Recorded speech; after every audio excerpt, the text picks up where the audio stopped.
Although they did not see the other party showing a threatening look, the deer tribe was still very vigilant.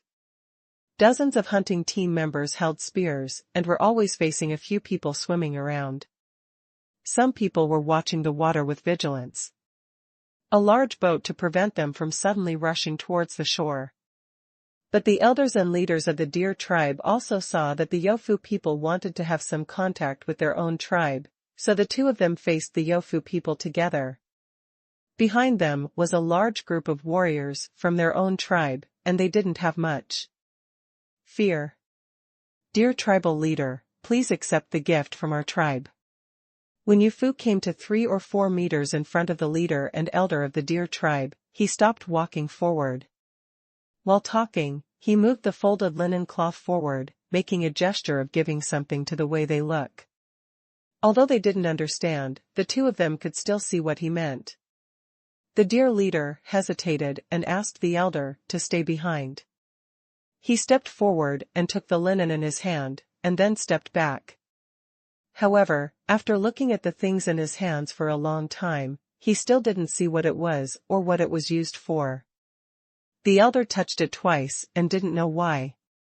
The two looked at Yufu with questioning eyes again. This is linen, used for making clothes. As he spoke, he pulled on his clothes. The deer leader and the elder suddenly realized something. Then Yufu took the rest of the gifts from his subordinates, handed them over to the deer leader one by one, and gave an explanation. This porcelain is for eating and drinking soup. This seasoning, you will know after you try it yourself.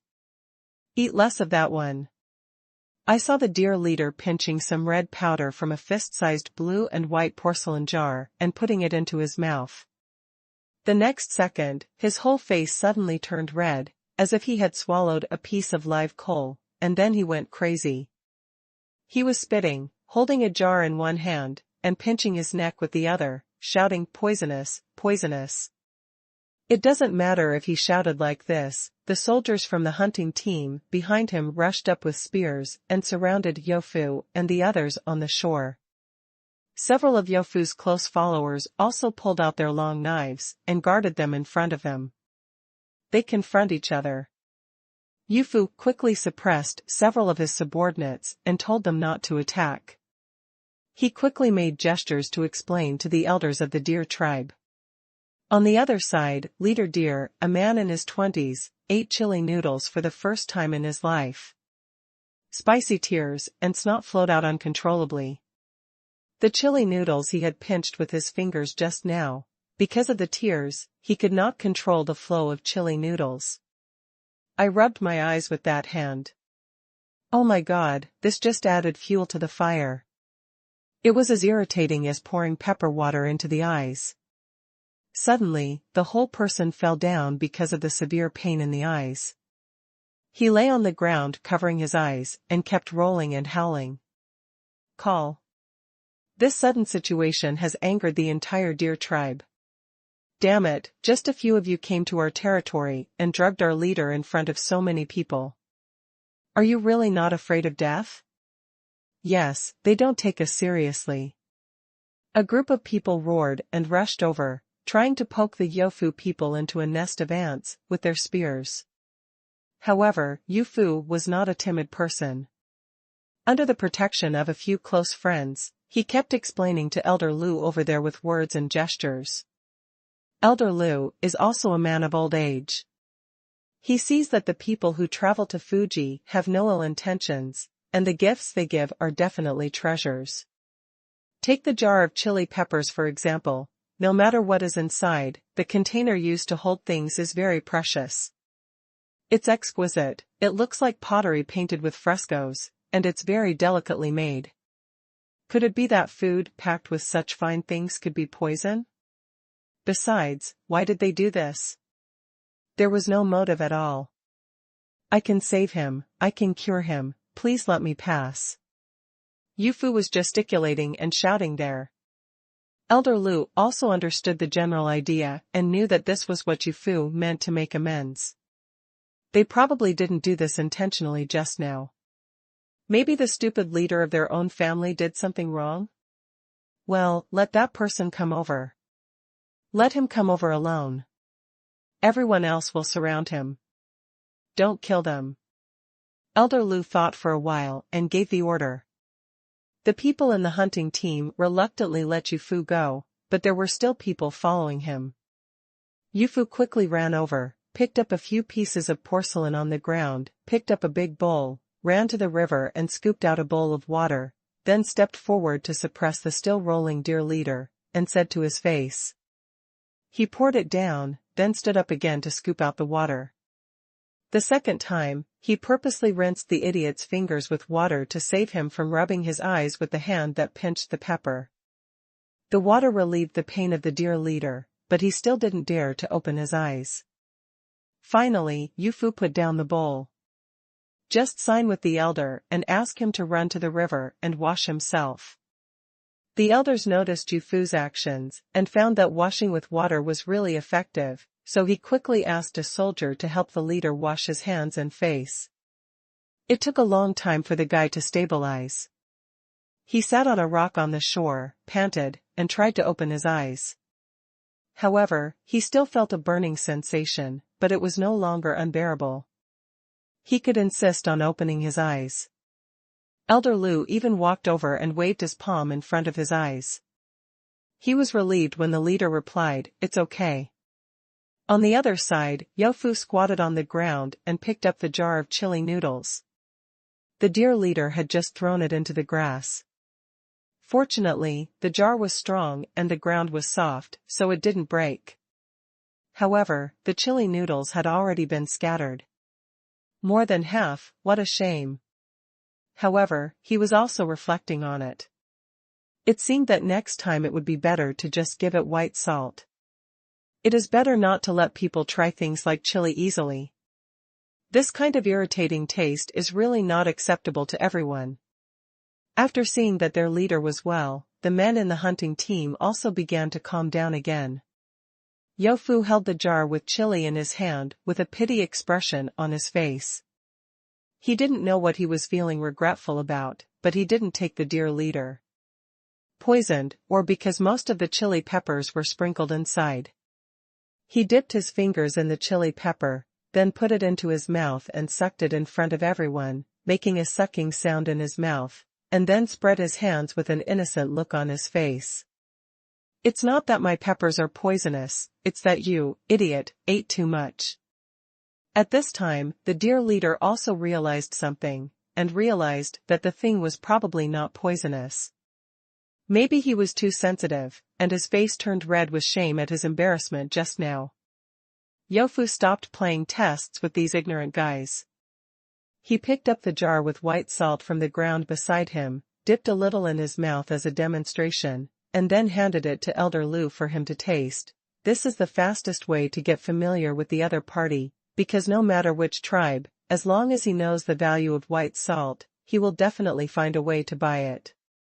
Elder Lu didn't try to show off what happened before this time.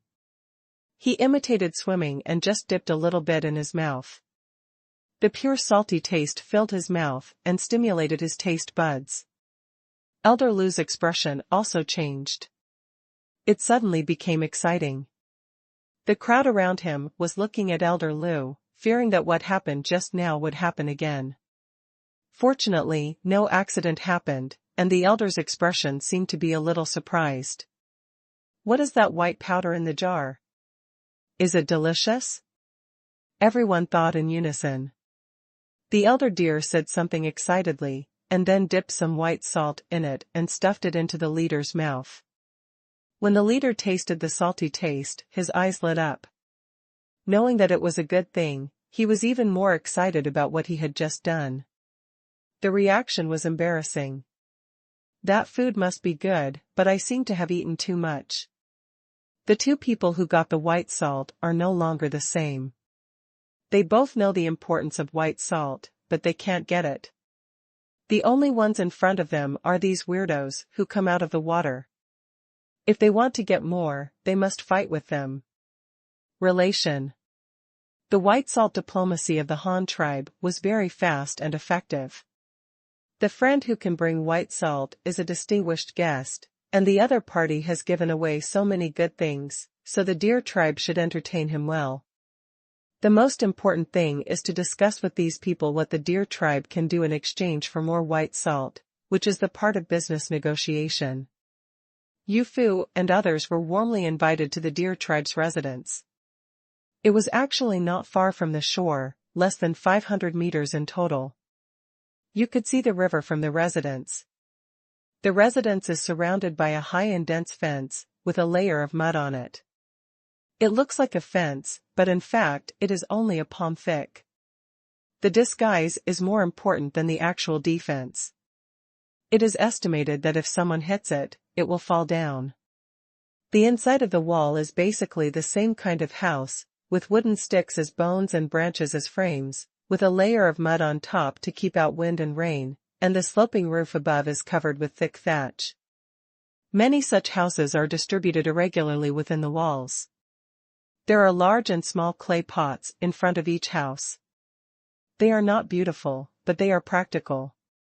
It seems that containers can't be sold for much here, and since this tribe has mastered the method of making pottery, other places around it should also have mastered this technology. Well, this is important news, Yu Fu secretly think.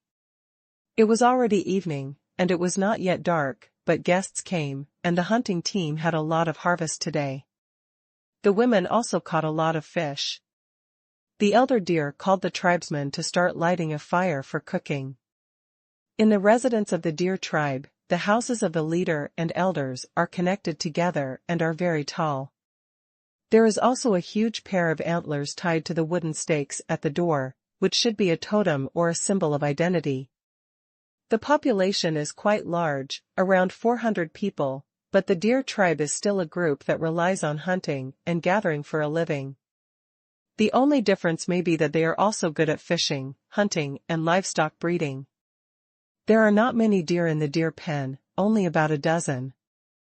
There are some big and small, but they are well raised. There are special children who collect fodder to feed them every day. They look like they are alive and well. They should be kept by the tribe as emergency rations, and they will not be slaughtered easily. Their tribesmen all live in family units, with their own independent houses, and their own independent pots and pans. But when cooking in the evening, all the prey, fish, and fruits and vegetables are gathered at the leader. Then the leader will distribute the food to each family according to merit and number of people, and the tribesmen who have received the ingredients will go back to cook for themselves. Yu Fu and several of his cronies naturally ate with the deer leader. The dinner was very sumptuous, including roasted venison and soup stewed in a clay pot. Salt is so precious that the deer leader was reluctant to put it in the pot. He only called the men of the hunting team over and put a little into each of their bowls. The whole family also had to eat this little bit. A small jar of white salt, in the blink of an eye, a large spoonful was consumed at a speed visible to the naked eye, which made the leader and elders feel distressed. When the people of the deer tribe learned that the salt was brought by guests, they were very happy. Their views on Yu Fu and his party also changed greatly, and they became enthusiastic. While waiting for the food to be ready, it was naturally time to get down to business. Yu Fu used his universal gesture language to communicate with the deer leader and elders. The deer leader hoped to exchange some things with Yu Fu for some white salt. He didn't know if that would work, or what they wanted to exchange for it. After some strenuous exchanges, the two finally figured out the purpose of Yu Fu's group. It turned out that they just wanted to make a deal. The few gifts that Yu Fu gave before were all items that could be traded. The linen used for making clothes had been given to his woman by the deer leader. The 3 or 4 young and middle-aged women looked at the cloth in their hands, and then looking at the styles of clothes worn by the Yu Fu people, they naturally fell in love with the cloth in their hands. Porcelain, apart from being thinner and more beautiful, actually has little significance to the deer tribe. They have more practical pottery, so there is no need to waste things to replace it. If it is a work of art, these gifts from Yu Fu are enough. For other seasonings, in addition to white salt, the remaining chili and cumin, under the guidance of Yu Fu, also taught the leader and elders the correct way to eat them. Seeing Yu Fu carefully spreading seasonings on the barbecue, the leader was embarrassed. It was true that the food was not meant to be eaten directly. After working for a while, Elder Lu took the jar of white salt and asked Yu Fu about the price. It's very difficult to travel around. It's okay to be a businessman, but what does the Lu tribe need that the Han tribe needs? They don't have anything that the Han tribe can appreciate. Except for a lot of animal skins or livestock, this is what the Han tribe needs. Hard currency is needed, but the deer tribe itself is short of these things, and cannot afford them. What to do? Both parties were lost in thought. A few hundred words difference. We'll add later .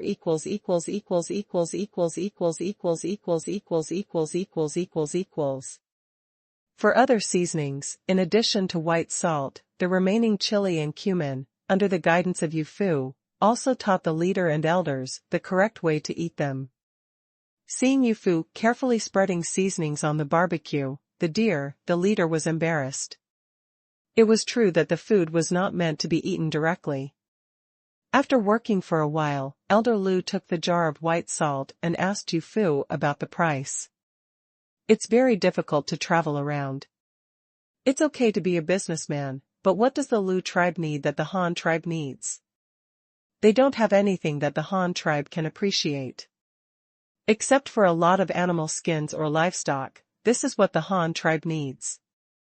Hard currency is needed, but the deer tribe itself is short of these things, and cannot afford them. What to do? Both parties were lost in thought. A light yellow diamond the size of a pigeon egg was handed to Yu Fu's hand. The stone was so pure and transparent that it reminded him of the transparent crystal that his younger brother Yu Yi had shown him. But with Yu Fu's knowledge, it is obvious that this is not a crystal, because the crystals of crystals are different. Among the raw stones in nature, without processing and polishing, they will never be the same as the stone in your hand. Just when he was looking at the diamond in his hand, the deer elder on the side kept winking at the deer leader, but his eyes almost flew out. The deer leader still looked reluctant to let go, just sitting there. Not moving. Oh. Dottie, what's the use of keeping that bloodstone? Now the guests want the stone. If you can use the bloodstone to exchange the bloodstone for the tribe's tribe members for white salt, what can you do if you give them the stone? Quickly, go get that stone. The elder no longer bothered to wink, and directly spoke to the deer leader to persuade him. They didn't say what kind of stone they wanted, so why did they have to give them that one? Leader Deer retorted unwillingly. As soon as these words came out, the elder was almost furious. Elder Lu angrily poked the ground with the wooden stick in his hand and roared in a low voice.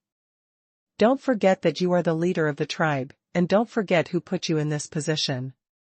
Do you still remember the oath you personally shouted to the deer god on the day you became the leader?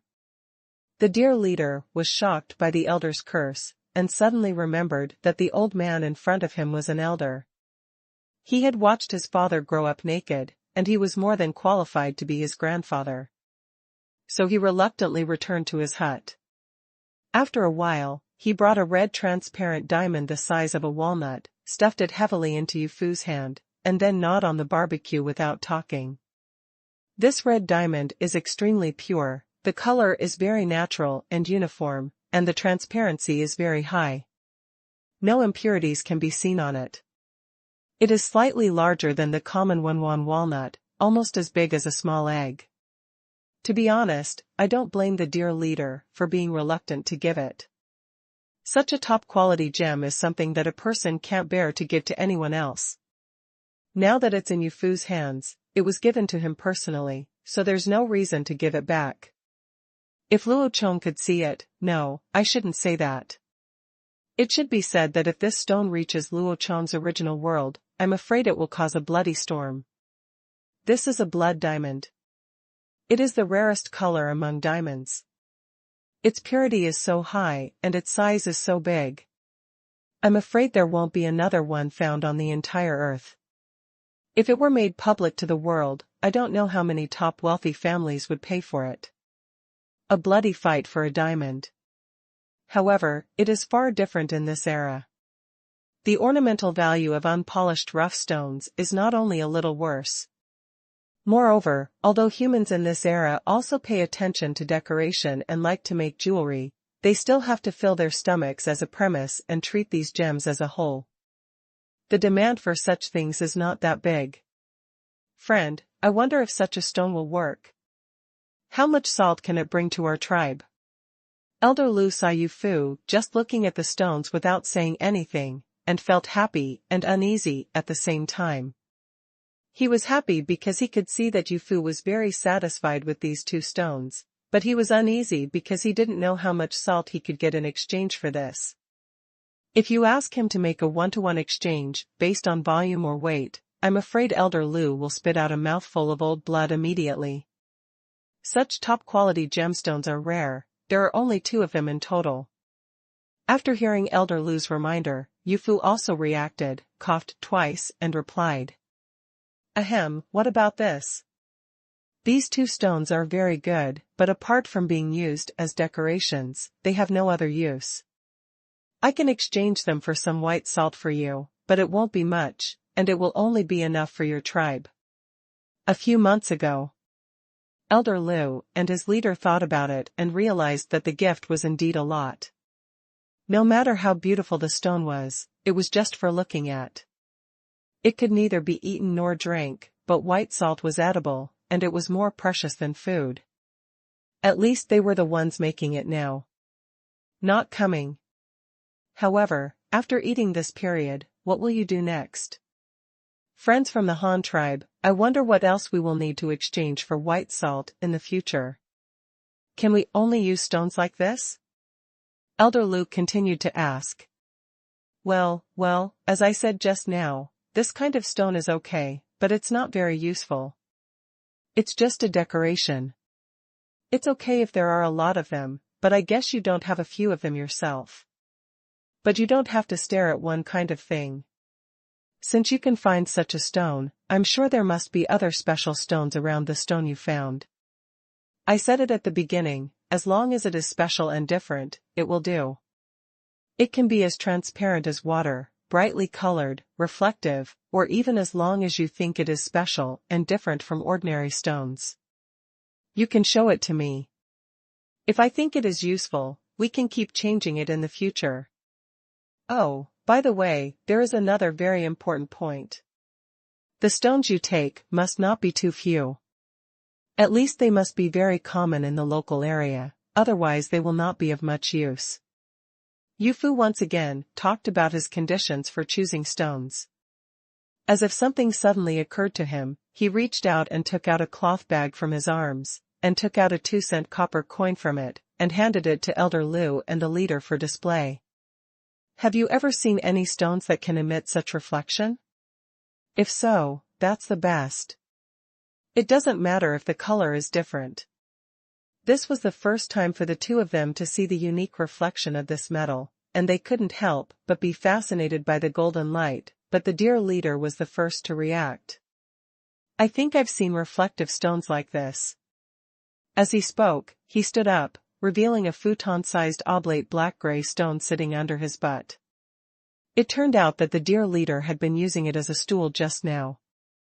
This? Will this reflect light? Yu Fu looked at this huge dark gray stone. It was so inconspicuous. It looked like an ordinary basalt or flint used for making fire, but there was no trace of metal reflection. The entire stone surface is gray and has no metallic texture. Just wait a moment. The dear leader said something again, then put the barbecue in a large clay pot, turned around and ran to the river to find a pebble as big as a volleyball.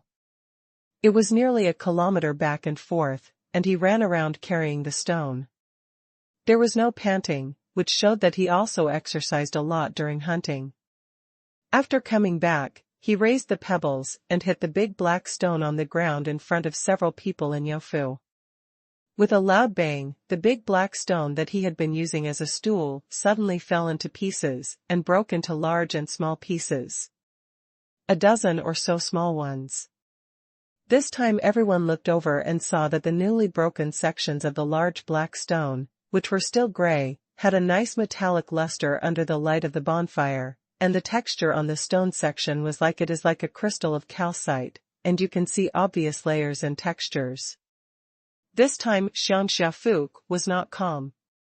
He was an early member of the Han tribe and had never seen any ore. At that time, the Han tribe was smelting metals in Hanyang City, and there were many residents who had done the work of transporting ore. He was very interested in the Han tribe. Several of the main minerals mined by the tribe are familiar. Unlike the new tribesmen who joined later, even though they spent money on coins made of lead, silver, and copper, and used cooking utensils and farm tools made of iron, basically none of them had actually seen these metal ores. But Yu Fu knew it, and he was very familiar with it. The moment he saw the cross-section of the black stone, he knew it was a kind of ore. Although he didn't know what kind of ore it was definitely an ore. The cross-section of this stone is pure black, black is shiny, and black is reflective. It is not as gray as the surface, and it does not feel strong. When it was hit, it not only broke into pieces, but also fell from the top. A lot of debris came down. He couldn't help but reached out and picked up a piece. The moment he took it, he was startled. It wasn't that the stone bit his hand, but that he picked up the stone with the same strength as a metal ore, but he felt a sudden change in his hand. A light. It felt like I was preparing to lift a heavy object with all my strength, but the moment I lifted it, it felt like I was lifting a piece of light foam. I was shocked because I was not prepared. In fact, this was mainly caused by Yu Fu's inertial thinking. When he saw this kind of metal reflective stone, he subconsciously thought it was a metal ore. And the several metal ores currently available in the Han tribe, no matter which one they were, they have a common feature, that is, they are much heavier than other stones of the same volume. This is naturally because the ore contains a large amount of heavy metals. The density is not generally high, and it is normal for it to be heavier than other stones. But the black stone in Yu Fu's hand is not only not heavy, but also much lighter than ordinary pebbles, basalt, or granite. This is weird. It has a metallic luster, but does not have the weight of metal. What kind of stone is this? Yu Fu couldn't understand, but his intuition told him that this kind of stone might be useful. Maybe the leader knew what it was? The leader knows everything. Friends from the Han tribe, I don't know if this stone can be exchanged for salt. If it can be exchanged, just give us salt that is as heavy as the stone. Leader Deer asked again. Yu Fu immediately showed a strange expression. Salt as heavy as a stone, what the hell do you think, if this thing is really a big mine? He suddenly remembered the iron mine named Shingon County by the leader. The iron ore stored underground there, the leader said, the entire Han tribe would not be able to use up in another 1800 years. If you have this much mine, where can I get you so much salt? Well, this stone looks very similar, but I don't know if it is useful. Our tribe has never seen this kind of stone before, but I can show some to our leader, and he can reply in 2 days at most. Very quickly. Oh, by the way, do you have many such stones? Approximately how many? Yu Fu first answered the deer leader's question, and finally asked, if this is really a kind of ore, there should be a lot nearby. There are a lot of them, but they are all in the mountains and around. But they are not easy to dig out. They are all underground. It is not easy to get them out. The deer leader spread his hands and replied helplessly. What about this kind of gem? Does it also come with this kind of stone? Yu Fu took out the 2 diamonds and asked. This translucent stone was dug out by our hunting team when we were digging traps in the mountains. There are also black stones around. If you insist on talking about them together, that's fine. The deer leader continued to answer. In his heart, He actually hoped that the Han tribe would be willing to exchange this black stone for white salt, not because of anything else, but because there were really many black stones in their area, but they were of little use. It's not very strong, so it's obviously not suitable for making stone tools, because it's not wear-resistant enough, and this kind of stone also tends to fade. If you hold it in your hands too much, your hands will be dyed black, and it will take a long time to wash it off. There are no advantages at all, but there are a lot of disadvantages. It would be great if the fools of the Han tribe could take a fancy to it, so that when the hunting team goes hunting every day, just picking up some on the road would be enough for the tribesmen to eat salt. When things got to this point, Yufu had no idea. He had to order the fleet to stop first, and then used the flying eagle to send a message, sending several stone samples and his own records of what he had seen and heard back to Luo Chong to see, and asked Luo Chong to come determine the value of this stone. Fortunately, the deer tribe is not very far from the Han tribe. It is about 300 to 400 kilometers downstream along the Luyang River. It only takes 3 days at the slowest by sailing, and it is even faster by flying eagles. You can fly back to the Han tribe in a few hours, no matter which county you go to, it only takes half a day at most. Early the next morning, just as Yufu was calling the crew members to board the landing craft and go ashore in batches, Luo Chong also received the package from Yufu early in the morning. That's right, it's a package. It contains not only the letter, but also a few stones, tightly wrapped in a piece of linen. It was sent by an official from the Eagle clan in Hanyang City, who was responsible for delivering letters. Luo Chong let go of the 2 women holding him, one on the left and the other on the right, and got out of bed, shirtless, and went to the study to open the heavy package. The moment the package was opened, he froze on the spot. Inside were the 2 rough diamonds and several pieces of coal of different sizes. Coal? It's actually a lump of coal. This thing looked so familiar to him that he would not mistake the coal for anything he didn't recognize. When he was a child, he would go to his grandfather's house during the winter vacation. The grandfather's house still lived in a bungalow. There was no collective heating at that time. Every household had to heat its own water and heating in winter. The coal was used to burn 2 tons of coal. The woven bags are packed and stacked in the yard. It's really just the big pieces of raw ore sold at coal stations. It's just washed, not processed briquettes. Each piece of coal is different in size, and some are so big that they can't be stuffed into the stove, so they have to be. Break it into small pieces yourself with an axe. Luo Chong often did this job at his grandfather's house. He did it from elementary school to high school. When he left for college, the bungalows in the old city also changed to collective heating. Since then, he has never burned coal by himself. But even so, he is very familiar with coal. Coal mine, that guy Yufu actually discovered the coal mine. Luo Chong was naturally very familiar with coal, the most common mineral, but to be on the safe side, he threw 1 piece into the stove and burned it for an experiment. The coals burned very strongly, and the flames that came out were blue, but the smell of smoke was also very strong, and the room was filled with the smell of sulfur, which scared him and hurriedly opened the windows and doors for ventilation. However, this situation is understandable. This is raw coal that has not been processed, and the quality is not the best.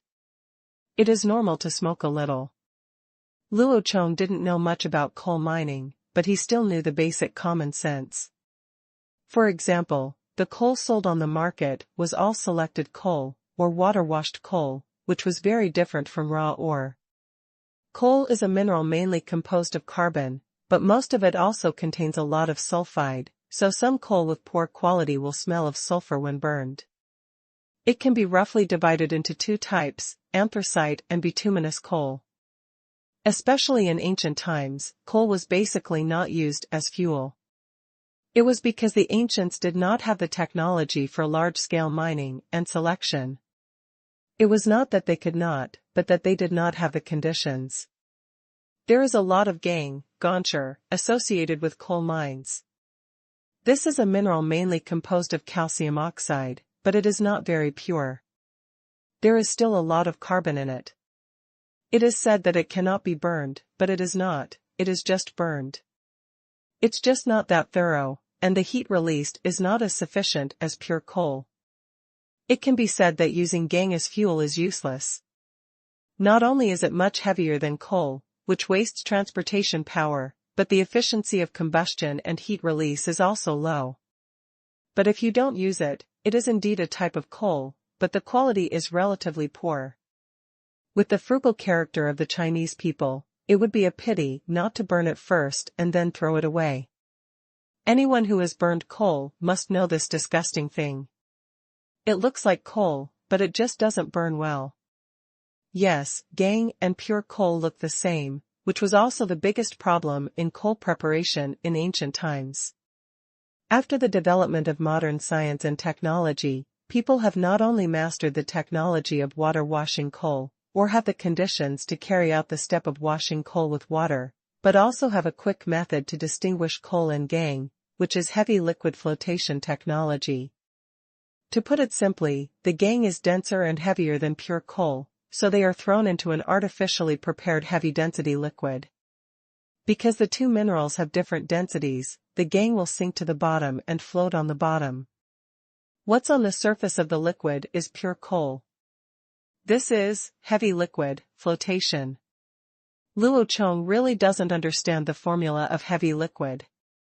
He is not a professional in this area, but it is not impossible for the Han tribe to get similar liquids. The most common liquid that is denser than normal water is seawater, because seawater contains there is a lot of salt. Everyone knows that salt water is denser than fresh water. For example, the Dead Sea on Earth is the famous salt lake. Even if people don't paddle in it, they will only float on the water and not sink.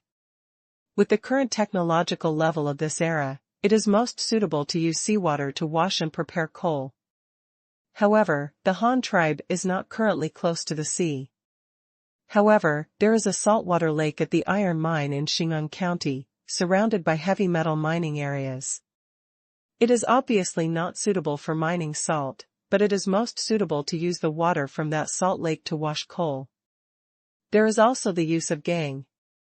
For the use of this calcium oxide mineral, modern times are generally mixed with coal mines and used in thermal power plants, or used as building materials, because calcium oxide is actually the same thing as quicklime.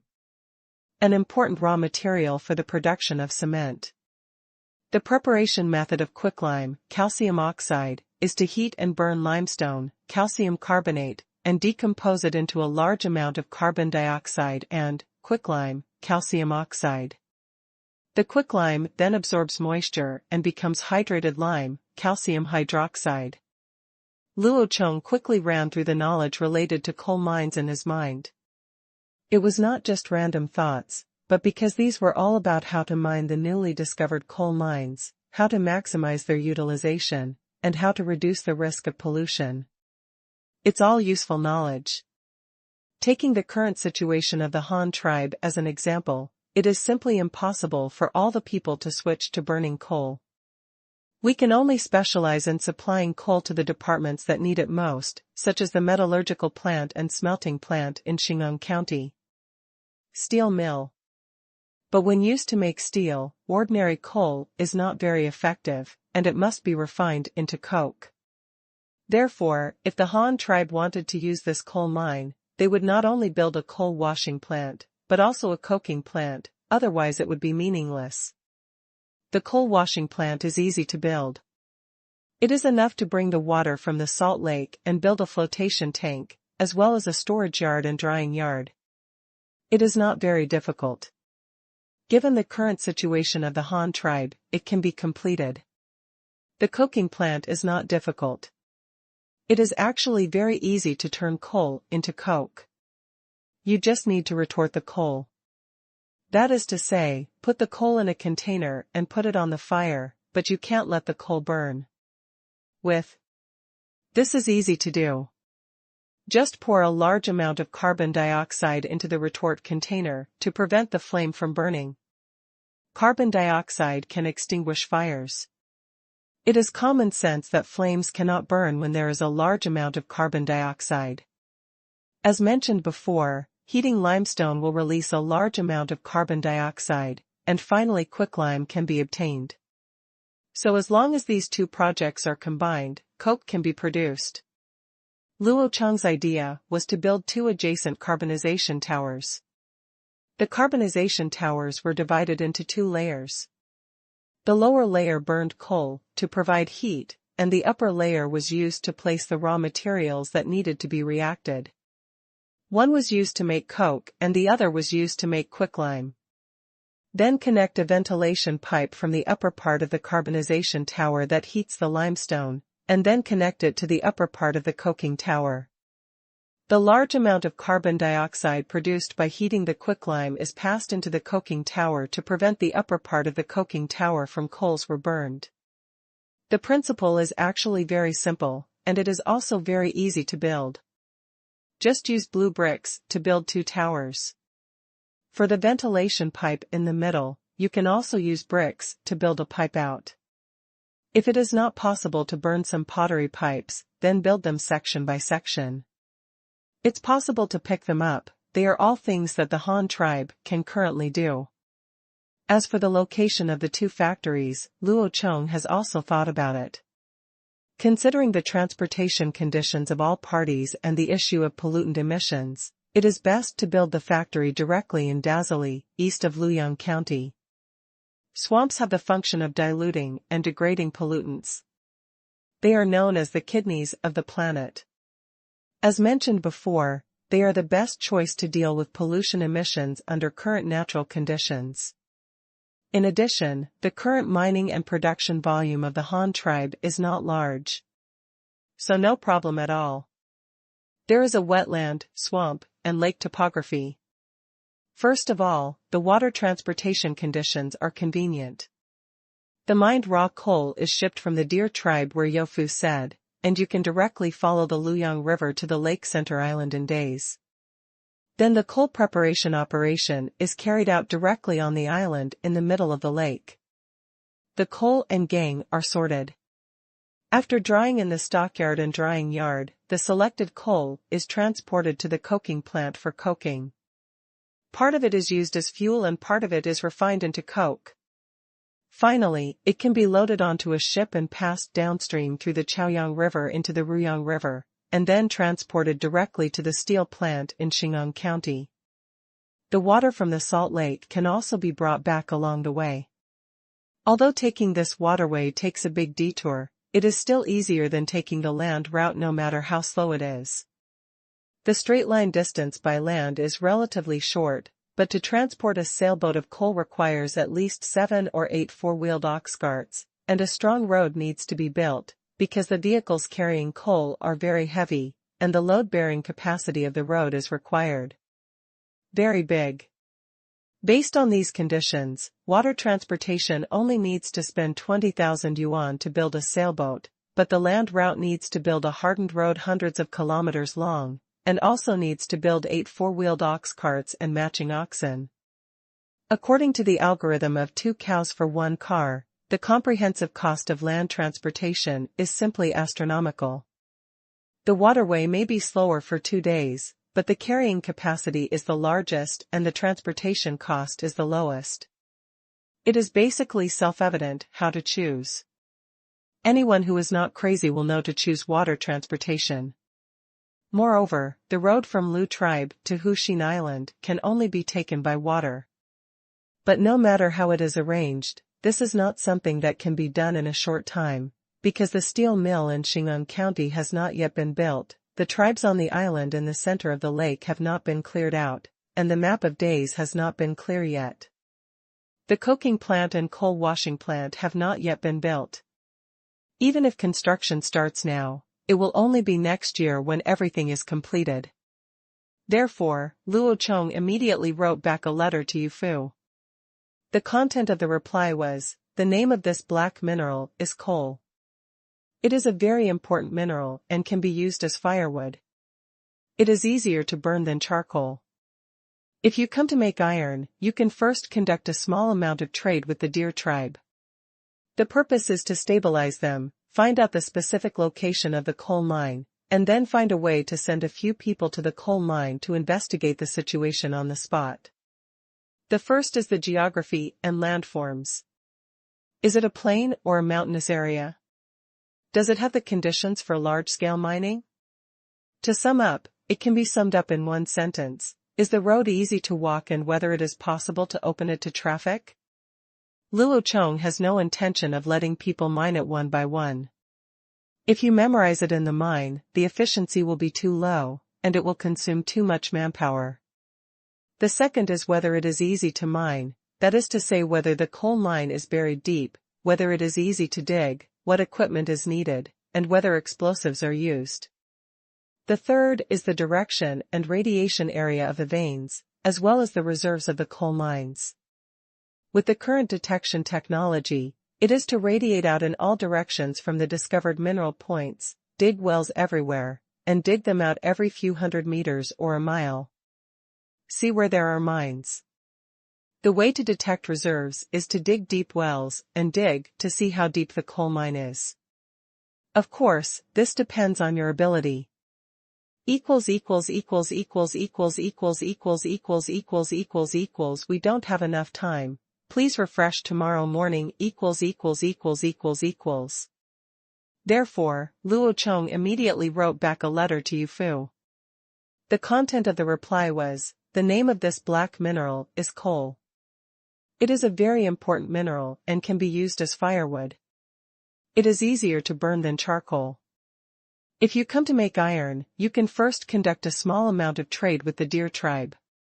The purpose is to stabilize them, find out the specific location of the coal mine, and then find a way to send a few people to the coal mine to investigate the situation on the spot. The first is the geography and landforms. Is it a plain or a mountainous area? Does it have the conditions for large-scale mining? To sum up, it can be summed up in one sentence. Is the road easy to walk and whether it is possible to open it to traffic? Luo Chong has no intention of letting people mine it one by one. If you memorize it in the mine, the efficiency will be too low, and it will consume too much manpower. The second is whether it is easy to mine, that is to say whether the coal mine is buried deep, whether it is easy to dig, what equipment is needed, and whether explosives are used. The third is the direction and radiation area of the veins, as well as the reserves of the coal mines. With the current detection technology, it is to radiate out in all directions from the discovered mineral points, dig wells everywhere, and dig out every few hundred meters or 1 mile. See where there are mines. The way to detect reserves is to dig deep wells and dig to see how deep the coal mine is. Of course, this depends on ability. Therefore, Luo Chong immediately wrote back a letter to Yufu. The content of the reply was, the name of this black mineral is coal. It is a very important mineral and can be used as firewood. It is easier to burn than charcoal. If you come to make iron, you can first conduct a small amount of trade with the deer tribe. The purpose is to stabilize them, find out the specific location of the coal mine, and then find a way to send a few people to the coal mine to investigate the situation on the spot. The first is the geography and landforms. Is it a plain or a mountainous area? Does it have the conditions for large-scale mining? To sum up, it can be summed up in one sentence. Is the road easy to walk and whether it is possible to open it to traffic? Luo Chong has no intention of letting people mine it one by one. If you memorize it in the mine, the efficiency will be too low, and it will consume too much manpower. The second is whether it is easy to mine, that is to say whether the coal mine is buried deep, whether it is easy to dig, what equipment is needed, and whether explosives are used. The third is the direction and radiation area of the veins, as well as the reserves of the coal mines. With the current detection technology, it is to radiate out in all directions from the discovered mineral points, dig wells everywhere, and dig them out every few hundred meters or a mile. See where there are mines. The way to detect reserves is to dig deep wells and dig to see how deep the coal mine is. Of course, this depends on your ability. Therefore, Luo Chong immediately wrote back a letter to Yu Fu. The content of the reply was, "The name of this black mineral is coal. It is a very important mineral and can be used as firewood. It is easier to burn than charcoal. If you come to make iron, you can first conduct a small amount of trade with the Deer tribe. The purpose is to stabilize them, find out the specific location of the coal mine, and then find a way to send a few people to the coal mine to investigate the situation on the spot. The first is the geography and landforms. Is it a plain or a mountainous area? Does it have the conditions for large-scale mining? To sum up, it can be summed up in one sentence. Is the road easy to walk and whether it is possible to open it to traffic? Luo Chong has no intention of letting people mine it one by one. If you memorize it in the mine, the efficiency will be too low, and it will consume too much manpower. The second is whether it is easy to mine, that is to say whether the coal mine is buried deep, whether it is easy to dig, what equipment is needed, and whether explosives are used.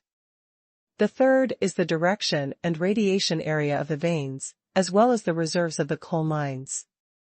With the current detection technology, it is to radiate out in all directions from the discovered mineral points, dig wells everywhere, and dig out every few hundred meters or 1 mile. See where there are mines. The way to detect reserves is to dig deep wells and dig to see how deep the coal mine is. Of course, this depends on your ability. As for the Han tribe sending people to survey the terrain around the Luo tribe, the Deer leaders and their elders actually refused from the bottom of their hearts. However, the Han tribe was too powerful. If nothing else, the population alone was incomparable. How many more Deer tribe there are? Although I don't know how many people there are in the Han tribe, the people on these big boats that I have seen so far are no less than them. There are only 400 people in the Luo tribe. This is the number of all men, women, old and children combined, but the Han tribe there are almost 300 adult men on the 4 ships. What a huge gap. Then there is the non-aggression treaty promised by Yu Fu.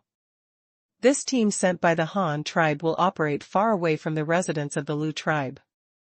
Their main purpose is to find this kind of black stone. This is what Yu Fu is. What had been reported to them also made them understand that the Han tribe had no intention of targeting them. Of course, if it were just like this, the actions of the Han tribe would not be of any benefit to the Luo tribe. What really impressed the top leaders of the Luo tribe was Yu Fu's market plan. This is not a new routine. Every time the Han tribe develops a new stronghold, when there is insufficient manpower in the early stage, they will first set up a market in the local area. At first, they will only sell daily necessities, and in the later stage, they will simply recruit laborers. This is a quick way to get along with the surrounding tribes and understand the situation of the surrounding forces. Use this market method to win the hearts of the surrounding people, and convey to the surrounding tribes the very developed ideas of the Han tribe, at least the various aspects of the Han tribe.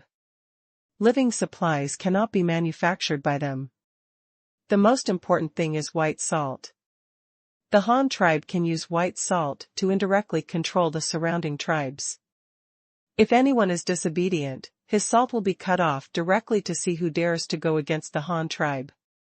After Yu Mao arrived with the 4th sailboat that afternoon, Yu Fu made an introduction to both parties as a representative. After all, Yu Fu would not stay here forever. It was Yu Fio who had to deal with the Deer tribe for a long time. These people.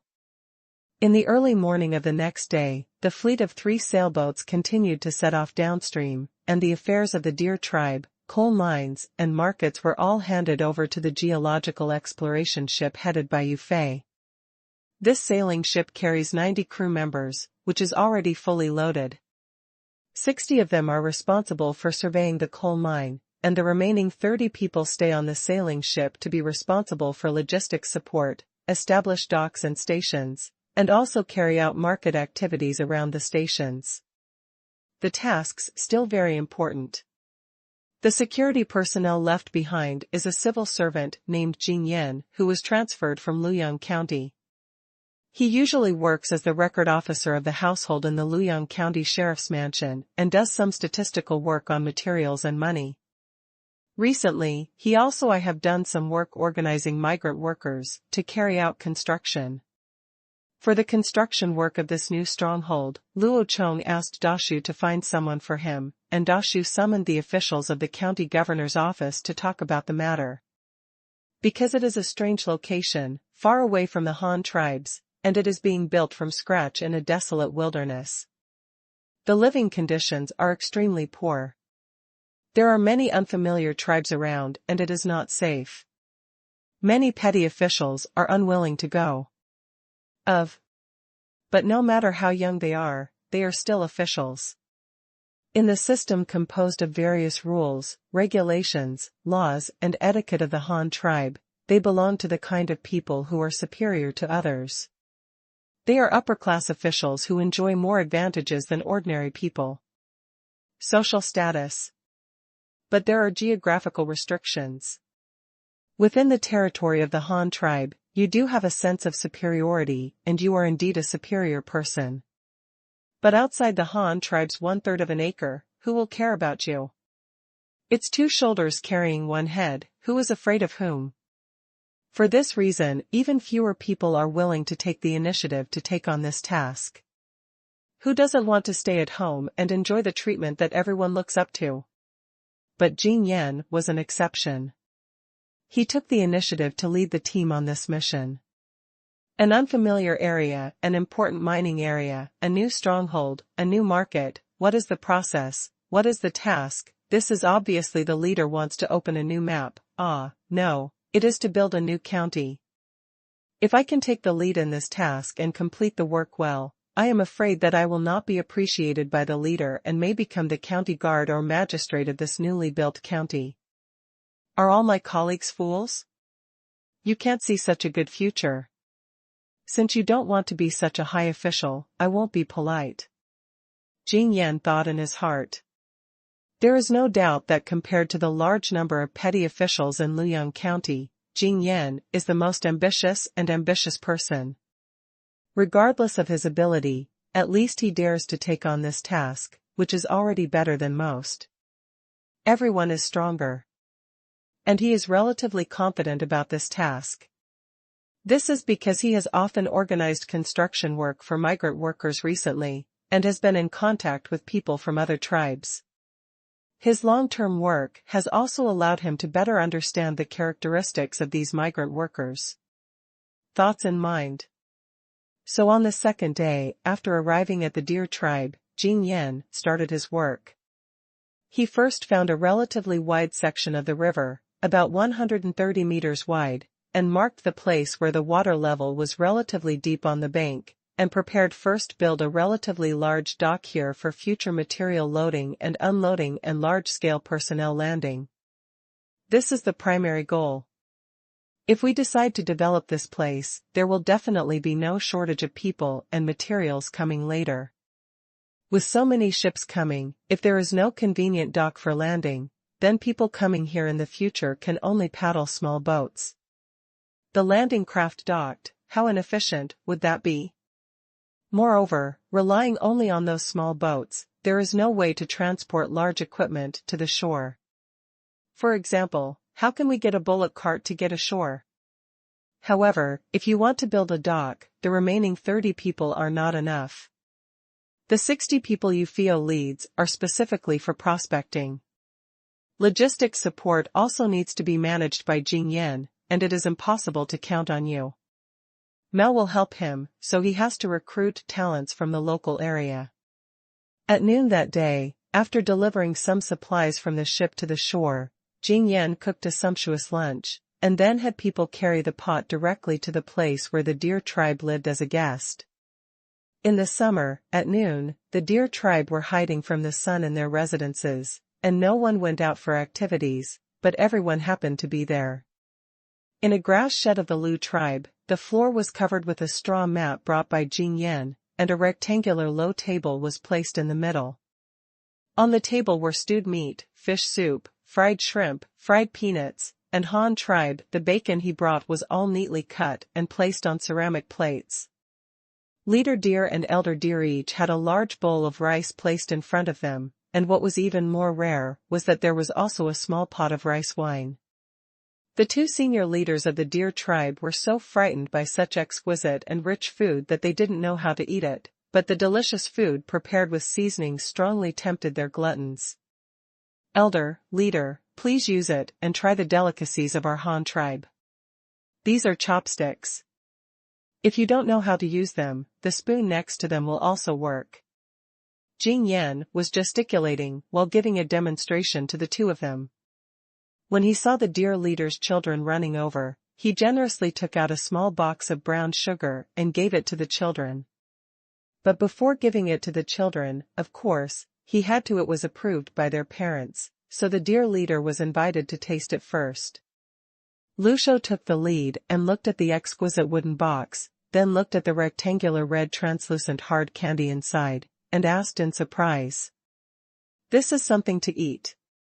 To be honest, he was more willing to believe that it was some kind of transparent gemstone, because no matter how he looked at it, he felt that such a delicate thing did not look like food. But seeing Jing Yan's affirmative nod, he still picked up a piece and tasted it.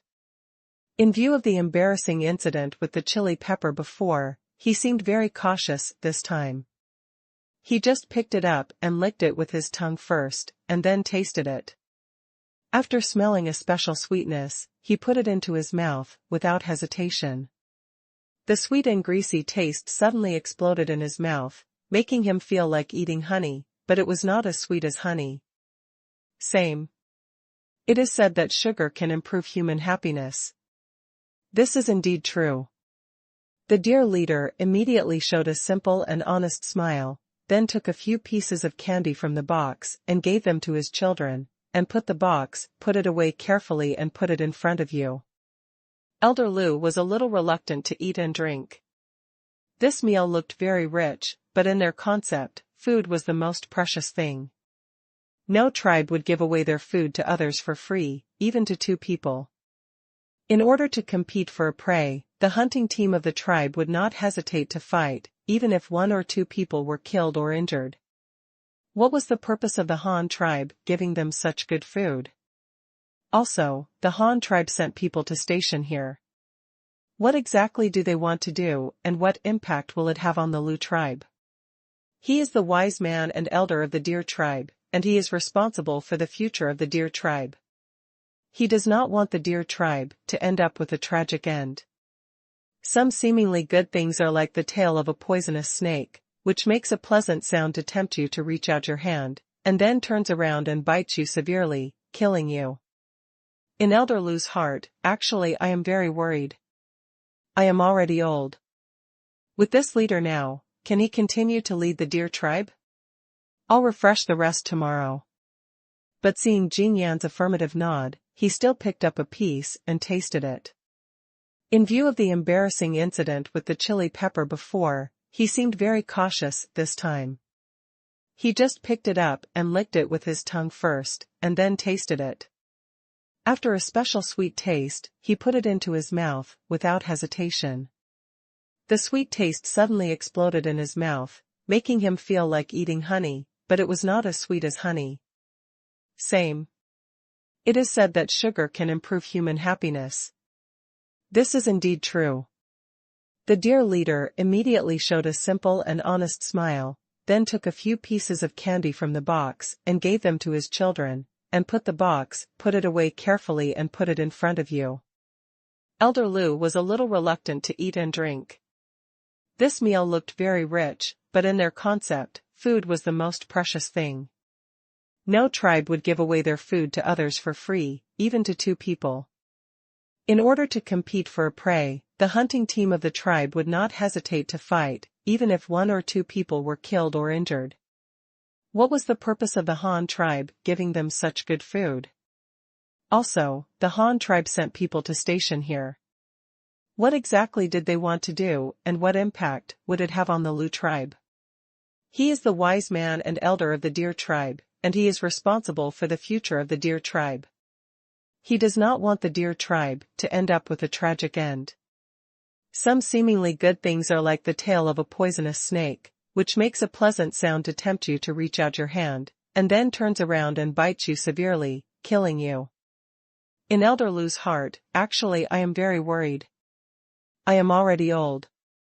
With this leader now, can he continue to lead the deer tribe? But seeing Jing Yan's affirmative nod, he still picked up a piece and tasted it. In view of the embarrassing incident with the chili pepper before, he seemed very cautious this time. He just picked it up and licked it with his tongue first, and then tasted it. After smelling a special sweetness, he put it into his mouth, without hesitation. The sweet and greasy taste suddenly exploded in his mouth, making him feel like eating honey, but it was not as sweet as honey. Same. It is said that sugar can improve human happiness. This is indeed true. The deer leader immediately showed a simple and honest smile, then took a few pieces of candy from the box and gave them to his children, and put the box carefully put it away and put it in front of you. Elder Lu was a little reluctant to eat and drink. This meal looked very rich, but in their concept, food was the most precious thing. No tribe would give away their food to others for free, even to two people. In order to compete for a prey, the hunting team of the tribe would not hesitate to fight, even if one or two people were killed or injured. What was the purpose of the Han tribe giving them such good food? Also, the Han tribe sent people to station here. What exactly did they want to do, and what impact would it have on the Lu tribe? He is the wise man and elder of the deer tribe, and he is responsible for the future of the deer tribe.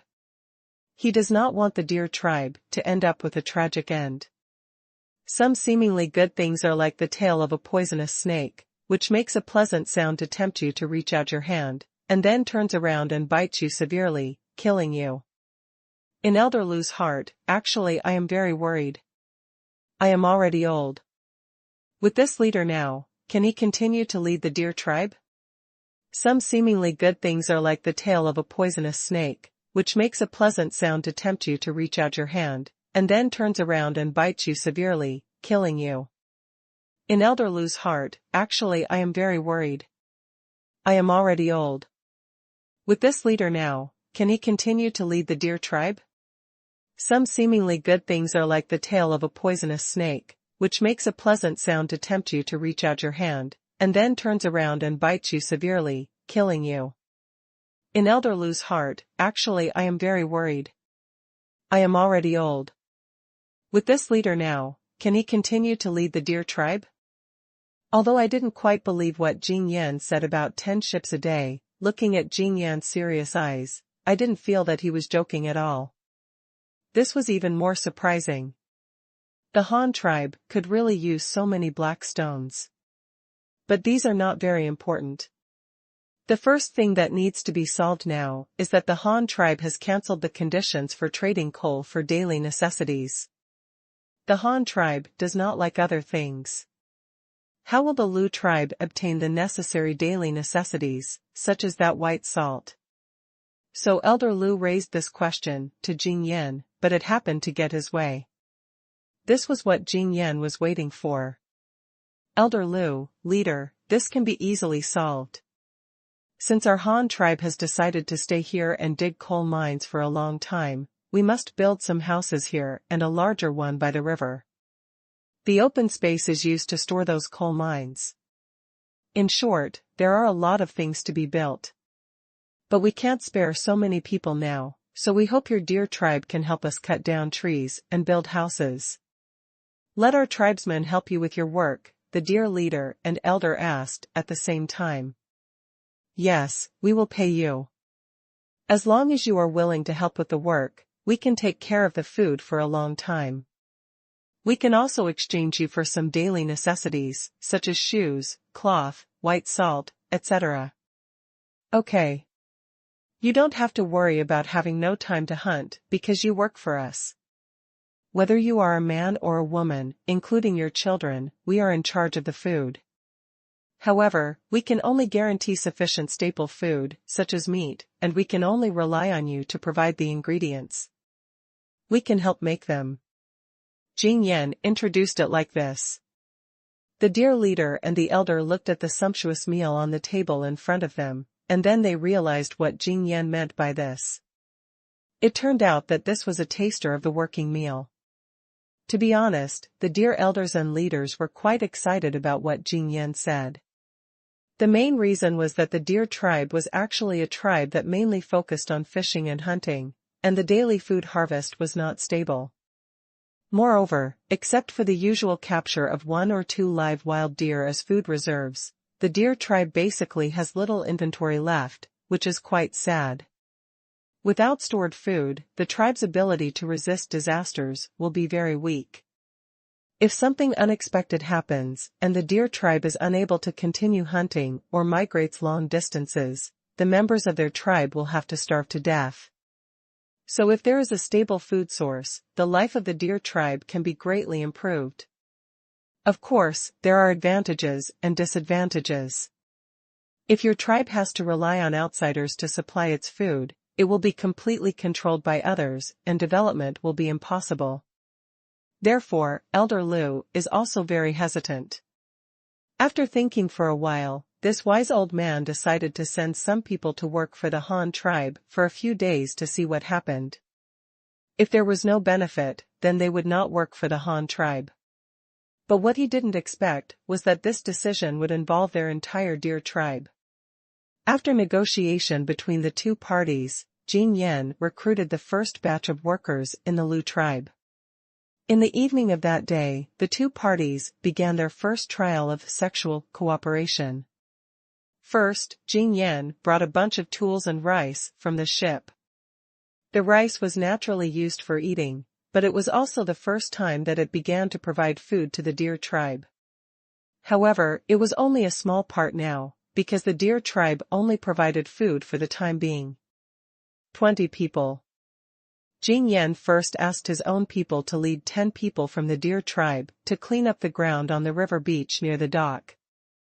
Everyone was given a shovel to shovel the soil and level the ground. The people of the deer tribe also began to use these advanced tools that they had never seen before under the guidance of the Han tribe crew, although it was just a shovel that was ordinary in the Han tribe. Elder Lu also stood aside and watched, leaning on his crutch. He didn't expect that the Han tribe had so many strange things. There wasn't much work that evening. A group of people worked together.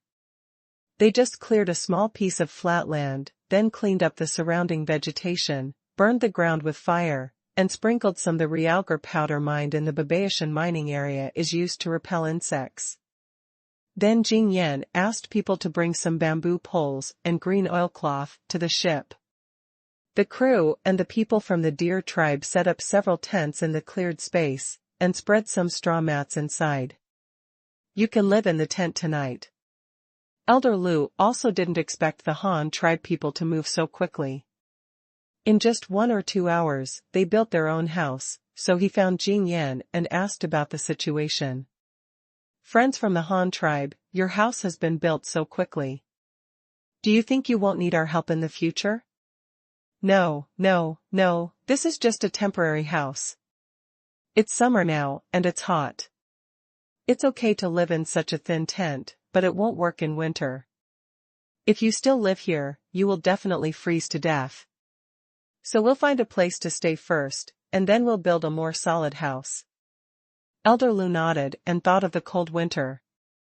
It seemed that he was thinking too much, but soon he began to look forward to the sturdier houses of the Han tribe. Even the temporary houses were so good and sturdier.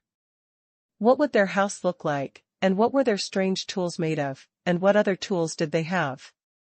Strong curiosity filled Elder Deer's head, and this curiosity became even more intense before it became completely dark. The reason is that of the 20 people sent by the deer tribe, 10 were left by Jing Yan to set up camp by the river. The other 10 people were led by the crew, or in other words, the people from the deer tribe led the crew from the Han tribe to the surrounding area. We walked around the forest land, firstly to familiarize ourselves with the surrounding environment, and secondly, to cut down some trees and firewood and prepare materials for building a camp. The 10 people from the deer tribe were led by the deer leader. He and the elders were watching one group each just to see what the Han tribe was going to do. As a result, the Han tribe's various magical operations of cutting down trees once again shocked this group of ignorant bumpkins. A crew member was first led by the deer leader to the nearby woodland, and after selecting the appropriate tree species and size, they took out a flat and long sheet made of something they didn't recognize. One side of the thing has triangular serrations, the other half is straight, and there are 2 wooden handles at both ends. This is a tool that requires 2 people to use it. They first tied the tree to be chopped with a rope, and then pulled it diagonally to several surrounding trees in different directions. The Han tribe people explained that this was to prevent when trees fall, they fall randomly and can easily hit people. After being tied up, you can control the direction in which the trees fall. The deer leader also nodded secretly and thought to himself, these people from the Han tribe are quite experienced. Not only do they have special tools to cut down trees, but they also have so much care about where to pour the tree. Very good, I have learned it again. One move. After the rope was tied, the Han tribesmen first demonstrated. They pulled the thin tool across the bottom of the trunk, and then the 2 of them pulled it back and forth. The thin tool quickly bit into it, and the saw teeth kept bringing out a lot of sawdust, and a 20-centimeter thick tree was knocked down by them in just a few minutes. A group of men from the deer tribe were immediately shocked. What a magical tool this is! Not only is it so fast to chop down trees, but it also seems to be much less labor-intensive than using a stone axe to chop back and forth. The most important thing is that they use this magical tool to cut down trees. The cross-section of the stump cut out by the tool is very smooth, and it doesn't look like it was made by human beings. It's like when they used stone axes to cut it, the cross-section looked like something gnawed by dogs. Next, the people from the Han tribe took out a small thin tool. It also had serrations, but it had only one handle. It was for single use. A group of people each took the tool and finished the whole thing in 10 minutes. All the twigs and branches from the big tree were removed and decomposed into a bare log, as well as large bundles of twigs and branches, with building materials on one side and firewood on the other. A crew member was first led by the deer leader to the nearby woodland, and after selecting the appropriate tree species and size, they took out a flat and long sheet made of something they didn't recognize. One side of the thing has triangular serrations, the other half is straight, and there are 2 wooden handles at both ends. This is a tool that requires 2 people to use it. They first tied the tree to be chopped with a rope, and then pulled it diagonally to several surrounding trees in different directions. The Han tribe people explained that this was to prevent when trees fall, they fall randomly and can easily hit people. After being tied up, you can control the direction in which the trees fall. The deer leader also nodded secretly and thought to himself, these people from the Han tribe are quite experienced. Not only do they have special tools to cut down trees, but they also have so much care about where to pour the tree. Very good, I have learned it again. One move. After the rope was tied, the Han tribesmen first demonstrated. They pulled the thin tool across the bottom of the trunk, and then the 2 of them pulled it back and forth. The thin tool quickly bit into it, and the saw teeth kept bringing out a lot of sawdust, and a 20-centimeter thick tree was knocked down by them in just a few minutes. A group of men from the deer tribe were immediately shocked. What a magical tool this is! Not only is it so fast to chop down trees, but it also seems to be much less labor-intensive than using a stone axe to chop back and forth. The most important thing is that they use this magical tool to cut down trees. The cross-section of the stump cut out by the tool is very smooth, and it doesn't look like it was made by human beings. It's like when they used stone axes to cut it, the cross-section looked like something gnawed by dogs. Next, the people from the Han tribe took out a small thin tool. It also had serrations, but it had only one handle. It was for single use. A group of people each took the tool and finished the whole thing in 10 minutes. All the twigs and branches from the big tree were removed and decomposed into a bare log, as well as large bundles of twigs and branches, with building materials on one side and firewood on the other.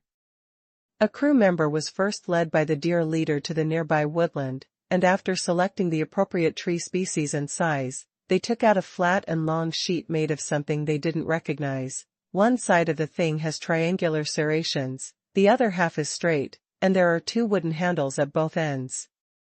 This is a tool that requires 2 people to use it. They first tied the tree to be chopped with a rope, and then pulled it diagonally to several surrounding trees in different directions. The Han tribe people explained that this was to prevent when trees fall, they fall randomly and can easily hit people.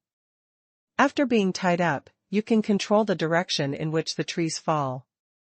The deer leader also nodded secretly and thought to himself, these people from the Han tribe are quite experienced.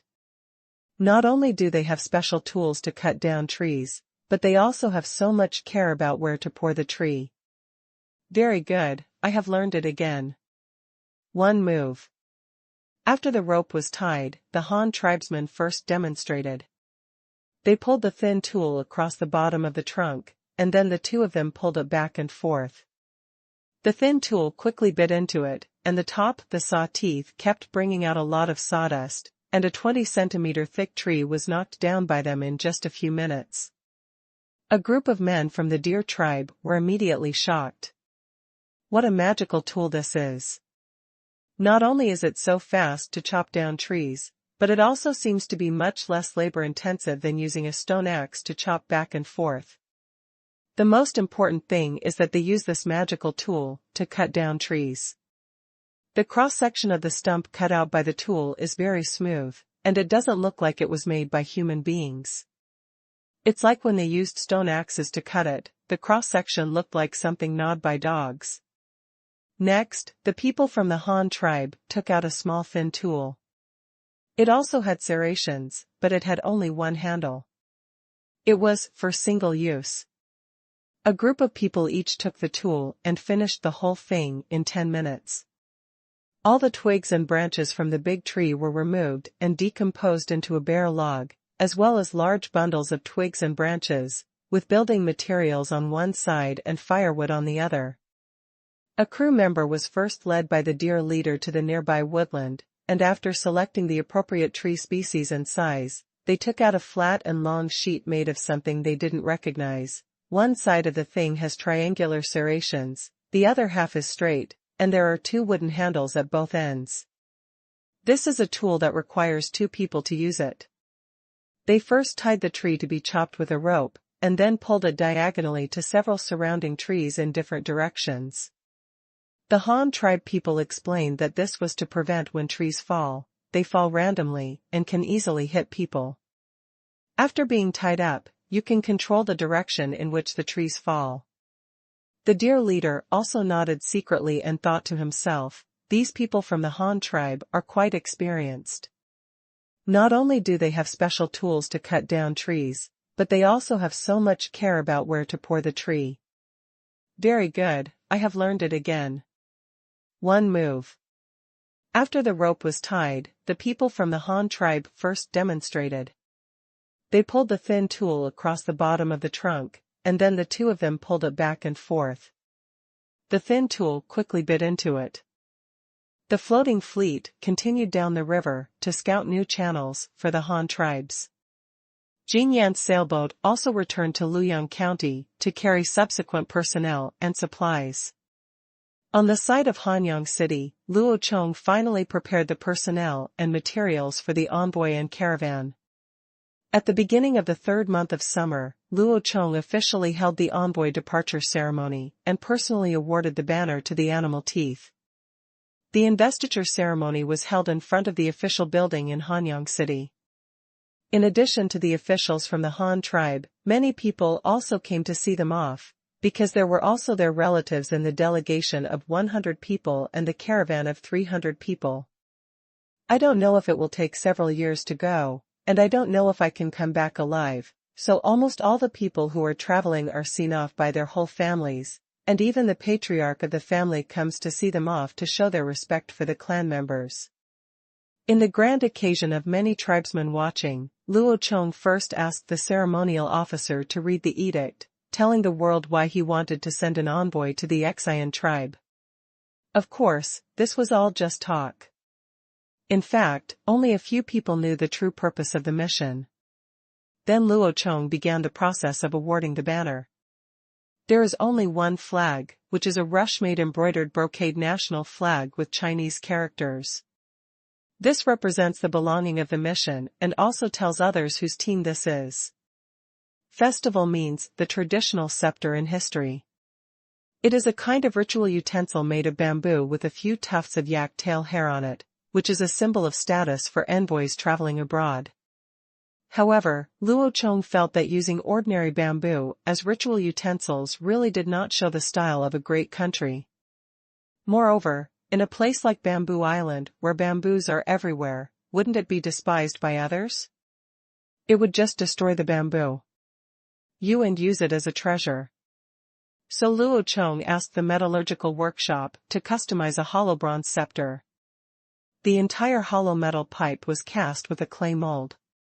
After the casting was completed, the mud in the copper pipe was poked out, and then a few scepters were added according to the shape of the scepter. Pinch, the cow's tail, hair.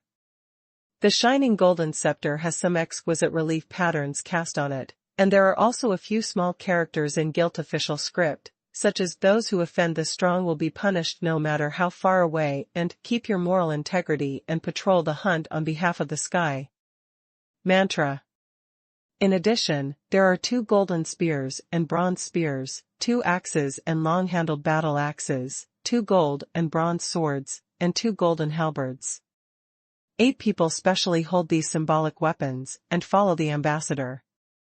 The ceremonial guard also symbolizes the military power of the ambassador outside.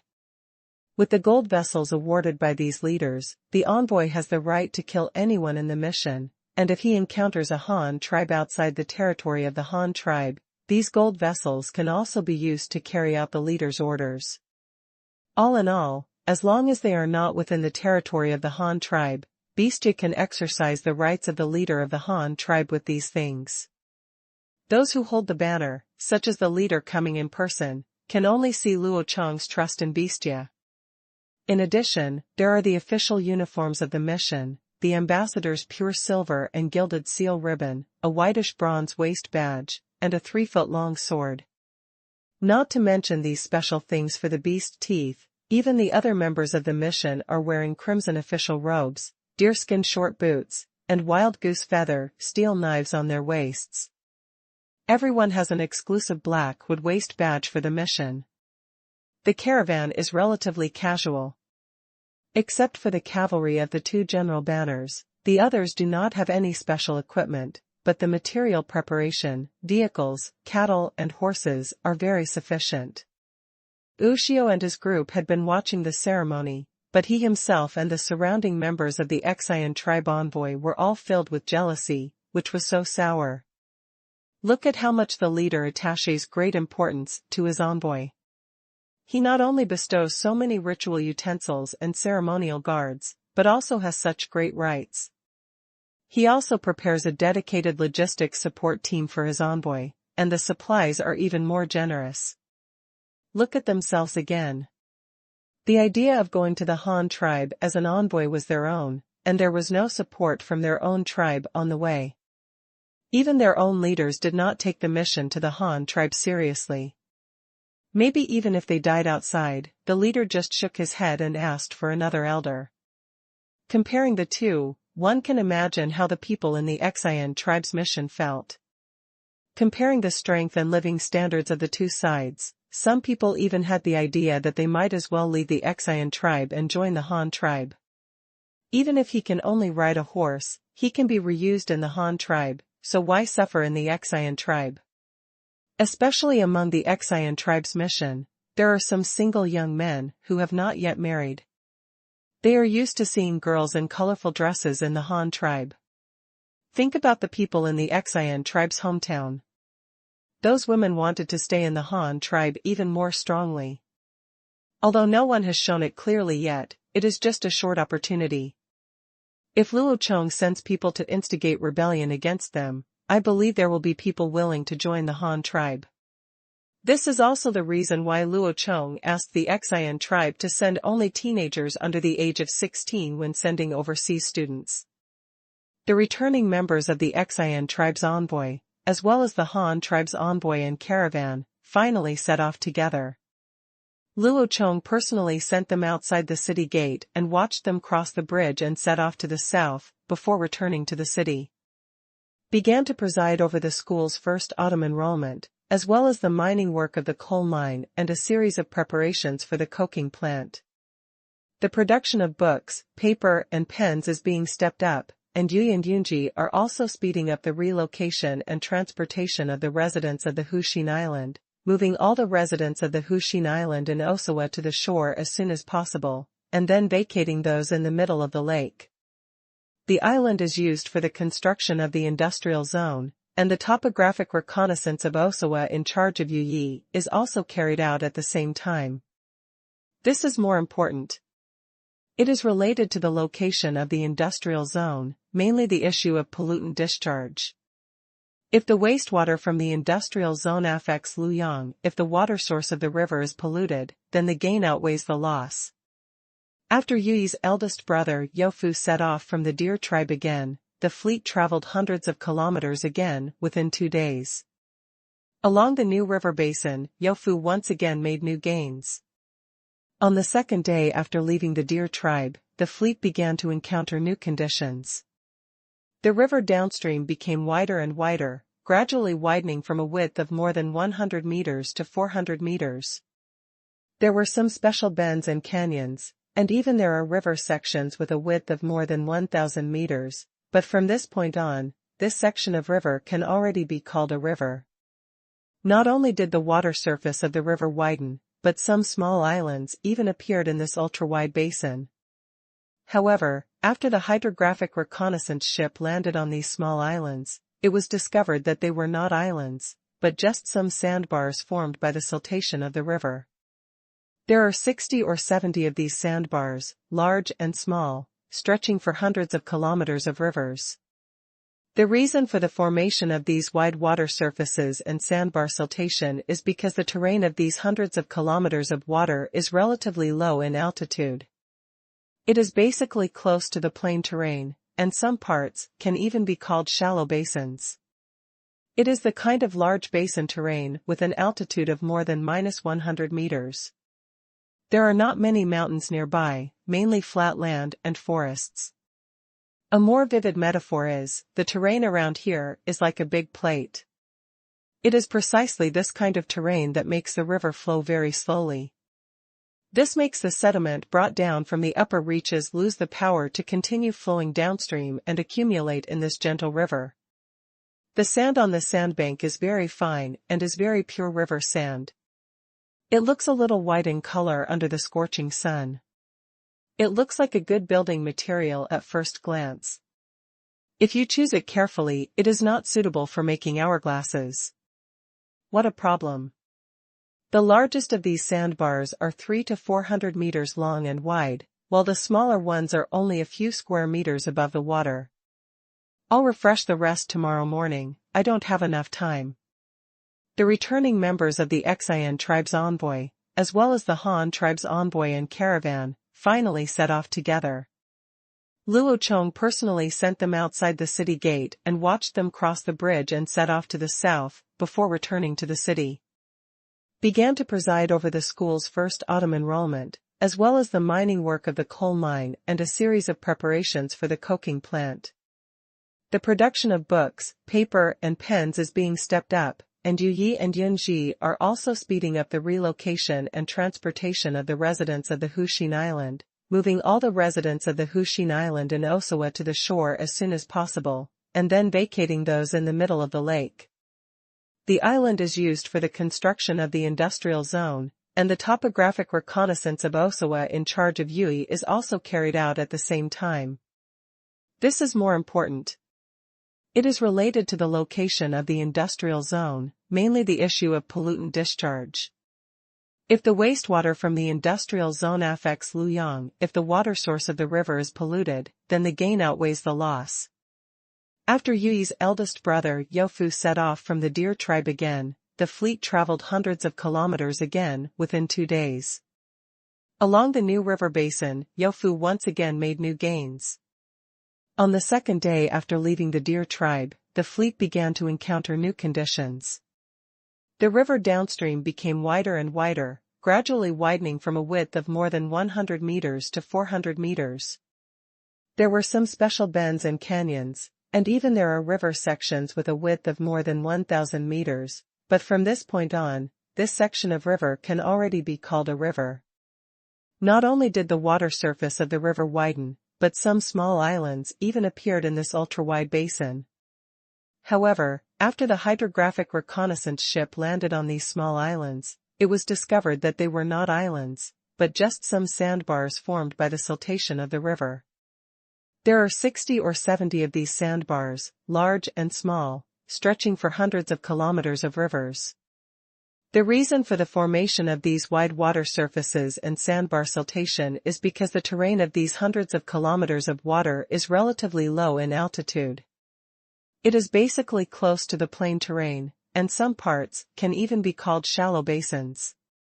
It is the kind of large basin terrain with an altitude of more than -100 meters. There are not many mountains nearby, mainly flat land and forests. A more vivid metaphor is, the terrain around here is like a big plate. It is precisely this kind of terrain that makes the river flow very slowly. This makes the sediment brought down from the upper reaches lose the power to continue flowing downstream and accumulate in this gentle river. The sand on the sandbank is very fine and is very pure river sand. It looks a little white in color under the scorching sun. At first glance, it is a good building material. If you choose it carefully, it is not suitable for making hourglasses. What a problem. The large sandbars are 300 to 400 meters long and wide, and the small ones are only a few square meters above the water. The returning personnel of the Xian tribe's envoys, as well as the Han tribe's envoys and caravans, finally set off together. Luo Chong personally sent them outside the city gate and watched them cross the bridge and set off south. Then he returned to the city and began to preside over the school's first autumn enrollment, as well as the mining of coal mines and a series of preparations for the coking plant. The production of books, paper and pens is being stepped up, and Yui and Yunji are also speeding up the relocation and transportation of the residents of the Hushin Island, moving all the residents of the Hushin Island and Osawa to the shore as soon as possible, and then vacating those in the middle of the lake. The island is used for the construction of the industrial zone, and the topographic reconnaissance of Osawa in charge of Yui is also carried out at the same time. This is more important. It is related to the location of the industrial zone, mainly the issue of pollutant discharge. If the wastewater from the industrial zone affects Luoyang, if the water source of the river is polluted, then the gain outweighs the loss. After Yui's eldest brother Youfu set off from the deer tribe again, the fleet traveled hundreds of kilometers again within 2 days. Along the new river basin, Youfu once again made new gains. On the second day after leaving the deer tribe, the fleet began to encounter new conditions. The river downstream became wider and wider, gradually widening from a width of more than 100 meters to 400 meters. There were some special bends and canyons, and even there are sections with a width of more than 1,000 meters, but from this point on, this section of river can already be called a river. There are 60 or 70 of these sandbars, large and small, stretching for hundreds of kilometers of rivers. The reason for the formation of these wide water surfaces and sandbar siltation is because the terrain of these hundreds of kilometers of water is relatively low in altitude. It is basically close to the plain terrain, and some parts can even be called shallow basins. It is the kind of large basin terrain with an altitude of more than -100 meters. There are not many mountains nearby, mainly flat land and forests. A more vivid metaphor is, the terrain around here is like a big plate. It is precisely this kind of terrain that makes the river flow very slowly. This makes the sediment brought down from the upper reaches lose the power to continue flowing downstream and accumulate in this gentle river. The sand on the sandbank is very fine and is very pure river sand. It looks a little white in color under the scorching sun. It looks like a good building material at first glance. If you choose it carefully, it is not suitable for making hourglasses. What a problem.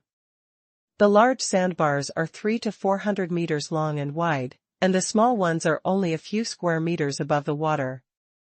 The returning personnel of the Xian tribe's envoys, as well as the Han tribe's envoys and caravans, finally set off together. Luo Chong personally sent them outside the city gate and watched them cross the bridge and set off south. Then he returned to the city and began to preside over the school's first autumn enrollment, as well as the mining of coal mines and a series of preparations for the coking plant.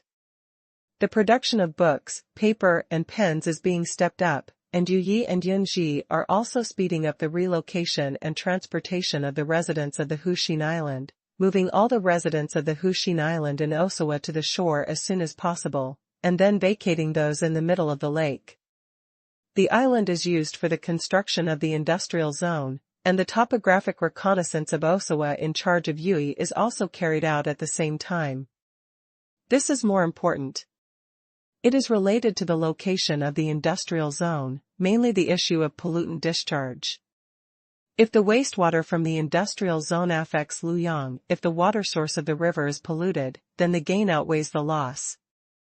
On the second day after leaving the Deer tribe, the fleet began to encounter new conditions. The river downstream became wider and wider, gradually widening from a width of more than 100 meters to 400 meters. There were some special bends and canyons, and even there are sections with a width of more than 1,000 meters, but from this point on, this section of river can already be called a river. A real man will fight a crocodile, and the bravest hunter will challenge the most ferocious beast. Although the men of the Han tribe have become more and more civilized due to the influence of their leaders, they still have the instinct to drink blood. It hasn't been thrown away yet. After all, Luo Chong has only been here for less than 5 years. In the past, the men of these tribes had made a living by hunting since childhood. At this time, a 7-8 meter long crocodile was successfully hunted. The crew members, who had been on the boat for a few days, were very excited. After cutting the first crocodile into pieces, they quickly repeated their same tricks and copied them. The guy ran to the river again and once again pulled out a few crocodiles with iron hooks. The river beach on the shore was soon stained red by the river water and blood, and became extremely muddy. However, the more than 200 crew members under Yu Fu did not feel tired at all, but worked harder and harder. "Captain Yu, look at how much meat this fish beast has, and it's so white. It looks like chicken, but I don't know if it tastes good or not. It must be delicious. Didn't you see how strong this thing is?" The leader said it is called muscle. Yes, muscle is meat with more strength. Muscle is more delicious. Captain Yu, look at the fish skin of this fish monster. It's stronger than cowhide. If you use this stuff to make leather boots or armor, it will be strong and durable. Let's keep some of this fish skin. One of the crew members said to Yu Fu while shaking a piece of crocodile carapace in his hand. Yu Fu also took it and looked at it, then shouted loudly to the crowd. "Brothers, this fish skin is of great use. Go back and bring it to our leader. You might be able to make some good things out of it. Don't bother with the fish anymore. Just go to the head and cut it completely. Let's skin the fish completely." "Okay, don't worry, Captain, it's up to me." "I got it, brothers, don't break your skin, you have to go back and make good things." "Captain Yu, this fish monster has a lot of oil. Why don't we keep some of it as well?" "Lu, you can treat whatever you like." Let everyone eat enough today, and make some more dried meat for us to eat on the ship. Come on, come on, come on, I've hooked another one, come on, I can't hold it anymore. Yufu was very busy here, and in the woods not far away, many people from the raccoon tribe were hiding behind the bushes with their cats, staring at Yufu with wide eyes, and then there was a burst of noise. Chatter of discussion. What are they using?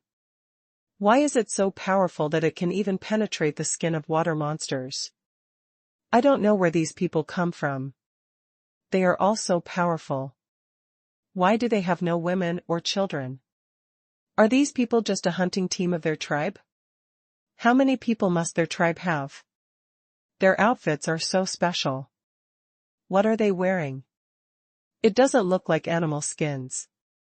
They may have been made by themselves. What are they wearing on their feet? Yes, even the hair is tied on the top of the head. This should be for convenience when working.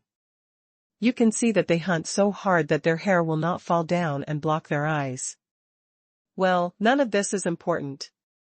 What we want to think about now is whether we should go over and contact them.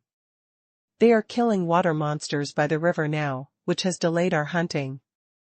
At this time, we usually hunt on the shore.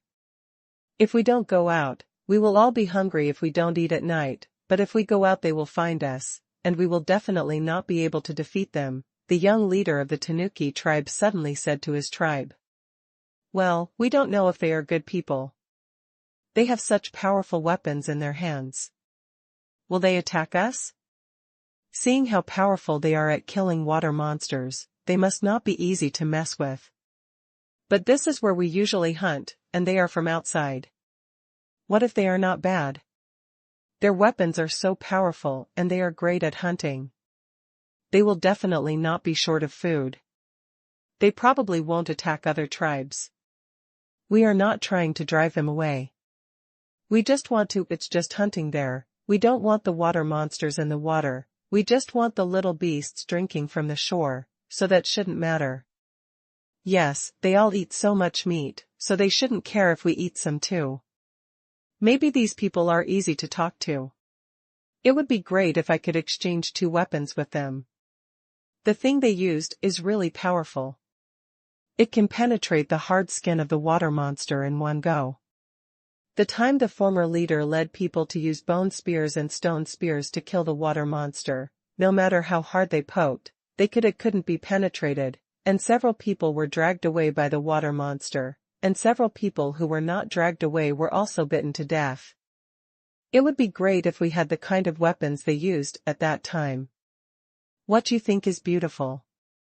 Even if they are easy to talk to, do you think they will exchange such a powerful weapon for us? Such a powerful weapon must be more difficult to make than a grindstone spear. If you had such a weapon, would you exchange it for us? Someone else? I. Okay, stop arguing. What's the use of saying this now? Even if they are willing to change, who of you dare to go and find them? Then, what should we do? We must go out anyway. They have scared away the prey there. If we don't go out, we will definitely be hungry at night. If I had known better, I would have saved the melon from the morning to eat at night. I don't know if I can still find melons in the fields in the north. Okay, stop talking, we listen to the leader. Ahem, let's do this. As per the old rules, we first ask the raccoon god for his revelation and see if he will let us go. The leader of the raccoon tribe spoke out again. Everyone nodded after hearing this, expressing their agreement with the leader's decision. So the leader of the civet tribe picked up the old civet cat next to him, held the cat's body with both hands and raised it above his head, then stared closely at the civet cat's 2 eyes of different colors, and kept saying, he muttered softly. As a result, the cat seemed to be impatient, and a purr suddenly came from its soft belly.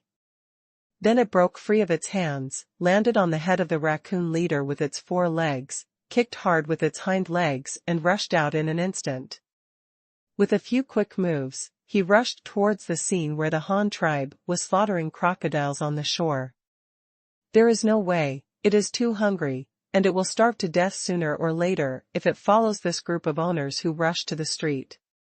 Look at the group of people on the shore. They can't even finish the bits of meat that leak out from their hands. It is better to abandon the dark and turn to the light as soon as possible. Good. As soon as the old cat took the lead, the cats raised by other people also swarmed after them.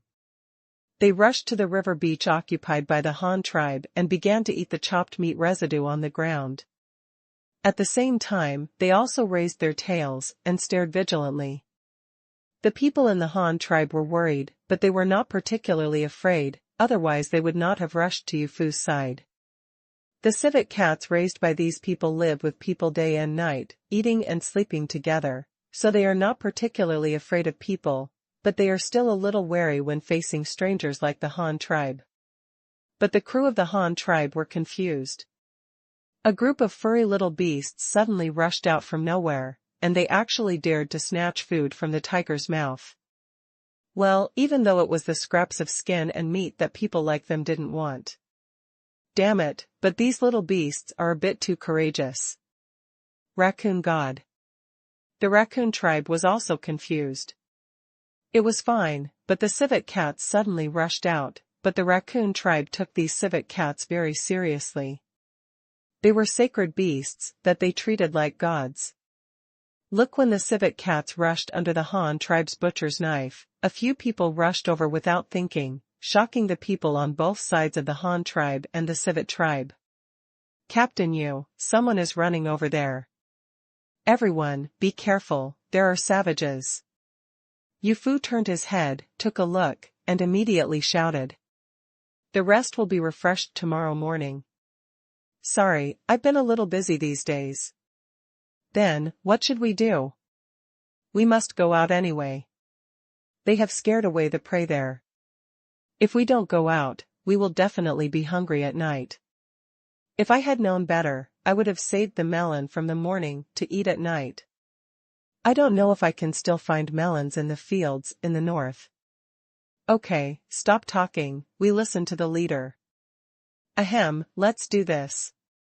As per the old rules, we first ask the raccoon god for his revelation and see if he will let us go. The leader of the raccoon tribe spoke out again. Everyone nodded after hearing this, expressing their agreement with the leader's decision. So the leader of the civet tribe picked up the old civet cat next to him, held the cat's body with both hands and raised it above his head, then stared closely at the civet cat's two eyes of different colors, and kept saying, he muttered softly. As a result, the cat seemed to be impatient, and a purring sound suddenly came from its soft belly. Then it broke free from its hands, landed on the head of the raccoon leader with its 4 legs, kicked hard with its hind legs and rushed out in an instant. With a few quick moves, he rushed towards the scene where the Han tribe was slaughtering crocodiles on the shore. There is no way, it is too hungry, and it will starve to death sooner or later if it follows this group of owners who rush to the street. Look at the group of people on the shore. They can't even finish the bits of meat that leak out from their hands. It is better to abandon the dark and turn to the light as soon as possible. Good. As soon as the old cat took the lead, the cats raised by other people also swarmed after them. They rushed to the river beach occupied by the Han tribe and began to eat the chopped meat residue on the ground. At the same time, they also raised their tails and stared vigilantly. The people in the Han tribe were worried, but they were not particularly afraid, otherwise they would not have rushed to Yufu's side. The civet cats raised by these people live with people day and night, eating and sleeping together, so they are not particularly afraid of people, but they are still a little wary when facing strangers like the Han tribe. But the crew of the Han tribe were confused. A group of furry little beasts suddenly rushed out from nowhere, and they actually dared to snatch food from the tiger's mouth. Well, even though it was the scraps of skin and meat that people like them didn't want. Damn it, but these little beasts are a bit too courageous. Raccoon God. The raccoon tribe was also confused. It was going well, but those civet cats suddenly rushed out, but the raccoon tribe took these civet cats very seriously. They were sacred beasts that they treated like gods. Look, when the civet cats rushed under the Han tribe's butcher's knife, a few people rushed over without thinking, shocking both the Han tribe and the civet tribe. Captain Yu, someone is running over there. Everyone, be careful, there are savages. Yu Fu turned his head, took a look, and immediately shouted. Then, what should we do? We must go out anyway. They have scared away the prey there. If we don't go out, we will definitely be hungry at night. If I had known better, I would have saved the melon from the morning to eat at night. I don't know if I can still find melons in the fields in the north. Okay, stop talking, we listen to the leader. Ahem, let's do this. As per the old rules, we first ask the raccoon god for his revelation and see if he will let us go. The leader of the raccoon tribe spoke out again. Everyone nodded after hearing this, expressing their agreement with the leader's decision. So the leader of the civet tribe picked up the old civet cat next to him, held the cat's body with both hands and raised it above his head, then stared closely at the civet cat's two eyes of different colors, and kept saying, he muttered softly. As a result, the cat seemed to be impatient, and a purr suddenly came from its soft belly. Then it broke free of its hands, landed on the head of the raccoon leader with its 4 legs, kicked hard with its hind legs and rushed out in an instant. With a few quick moves, he rushed towards the scene where the Han tribe was slaughtering crocodiles on the shore. There is no way, it is too hungry, and it will starve to death sooner or later if it follows this group of owners who rush to the street. Look at the group of people on the shore. They can't even finish the bits of meat that leak out from their hands. It is better to abandon the darkness and turn to the light as soon as possible. Good. As soon as the old cat took the lead, the cats raised by other people also swarmed after them. They rushed to the river beach occupied by the Han tribe and began to eat the chopped meat residue on the ground. At the same time, they also raised their tails and stared vigilantly. The people in the Han tribe were worried, but they were not particularly afraid, otherwise they would not have rushed to Yu Fu's side. The civet cats raised by these people live with people day and night, eating and sleeping together, so they are not particularly afraid of people, but they are still a little wary when facing strangers like the Han tribe. But the crew of the Han tribe were confused. A group of furry little beasts suddenly rushed out from nowhere, and they actually dared to snatch food from the tiger's mouth. Well, even though it was the scraps of skin and meat that people like them didn't want. Damn it, but these little beasts are a bit too courageous. Raccoon God. The raccoon tribe was also confused. It was going well, but those civet cats suddenly rushed out, but the raccoon tribe took these civet cats very seriously. They were sacred beasts that they treated like gods. Look, when the civet cats rushed under the Han tribe's butcher's knife, a few people rushed over without thinking, shocking both the Han tribe and the civet tribe. Captain Yu, someone is running over there. Everyone, be careful, there are savages. Yu Fu turned his head and took a look, and immediately shouted. The raccoon tribe was also confused. It was fine, but the civet cats suddenly rushed out, but the raccoon tribe took these civet cats very seriously. They were sacred beasts that they treated like gods. Look, when the civet cats rushed under the Han tribe's butcher's knife, a few people rushed over without thinking, shocking the people on both sides of the Han tribe and the civet tribe.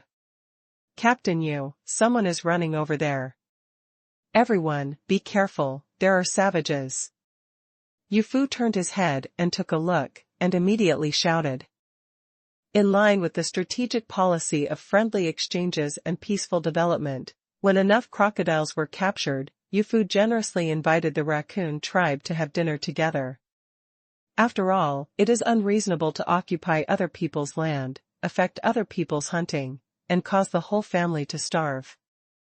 The place for dinner is at the residence of the Tanuki tribe, which is not far from the river bank, about 2 kilometers away. This distance is not far or close.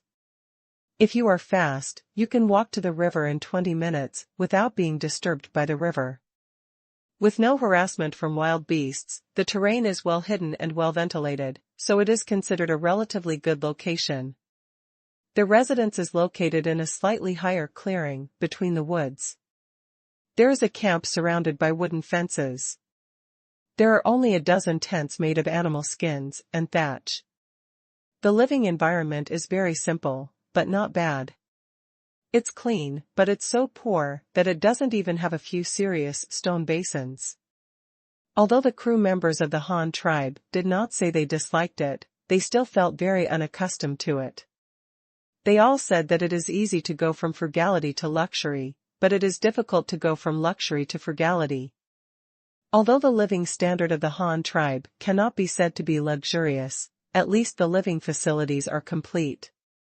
The word convenient can still be called convenient. Fortunately, the fleet brought enough living supplies themselves so that it would not be too difficult for them. The large iron pot that comes with it is placed on a simple stove made of stone. Use flint to light the fire, steam 2 pots of rice, and then stew the soup with crocodile meat. Unfortunately, there are no vegetables, but fortunately the raccoon tribe has also come out. Some fruits. It was a melon that was slightly larger than a fist. It had a green patterned skin on the outside, bright red flesh and black seeds on the inside. It was juicy and sweet. If Luo Chong was there, if you come here, you will definitely recognize that this is a watermelon, but these watermelons are very small, with an average weight of only 2 or 3 kilograms each. People in the Han tribe have long been accustomed to growing food and fruits, so whenever they encounter seeds of fruits they have never seen before, they will deliberately collect them. After all, in the title system promulgated by the leader, if they can contribute a kind of seed that can be planted to the tribe, new crops will be rewarded with titles. Although there are many people in the reconnaissance fleet, although this kind of thing cannot be recorded individually, as long as the seeds of the new melon are brought back, a collective merit will definitely be indispensable, so when everyone eats melons, there is no need to arrange at all, and the melon seeds will be collected consciously. Everyone has experience in this area. After planting so many crops, they all know that the seeds of melons are hidden in the pulp. After all, the Han tribe has long popularized the cultivation of loofah, which is the most common melon in the Han tribe. First of all, everyone has long known what the seeds of loofah are. Yufu thought more. This melon is very sweet and juicy. Maybe I can develop it in depth when I go back. It would be even better if I could make melon candy. The people of the Li tribe could not understand the intentions of the people of the Han tribe, so they felt very strange about the behavior of the people of the Han tribe. Although they were also planting melons unconsciously, such as spitting out melon seeds everywhere, or taking them out when defecating. Melon seeds, but there is no old man with rich life experience to summarize this knowledge.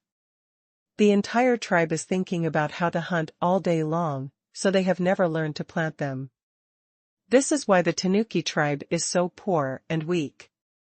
The population of the raccoon tribe is very young. There are no shamans who specialize in organizing sacrifices, and there are no elders who sit at home. The main reason is that hunting casualties are too great, and the average age is not high. During the meal, Yufu asked people to share porcelain bowls with the people of the raccoon tribe.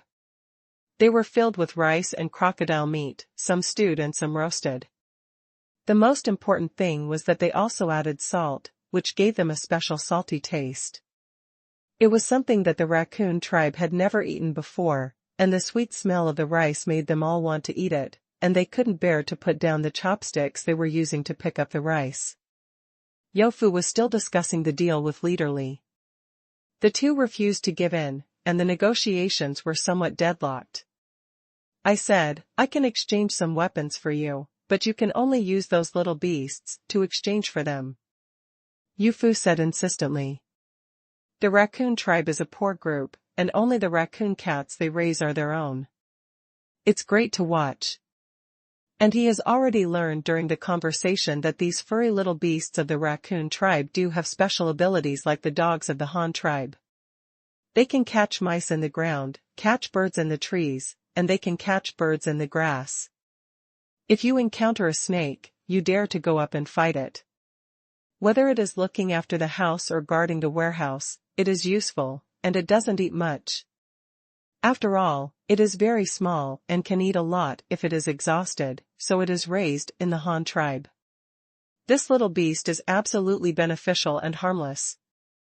As for the raccoon god mentioned by the raccoon tribe, and the theory that a child who died in infancy turned into a raccoon cat, Yu Fu firmly did not believe it.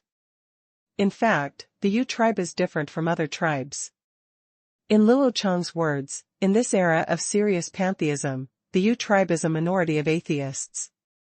The main reason is that the Yu tribe is a tribe that runs around. They are restless and travel all over the world. There are many tribes that have passed by. This tribe believes in horses, and that tribe believes in donkeys.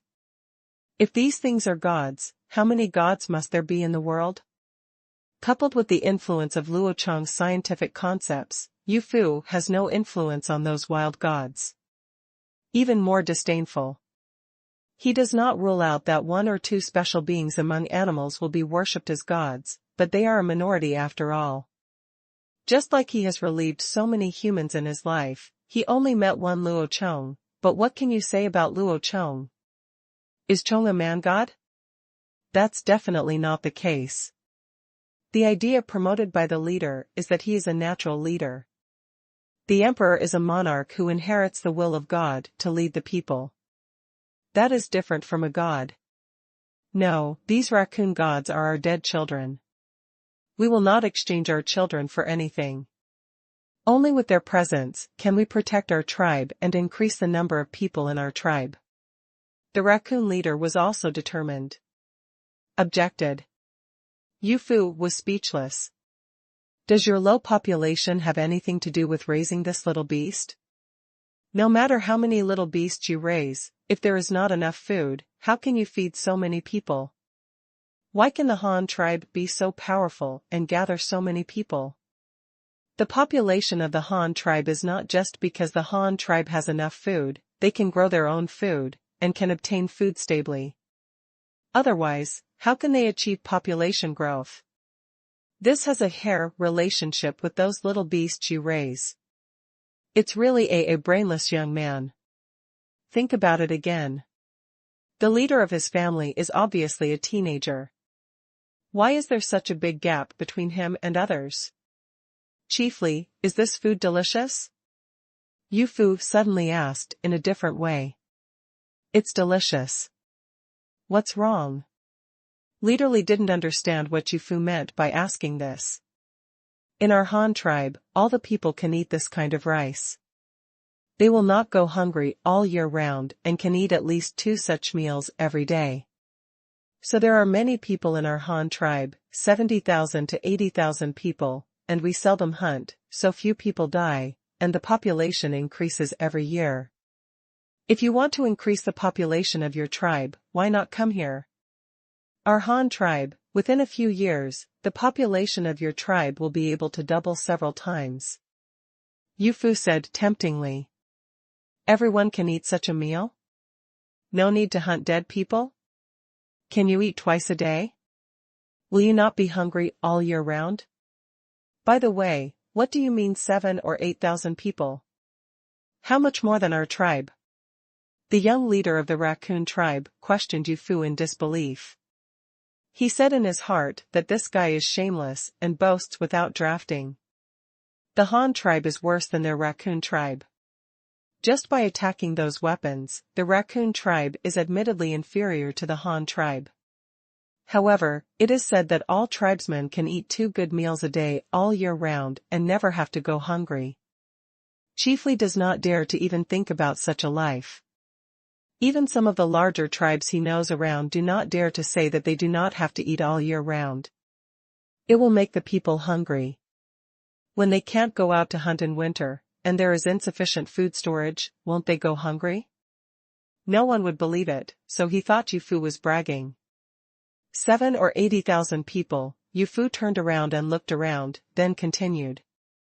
The way your tribe lives is like this, with 70,000 to 80,000 tribesmen lined up in a row, you can walk for 10 days without reaching the end. Considering that this guy didn't know how to count, Yu Fu simply replaced this huge number with a more intuitive area and distance. Leader Li was shocked now, but he still didn't believe it.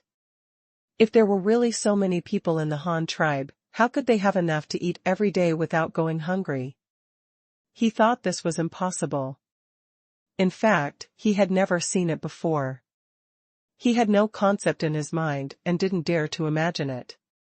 So he refuted Yu Fu, hoping to expose Yu Fu's lies. You just said that people in your Han tribe don't need to hunt. So there are so many of you, what do you eat every day? Eat rice, put less rice in the morning, boil porridge, and steam rice at noon and evening.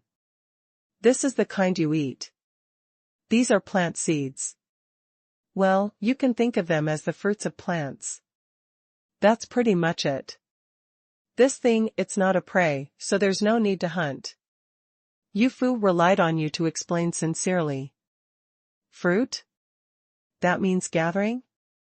With so many of you collecting edible seeds every day, how much do you need?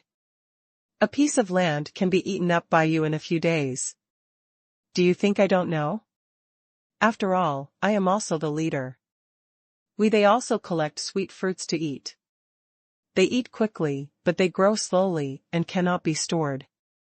Don't lie to me anymore, the raccoon leader retorted, thinking he was smart, thinking that he had exposed Yu Fu's story. Lie.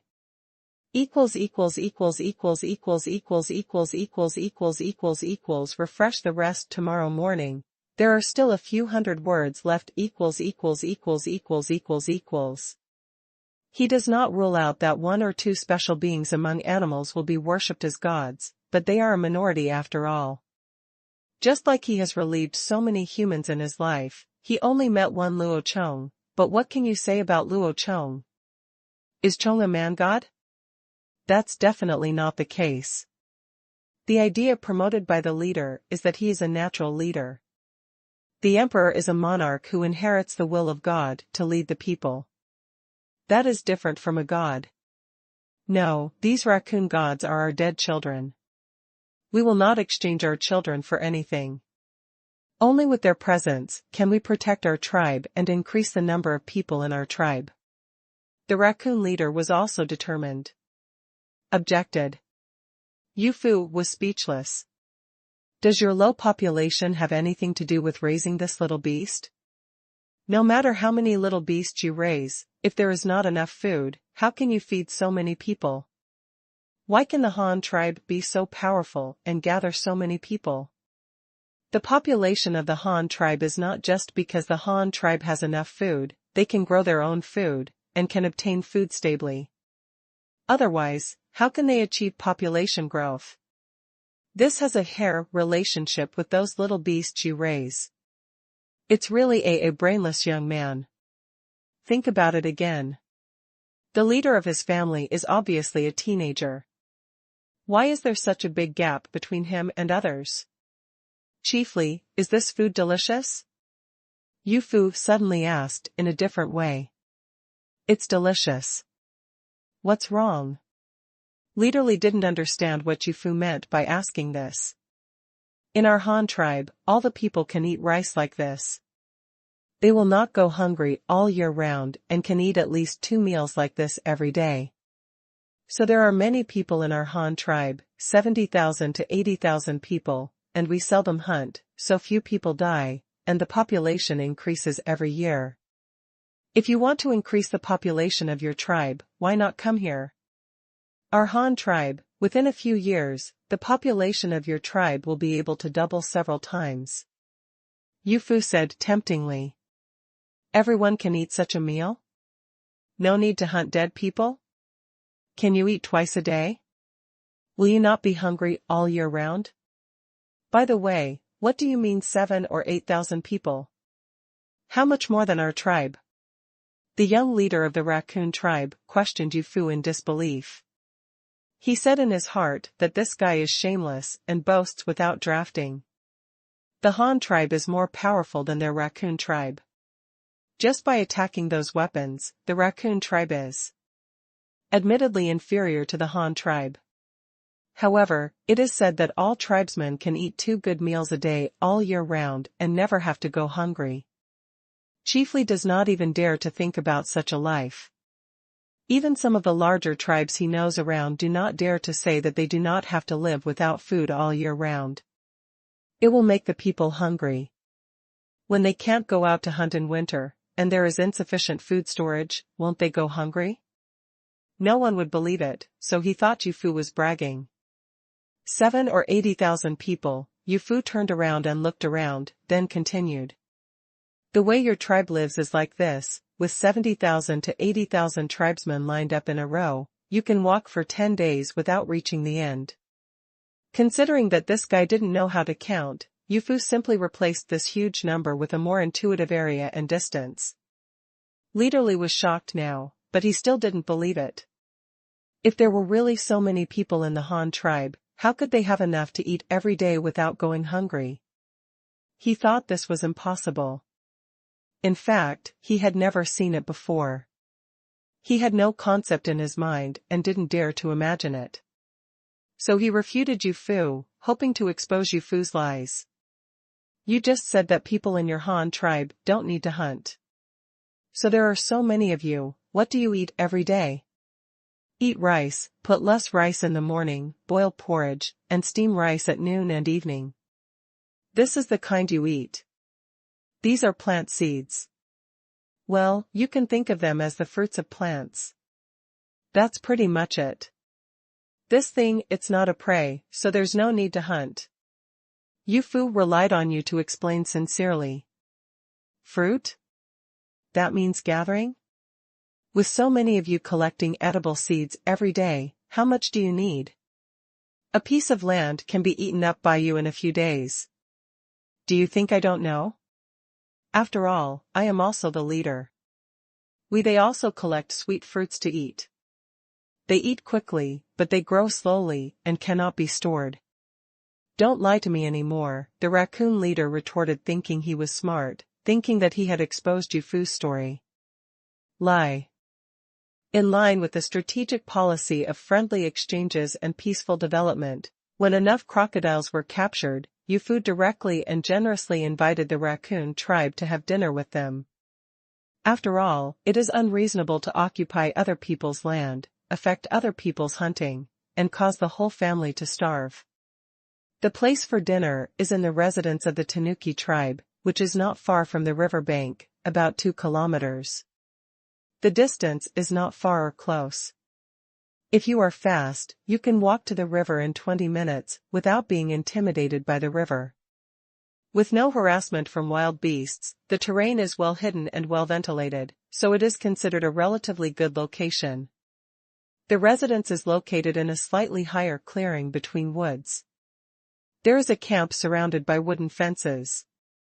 There are only a dozen tents made of animal skins and thatch. The living environment is very simple, but not bad.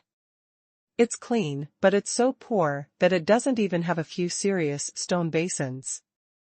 Although the crew members of the Han tribe did not say they disliked it, they still felt very unaccustomed to it. They all said that it is easy to go from frugality to luxury, but it is difficult to go from luxury to frugality. Although the living standard of the Han tribe cannot be said to be luxurious, at least the living facilities are complete. The word convenient can still be called convenient. Fortunately, the fleet brought enough living supplies themselves so that it would not be too difficult for them. The large iron pot that comes with it is placed on a simple stove made of stone. Use flint to light the fire, steam 2 pots of rice, and then stew the soup with crocodile meat. Unfortunately, there are no vegetables, but fortunately the raccoon tribe has also come out. Some fruits. It was a melon that was slightly larger than a fist. It had a green patterned skin on the outside, bright red flesh and black seeds on the inside. It was juicy and sweet. If Luo Chong was there, if you come here, you will definitely recognize that this is a watermelon, but these watermelons are very small, with an average weight of only 2 or 3 kilograms each. People in the Han tribe have long been accustomed to growing food and fruits, so whenever they encounter seeds of fruits they have never seen before, they will deliberately collect them. After all, in the title system promulgated by the leader, if they can contribute a kind of seed that can be planted to the tribe, new crops will be rewarded with titles. Although there are many people in the reconnaissance fleet, although this kind of thing cannot be recorded individually, as long as the seeds of the new melon are brought back, a collective merit will definitely be indispensable, so when everyone eats melons, there is no need to arrange at all, and the melon seeds will be collected consciously. Everyone has experience in this area. After planting so many crops, they all know that the seeds of melons are hidden in the pulp. After all, the Han tribe has long popularized the cultivation of lofa, which is the most common melon in the Han tribe. First of all, everyone has long known what the seeds of lofa are. Yu Fu thought more. This melon is very sweet and juicy. Maybe I can develop it in depth when I go back. It would be even better if I could make melon candy. The people of the Li tribe could not understand the intentions of the people of the Han tribe, so they felt very strange about the behavior of the people of the Han tribe. Although they were also planting melon seeds unconsciously, such as spitting out melon seeds everywhere, or taking them out when defecating. Melon seeds, but there is no old man with rich life experience to summarize this knowledge. The people of the entire tribe are thinking about how to hunt all day long, so they have never learned to plant them. This is why the Tanuki tribe is so poor and weak. The population of the Raccoon tribe is very young. There are no shamans who specialize in organizing sacrifices, and there are no elders who sit at home. The main reason is that hunting casualties are too great, and the average age is not high. During the meal, Yu Fu asked people to share porcelain bowls with the people of the Raccoon tribe. They were filled with rice and crocodile meat, some stewed and some roasted. The most important thing was that they also added salt, which gave them a special salty taste. It was something that the Raccoon tribe had never eaten before, and the sweet smell of the rice made them all want to eat it, and they couldn't bear to put down the chopsticks they were using to pick up the rice. Yu Fu was still discussing the deal with Leader Li.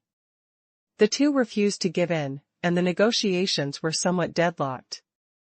I said, I can exchange some weapons for you, but you can only use those little beasts to exchange for them. Yu Fu said insistently. The Raccoon tribe is a poor group, and only the raccoon cats they raise are their own. It's great to watch. And he has already learned during the conversation that these furry little beasts of the Raccoon tribe do have special abilities like the dogs of the Han tribe. They can catch mice in the ground, catch birds in the trees, and they can catch birds in the grass. If you encounter a snake, you dare to go up and fight it. Whether it is looking after the house or guarding the warehouse, it is useful, and it doesn't eat much. After all, it is very small and can eat a lot if it is exhausted, so it is raised in the Han tribe. This little beast is absolutely beneficial and harmless. As for the raccoon god mentioned by the Raccoon tribe, and the theory that a child who died in infancy turned into a raccoon cat, Yu Fu firmly did not believe it. In fact, the Yu tribe is different from other tribes. In Luo Chong's words, in this era of serious pantheism, the Yu tribe is a minority of atheists. The main reason is that the Yu tribe is a tribe that runs around. They are restless and travel all over the world. There are many tribes that have passed by. This tribe believes in horses, and that tribe believes in donkeys. If these things are gods, how many gods must there be in the world? Coupled with the influence of Luo Chong's scientific concepts, Yu Fu has no influence on those wild gods. Even more disdainful. He does not rule out that one or two special beings among animals will be worshipped as gods, but they are a minority after all. Just like he has relieved so many humans in his life, he only met one Luo Chong, but what can you say about Luo Chong? Is Chong a man-god? That's definitely not the case. The idea promoted by the leader is that he is a natural leader. The emperor is a monarch who inherits the will of God to lead the people. That is different from a god.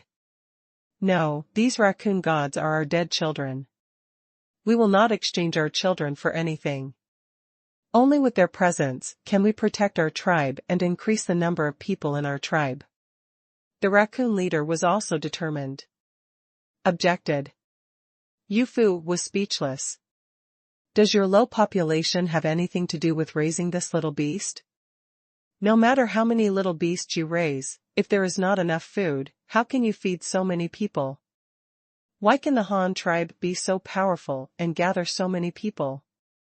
The population of the Han tribe is not just because the Han tribe has enough food, they can grow their own food, and can obtain food stably. Otherwise, how can they achieve population growth?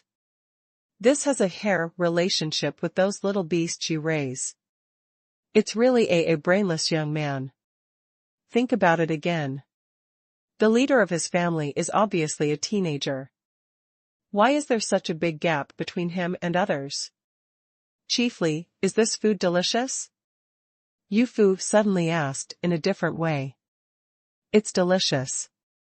What's wrong? Leader Li didn't understand what Yu Fu meant by asking this. In our Han tribe, all the people can eat rice like this.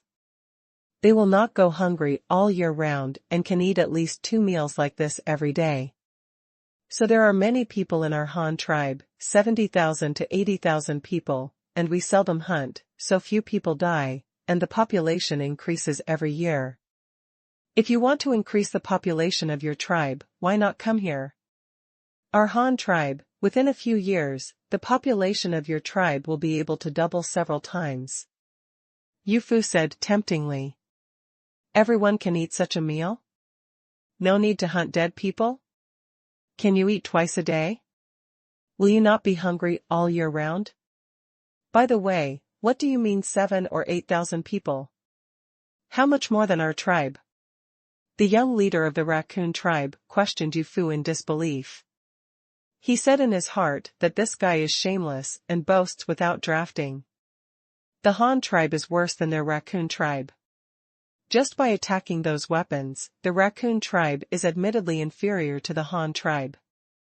However, it is said that all tribesmen can eat 2 good meals a day all year round and never have to go hungry. Chiefly does not even dare to think about such a life.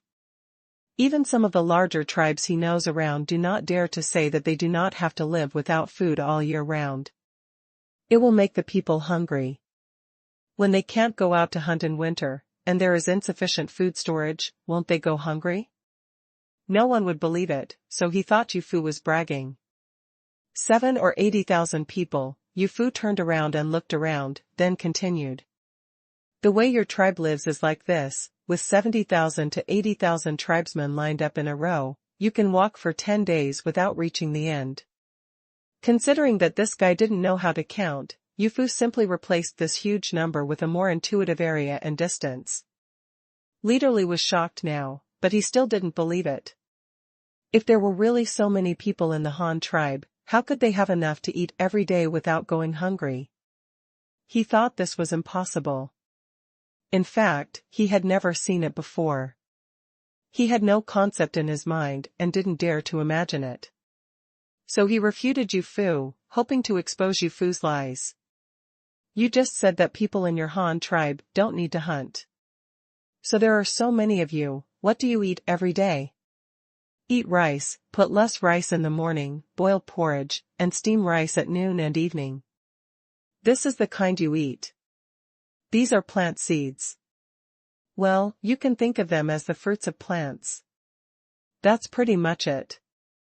This thing, it's not a prey, so there's no need to hunt. Yu Fu relied on you to explain sincerely. Fruit? That means gathering? With so many of you collecting edible seeds every day, how much do you need? A piece of land can be eaten up by you in a few days. Do you think I don't know? After all, I am also the leader. They also collect sweet fruits to eat. They eat quickly, but they grow slowly and cannot be stored. Don't lie to me anymore, the raccoon leader retorted, thinking he was smart, thinking that he had exposed Yu Fu's story. Lie.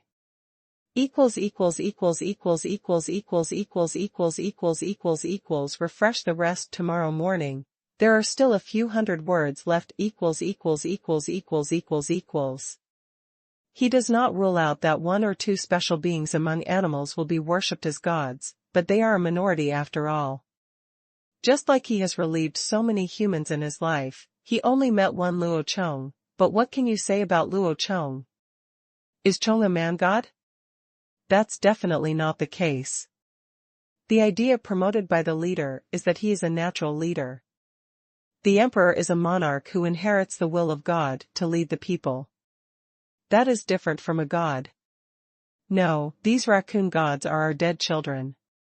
We will not exchange our children for anything. Only with their presence can we protect our tribe and increase the number of people in our tribe. The raccoon leader was also determined. Objected. Yu Fu was speechless. Does your low population have anything to do with raising this little beast? No matter how many little beasts you raise, if there is not enough food, how can you feed so many people? Why can the Han tribe be so powerful and gather so many people? The population of the Han tribe is not just because the Han tribe has enough food, they can grow their own food, and can obtain food stably. Otherwise, how can they achieve population growth? This has a hair relationship with those little beasts you raise. It's really a brainless young man. Think about it again. The leader of his family is obviously a teenager. Why is there such a big gap between him and others? Chiefly, is this food delicious? Yu Fu suddenly asked in a different way. It's delicious. What's wrong? Leaderly didn't understand what Yu Fu meant by asking this. In our Han tribe, all the people can eat rice like this. They will not go hungry all year round and can eat at least 2 meals like this every day. So there are many people in our Han tribe, 70,000 to 80,000 people, and we seldom hunt, so few people die, and the population increases every year. If you want to increase the population of your tribe, why not come here? Our Han tribe, within a few years, the population of your tribe will be able to double several times. Yu Fu said temptingly. Everyone can eat such a meal? No need to hunt dead people? Can you eat twice a day? Will you not be hungry all year round? By the way, what do you mean 7 or 8,000 people? How much more than our tribe? The young leader of the raccoon tribe questioned Yu Fu in disbelief. He said in his heart that this guy is shameless and boasts without drafting. The Han tribe is worse than their raccoon tribe. Just by attacking those weapons, the raccoon tribe is admittedly inferior to the Han tribe. However, it is said that all tribesmen can eat 2 good meals a day all year round and never have to go hungry. Chiefly does not even dare to think about such a life. Even some of the larger tribes he knows around do not dare to say that they do not have to live without food all year round. It will make the people hungry. When they can't go out to hunt in winter, and there is insufficient food storage, won't they go hungry? No one would believe it, so he thought Yu Fu was bragging. 7 or 80,000 people, Yu Fu turned around and looked around, then continued. The way your tribe lives is like this. With 70,000 to 80,000 tribesmen lined up in a row, you can walk for 10 days without reaching the end. Considering that this guy didn't know how to count, Yu Fu simply replaced this huge number with a more intuitive area and distance. Leaderly was shocked now, but he still didn't believe it. If there were really so many people in the Han tribe, how could they have enough to eat every day without going hungry? He thought this was impossible. In fact, he had never seen it before. He had no concept in his mind and didn't dare to imagine it. So he refuted Yu Fu, hoping to expose Yu Fu's lies. You just said that people in your Han tribe don't need to hunt. So there are so many of you, what do you eat every day? Eat rice, put less rice in the morning, boil porridge, and steam rice at noon and evening. This is the kind you eat. These are plant seeds. Well, you can think of them as the fruits of plants. That's pretty much it. This thing, it's not a prey, so there's no need to hunt. Yu Fu relied on you to explain sincerely. Fruit? That means gathering? With so many of you collecting edible seeds every day, how much do you need? A piece of land can be eaten up by you in a few days. Do you think I don't know? After all, I am also the leader. They also collect sweet fruits to eat. They eat quickly, but they grow slowly and cannot be stored. Don't lie to me anymore, the raccoon leader retorted, thinking he was smart, thinking that he had exposed Yu Fu's story. Lie. After some discussions, the Li tribe, which has a combined population of only 82 people, men, women, old and young, finally decided to join the Han tribe. They will leave here with Yu Fu's fleet, and of course, the flowers they raised. Tanuki. Yu Fu also finally achieved his goal. He packed up the man and the cat and defrauded him. If you don't want to change the cat for me, then let's go with the man. In order to stabilize the relationship between the two parties, and also because the fleet increased by more than 80 people, which caused the consumption of food stored on the ship to increase, Yu Fu ordered to stay in place for 2 days. One is to let the raccoon tribe pack up the things they want to take away. Of course, they have nothing to take away. The main reason is that Yu Fu wants people to search around the area where the Li tribe lives to see if there are any special products that the Han tribe needs, as well as records of the surrounding geography and landforms. The second is to bring the relationship between the Li tribe and the Han tribe closer. Don't they like the steel weapons and tools of the Han tribe? Then let them use them first so that they can get used to it, and it can also replenish the fleet's food reserves. So in the next 2 days, Yu Fu let the women of the Tanuki tribe lead the team, and mobilized 50 crew members to follow them. Their mission was to scout the surrounding terrain and collect any fruits or crops that could be planted around them, and also, there are forest resources or mineral resources. The men of the Li tribe and the remaining crew members of the Han tribe were stationed on the river bank, hunting crocodiles in the river and wild beasts drinking on the shore. They hunted during the drinking period in the morning and evening, and used the time at noon to smoke, dry or pickle the meat. Making animal skins. In terms of short-term storage of animal skins, if you don't have enough time, or you don't have the conditions for fine tanning, you can temporarily salt them to keep the skins from rotting for a period of time. The young men of the raccoon tribe have used sharp steel weapons to satisfy their hunting addiction in the past 2 days. They killed crocodiles that they had never dared to provoke before. Moreover, they had been in contact with these crew members of the Han tribe for a long time and even learned from them. They heard from their mouths that the Han tribe had more good things, tools, weapons, everything. As long as they went to the Han tribe, life would definitely be easier than they are now, which also strengthened their determination to join the Han tribe. They don't particularly care about clans or anything like that. The main reason is that this tribe doesn't have any kind of inheritance. There aren't even any old people over 30 years old. Talking about clans is nonsense. These young people are more like pragmatists and care more about joining the actual benefits that the Han tribe can get in the future. In addition, on the collection team, in the past 2 days, they were also lucky enough to find 2 useful minerals. One was a copper mine that they were already very familiar with. However, the quality of this copper mine was a bit low, but it was still relatively good compared to Babaoshan. It's a bit low for a mining area, but actually it is a good mine. This is chalcocite, which is mainly composed of blue-purple copper sulfide crystals. There is also malachite on the surface. This is mainly because the copper ore on the surface has been corroded by rain and air for a long time. It's just oxidized, but the deep layers are still dominated by copper sulfide. The other mine is a mineral that Yu Fu and the others have never seen before, but intuitively, Yu Fu feels that it is a kind of mineral, but they can't think of what it can be used for yet. It is a kind of vermilion-colored stone, some of which are dark in color.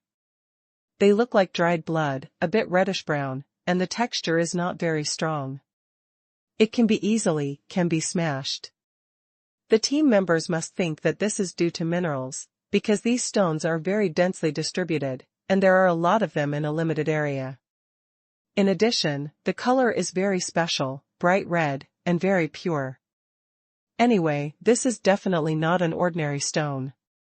The first thing Yu Fu said when he saw this kind of stone was, "It doesn't matter whether it's a metal or not. It's such a red stone and so soft. It breaks into pieces when crushed. It can be used as a dye or pigment." In fact, what he didn't know was that this was indeed a metal mine, which was called cinnabar in ancient times. It was a raw ore for smelting metallic mercury, which is also mercury.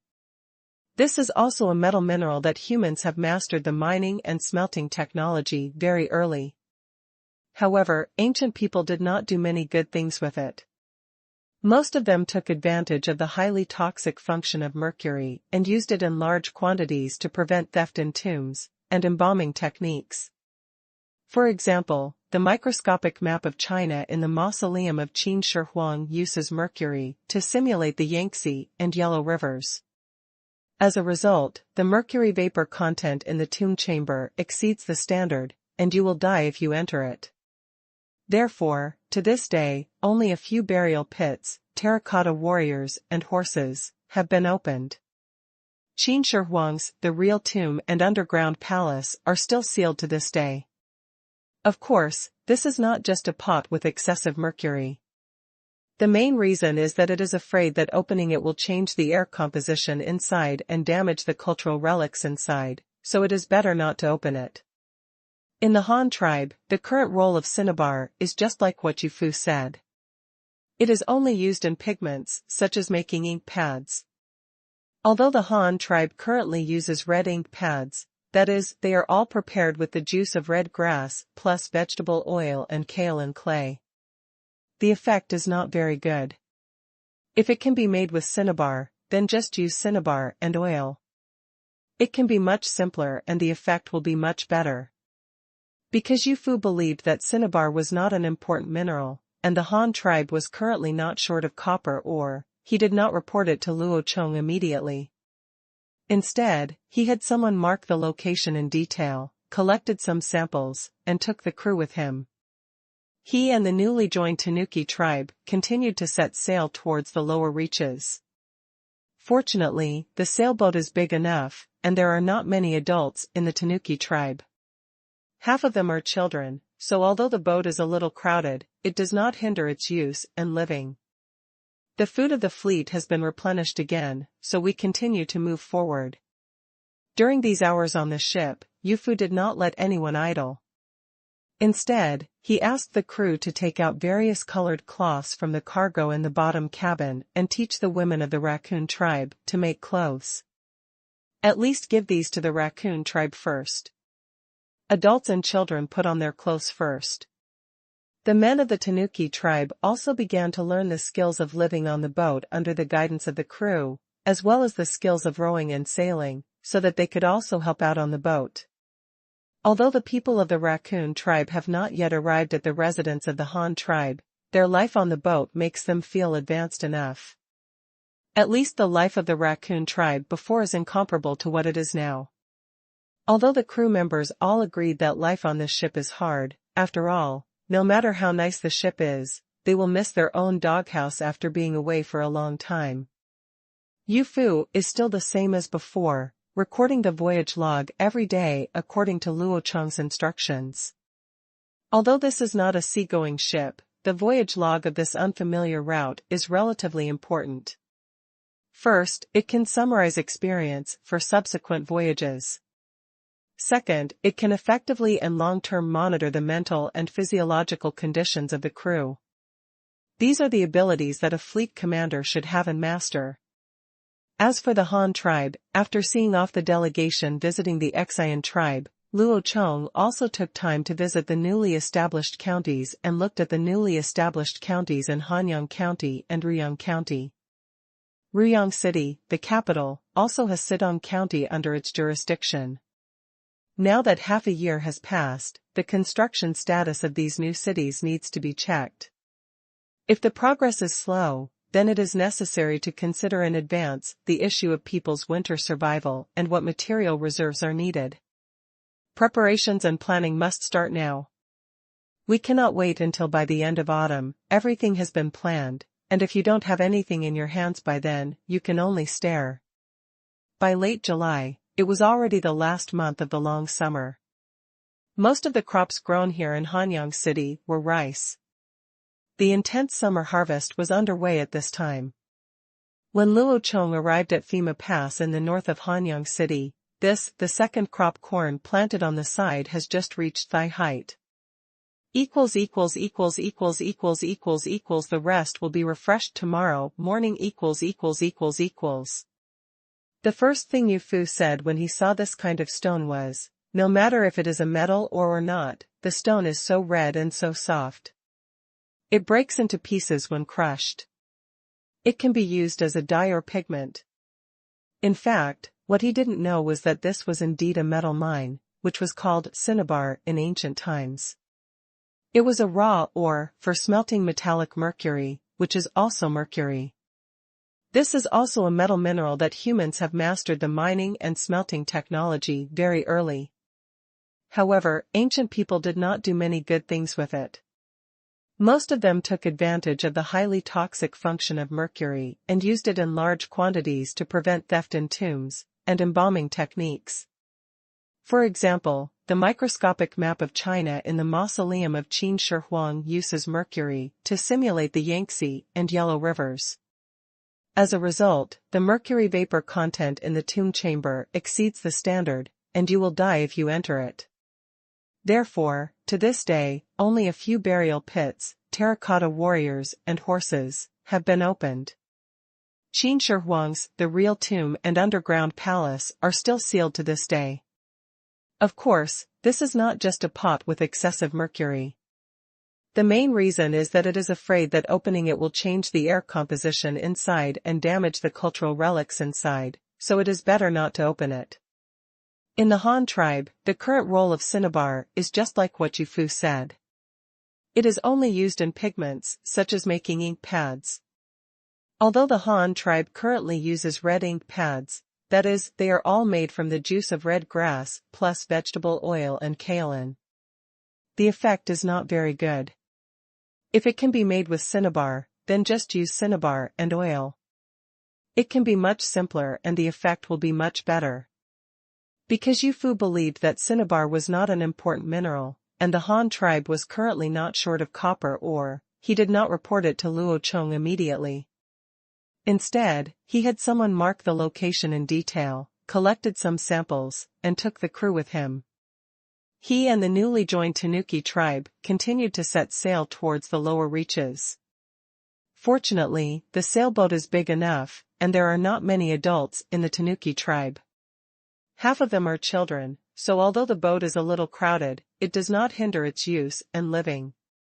The food of the fleet has been replenished again, so we continue to move forward. During these hours on the ship, Yu Fu did not let anyone idle. Instead, he asked the crew to take out various colored cloths from the cargo in the bottom cabin and teach the women of the raccoon tribe to make clothes. At least give these to the raccoon tribe first. Adults and children put on their clothes first.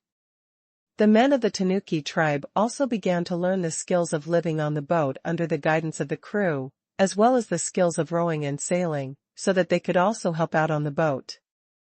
Although the people of the raccoon tribe have not yet arrived at the residence of the Han tribe, their life on the boat makes them feel advanced enough. At least the life of the raccoon tribe before is incomparable to what it is now.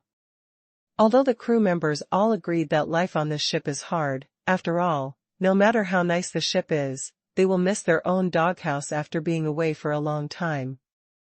Yu Fu is still the same as before, recording the voyage log every day according to Luo Chong's instructions.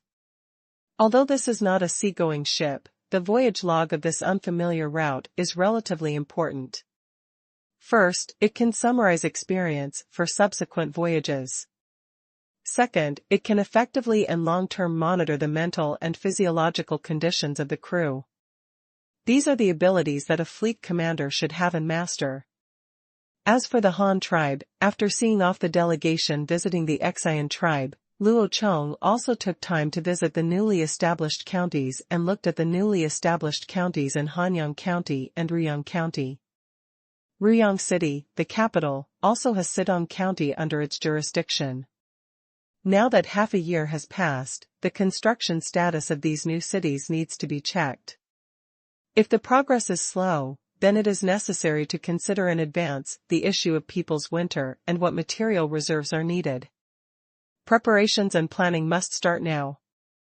We cannot wait until by the end of autumn, everything has been planned, and if you don't have anything in your hands by then, you can only stare. By late July, it was already the last month of the long summer. Most of the crops grown here in Hanyang City were rice. At this time, the intense summer harvest was underway.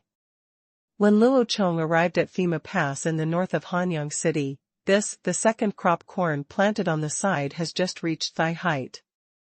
As for the Han tribe, after seeing off the delegation visiting the Qian tribe, Luo Chong also took time to visit the newly established counties and looked at the newly established counties in Hanyang County and Ruyang County.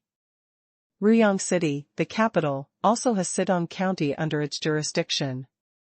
Now that half a year has passed, the construction status of these new cities needs to be checked. If the progress is slow, then it is necessary to consider in advance the issue of people's winter and what material reserves are needed. Preparations and planning must start now. We cannot wait until by the end of autumn, everything has been planned, and if you don't have anything in your hands by then, you can only stare. By late July, it was already the last month of the long summer. Most of the crops grown here in Hanyang City were rice.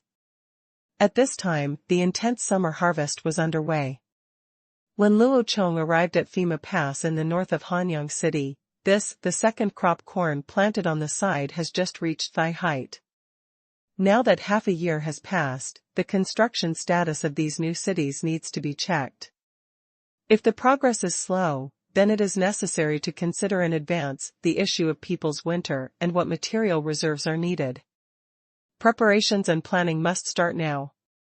We cannot wait until by the end of autumn, everything has been planned, and if you don't have anything in your hands by then, you can only stare. Saiga antelopes only give birth to one child per year in the wild. Female lambs can reach sexual maturity in 1 month, while male lambs need 12 months. In other words, lambs can reproduce at the latest when they are 1 year old. Among larger mammals, they already have very strong reproductive capabilities. But even if 1-year-old can reproduce, it can only be called adolescence. Just like 1-year-old of a dog is equivalent to 7 years old of a human, a 3-year-old dog is considered to be in its prime. The same is true for the Saiga antelope, because its lifespan is only about 12 or 13 years. Therefore, Ing Rue said that the breeder summarized the antelope as being in the prime of life, between 3 and 6 years old. This statement is correct. Those under 3 years old are called juveniles, 3 to 6 years old are prime adults, 6 to 9 years old are middle-aged, and those after 9 years old are old age. As the backbone of the antelope race in their prime, they are theoretically capable of giving birth to 2 babies a year. However, in the wild environment, food and safety issues cannot be guaranteed, so they can only have 1 baby a year. However, antelopes raised completely in captivity can, but there are no considerations of these environmental factors. The antelopes raised by the Han tribe in the past were basically raised by the original members of the Jianjiao tribe. They also raised them according to the original free-range and free-range methods. The sheep raised in this way were no different from semi-wild sheep. Luo Chong's memories of sheep raising in his previous life were all about sheep herding. He had no idea about sheep being raised in captivity. He only remembered that pigs were raised in captivity.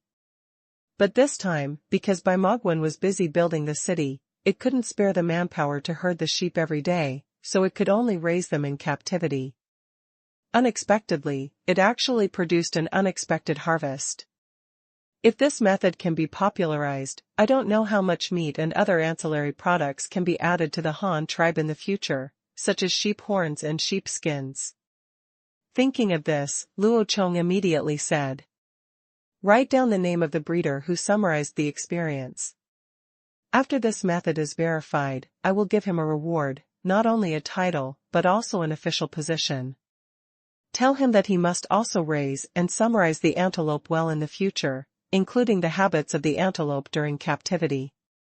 I asked him to summarize whether there would be changes in sex, as well as what kind of feed they should eat during captivity, and said that this was the task I gave him. Well, also, regardless of whether this method can be verified or not, I will first reward him with 30 yuan. As a reward for his good discovery and active reporting, I will reward him. Leader, but he has never learned Chinese characters. What official position can you give him? It's not feasible for him to be a local official. He has no experience in managing people. Rui couldn't help but asked, curiously.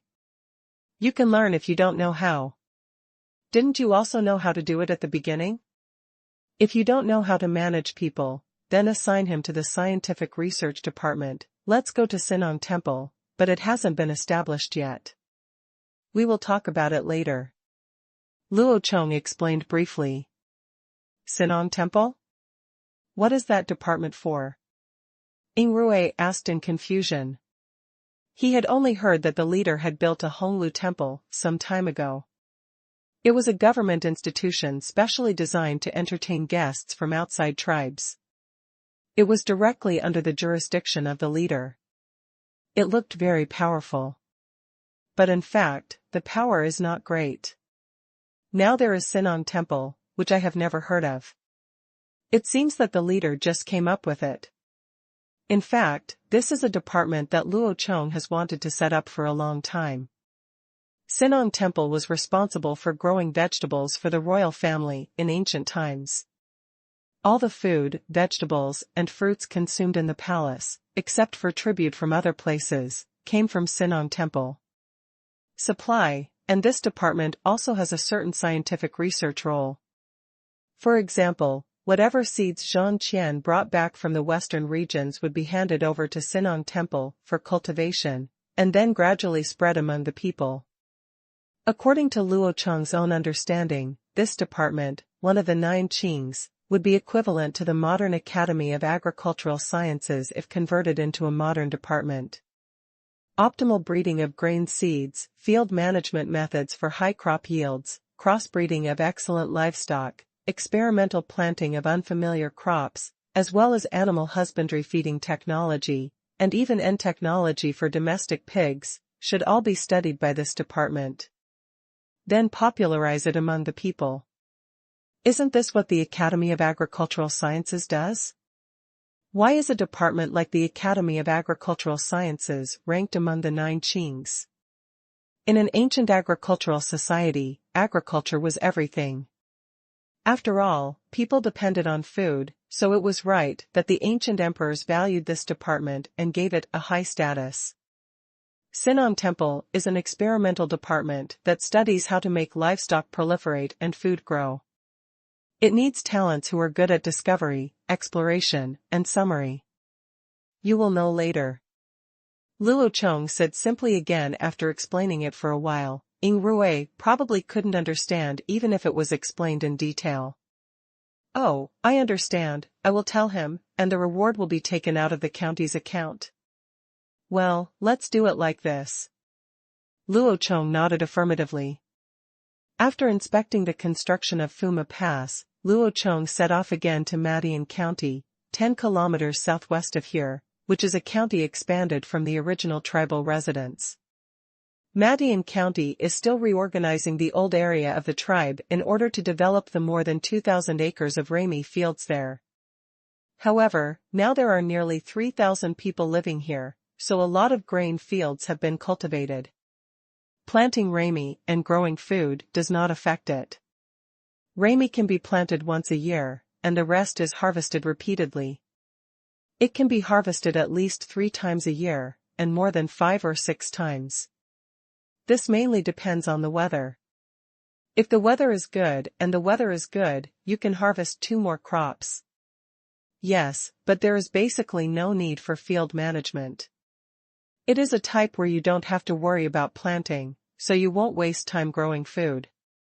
Since Madian County is a newly established county, and the residents are all immigrants who have just arrived at the beginning of this year, corn with a relatively high yield and a short planting time was chosen for food.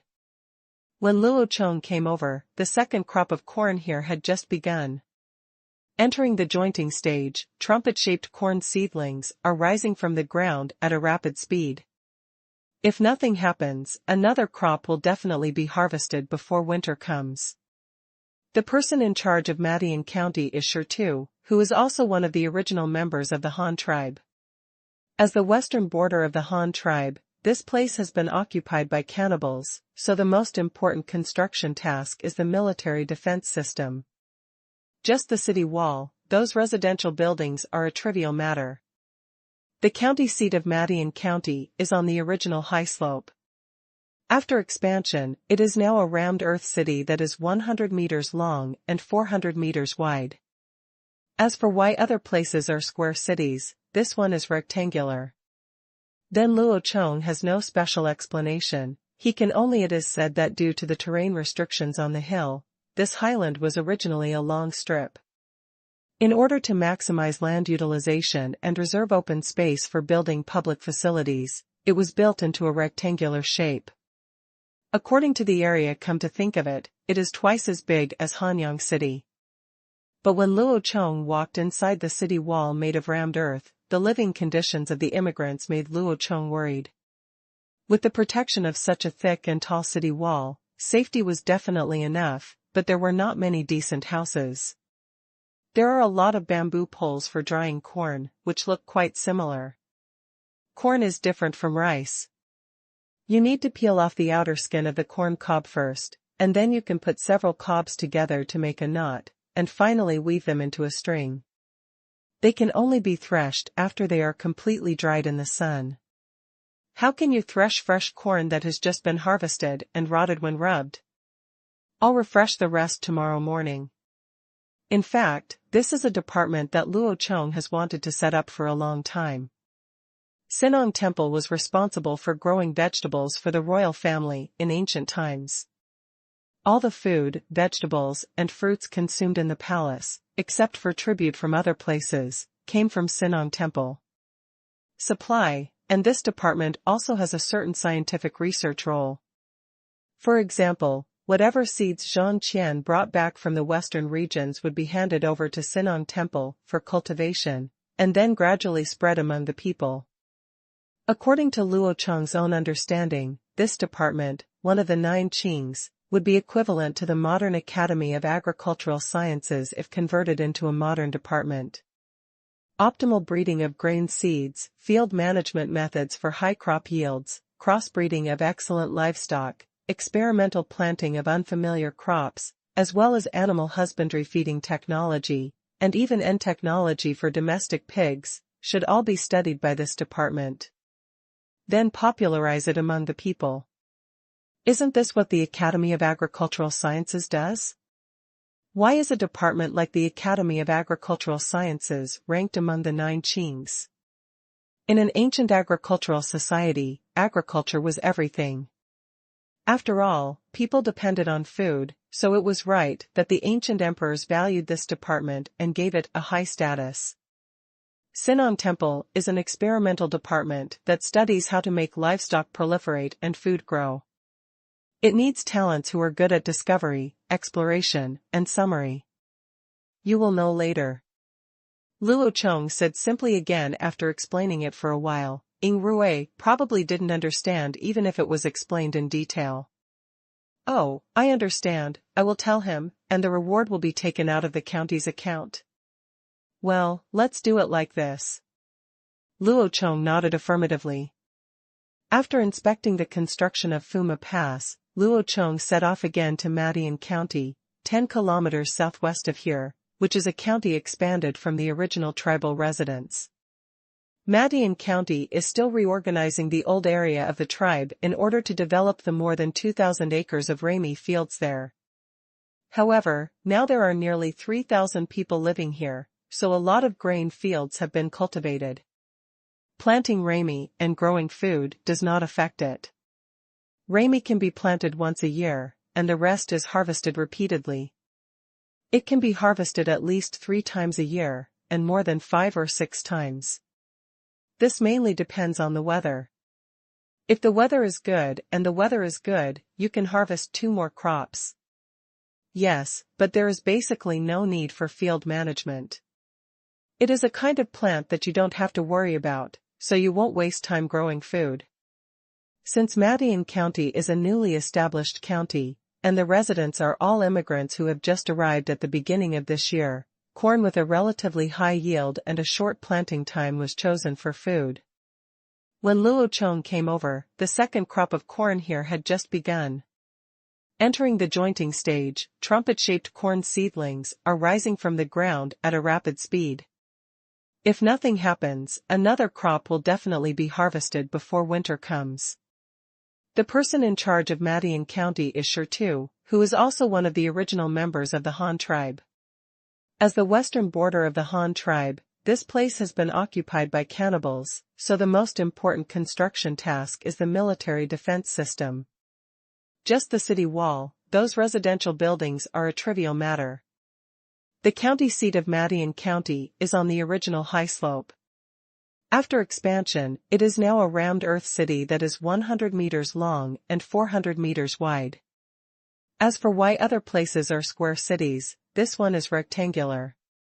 Then Luo Chong has no special explanation, it is said that due to the terrain restrictions on the hill, this highland was originally a long strip. In order to maximize land utilization and reserve open space for building public facilities, it was built into a rectangular shape. According to the area, come to think of it, it is twice as big as Hanyang City. But when Luo Chong walked inside the city wall made of rammed earth, the living conditions of the immigrants made Luo Chong worried. With the protection of such a thick and tall city wall, safety was definitely enough, but there were not many decent houses. There are a lot of bamboo poles for drying corn, which look quite similar. Corn is different from rice. You need to peel off the outer skin of the corn cob first, and then you can put several cobs together to make a knot, and finally weave them into a string. They can be threshed only after they are completely dried. How can you thresh fresh corn that has just been harvested and rotted when rubbed? According to Luo Chong's own understanding, this department, one of the 9 Qings, would be equivalent to the modern Academy of Agricultural Sciences if converted into a modern department. Optimal breeding of grain seeds, field management methods for high crop yields, crossbreeding of excellent livestock, experimental planting of unfamiliar crops, as well as animal husbandry feeding technology, and even end technology for domestic pigs, should all be studied by this department. Then popularize it among the people. Isn't this what the Academy of Agricultural Sciences does? Why is a department like the Academy of Agricultural Sciences ranked among the 9 Qings? In an ancient agricultural society, agriculture was everything. After all, people depended on food, so it was right that the ancient emperors valued this department and gave it a high status. Sinan Temple is an experimental department that studies how to make livestock proliferate and food grow. It needs talents who are good at discovery, exploration, and summary. You will know later. Luo Chong said simply again after explaining it for a while. Ying Rui probably didn't understand even if it was explained in detail. Oh, I understand, I will tell him, and the reward will be taken out of the county's account. Well, let's do it like this. Luo Chong nodded affirmatively. After inspecting the construction of Fuma Pass, Luo Chong set off again to Madian County, 10 kilometers southwest of here, which is a county expanded from the original tribal residence. Madian County is still reorganizing the old area of the tribe in order to develop the more than 2,000 acres of Rami fields there. However, now there are nearly 3,000 people living here, so a lot of grain fields have been cultivated. planting rami and growing food does not affect it. Rami can be planted once a year, and the rest is harvested repeatedly. It can be harvested at least 3 times a year, and more than 5 or 6 times. This mainly depends on the weather. If the weather is good and the weather is good, you can harvest 2 more crops. Yes, but there is basically no need for field management. It is a type where you don't have to worry about planting, so you won't waste time growing food. 11. Luo Chong continued his inspection tour of the county. After all, this was his own territory, and it was necessary to see how it was developing. The next stop was Danshan County. When Luo Chong arrived here, he was very satisfied with the progress of the construction here. There is a small plain at the foot of the southern slope of Tuga Mountain. About 27 kilometers to the east is the Rushui River, and further to the south is a large forest.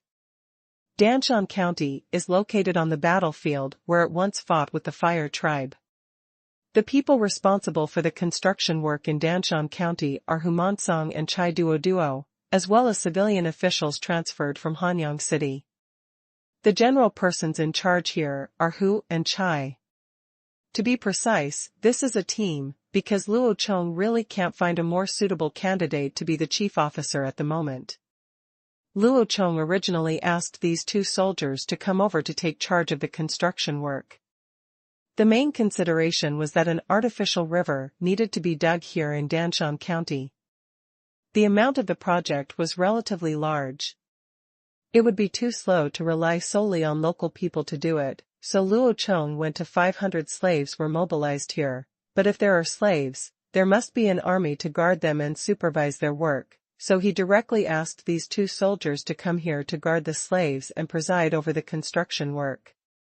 The county seat of Danshan County is a rectangular city, 500 meters wide and 800 meters long. There is no moat around it, so the city wall is relatively high, with a base 10 meters high.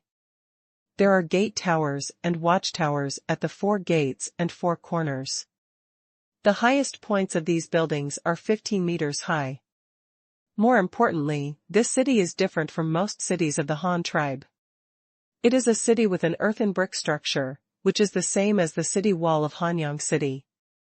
Most of the other county towns are built with pure rammed earth structures. This virtue may be due to the fact that the people in charge are 2 military chiefs, and they never forget to think from the perspective of fighting no matter what they do. Another reason is that because an artificial river needs to be dug here, a large amount of soil is dug out. This soil is only used to build the city and cannot be used up. It cannot be piled randomly.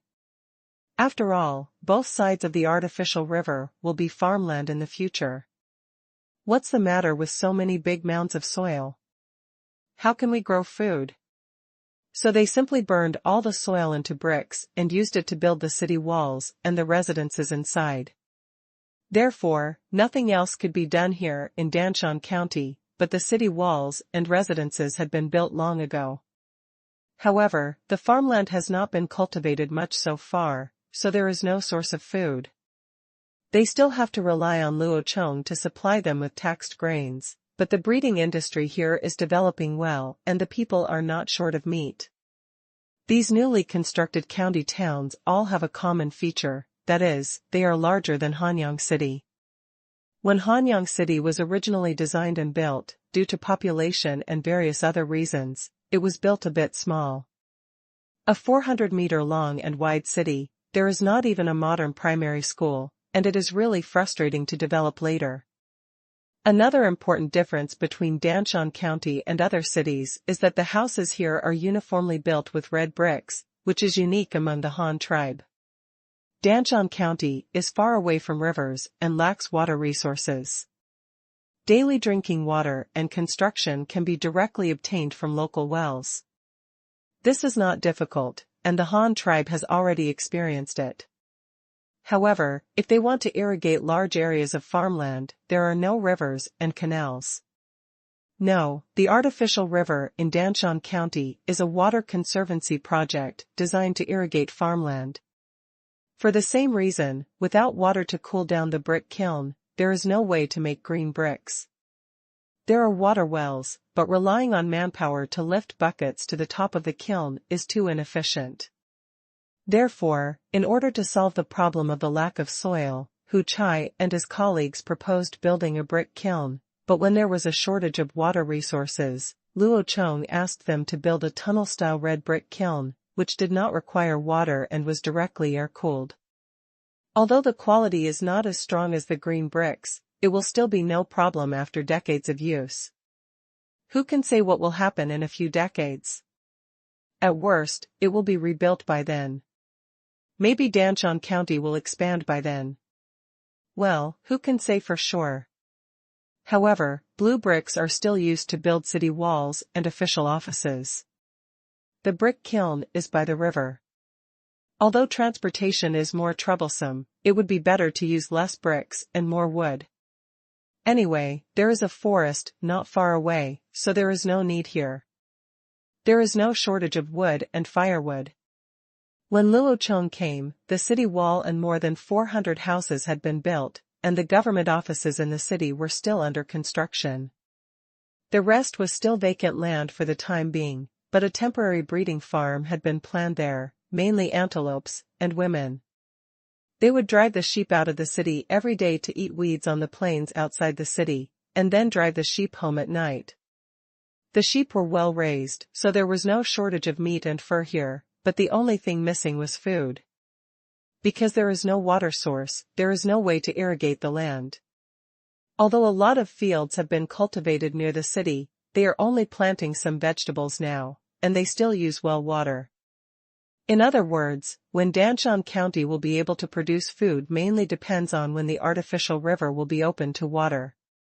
In order to save this time and allow the people to have land for farming as soon as possible, the artificial river excavation plan formulated by Luo Chong was divided into several stages and carried out in batches. For example, at the beginning, we would first dig a canal 1.5 meters deep and 4 meters wide, and then divert the water there, and then start local agricultural production as soon as possible. After the newly established county town is stabilized, and there is plenty of time in the future, we can slowly bring it in. This 27-kilometer-long artificial river will be widened and deepened year by year until the river can run boats. This is a long-term plan.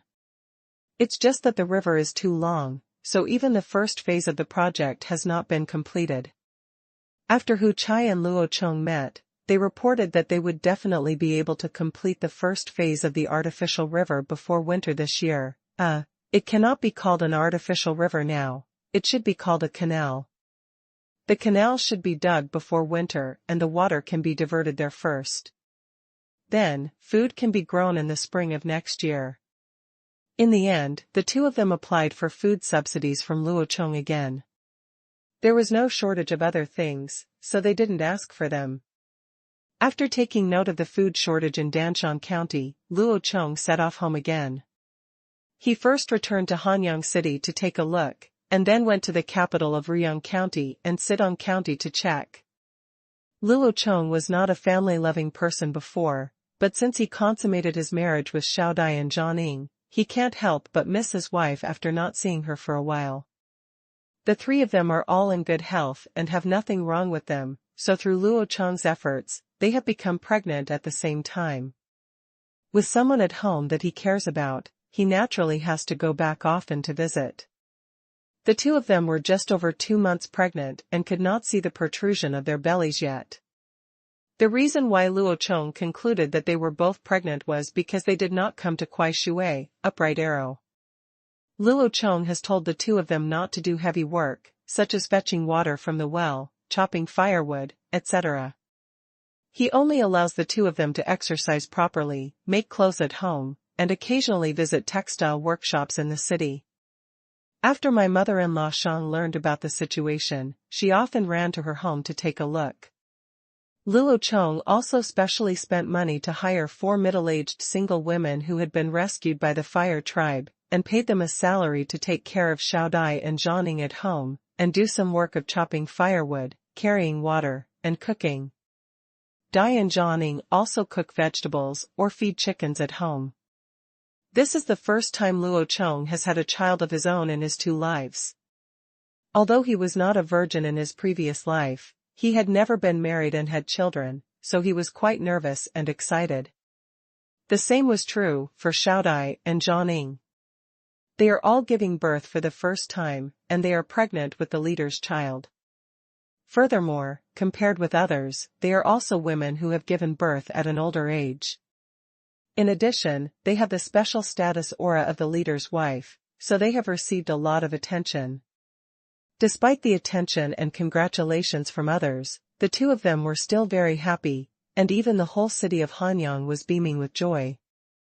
The tribesmen are looking forward to the birth of 2 little lives, hoping that there will be a child as smart as the leader, who can continue to help them grow and develop in the future, making the Han tribe stronger and stronger and their living standards better and better. After spending a day with the 2 ladies at home, Luo Chong set off again to Ruyang County across the river. This is the largest single city in the entire Han tribe. The city is 1 kilometer long and wide, and the construction time has already passed. It has been a year and a half. It is considered an early city with a large population, and its output has long been self-sufficient. In addition to the supply of salt and iron, he has all his things here, but the construction progress is still not very fast. After all, the area is there. This time Luo Chong came to see what the capital of Ruyang County has developed into now, although it is not far from Hanyang City. But in fact Luo Chong has really never been here. This time, he went there to see how the business of that guy Shuda was doing and whether he had made any money. The rest will be refreshed tomorrow morning. These newly constructed county towns all have a common feature, that is, they are larger than Hanyang City. When Hanyang City was originally designed and built, due to population and various other reasons, it was built a bit small. A 400-meter-long and wide city, there is not even a modern primary school, and it is really frustrating to develop later. Another important difference between Danshan County and other cities is that the houses here are uniformly built with red bricks, which is unique among the Han tribe. Danshan County is far away from rivers and lacks water resources. Daily drinking water and construction can be directly obtained from local wells. This is not difficult, and the Han tribe has already experienced it. However, if they want to irrigate large areas of farmland, there are no rivers and canals. No, the artificial river in Danshan County is a water conservancy project designed to irrigate farmland. For the same reason, without water to cool down the brick kiln, there is no way to make green bricks. There are water wells, but relying on manpower to lift buckets to the top of the kiln is too inefficient. Therefore, in order to solve the problem of the lack of soil, Hu Chai and his colleagues proposed building a brick kiln, but when there was a shortage of water resources, Luo Chong asked them to build a tunnel-style red brick kiln, which did not require water and was directly air-cooled. Although the quality is not as strong as the green bricks, it will still be no problem after decades of use. Who can say what will happen in a few decades? At worst, it will be rebuilt by then. Maybe Danshan County will expand by then. Well, who can say for sure? However, blue bricks are still used to build city walls and official offices. The brick kiln is by the river. Although transportation is more troublesome, it would be better to use less bricks and more wood. Anyway, there is a forest not far away, so there is no need here. There is no shortage of wood and firewood. When Luo Chong came, the city wall and more than 400 houses had been built, and the government offices in the city were still under construction. The rest was still vacant land for the time being, but a temporary breeding farm had been planned there, mainly antelopes and women. They would drive the sheep out of the city every day to eat weeds on the plains outside the city, and then drive the sheep home at night. The sheep were well raised, so there was no shortage of meat and fur here, but the only thing missing was food. Because there is no water source, there is no way to irrigate the land. Although a lot of fields have been cultivated near the city, they are only planting some vegetables now, and they still use well water. In other words, when Danshan County will be able to produce food mainly depends on when the artificial river will be open to water. In order to save this time and allow the people to have land for farming as soon as possible, the artificial river excavation plan formulated by Luo Chong was divided into several stages and carried out in batches. For example, at the beginning, we would first dig a canal 1.5 meters deep and 4 meters wide, and then divert the water there, and then start local agricultural production as soon as possible. After the newly established county town is stabilized, and there is plenty of time in the future, we can slowly bring it in. This 27-kilometer-long artificial river will be widened and deepened year by year until the river can run boats. This is a long-term plan. It's just that the river is too long, so even the first phase of the project has not been completed. After Hu Chai and Luo Chong met, they reported that they would definitely be able to complete the first phase of the artificial river before winter this year.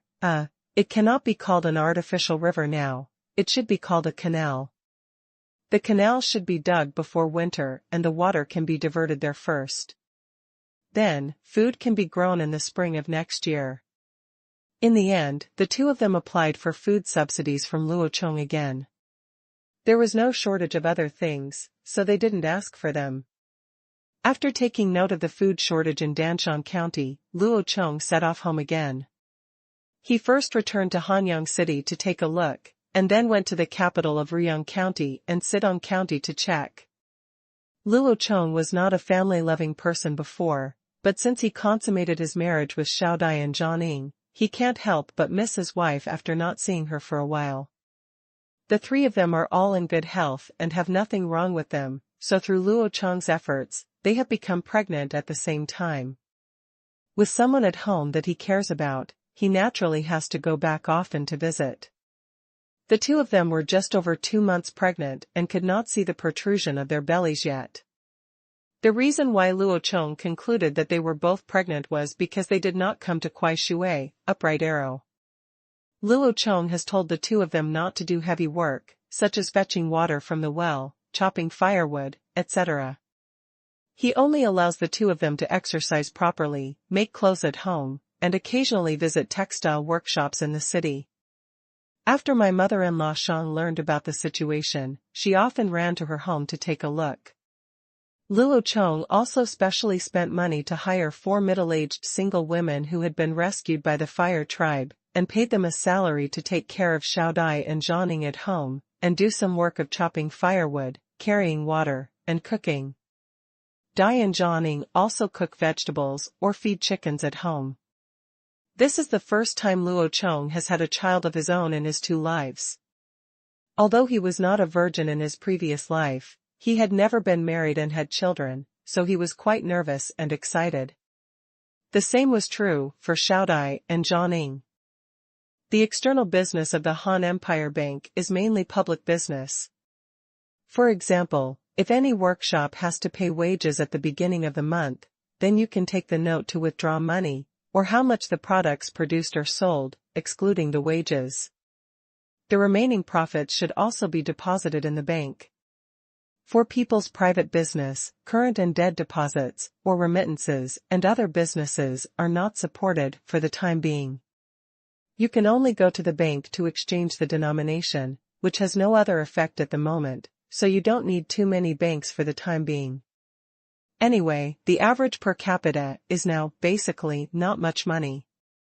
In terms of the architectural style of the entire city, Ruyang County is undoubtedly the best one, because it has the most types of buildings, the most complete functions, and unique styles.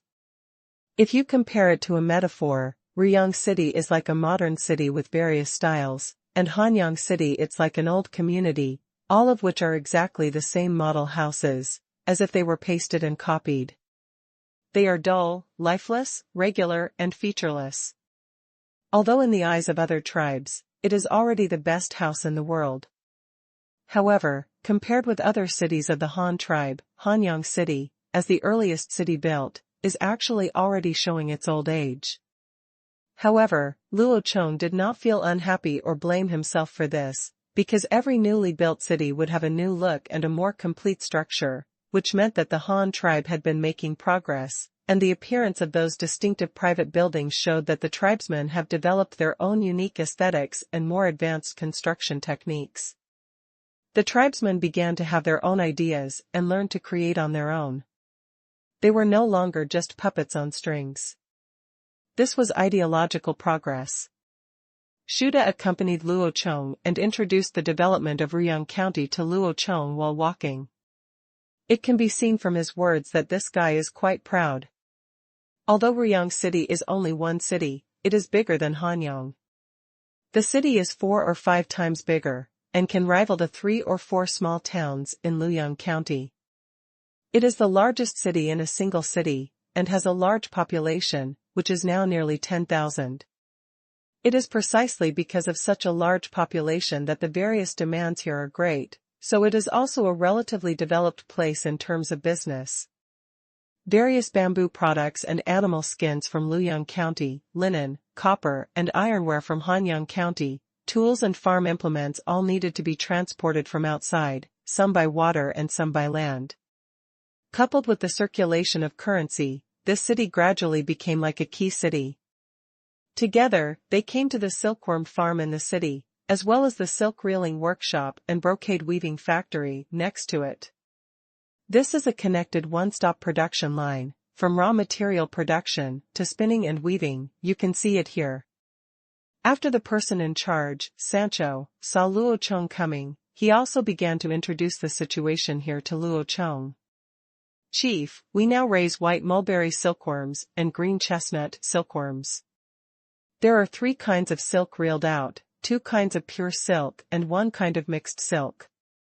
There are more cloths woven, with different thicknesses. There are several types, including plain and patterned ones, and they can be produced non-stop all year round. Well, how are you doing with the popularization of sericulture that I mentioned? Have any residents started raising sericulture in their homes now? Luo Chong looked at her and asked. Yes, the governor of Shu County has helped us a lot. He first encouraged the tribesmen to plant mulberries at home, and then organized people to take turns working in our silkworm house. This way, he not only could earn some money to supplement the family income, but also you can learn skills while working, and you can graduate after raising white silkworms for 2 seasons. Then the county governor asked the junior officials to teach people to build silkworm houses. After that, the people who raise silkworms can come to us to buy silkworm seeds and take them home to raise themselves. After the cocoons are formed, they will sell the cocoons to us, and the rest is ours. Silk was reeled and weaved. Sancho continued to explain. Well, yes, Chief, our Han tribe is short of craftsmen. We don't have enough manpower to make reeling machines and looms. Otherwise, the people can reel the silk at home and sell the finished silk directly to the workshop. In this way, although it's a little troublesome for them, but the sales can make more money. We still have to teach more craftsmen in the future, Shuda also added on the side. This can only be done slowly. For the time being, it is good to allow people to raise silkworms and sell cocoons. If we want people to have spinning machines and looms in every home, our tribe cannot do it for the time being. We must first develop the technology of raising silkworms. Let's talk about it once it's fully popularized. You have to eat it 1 bite at a time. Hearing what they said, Luo Chong could only spread his hands helplessly. Everything can be done quickly, but talents must be cultivated slowly. It is said that it takes 3 years to learn a craftsman. How can it be so easy to learn the skills of a craftsman well? Thing. For example, a carpenter has a very solid foundation in mathematics. Otherwise, he would not be able to understand rulers, addition, subtraction, multiplication, and division. He would still be a lousy carpenter, and he would even need to learn geometric 3-dimensional views, angles, and even some mortise and tenon structures. Issues such as pi and so on, or else, let you make a bucket, basin, wheel, he can't make anything. He doesn't know how to make a circle without knowing pi. A carpenter can't just saw a piece of wood. If he can only saw wood, then he can be considered a carpenter at most, but he can't be called a craftsman. Now in the tribe, those who can be called craftsmen are the first working dogs of the Han tribe. Especially for the profession of carpenter, those who participated in mechanical research and development in the Han tribe are all big guys, such as water wheel mills, windmill linkages, wooden levers, connecting rods, gears, and pulleys. If you want to make these things, you must not only know mathematics and physics. They also need to understand some mechanics. Although they didn't understand it at the beginning, Luo Chong has been teaching them, and then these top carpenters will teach it to their apprentices. This requires a process and cannot be achieved overnight. After a day of inspection, Luo Chong left here directly. The development of Ruyang County was still good. There was no shortage of supplies for the winter. Food, cloth, and animal skins were all in stock. Luo Chong's support was not needed at all. Then the next stops are Sidong County and Weishan County. We should also visit the Lake Center Island in days and choose a place to build a coking plant and a coal washing plant. Only with this thing can the Han tribe make steel production increase dramatically, and with enough steel, more agricultural tools and weapons could be made. There are also other things. For example, with coal and sand, glass can be produced in large quantities.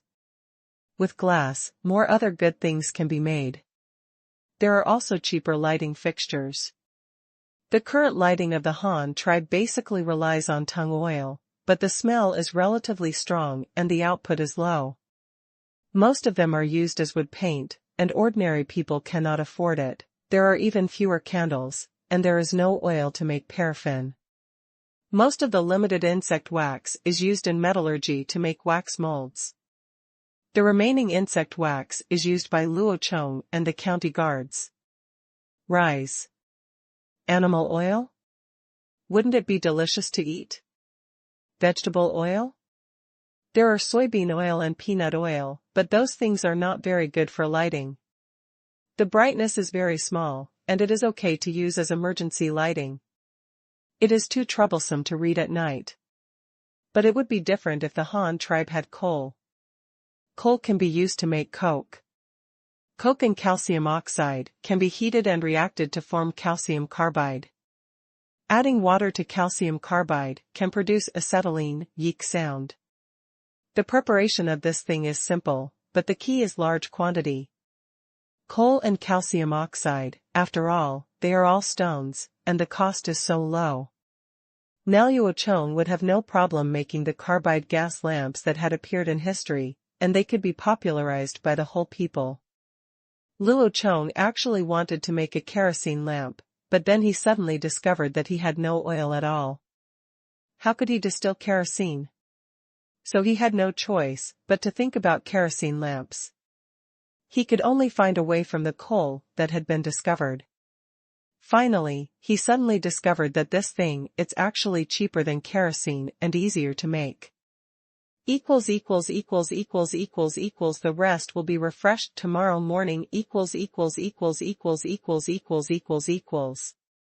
For example, a carpenter has a very solid foundation in mathematics.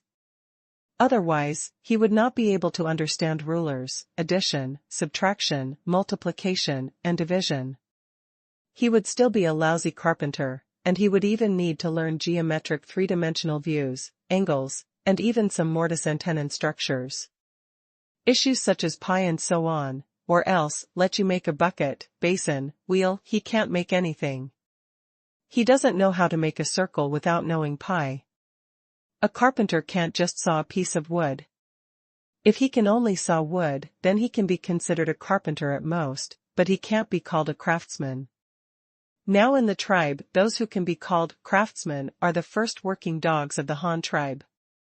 Especially for the profession of carpenter, those who participated in mechanical research and development in the Han tribe are all big guys, such as water wheel mills, windmill linkages, wooden levers, connecting rods, gears, and pulleys. If you want to make these things, you must not only know mathematics and physics. They also need to understand some mechanics. Although they didn't understand it at the beginning, Luo Chong has been teaching them, and then these top carpenters will teach it to their apprentices. This requires a process and cannot be achieved overnight. After a day of inspection, Luo Chong left here directly. The development of Ruyang County was still good. There was no shortage of supplies for the winter. Food, cloth, and animal skins were all in stock. Luo Chong's support was not needed at all. Then the next stops are Sidong County and Weishan County. We also have to visit the Lake Center Island in days and choose a place to build a coking plant and a coal washing plant. Only with this thing can the Han tribe make steel production increase dramatically, and with enough steel, more agricultural tools and weapons could be made. There are also other things. For example, with coal and sand, glass can be produced in large quantities.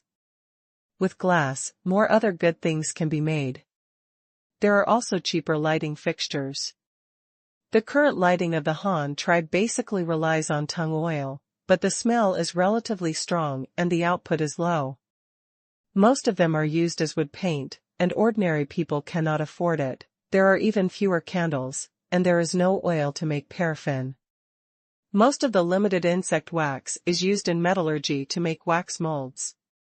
The remaining insect wax is used by Luo Chong and the county guards. Rice. Animal oil? Wouldn't it be delicious to eat? Vegetable oil? There are soybean oil and peanut oil, but those things are not very good for lighting. The brightness is very small, and it is okay to use as emergency lighting. It is too troublesome to read at night. But it would be different if the Han tribe had coal. Coal can be used to make coke.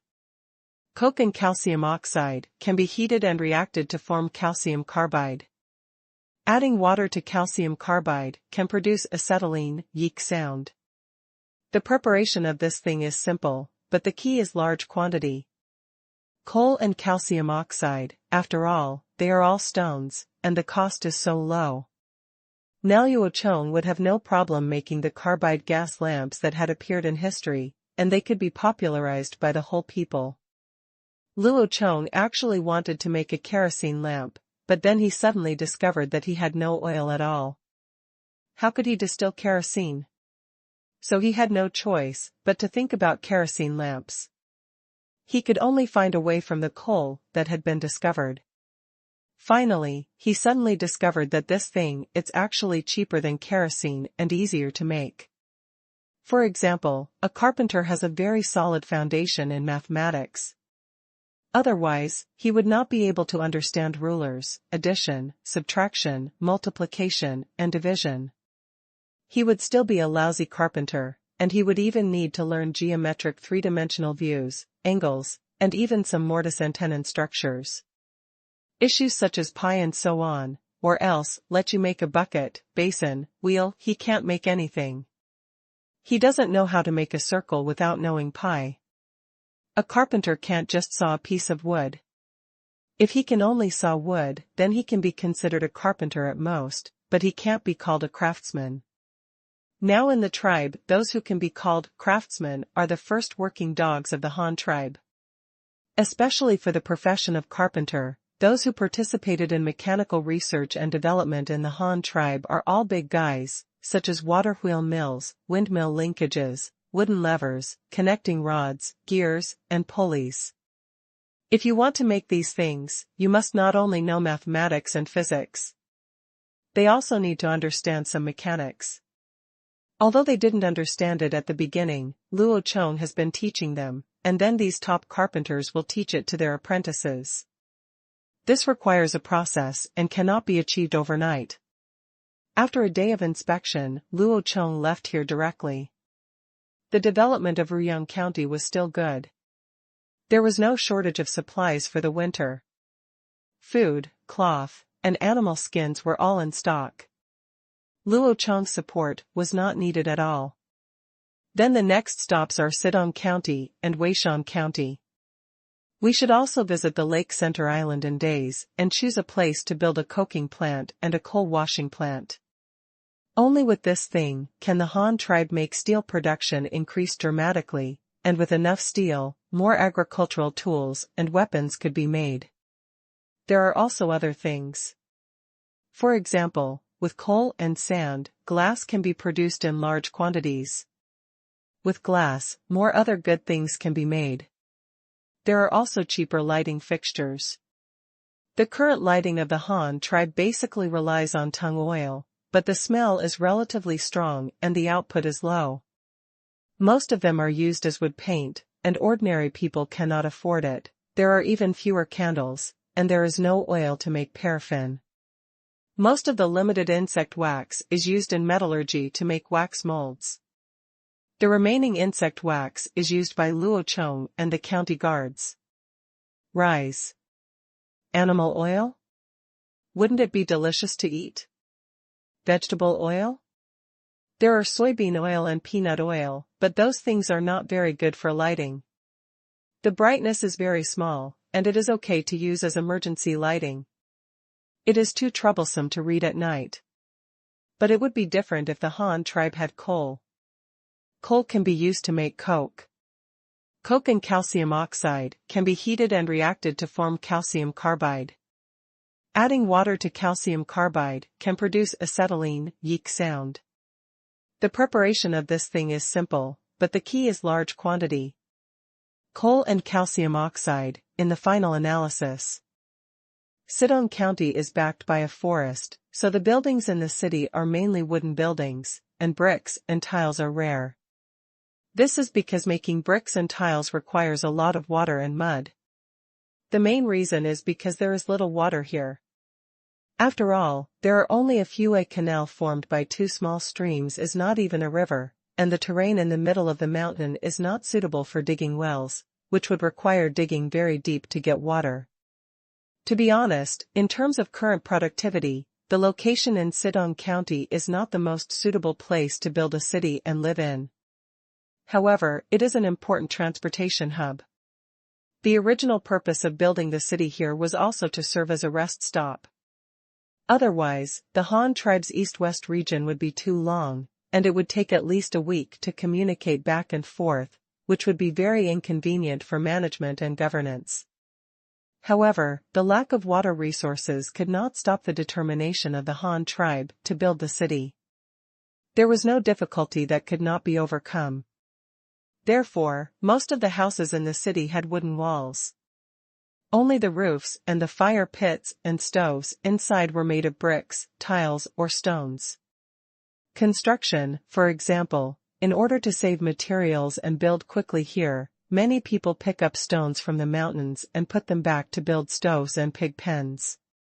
This is also the reason why Sidong County can be built so quickly, because a large number of natural materials are used, which reduces the time for manufacturing building materials.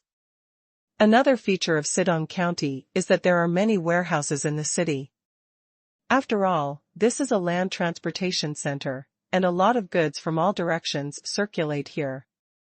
It is really convenient for the circulation of goods. Specialties from all counties will be transported here and then stored in warehouses. For example, if the newly built Weishan County wants to obtain iron farm tools and cloth from Hanyang County, then they do not need to go to Hanyang County, they can go directly to Sidong County. If Hanyang County wants to get Luoyang County's animal skins and aquatic products, such as lotus leaves used for packaging food, and a large number of bamboo products, there is no need to go to Luoyang County in person. You can also go directly to Sidong, get the goods here in the county. In this way, specialties from both ends of the territory are circulated, and the time required for both parties to exchange goods can be reduced by half. From the original one round trip in half a month to one round trip in 6 or 7 days, the speed of logistics turnover is greatly improved. So it is still necessary to build a city here. After Luo Chong came here, he mainly inspected the living conditions of the people. When he saw any inconveniences they had, he gave them some suggestions on how to solve the problems with local materials. The other thing is to check various warehouses in Sidon County to check whether the inventory meets the standards and whether protective measures have been taken, especially waterproofing, fireproofing, rodent-proofing, moisture-proofing, and anti-theft. However, so far, there has been no case of people stealing public property in Sidon County.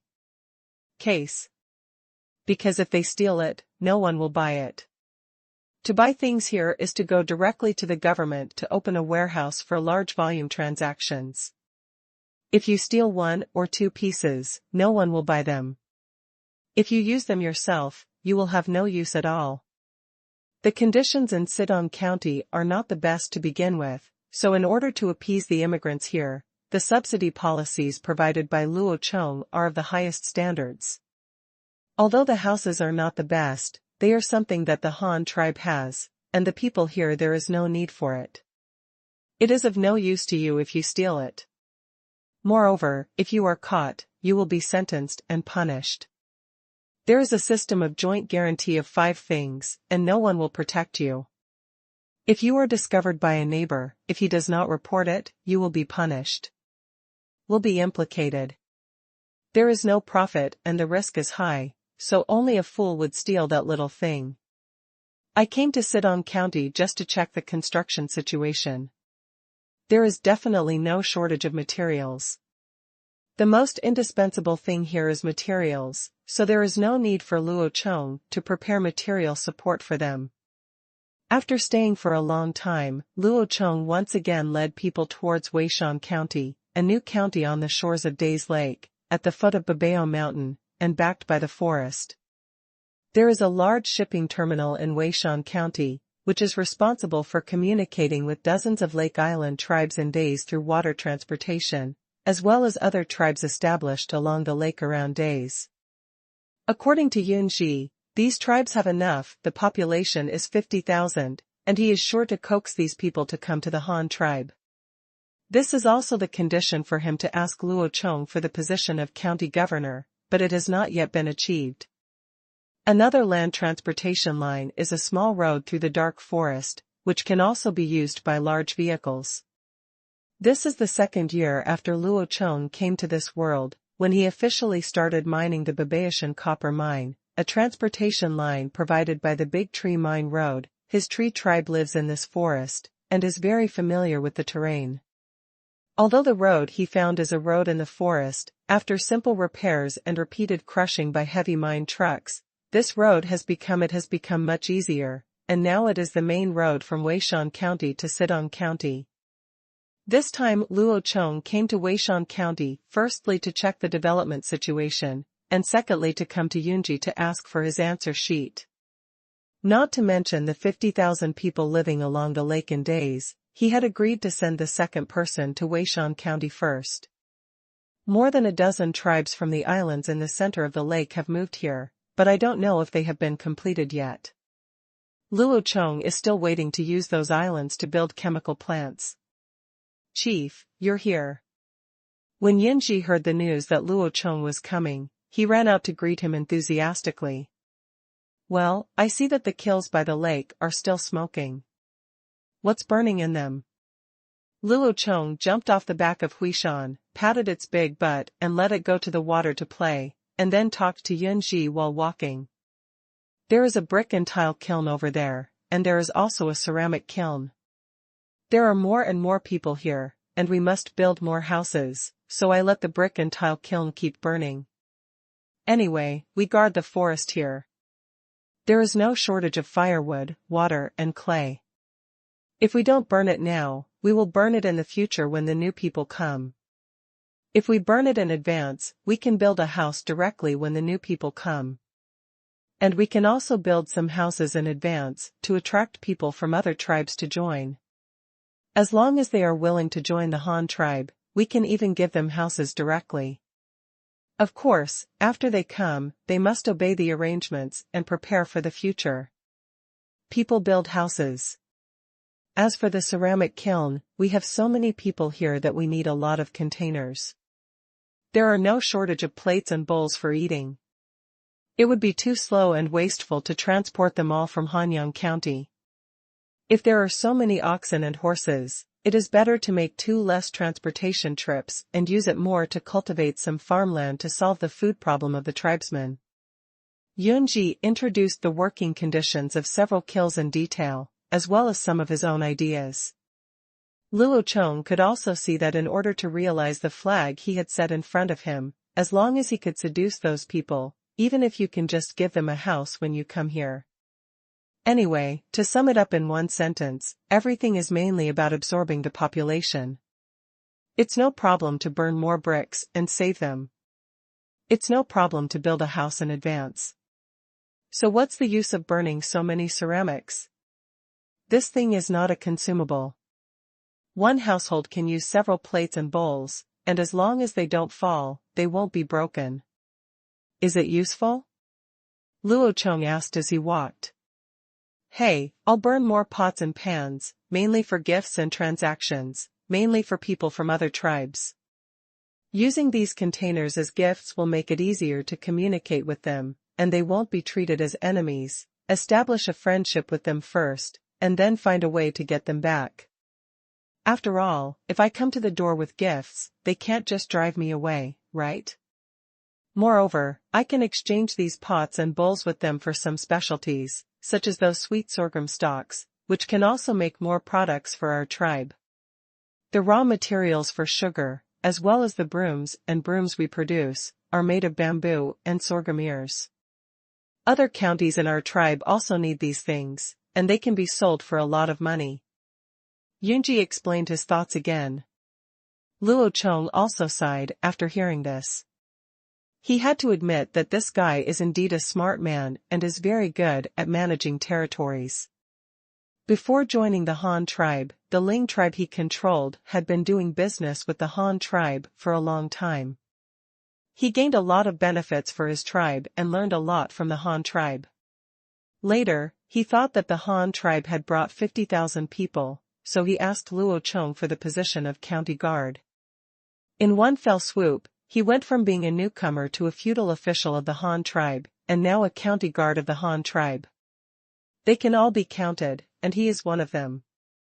After becoming the county guard, Yunji also showed his true abilities. At least the tribes on the island in the center of Days Lake were deceived by him one after another. Don't care whether they were giving away houses or pots and pans. People really brought back the people from other tribes. This is what they are capable of. Moreover, this guy has another advantage, that is, he is good at management and knows how to delegate power. Although he also likes power, otherwise he would not ask Luo Chong to be a county governor. Yunji also understands his subordinates very well. Decentralization. After all, he is a newcomer. Although he has been doing business with the Han tribe for more than a year and has taught himself Chinese and some Chinese characters, he still doesn't understand anything about many things. Since he doesn't understand, he just doesn't care. I only ask you for grades. How to do it is your business. If you are lacking, just tell me, and I will find a way to get it for you. If you have any difficulties, I will find a way to solve it for you. Who doesn't like this kind of leader? Therefore, although Yunji is a newcomer, he has a strong voice in front of his subordinates and is very popular with his subordinates. Even the people praise him as a county governor. His behavior reminded Luo Chong of a business saying he heard in his previous life. A good boss does not need to know everything. He only needs to be a good servant to his employees and take good care of them. Then there will naturally be employees to help him.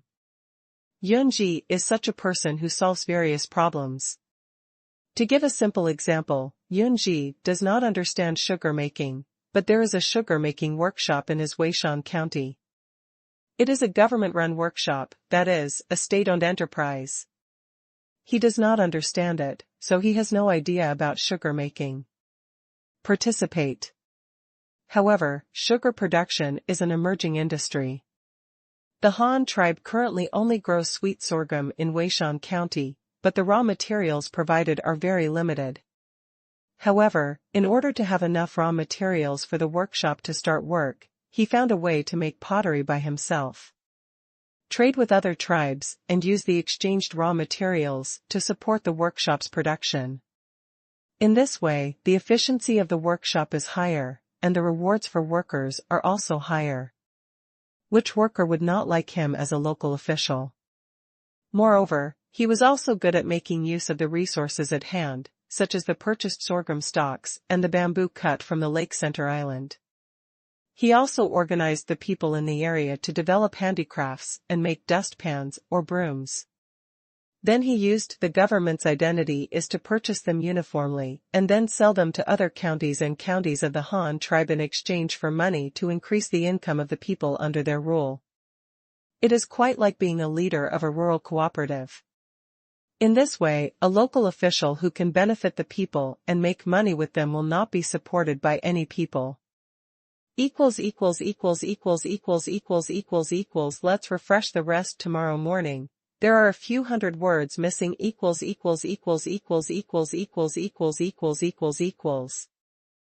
only ask you for grades. How to do it is your business.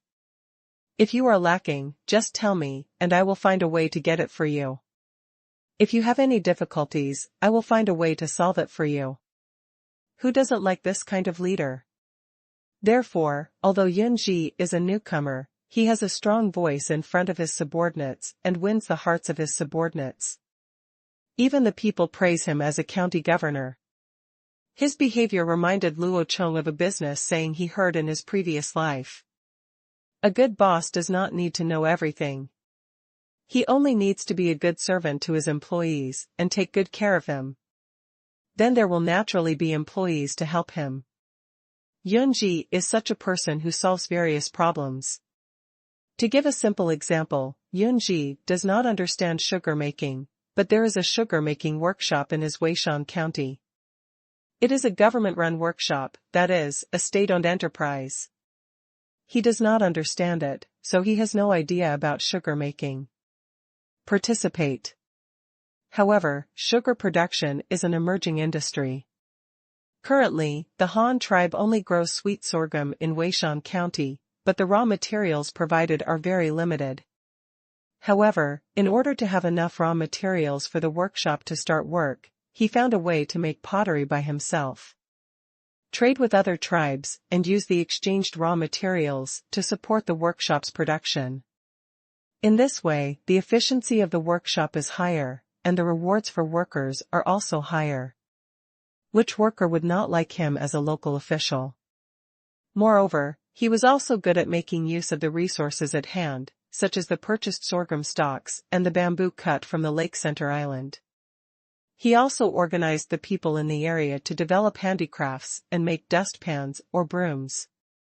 Then he used as a government official. They purchased the products and then sold them to other counties of the Han tribe in exchange for money to increase the income of the people under their rule.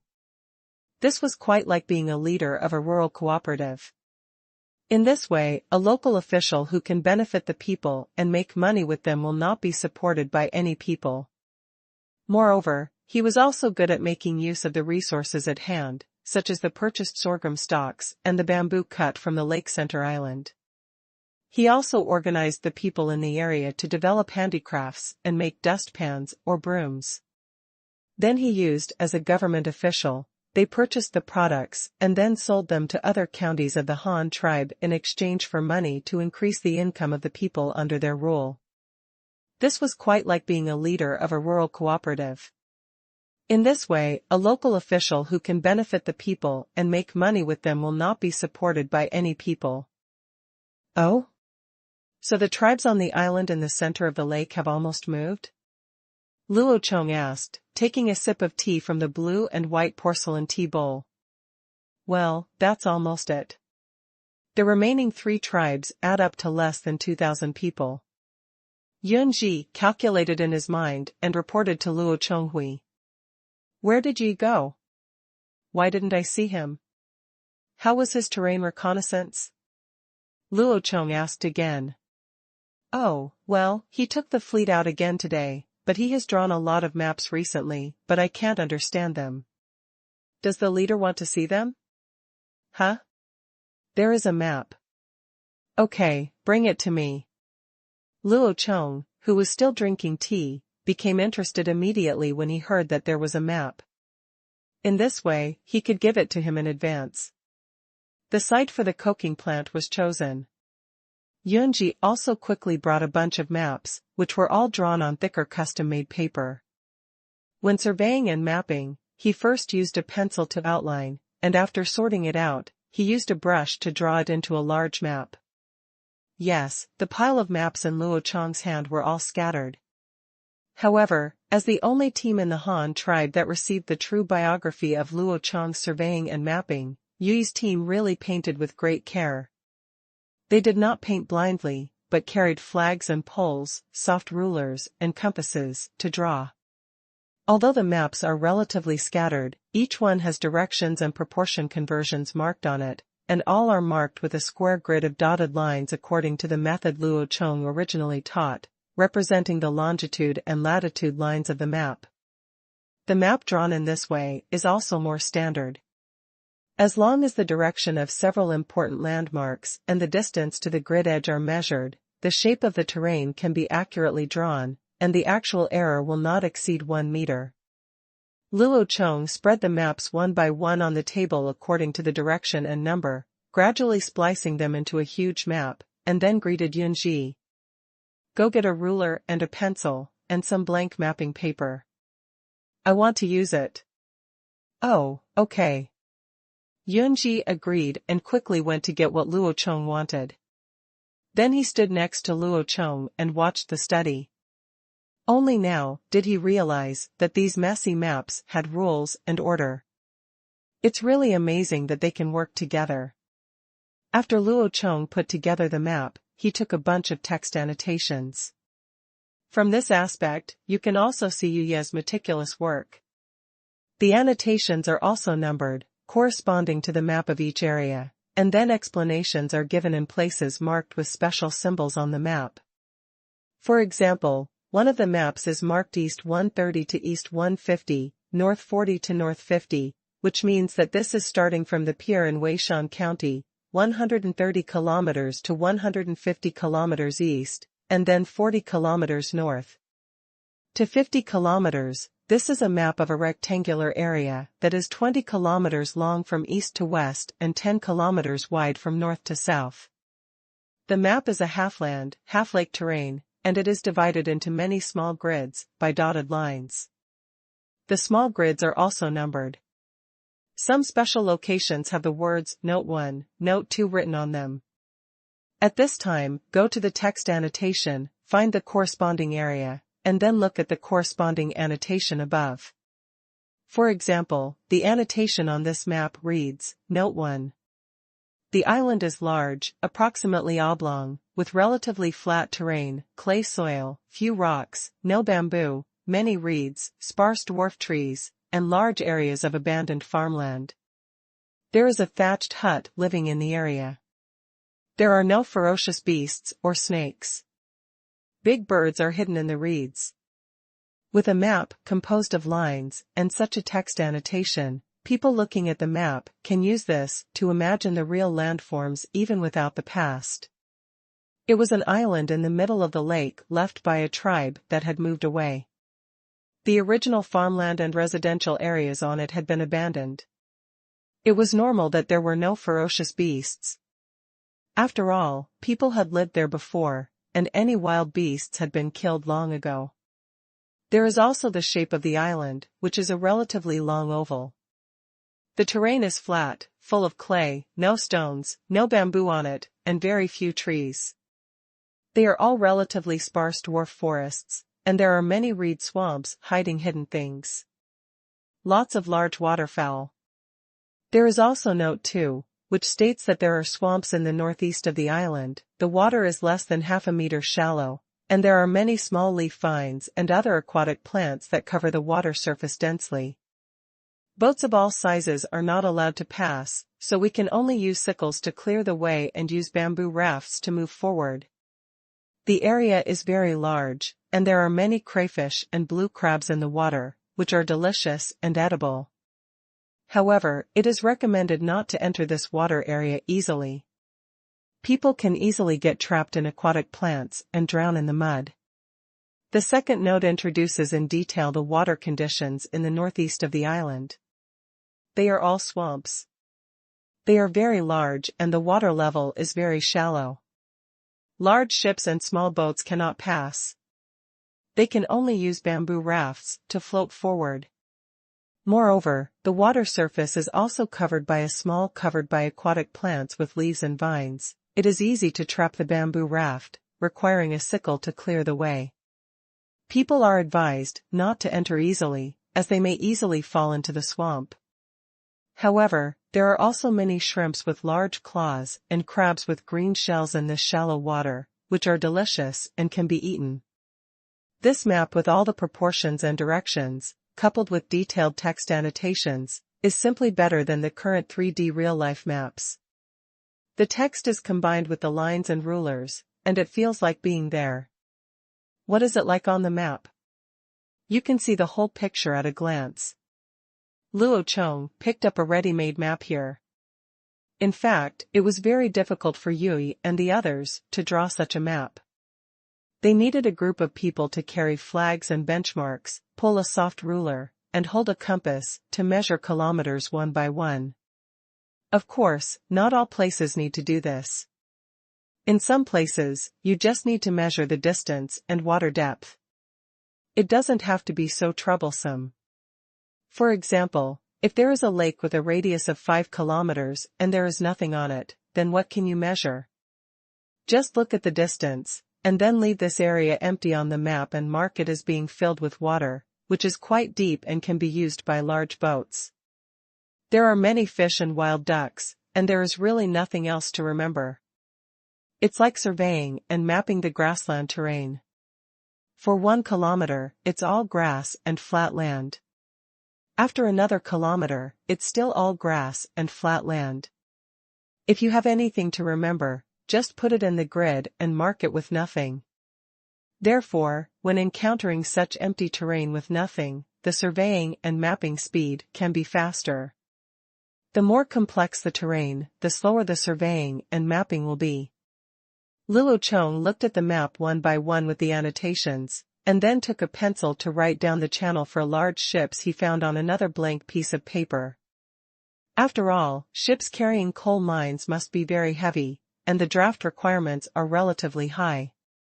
So some deep water channels must be planned for shipping. Then we will look for the relatively close lake islands along these deep water channels, and then see if there are swamps and other terrain around these lake islands, which can be used to discharge pollutants.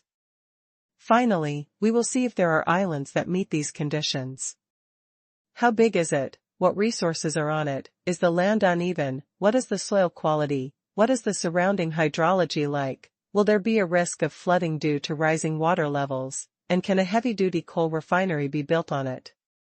In this way, he used the elimination method to filter one by one, and Luo Chong finally found 5 suitable islands. 3 of them had an area of more than 20 square kilometers, which was an island as big as 5 kilometers long and 4 kilometers wide. The area is definitely sufficient. According to the annotated records, there used to be large tribes on these islands, but now they have all been abducted by Yunji and brought to Weishan County. One of the remaining 2 has an area of more than 13 square kilometers, and the smallest one is also 7 square kilometers. These 5 islands are all close to deep water channels. Piers can be built directly to allow large sailing ships to dock. In addition, there are shallow swamps in other directions, or simply swamps without water. Such places are very suitable for discharging pollutants, so there is no need to worry. To pollute water quality, those heavy metal emissions can be directly absorbed by swamps. Although they cannot be degraded, they cannot flow out. They can only sink deeper and deeper, or be absorbed by swamp plants. The rest will be refreshed tomorrow morning.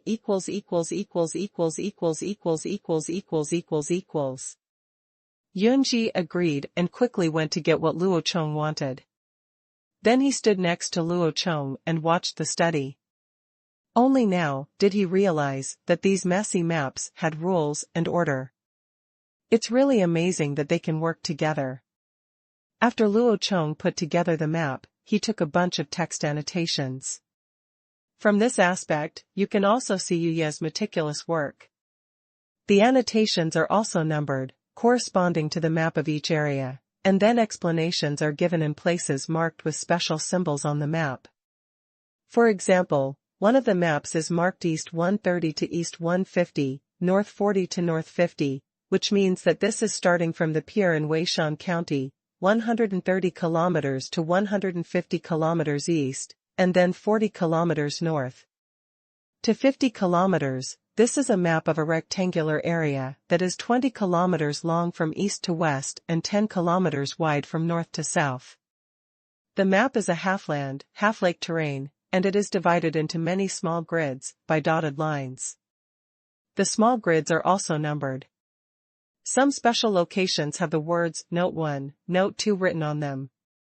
At this time, go to the text annotation, find the corresponding area, and then look at the corresponding annotation above.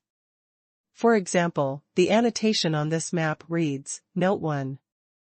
The island is large, approximately oblong, with relatively flat terrain, clay soil, few rocks, no bamboo, many reeds, sparse dwarf trees, and large areas of abandoned farmland.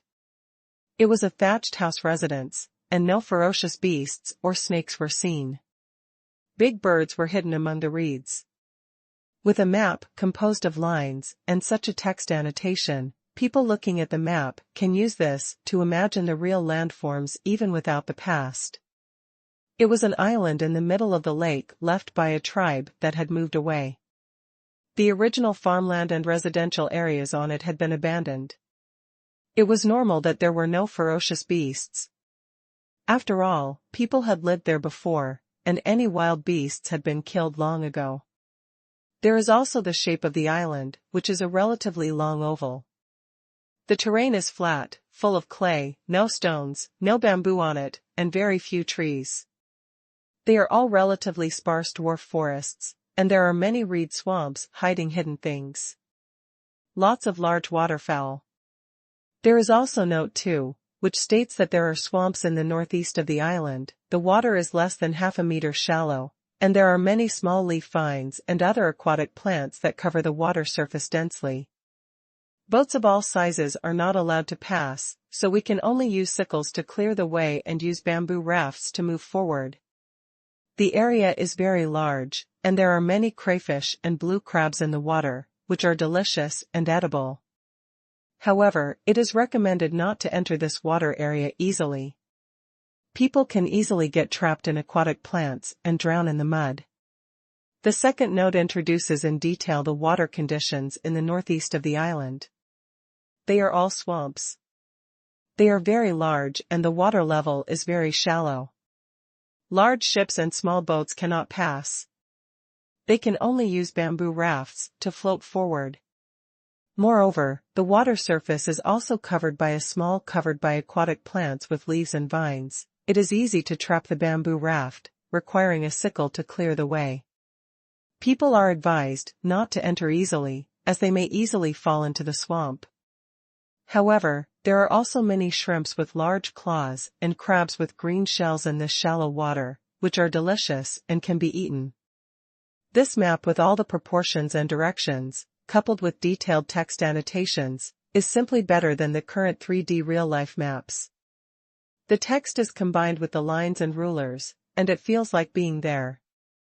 What is it like on the map? You can see the whole picture at a glance. Luo Chong picked up a ready-made map here.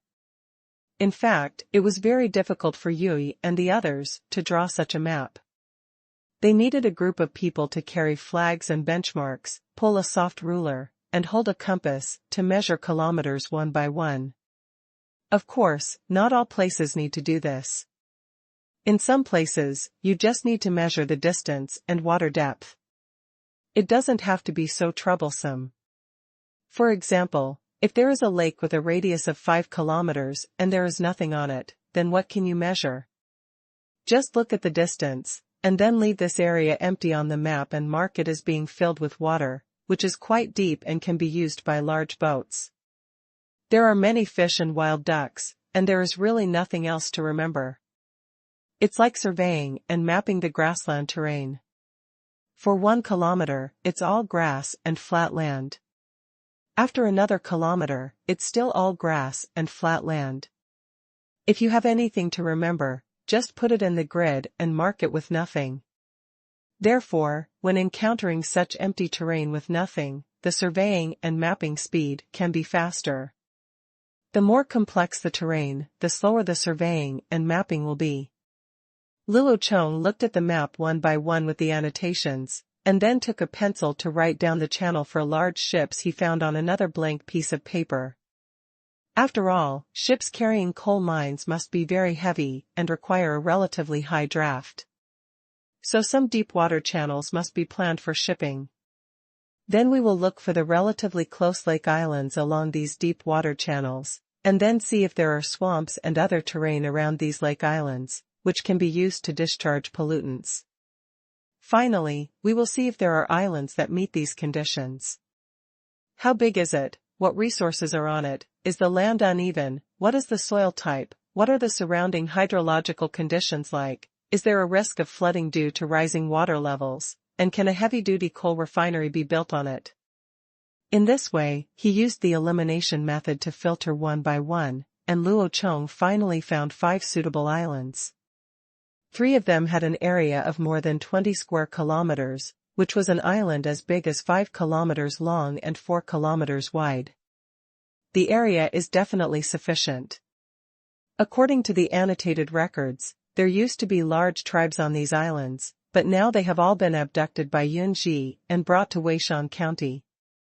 One of the remaining 2 has an area of more than 13 square kilometers, and the smallest one is also 7 square kilometers. These 5 islands are all close to deep water channels. Piers can be built directly to allow large sailing ships to dock. In addition, there are shallow swamps in other directions, or simply swamps without water. Such places are very suitable for discharging pollutants, so there is no need to worry. To pollute water quality, those heavy metal emissions can be directly absorbed by swamps. Although they cannot be degraded, they cannot flow out. They can only sink deeper and deeper, or be absorbed by swamp plants. Do the Han tribes need a dedicated arsenal? That is definitely needed. In the past, some small amounts of weapons and equipment were processed piecemeal. The main reason is that the only unit that can perform large-scale iron processing is the metallurgical workshop in Hanyang City. Hey, even though the city is not big and there are not many people, no matter how bad it is still the first city of the Han tribe, and its perfect development is unmatched by any other city. In addition, if the coking plant is built, it will definitely boost the steel production of the Han tribe. After all, charcoal has been used before, and it can only take 2 months to open a furnace. But with coke, it is different. As long as the supply of coke continues, a furnace can produce several tons of pig iron a day, and combined with the flat furnace top blowing technology to make steel, the Han tribe will no longer worry about the production of steel. At that time, it's not about where to get the iron, but what the iron should be used for. In the foreseeable future, with the increase in steel production of the Han tribe, steel products will enter thousands of households. Iron pots are already available. Can iron carbon stoves, iron teapots, iron plates, and iron basins be far behind? Especially a big teapot is an absolute necessity for nomads, even more important than a pot. You must know that their eating habits include drinking milk, goat milk, mare's milk, and using a teapot to heat milk is simply convenient. In terms of military use, it is mainly weapons and armor. The Han tribe still uses leather armor. This is because metal production is small and they do not have the ability to equip a large number of metal armors. However, it will be different after there is enough steel. The Han tribe is fully capable. Equip all soldiers, prepare metal armor. When the stamping machine is turned on, small steel pieces will be produced one by one. If it is made into the style of mountain pattern armor, even the time of weaving the armor pieces will be saved, and they can be directly stuck together with bamboo shoots. And also eliminates the risk of worrying about the ropes woven into the nail plates being worn out. Helmets and masks can also be directly stamped and formed in one piece, so mass equipment is no longer a dream. Luo Chong was daydreaming about his life with a lot of steel, and at the Lu tribe in the lower reaches of the Luyang River, Feather and Jing Yan were not idle either. Jing Yan used the things he brought to build a dock with the people of the Deer tribe. At the same time, he also started to set up a logistics camp for the exploration team. Feather was not idle. He led a team of dozens of people under the leadership of the Deer tribe guide. Next, look for that kind of light black stone everywhere in the mountains and woods northeast of the Deer tribe. It was the evening of another day, and a group of people started to set up tents for camping. They had gone a long way and could not continue to live in the camp by the river. Otherwise, they would have to walk all day here the next day and waste all their time on the road. This is a newly discovered mining site at the foot of the mountain. The guide said that he had seen the kind of black stone here, so Feather brought people over. After trying to dig here for a day, they felt that this mineral site was very valuable. Mainly the terrain is relatively easy to walk on, which is conducive to the transportation of mined ore, which is a very important point. At night, a group of people set up the stove and started to light a fire to cook rice. After lighting the fire with flints and fire sickles, they first burned some dry firewood they had picked up, and then while the fire was strong, they threw away a few pieces of coal that had just been dug out today. When we went up there, the coal started to catch fire very quickly, and there was no unpleasant smell or thick smoke. It was still relatively good anthracite, unlike the ones they had picked in another place before, which smoked and smelled bad when thrown into the fire. It makes people want to vomit. Captain, the rocks here are really easy to burn. They are much better than firewood. They are not like the ones dug a few days ago, which were extremely smoky when burned. It's okay if it's a bit smoky. It's all used for iron making anyway, and I'm not asking you to burn it at home. What are you afraid of? Feather scolded the team member nonchalantly. Hee, aren't I just thinking about it? When will our Han tribesmen be able to burn stones like this? This way we don't have to go out to chop firewood. We can just store these stones at home and save the time to chop firewood. So tired. Hey, are you stupid? What you burn is not burning. If you don't chop firewood, you have to come over and dig coal. You have to work anyway. If you ask me, it would be easier to cut firewood for mining. If not, the leader said that this thing would burn at a high temperature and make it easier to smelt iron, so I would be the first to object to traveling so far to dig this coal. Moreover, smelting iron requires so much energy. You still think that it can be used by all tribesmen? Isn't it nonsense? Even the leaders dare not think so. No matter how many people there are in our Han tribe, we dare not say how much coal is mined. There will be enough for everyone to burn. During the rare meal time, the team members squatted on the ground holding big bowls and chatting while eating. Oh, this is not necessarily the case. Don't forget who our leader is. If the coal we dig out can really make more iron, maybe the leader will use iron to make some new tools. If the new tools are if it's really powerful, maybe one day everyone in the clan will be able to burn coal. Feather said while holding a big bowl and putting rice into his mouth. Captain, I heard that you and our leader first came from the same tribe. Tell us about the leader. Yes, Captain, I heard that our Han tribe didn't even have 100 people at the beginning, and it was all built up by the leader to become as big as it is now. How did he do it? Tell us about the Han tribe before. It's okay. When several team members heard Fei talking to him, they quickly asked him to tell the legendary story about the leader and the early Han tribe. For those who joined the Han tribe relatively late, they had never heard of it. They only knew that the leader was very powerful. Many things were invented by the leaders, but there were not many stories about the early development of the Han tribe, so the team members pricked up their ears and were full of curiosity about these ancient events. Okay, let me tell you about it. When our leader was underage, there were less than 100 adults and children in our Han tribe. We all lived in the old cave north of Hanyang City, and we all shared the animal skins. It was less than one per person, so we had to eat every 2 or 3 days to get through the winter. It wasn't until the leader went out and brought back the tree tribe and rice seeds that we started planting rice. Feather couldn't stop talking about this, but the team members also listened with interest. They didn't expect that the conditions of the Han tribe were so poor in the early years, even worse than their own tribe. Many people who joined later thought so. The coal mining exploration team was reliving the arduous entrepreneurial history of the Han tribe in the camp. Further downstream in the south, Yui and the others also parked their sailboat not far from the shore and used several landing craft to reach the shore. While talking with the crew while eating dinner, I looked at the barbarian on the other side. The tribe hunted and divided the meat, and the bonfire was blazing with a whole roasted deer on it. The barbarians took all the captives from a tribe they defeated today, and then sent warriors to fight with the captives in public. This basically became their daily routine. There are entertainment activities to be staged. Captain, what should we do if the barbarians on the other side don't let us go ashore? Besides, there are so many of them that we can't seem to defeat them. Refresh the rest tomorrow morning.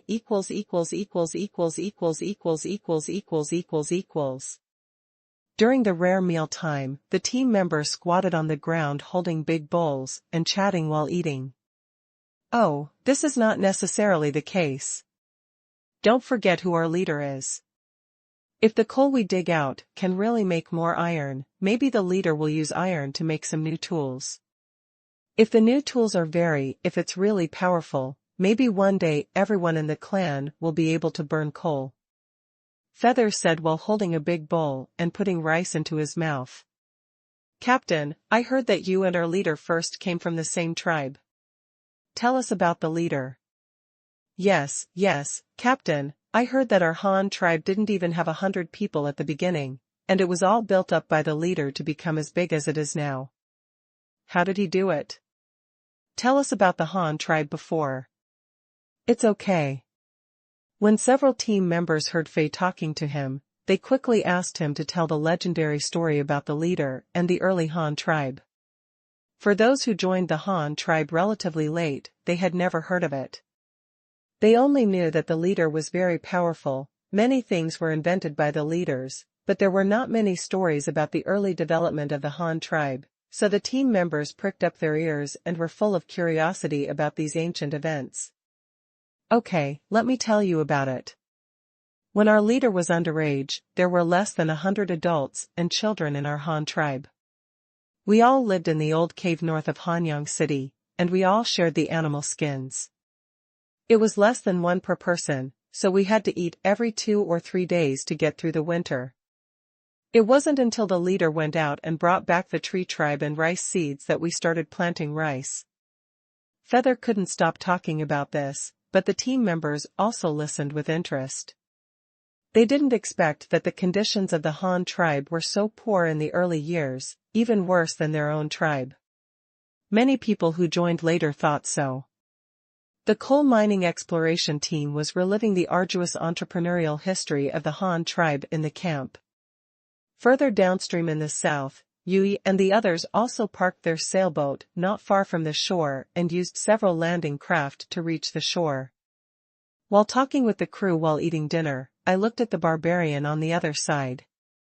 The tribe hunted and divided the meat, and the bonfire was blazing with a whole roasted deer on it. The barbarians took all the captives from a tribe they defeated today, and then sent warriors to fight with the captives in public. This basically became their daily routine. There are entertainment activities to be staged. Captain, what should we do if the barbarians on the other side don't let us go ashore? Besides, there are so many of them that we can't seem to defeat them. During the rare meal time, the team members squatted on the ground holding big bowls and chatting while eating. Oh, this is not necessarily the case. Don't forget who our leader is. If the coal we dig out can really make more iron, maybe the leader will use iron to make some new tools. If the new tools are if it's really powerful, maybe one day everyone in the clan will be able to burn coal. Feather said while holding a big bowl and putting rice into his mouth. Captain, I heard that you and our leader first came from the same tribe. Tell us about the leader. Yes, Captain, I heard that our Han tribe didn't even have 100 people at the beginning, and it was all built up by the leader to become as big as it is now. How did he do it? Tell us about the Han tribe before. It's okay. When several team members heard Faye talking to him, they quickly asked him to tell the legendary story about the leader and the early Han tribe. For those who joined the Han tribe relatively late, they had never heard of it and only knew that the leader was very powerful. Many things were invented by the leaders, but there were not many stories about the early development of the Han tribe, so the team members pricked up their ears and were full of curiosity about these ancient events. Okay, let me tell you about it. When our leader was underage, there were less than 100 adults and children in our Han tribe. We all lived in the old cave north of Hanyang City, and we all shared the animal skins. With less than one piece per person, we had to eat every 2 or 3 days to get through the winter. It wasn't until the leader went out and brought back the tree tribe and rice seeds that we started planting rice. Feather couldn't stop talking about this, but the team members also listened with interest. They didn't expect that the conditions of the Han tribe were so poor in the early years, even worse than their own tribe. Many people who joined later thought so. The coal mining exploration team was reliving the arduous entrepreneurial history of the Han tribe in the camp. Further downstream in the south, Yui and the others also parked their sailboat not far from the shore and used several landing craft to reach the shore. While talking with the crew while eating dinner, I looked at the barbarian on the other side. The tribe hunted and divided the meat, and the bonfire was blazing with a whole roasted deer on it. The barbarians took all the captives from a tribe they defeated today, and then sent warriors to fight with the captives in public. This basically became their daily routine. There are entertainment activities to be staged. Captain, what should we do if those barbarians on the other side don't let us go ashore, and there are so many of them, we can't seem to defeat them? During the rare meal time, the team members squatted on the ground holding big bowls and chatting while eating. Said. Oh, this is not necessarily the case. Don't forget who our leader is. If the coal we dig out can really make more iron, maybe the leader will use iron to make some new tools. If the new tools are if it's really powerful, maybe one day everyone in the clan will be able to burn coal.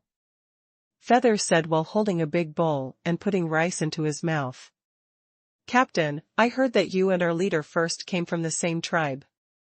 Tell us about the leader. Yes, Captain, I heard that our Han tribe didn't even have 100 people at the beginning, and it was all built up by the leader to become as big as it is now. How did he do it? Tell us about the Han tribe before. It's okay.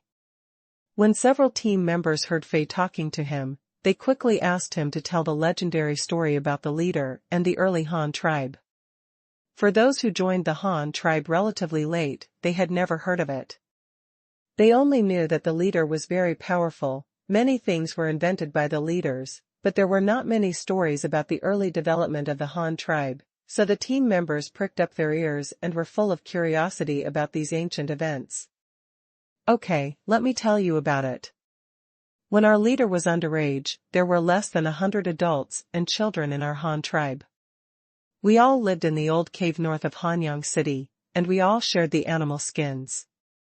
With less than one piece per person, we had to eat every 2 or 3 days to get through the winter.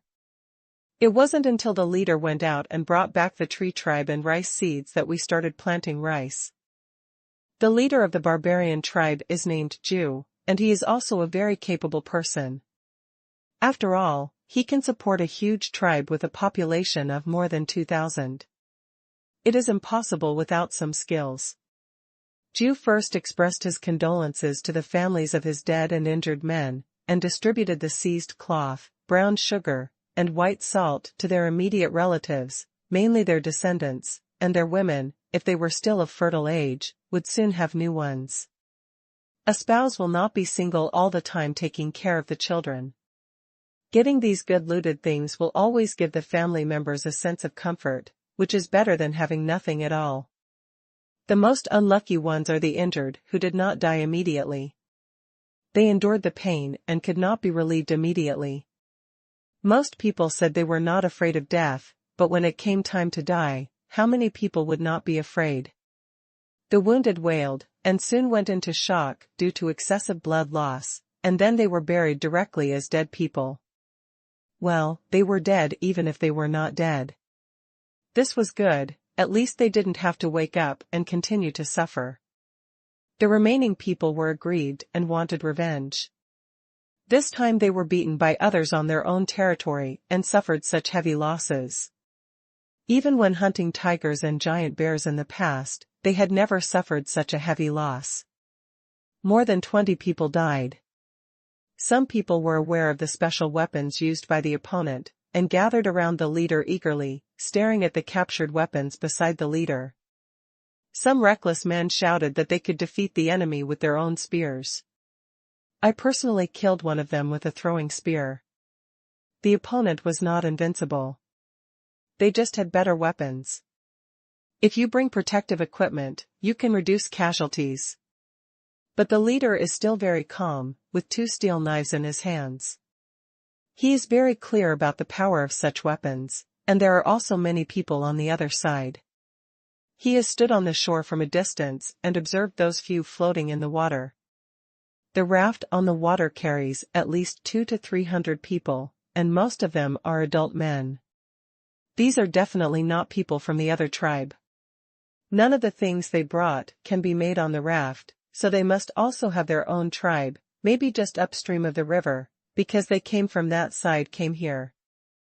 They can make such powerful weapons and such big wooden rafts. There must be more people in their tribe than us. If all the people in their tribe hold such weapons, we will definitely not be able to defeat them. Juju analyzed this in his heart, but at this time, someone also made a different voice. Even if we can defeat them, they are staying on the other side of the river and can't come over. How can you defeat them? Upon hearing this, everyone immediately turned to look at the Yofu people on the other side of the river, as well as the 3 large sailboats and 6 landing boats floating by the river. They all started thinking about how to get across. The barbarian tribes have rafts.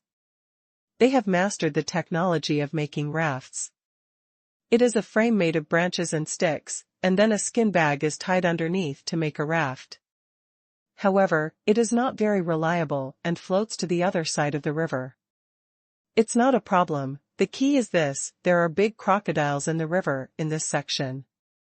For crocodiles, the raft will basically flip over with a flick of its tail, and the people on it will be buried in the belly of the fish. Therefore, although they build rafts, they rarely go into the water. Therefore, over the years, and their navigation technology has not developed much. Looking at the river that is less than 300 meters wide, many people have a feeling of despair. Even if you can beat it, it is useless if you can't. The leader stood up from the ground. He was wearing linen boots and linen trousers on his legs. His naked upper body showed strong muscles. There was a captured Yenling knife hanging on his waist, and the other one had no scabbard. I could only wrap it up in animal skins and carry it on my back. I didn't keep the 2 iron spears for the crossbow as my own. He stood up, faced everyone, and said seriously and calmly, "Don't think about it. We can't defeat them, not because we can't defeat them, but because we can't defeat them. They have at least 200 men with such weapons. Then we have to all go out together to defeat them.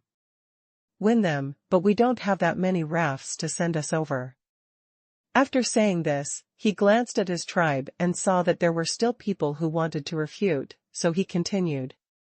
"Even though we have so many rafts, our rafts can't run as fast as their rafts, and they don't carry as many people as they do. By the time so many of us pass by together, they will have already run away. Moreover, even if we can get past them, we can still win, but by the time we defeat them, our tribe probably won't have many men left, so what's the use of winning like this?" They gathered there to talk about facts and reason. As soon as these words were spoken, everyone fell silent. The leader was right. They had no reason to fight at all. A group of people beat 6 people, and more than 20 people were killed and injured. How many people are needed to eat the other party? Even if they are fully prepared and can reduce some casualties, they are probably very limited. Moreover, the other party also has a big raft that can hold many people. If you want to run away, you can. Even the tribe couldn't catch up. In other words, the initiative in the war is not on our side at all. Moreover, this was just picked up by Zhu Ji, and he did not want to damage the self-confidence of the tribe. In fact, he knew in his heart that even though their tribe had a temporary numerical advantage, they actually had no chance of winning. If the opponent had a steel knife, they would no matter what you use to win over the opponent, as long as this thing hits you, even if you don't die at the time, the person who gets the knife will not survive for 3 days. Then let's just forget it? We have lost more than 20 tribesmen. A strong hunter shouted unwillingly. Of course Zhu knew that the tribesmen had emotions. If they didn't let them find something to do and avenge their tribesmen, many people would definitely be dissatisfied with him, so he said. Of course we can't let it go like this. We can't get through, but we can lure them over and fight. We will send people to keep an eye on them these days. Others will think about how to block their weapons. We will do a good job of protection, and then we will. If Quanbian scolds them and humiliates them severely, they will definitely get angry and come over. And I discovered that their big raft can't dock, and they can only go ashore in a smaller raft. So even if they come over, they definitely won't be able to send everyone up at once. When the time comes, we can take advantage of them with a small number of people. If you swarm them, you will be able to defeat them." When everyone heard it, the leader still had an idea. This was a good idea. As long as they were lured ashore, it was not yet certain who would win. So everyone began to discuss excitedly and study what kind of protection to use to block the opponent's sharp weapons. Their leader, Zhu, secretly smiled bitterly. "You all go and get ready. It's okay to vent your anger in 2 days. Maybe those people will leave tomorrow. Do you really think they will come to your door and let you beat them?" Others were very excited. Being able to take revenge was one thing, but the key was that they were very greedy for the weapons of the Han tribe. Now there are only 2 knives, both of which have been occupied by the leader himself. He is the leader and should have the best things. No one said anything, but if they could grab more, the leader couldn't just take it all back. He would definitely have to share some by then. If he grabbed more, wouldn't he have a greater chance of getting it? So everyone began to actively prepare. However, just as Zhu said, Yu Fu and the others were not planning to land again. "Captain, looking at their attitude, they want to rob us again when we go ashore next time. What should we do? Just leave like this? What should we do with our dead brothers?" The captain of the number 2 sailboat said to Yu Fu, asked. "How is this possible? We are from the Han tribe.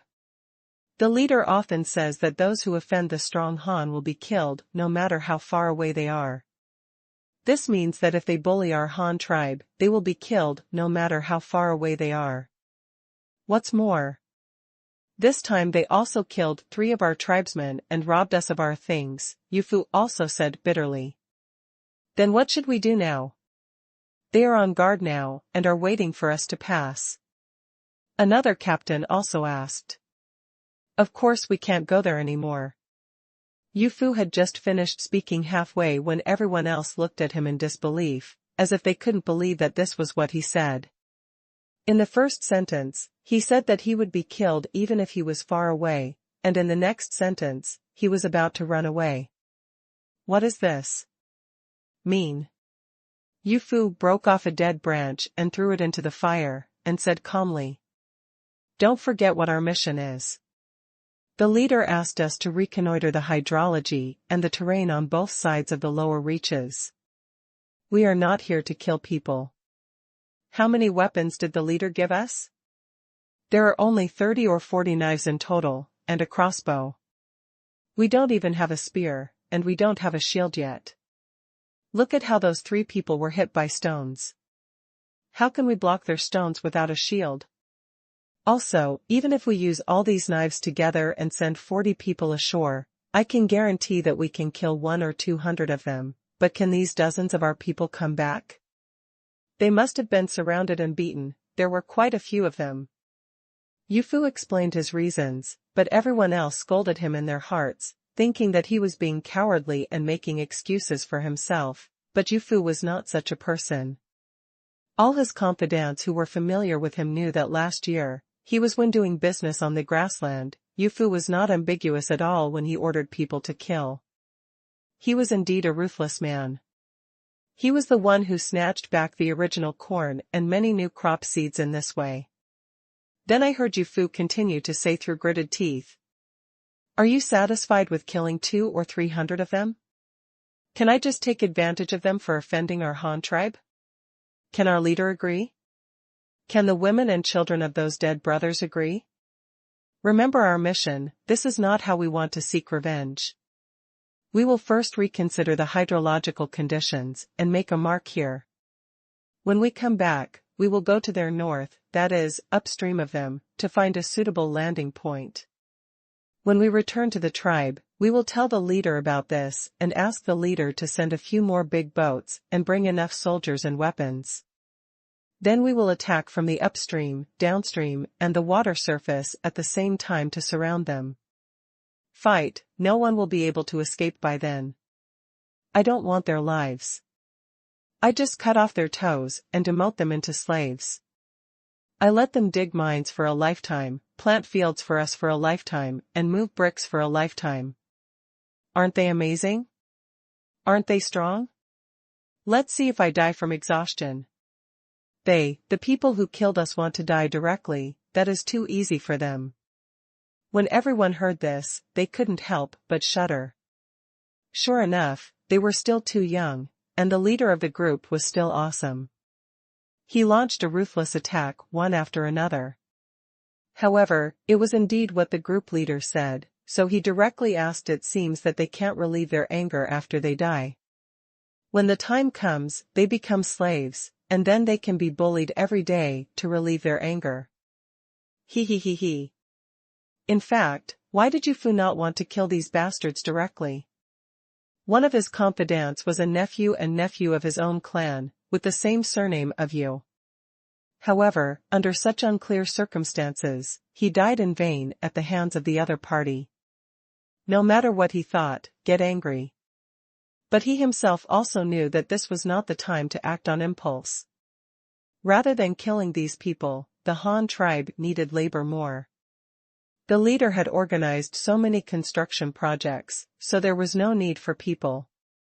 If these people could be captured, they would be demoted to. The leader must be very willing to see slaves working in vain without being paid, and only for this reason can he be sure to persuade the leader to send troops. You must know that as long as the army is deployed, it requires money. If a large amount of resources are consumed but no return is obtained, then who will be willing to send troops?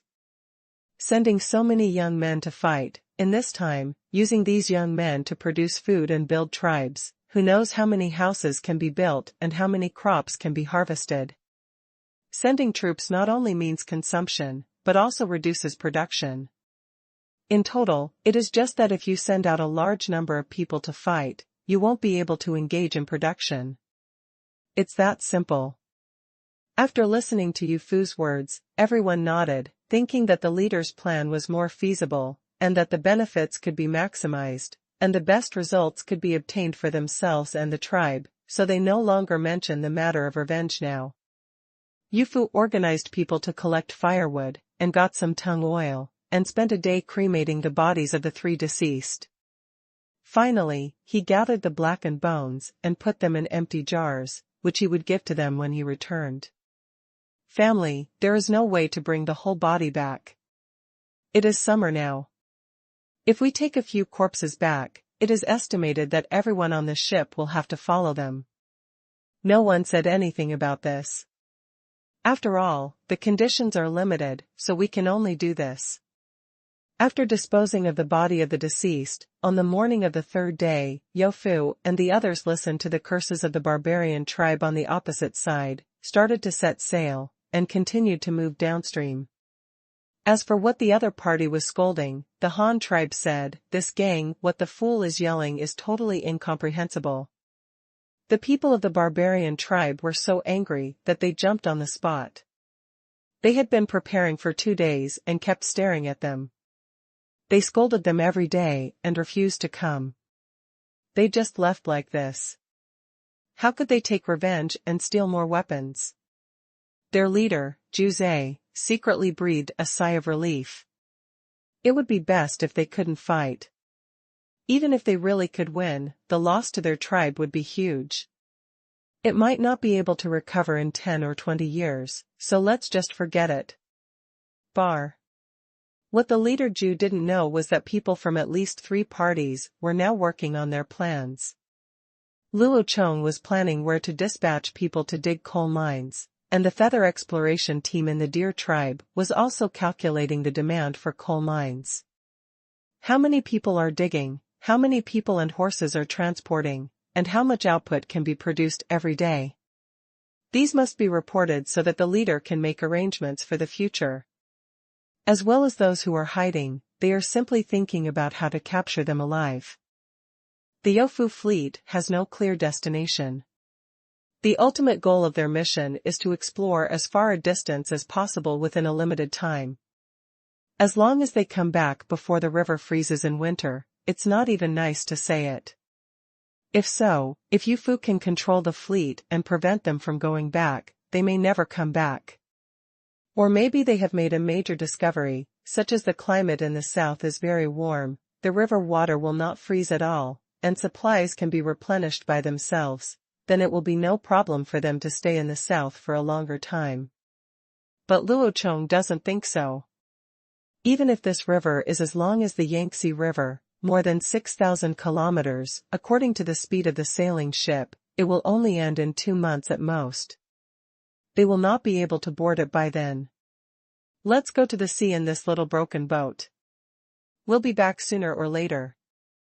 On the other hand, the crew members who went out all had wives and children who stayed in the Han tribe. With family ties, he would not worry that these people would not come back. As the saying goes, don't be suspicious of people and don't be suspicious of people. Although Luo Chong is more cautious in doing things, he is not so suspicious. If you don't worry about this or that, then there is no need to do anything. The barbarian tribe waited for a few days, but after all, they did not wait until Yu Fu and the others came back. Life returned to normal. The more than 20 people who died disappeared from people's sight, so they would be forgotten soon, but what was left behind was there are always people who are thinking about, for example, the 2 magic weapons carried by the leader Ju Tian. Who doesn't like such heaven-defying weapons, so some people began to secretly plan. In the last week of July, Luo Chong took a sailing boat into days. He made an on-site inspection of several candidate lake islands and drew several more detailed maps based on the actual environment, mainly for Luo Chong to take. There is nothing I can do when I go back to make detailed plans. Others don't understand how these chemical plants should be arranged. After getting the detailed map in hand, this time's territorial inspection was over. Luo Chong led the team directly back to Hanyang City. At the beginning of autumn in August, he went back to prepare various matters for the Han tribe in the second half of the year. There is a major event in August, and that is school enrollment. After all, it is related to the future of the Han tribe. Education is definitely a top priority for a country and cannot be taken lightly. After returning home and collecting several maps, Luo Chong looked at his 2 pregnant wives and brought them some specialties brought back from Luoyang County. They stayed at home for a day and went to the teaching building the next day. The printing workshop of the Han tribe is currently here. If you want to teach, it's useless to teach if you don't have books. Arriving at the top floor of teaching building number 3, Luo Chong immediately felt what it means to be a scholarly family. Books really have a fragrance, and all the ink exudes a smell mixed with rosin and grease, which smells very good. With the scale and batch production of book printing, all 6 classrooms on the 3rd floor were converted into printing workshops. Dozens of people were busy here. The sound of turning paper and typesetting made Luo Chong. He was very satisfied after hearing this, but those who followed him opened their mouths in surprise and stared at the scene here. Yes, the Ushio guy also came with him. As the person in charge here, Bai Qi has always been by Luo Chong's side, introducing Luo Chong to the work here. Chief, we have printed enough books on Chinese rites and selected poems for the time being. Both books are in capital Chinese characters and there are no pictures, so it is faster to use movable type. A few days ago, I found that some metal movable type was not enough. I applied for another batch, and now each of these 2 books has printed 10,000 copies. It will be no problem to supply us for the first school year. Our tribe now has nearly 80,000 people, and it is impossible to recruit more than 10,000 copies at once. Thousands of students of appropriate age. Luo Chong nodded after listening to his report. This was all arranged by himself. He was naturally very clear about these things. The number of printings was determined by himself. Each volume should not be less than 10,000 copies. This was of course not the final decision. The quantity is to cope with the first batch of compulsory education students from the Han tribe. These books will be printed in the future. I also approved the replenishment of metal movable type. Those things are now made into coins. Replenishing movable type is equivalent to destroying the money to cast the type. Fortunately, the Han tribe now uses lead movable type, which does not have a great impact on the minting of currency. Big. As for the uppercase Chinese characters Bai Qi mentioned, they were called by Luo Chong. Chinese characters are called uppercase Chinese characters, and Arabic numerals are called lowercase Chinese characters, also called lowercase numerals. Otherwise, how can you tell others if you make up an Arabic numeral? Explain what Arabic means, so let's just call it lowercase. Well, Chief, what we are printing now are elementary mathematics and nature books. This progress is relatively slow. The movable type for lowercase numbers and those symbols was also rushed a few days ago, and now it can finally be used. There are also a large number of wood carvings, many tables, several geographical figures, as well as those paintings in nature, all need to be carved out of wood. Some of the engravings have only been carved for a few days, but they have been put into use now. I am sure to complete the tasks assigned by the leader before the end of August. Bai Qi saw that Luo Chong didn't speak, so he continued to introduce the situation. Well, it's well done, but this wooden engraving is not a long-term job after all. It is inconvenient to store, and a wooden engraving is easily deformed and damaged if it is soaked in ink for a long time. Let's finish printing this batch first. You can start from now from the beginning. We will arrange for someone to cast the metal printing plate. When you come back, you can report it and I will give it to you for approval. Luo Chong watched the workers skillfully printing the illustrations in the books and nodded while saying, "Ah? Are the entire pages of pictures also cast into metal printing plates?" Bai Qi asked in surprise, feeling a little incredible about the leader's decision. Well, metal printing plates are highly efficient and can be used and stored for a long time. This book will definitely be printed in large quantities in the future. Large quantities can reduce the cost. You don't have to worry about the cost. You just need to improve the printing quality. If I find that there are typos in the book or the printing is unclear, I will not spare you. Luo Chong said again. Yes, don't worry, Chief. I will check every time a new version is opened, and I will patrol here every day. If there is any problem in the final assembly, I will directly pick it out and let the printing team print it. There are many, it's just an inspection process, don't worry, Chief. Bai Qi immediately stood up straight and assured after hearing what Luo Chong said. Well, you did a good job, but remember to train more people under you. This printing workshop will definitely expand in the future. By then, these workers will definitely be masters and will have to manage many apprentices. Luo Chong affirmed Bai Qi's work, and also put forward his own request, asking him to train more capable subordinates. There is no way, the Han tribe is short of talents now, and all kinds of talents are lacking. If there are not enough manpower, the Han tribe simply cannot support Luo Chong's construction goals that are getting higher and faster year by year. The two people were walking in front. Hongfu, the young minister of Honglu Temple who was responsible for receiving the foreign envoys, was also following behind with members of the envoy headed by Ushio, and discussed in low voices from time to time. This is the printing technology that the Han leader promised to pass on to our Qian tribe?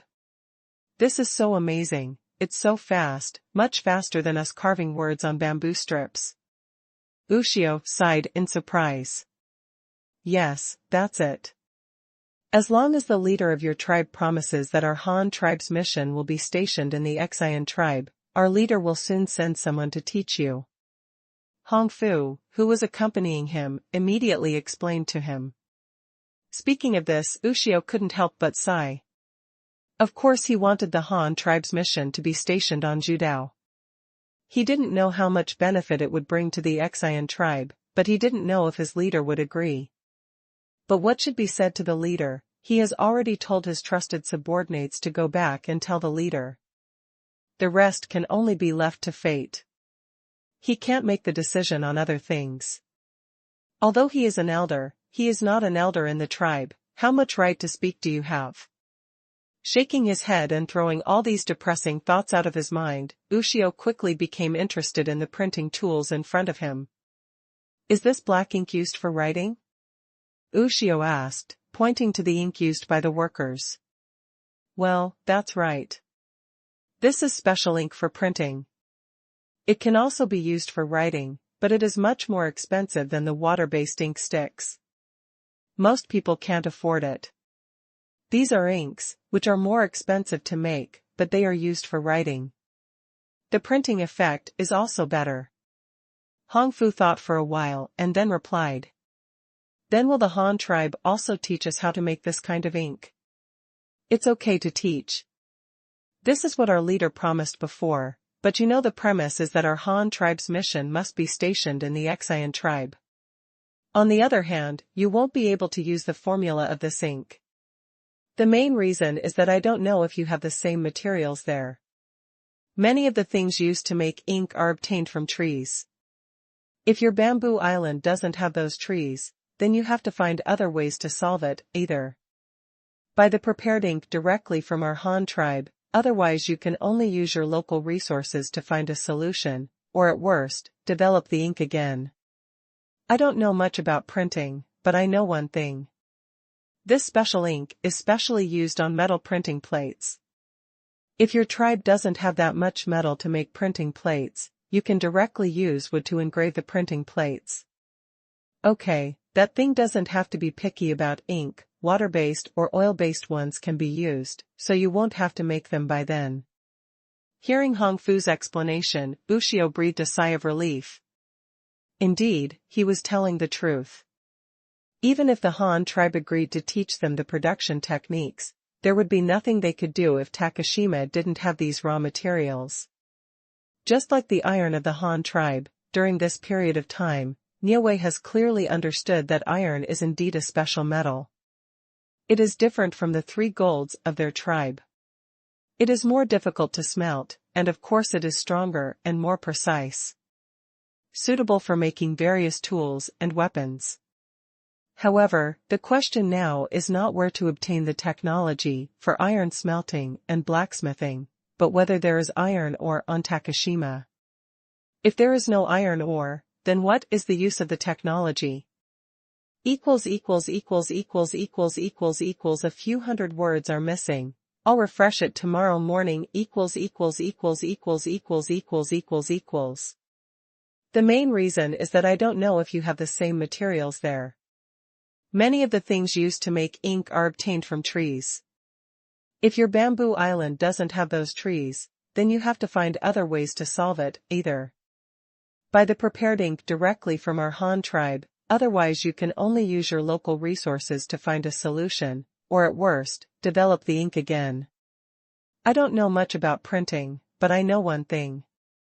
This special ink is specially used on metal printing plates. If your tribe doesn't have that much metal to make printing plates, you can directly use wood to engrave the printing plates. Okay, that thing doesn't have to be ink-based. It can be used with both water-based and oil-based ones. You won't have to make it when the time comes. Hearing Hong Fu's explanation, Ushio breathed a sigh of relief. Indeed, he was telling the truth.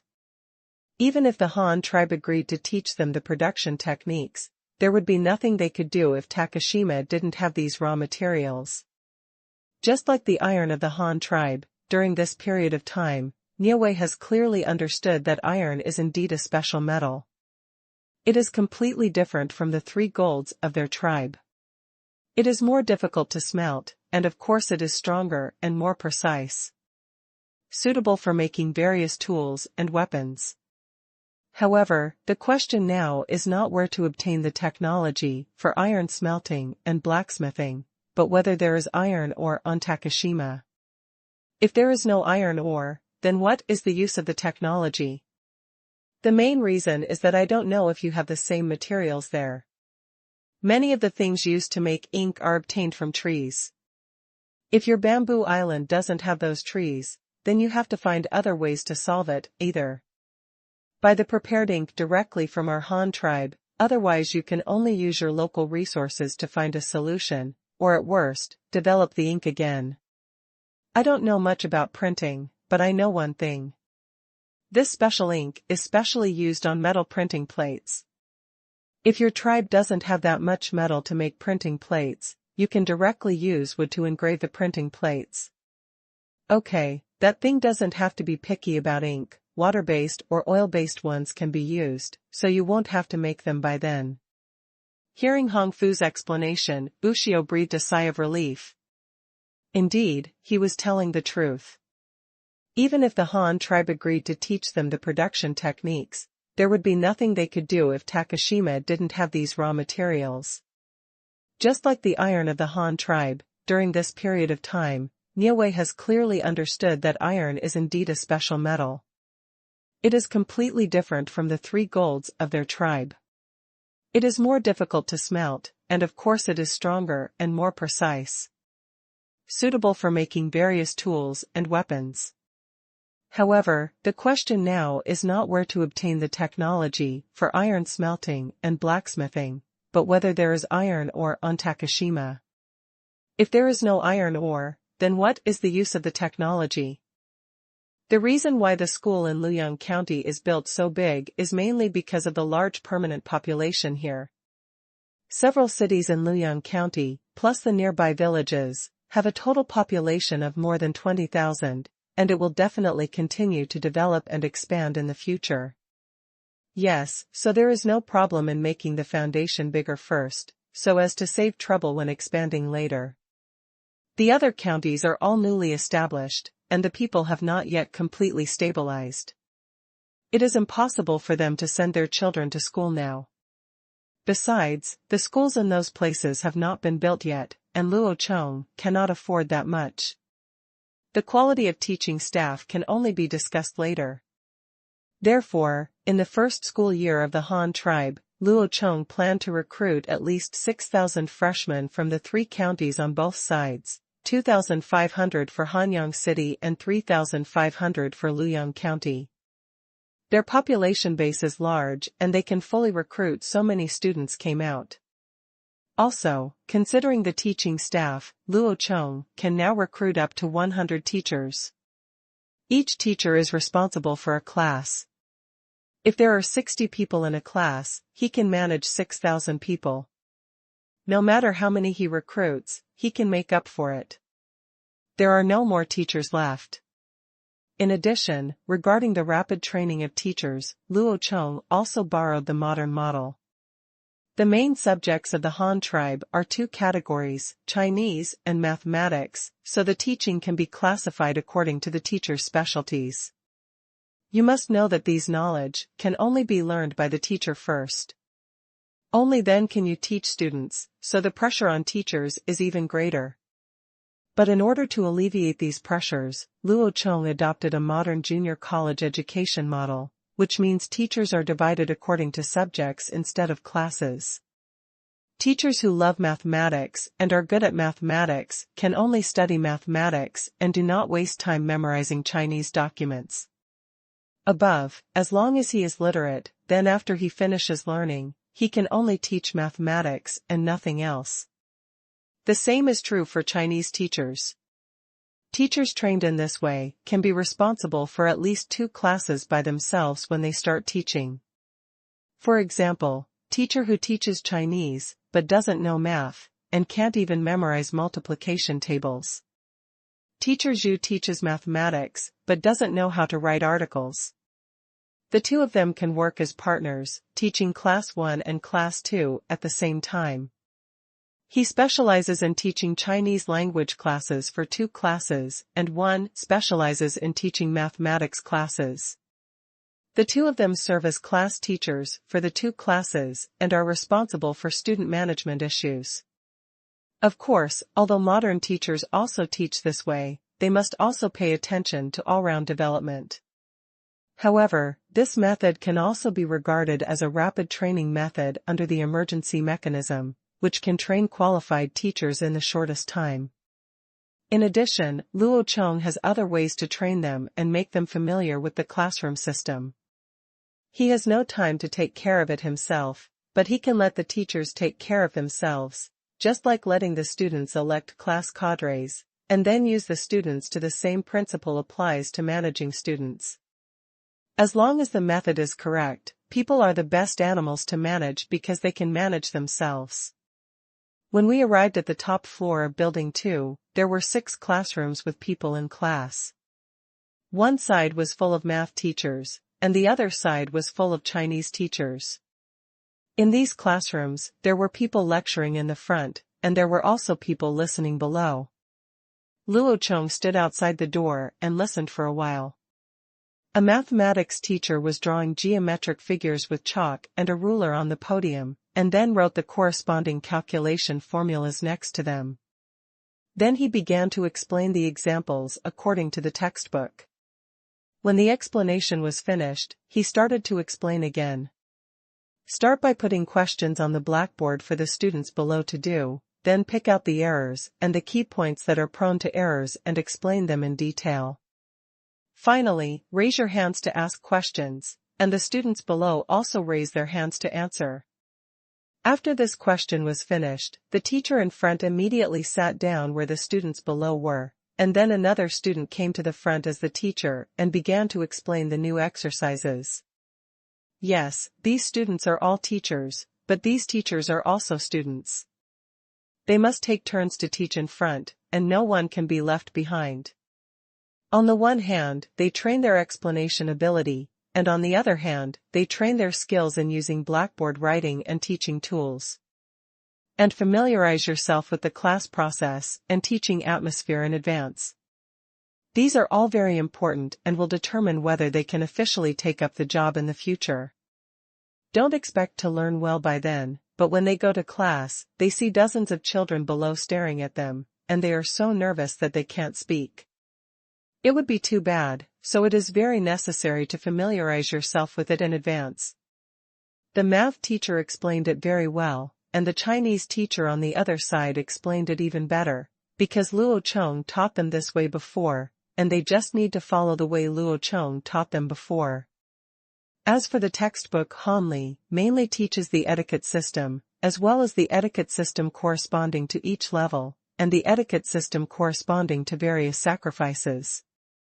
Only by promoting this kind of rules can it be more conducive to Luo Chong's control of the Han tribe, otherwise he will wait as the population increases. Sooner or later there will be trouble. In addition, it is the same concept as Chinese culture. Luo Chong has always done this, that is, not to define the Han people by race or clan, but by living habits and culture. This will help in the short term. The Han tribe continued to expand and the people united. Because there are only a few members of the same clan who were born and raised in the Han tribe, most of them were absorbed into the clan in the form of clans. But can you say that those who joined later are not of the same clan? Of course not, it is not conducive to unity. So as long as they wear the same clothes, speak the same language, and live the same lifestyle as others, then they are the same race. The Han tribe does not distinguish whether they are the same race by surname and race. Even if they are not the same race and cannot speak Chinese, as long as you teach them, they will also be of the same race. It is for this reason that although the political power controlled by the Han people has been continuously overturned in history, China is still called China after thousands of years. Among them, the concept of cultural determination is the top priority. After checking the books and teachers' preparations and seeing that everything was being prepared in an orderly manner, Luo Chong left the school with confidence, turned around and went to the government building next to the teaching building, and then called a meeting with the officials in charge. They set out this year's enrollment tasks. For compulsory education and compulsory enrollment, all residents of Hanyang City and Ruyang City, Luoyang County separately, and children at home who are over 7 years old and under the age of 13 must enroll in school. If there are special circumstances, they should be reported to the local government agencies in a timely manner. Parents of each student should actively cooperate and prepare corresponding learning tools and learning environment for their students. At the end of the first month of autumn, that is, August 28 this year, they should report to school to divide into classes, collect books, and other matters. There is no need to pay tuition and book fees for admission. You only need to prepare your own stationery and school bag. Stationery is sold at the school. Students must dress cleanly and neatly, including long-sleeve tops, long pants, socks, shoes or boots, and a drinking water container. Parents who do not allow their children to go to school without reason are guilty and fined 500 yuan and ordered to perform hard labor for 2 months. On August 2, the exact same official document appeared in 3 places at the same time: Hanyang City, Ruyang City, and Luoyang County. The exact same announcement was posted at the school gate, inside and outside the city gate, at the gate of the government office, at the intersection in the busy city, and next to the well. And there are petty officials or recruited idlers nearby to explain the contents of official documents to passers-by. As soon as this news came out, most of the Han tribe exploded. This was big news. Within a day, all the residents in the city knew about it. They were all talking about it, and people from the east and west gathered together to discuss it. Up and down, everyone still doesn't know whether this is good news or bad news. Going to school? What is schooling? Do children at such young ages have to be recruited to work? What can they do? And so many things need to be prepared. Some farmers who don't understand think that the government is calling for laborers again, but what does it mean to recruit children specifically this time? I have never heard of it. Besides, children can't move anything. Those who do hard work, only adults can do it. It's not about working, it's about going to school to study and learn to read and write. Do you understand? A clerk in black stood next to the bulletin board and explained to the people surrounding him. Oh. The farmer who just spoke seemed to understand, but he still didn't quite understand. Do all children have to go to this kind of school? Where to go? Is it far? Someone in the crowd asked again. Yes, all families, as long as their children meet the age requirements, regardless of gender, must go to school. If anyone does not let their children go to school, the parents of the child are guilty and will be fined a lot of money and have to work for the government for 2 months in vain. Servitude. The place to go to school is the school. There is a large high-rise building next to our county government office, which is the school. Children who go to school can go home every day and then go to school every morning. The clerk explained to the crowd again. But now it is late summer and early autumn, the last season of the year when the grains are changing from green to yellow. The freshly harvested corn has not yet been dried and threshed, and the newly planted corn has just emerged. There are many corn grinding tasks at home that can be done. Those older kids, 11 or 12 years old, the younger ones, 8 or 9 years old, can help feed chickens, herd sheep, light fires, and hunt pigweed. Therefore, many people actually don't want their children to go to this kind of school, and they don't know what they can do if they go to school. Yes, doesn't this delay your own work? So someone turned their heads and immediately came up with an idea to hide their children. Sir, our child burned his feet in boiling water a few days ago. He is still unable to walk. Doesn't he need to go to school? Oh? Burnt your feet? That's easy to handle. Take your family's household registration and take your child to the government office to get a certificate. Just hand it in when you enter school. But if you concealed the report or were not injured, it will be treated as disobeying the edict and preventing the children from going to school without reason. You will be fined 500 yuan and the couple will go to work for the officials for 2 months. Think about it. During the meeting, this junior official listened to the leader's brief introduction to possible situations, and also told them that some people might make excuses not to cooperate. He had already memorized the details of how to deal with various situations. Well, with so much experience in handling things, I could tell at a glance that this person might be lying, so I warned them with a threatening tone, hoping that they would not make a mistake. Ah? You still need to go to the government office to issue a certificate? The guy who was smart enough to hide the truth was immediately confused. He didn't expect that he would have to deal with it like this. What do you think? Of course you have to go and get a certificate. Why, you have to think carefully about whether you want to go or not. The clerk stared at him coldly and said. That, I won't go get the certificate. He got permed a few days ago. I guess he will be completely healed by the end of this month. I will definitely send him to school by then. The person who just lied, the guy saw that he couldn't hide it anymore. If he made a big fuss, he wouldn't let people come to his house to check. Then he would definitely be sentenced to deliberately preventing his children from going to school, and he would be fined and sentenced to hard labor. It would be really not worth it. So he tried his best to find excuses to get over it.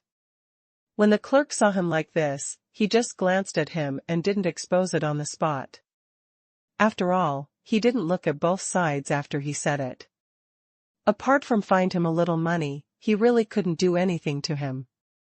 Those in the crowd who also wanted to find excuses not to go to school immediately gave up their thoughts when they heard that they had to go to the government office to issue a certificate. At this moment, they heard the surrounded officials speak again. Let me tell you, this school is not for tribes, nor for government agencies, but for your own children. After attending school, you will be able to read and write, and learn to do arithmetic. After graduation, you will be able to read and write. Even if you don't work as a clerk like me, you can still be a powerful craftsman, which is better than farming. If you study well, you will even get a title and other rewards, so you don't have to worry about your children going to school. Besides, even if you don't become an official or a craftsman, you will be a hawker or go shopping on the street in the future. If you learn how to do math, you can settle accounts and save yourself from being cheated without even knowing what happened. The little official gave earnest advice to the crowd gathered around him this time.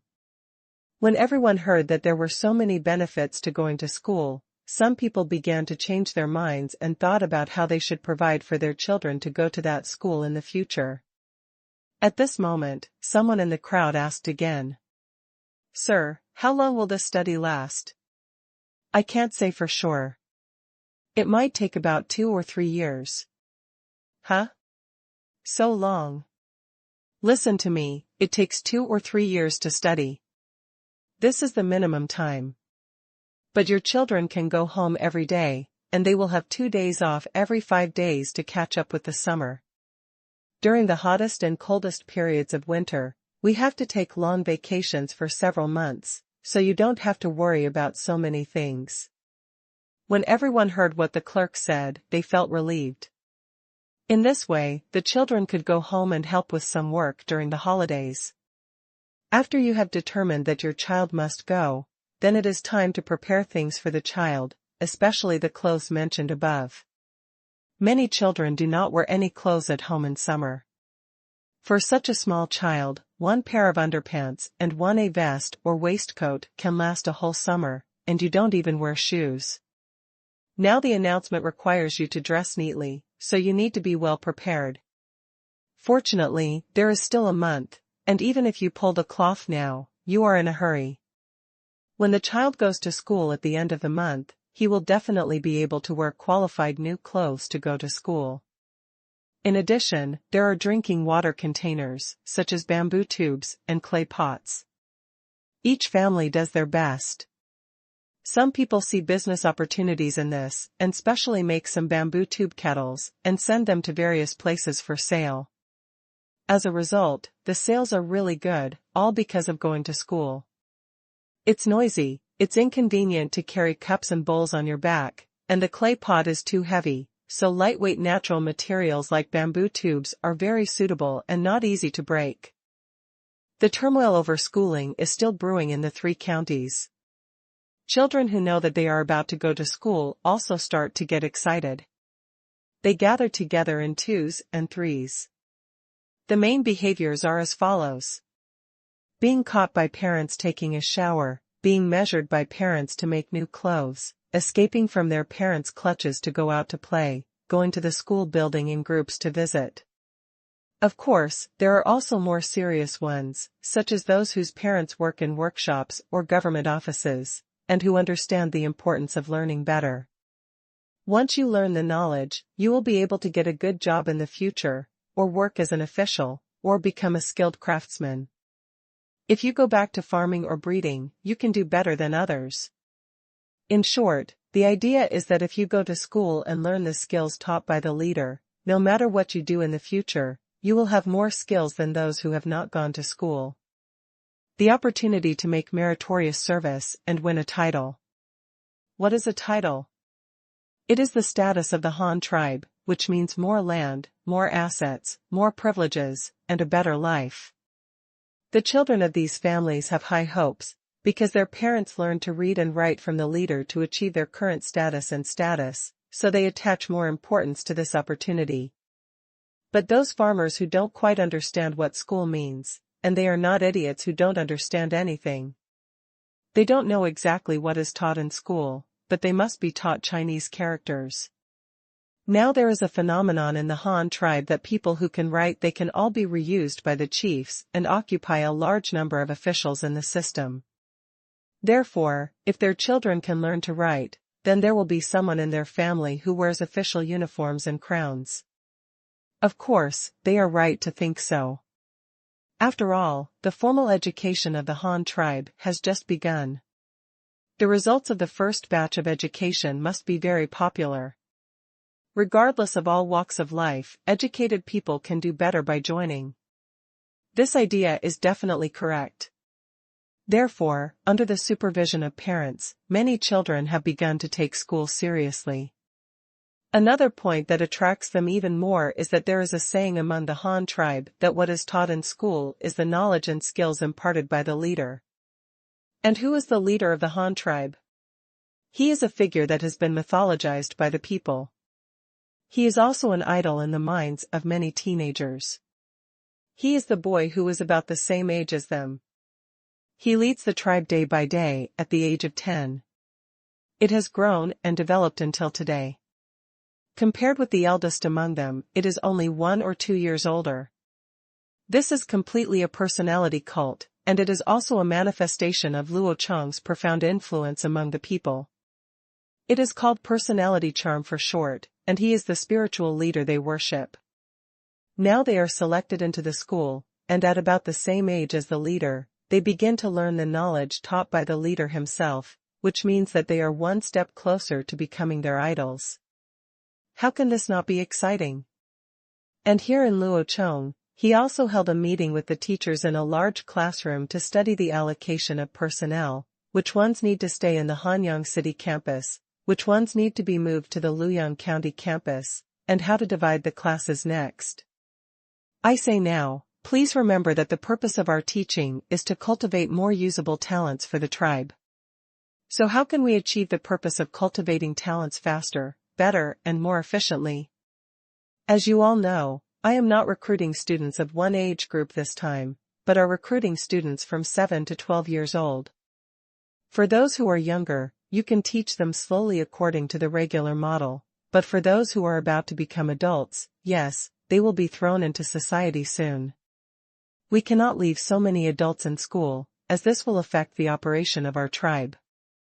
So when it comes to class division, you have to divide them according to age. Let me talk about the younger ones first. From 7 to 10 years old, 7 to 8 years old will be divided into a group. At that time, they will be divided equally according to the total number of students. There will be 60 people in a class, and boys and girls will be divided equally. The ratio of men to women in each class is almost the same, and the 9 to 10-year-olds are also grouped into one batch, using the same method. These two groups of students must be taught from the very basics and according to our syllabus. There is no need to rush, but they must be taught well. I hope that these children will become talents in a few years. The rest are those who are older, 10, 11, and 12 years old. These 3 ages are divided into classes, and those of the same age are divided into batches. Because these are all about to enter social work, they must be distinguished. Education, fast education. There is no hope for the elite. I ask you to mainly achieve 2 words, that is, literacy. Especially for the 12-year-old group, my requirement is that they do not need to learn all poetry and Chinese etiquette, but they must establish correct social values and learn the social morals that a person should have, and the most important thing is that you must learn to read and write Chinese characters. This is the most important point. In addition, in terms of mathematics, you also teach it in the normal way. You do not require everyone in this group to be proficient, but you have to select those with good mathematics scores and then train them specifically and focus on them. Another very important thing is that for this group of 12-year-old students, 25% of their course time must be used for interest education. What does this mean? It means that half of the morning or half of the afternoon must be allocated for students to take interest activity classes every day. They mainly learn experience and abilities and cultivate talents in a targeted manner. For example, if they like mathematics, you can ask the student what he wants to do in the future, whether he wants to work as a clerk in a government office as a bookkeeper, or whether he wants to be a craftsman in a workshop. If he wants to be a craftsman, then he should spend half a day every day, organize these people with the same hobbies, and send them to the workshop to visit, study, and practice. Starting from being an apprentice, use the knowledge they learned in the classroom to become a better craftsman, and strive to let these people work in the workshop. After 1 year, you can go directly to work. Of course, there is nothing wrong with those who like farming and breeding. We have nature classes, and those who like biology. You can also organize them. During the activity class, let them go to the breeding farm to participate in internships and learn breeding techniques personally, to see if they can use the knowledge they learn to create any useful innovations. You can also take advantage of the busy farming season to observe the growth process of various crops. If there are any better ways to grow more food, or how to improve the efficiency of farm work, you can organize students to discuss and learn. The same goes for girls.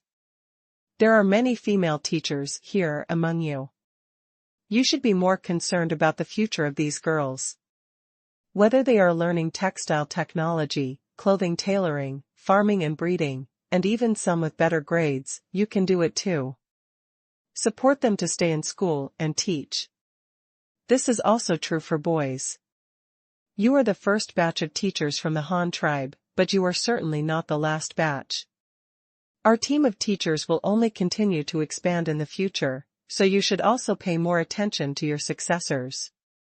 The same goes for the remaining 10 and 11-year-olds. As the age decreases, more emphasis can be placed on all-round development. However, students of these two ages must also participate in interest activity classes. The proportion of courses can be smaller, but they must have. For example, a 10-year-old comes to an activity class once a week, one afternoon at a time, so that he can do more things and learn more skills. For 11-year-olds, activity classes should be arranged twice a week or once every 2 days to allow them to learn more. When they reach the age of 12, activity classes should be increased to once a day to allow them to prepare for starting a family and starting a career in the future. Prepare. Another point that is very important is that older people are allowed to fall in love, but they are not allowed to mess around. If anyone does that before graduation, he will be directly convicted. I will kill him, and no forced behavior will be allowed to happen. I think those who want to get married and have children can only have children after they graduate and get an independent household registration and land certificate from the government. Remember this bottom line. There is no benefit in forcing children to have children at a young age. The risk of having children is very high. You must pay attention to this and warn them. Okay, the other things are gone for now. Have you guys written them down? Luo Chong sat on the podium and held meetings with them. Sometimes he would write some of the key issues he said on the blackboard for the hundreds of teachers below to take notes. This meeting lasted for almost an hour, and Luo Chong felt that he was almost all after he finished speaking. He stood up and asked the teachers. Write it down. Understood. The teachers all responded and stopped writing.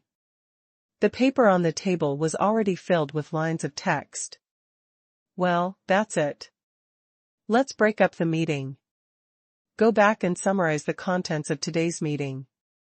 You will be taking up your posts soon. I hope you can all work well and educate more talents for our Han tribe.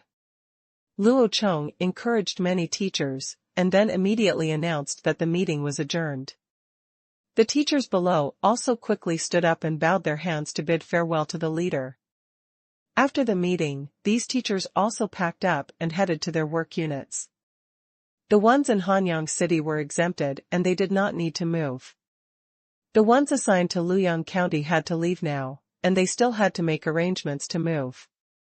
The house is ready-made over there, just bring your bags and move in. The main thing is to get familiar with the school environment there first. After Luo Chong returned home, the eldest lady Xiao Dai and the second lady Zhaoning were busy with their own work.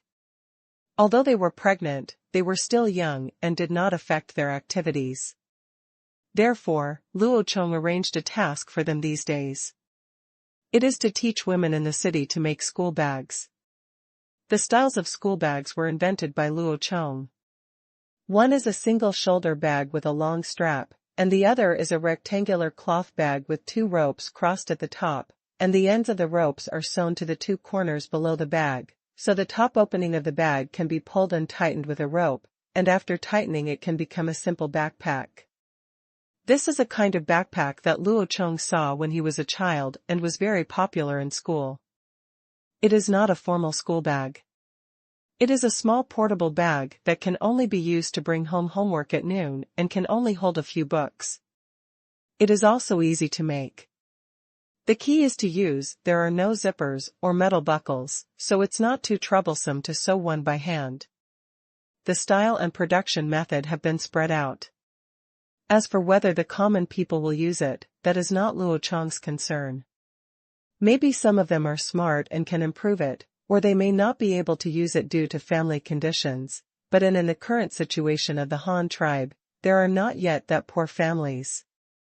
There is no saying that they cannot afford a piece of cloth, it can only be said that they are reluctant to part with it. The time was spent in busy preparations. Half of August passed quietly.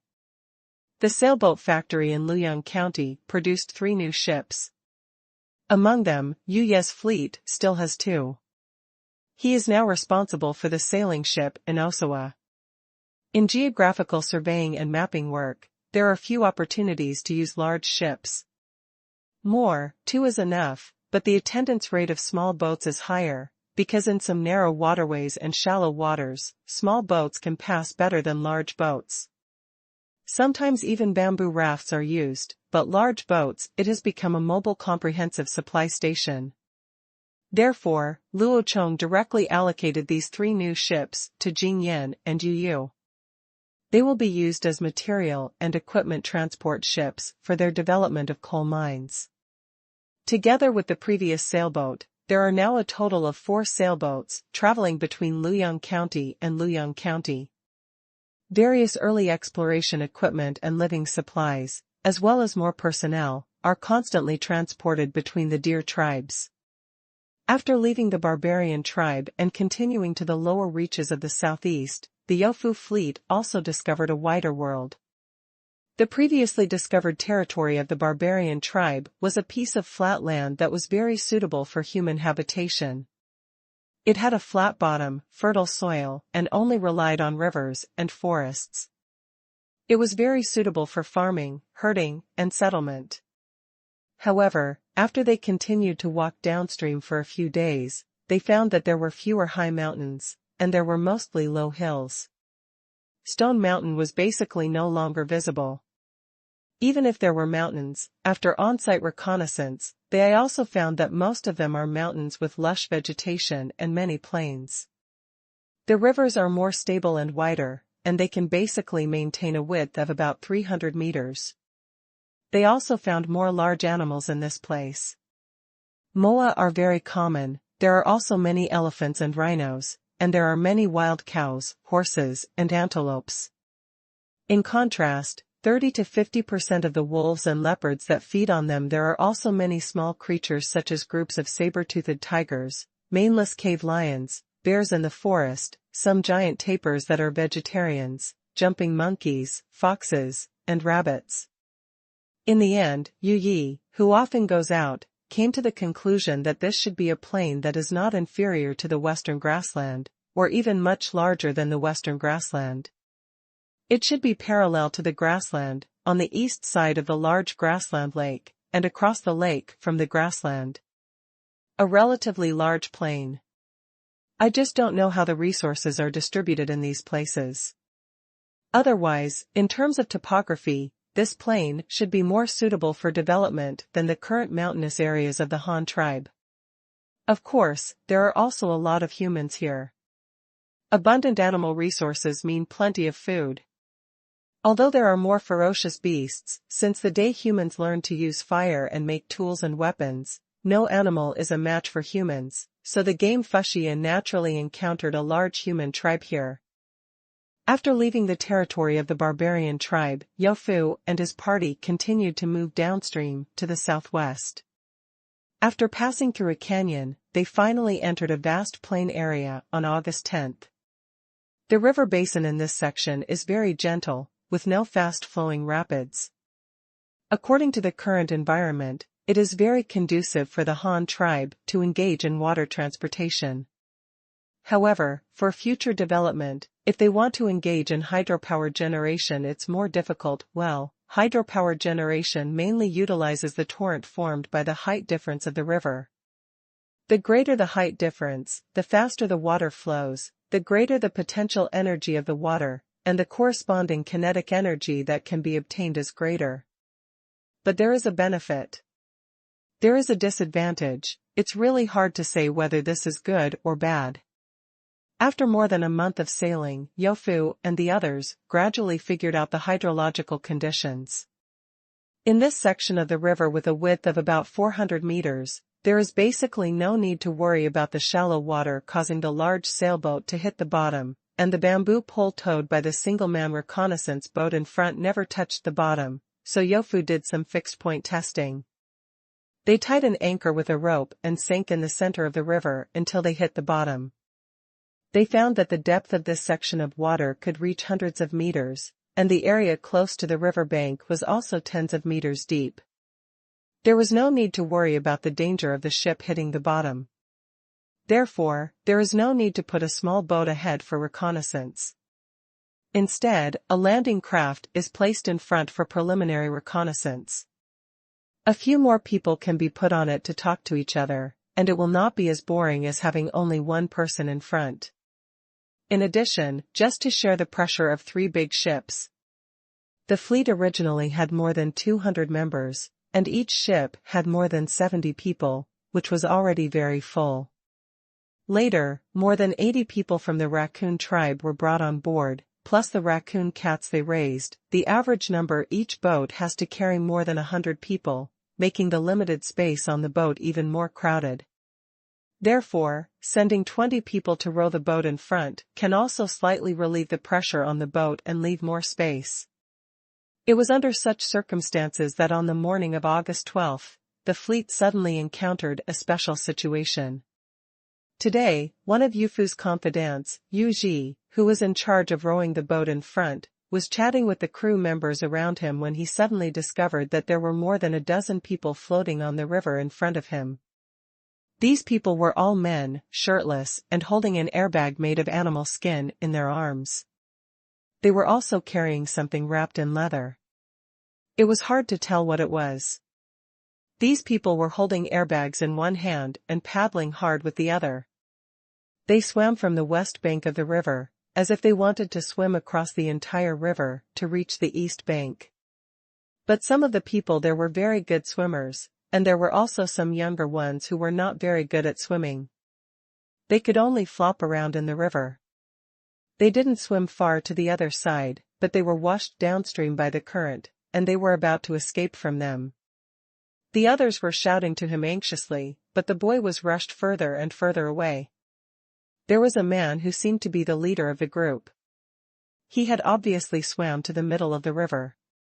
When he heard the tribesmen behind him calling for help, he turned around and swam back, hoping to go downstream to pull the boy back. Some of the other people floating in the water swam downstream to help. Others suddenly discovered a wooden boat floating upstream from them, with dozens of people sitting on it, and immediately rushed to the boat. They were shocked. "It's a pity that I didn't jump up in the water." I could only stare at the big boat made of wood in stunned silence. Some people were holding airbags and waving their arms and shouting loudly to the rescuers downstream. Others where he waved and shouted to the people on the wooden boat with a very excited expression.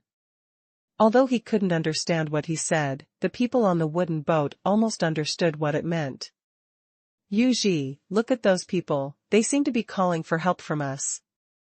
"Yes, then shall we save him or not?" The crew members on the boat began to talk in confusion, while Yu Ji took a look and made an immediate decision. "Save, of course we have to save them. Judging from their age, they are all men. They must be from a big tribe. If we save them, we will definitely win their favor. Maybe we can find some deals with their tribe.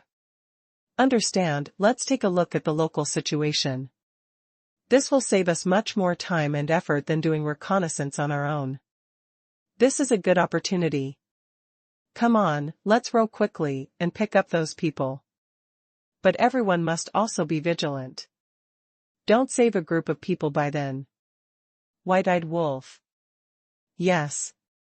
Everyone nodded, shouted chants, rowed the oars in unison, and rushed downstream, quickly. Downstream, the person who was suspected to be the team leader had swam to the boy's side. The boy's own airbag had been washed downstream by the water. He couldn't catch him back. Moreover, the boy had obviously drunk a lot of water and was no longer conscious. Too sober, a bit like drowning. The leader first stuffed his skin bag under the boy's body to hold him up so that he wouldn't sink into the water. He then hung the things the boy was carrying around his neck, then put his arms around his neck and approached the group. However, the young man was already in a semi-conscious state and could not paddle by himself. He would sink if he let go even a little bit. The team leader could only drag him swimming like a man to death. But fortunately he passed out, otherwise the drowning people would be confused. Under the tumultuous embrace, maybe even the team leader will sink to the bottom together.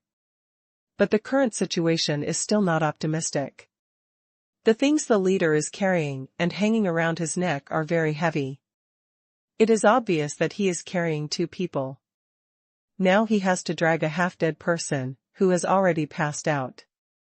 They say death is heavy, because dead people are really heavy, and young people are almost the same now. The team leader had to carry the weight of two people and was dragging a dead man. He himself was fine. After all, he was a better swimmer, otherwise he wouldn't have been chosen as the team leader. But the boy's situation was not good. They were now on the west side of the river, almost 300 meters away from the east bank. If they dragged the boy over like this, it might be cool enough to drag him to the shore. It is very difficult to swim to the east coast, and you may die when you get there. Now it is only about 100 meters away to turn around and go back to the west coast. You may be able to save someone by swimming back, but this will require you to leave the group, which will affect their health. Task. Just when the leader was in a dilemma, and finally made up his mind to swim back and save the boy's life first, something suddenly bit his leg in the water, and he immediately screamed in pain, and then another, it was a bite, this time on his other one on his feet. The thing in the water was still biting it and wouldn't let go. The leader broke out in cold sweat due to the pain, and even the movements of treading water were confused. Both he and the boy began to sink, and the only air bag they had left was also loosened and was quickly washed downstream by the current. Seeing that the two of them were about to drown in the water, the leader was splashing water to save himself when he suddenly heard a cry of "Hey, hey, hey" coming from upstream. It sounded like there were a lot of people and it was quite rhythmic, as if they were singing some song, and then he saw a strange thing floating towards them, with dozens of people sitting on it. 20 wooden oars rowed together, pushing the landing craft to the team leader and the boy at an extremely fast speed. Then some people on the boat paddled to both sides to stabilize the boat, and others quickly reached out and pulled the two people in the water onto the boat. As a result, the two people just got on the boat and lay in the bucket of the boat. Okay, everyone in the boat was stupid. Blinded. I saw that the unconscious young man had a belly as big as a drum. He had obviously drank a lot of water. The most important thing was that he was still covered in bruises. Multiple wounds on his upper body were still bleeding. There were 2 flat pieces as big as a palm hanging on his legs. The pomfret was biting his flesh. The middle-aged team leader next to him was not much better. When he was pulled into the boat, there were already 5 similar pomfrets hanging on his back, arms, thighs, and feet, and they were biting him fiercely. His skin and flesh, blood mixed with river water, kept flowing out.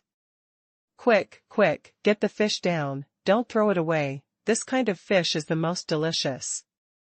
Yuji immediately shouted and commanded, and the other people on the boat immediately pulled out knives, daggers, etc., and took out the fish without hurting anyone as much as possible.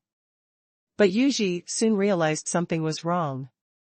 Everyone was fishing, and no one was taking care of the boat. Don't catch all the fish. 2 people are responsible. One person rescues one, and the others row back to rescue all the people in the water. there are man-eating fish in the water. If you stay in the water for a while, you won't be able to tell. They are all going to be injured, Yuji ordered everyone again. Yeah, everyone, hurry up and save people. It's okay if it bites the leg, but it's ruined if it bites a bird. One person joked and immediately picked up the oar and started paddling. The others also laughed, then paddled and quickly approached the other people swimming in the water. After the leader was pulled onto the boat, he saw clearly what those things were biting him in the water just now. When he saw that they were palm-sized flat fish, he angrily grabbed one that bit him on his arm and refused to let go. The fish was pulled down hard and thrown directly into the water, but this time the fish tore a piece of flesh from his arm. When Yuji saw this, he was shocked and quickly stopped his violent behavior with his hands. Then he took a sharp knife and opened the mouths of the fish one by one. The leader saw that these people had no ill intentions and came to rescue them. He lowered his guard a little, but still guarded the animal skin packages on his body, for fear of being snatched away by Yuji and the others. After all the fish on his body were picked off, he immediately went to see the unconscious boy and found that he also had many bite wounds and a lot of water. So he immediately dragged the boy to his side and let him lying on his legs, picking at the boy's throat forced him to vomit, and the boy vomited out a lot of water. He also coughed while vomiting, as if he was choking. It took him a long time to recover, but he still looked very weak. He squinted his eyes, but there was no reaction. Just when these two people were rescuing themselves, the wooden boat had already rowed to the side of the others, and the crew members pulled them up one by one. Those who were soaking in the water saw that their leader was also on the boat, and nodded slightly at them. Only then did they feel relieved to board Yuji's landing craft. While pulling these people, they found a few more people bitten by fish, and they quickly treated them. Others who were okay were protected by the team leader. Carefully protect the load you carry. After they rescued everyone, the 3 large sailboats behind them had also caught up. Yuji immediately set up the flagpole to signal to the lead ship, and then asked the others to row closer to the lead ship. The people on the boat who had just been rescued were also stunned. They didn't expect that there were several larger monster boats behind these people, carrying hundreds of people. The team leader immediately made gestures with Yuji. "Thank you for saving us, please put us on the other side of the river," the leader said while speaking the local dialect and pointing to the east bank of the river. Yuji shook his head and pointed at the bleeding wound on his body. "Let's go to our big ship. My uncle has some medicine that can heal your wounds." Seeing that he was still bleeding and accompanied by severe painful wounds, the team leader hesitated for a moment, and finally nodded. It was best to cooperate with the treatment now, otherwise he would really return to the other side like this. It was the first time in autumn. In the first half of the month, the weather is still so hot, and you might actually get a fever and die on the shore. On the other hand, Yufu, who was on the lead boat, soon saw a nephew of his own race on the small boat in front of him raising a flag and requesting to come closer to the big ship and join the team. Moreover, Yufu also immediately noticed the abnormal situation, that is, the small boat. The boat was stuffed to the brim, and suddenly there were more than a dozen people. Fortunately, the oars were still in the hands of the Han tribe people, and they still had control of the boat. Otherwise, Yufu would have thought that they were being raped. Ship hijacked. But a question immediately appeared in Yufu's mind: where did these people come from?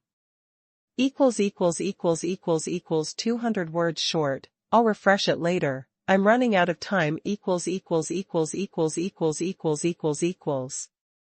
Seeing that he was still bleeding and accompanied by severe painful wounds, the team leader hesitated for a moment, and finally nodded.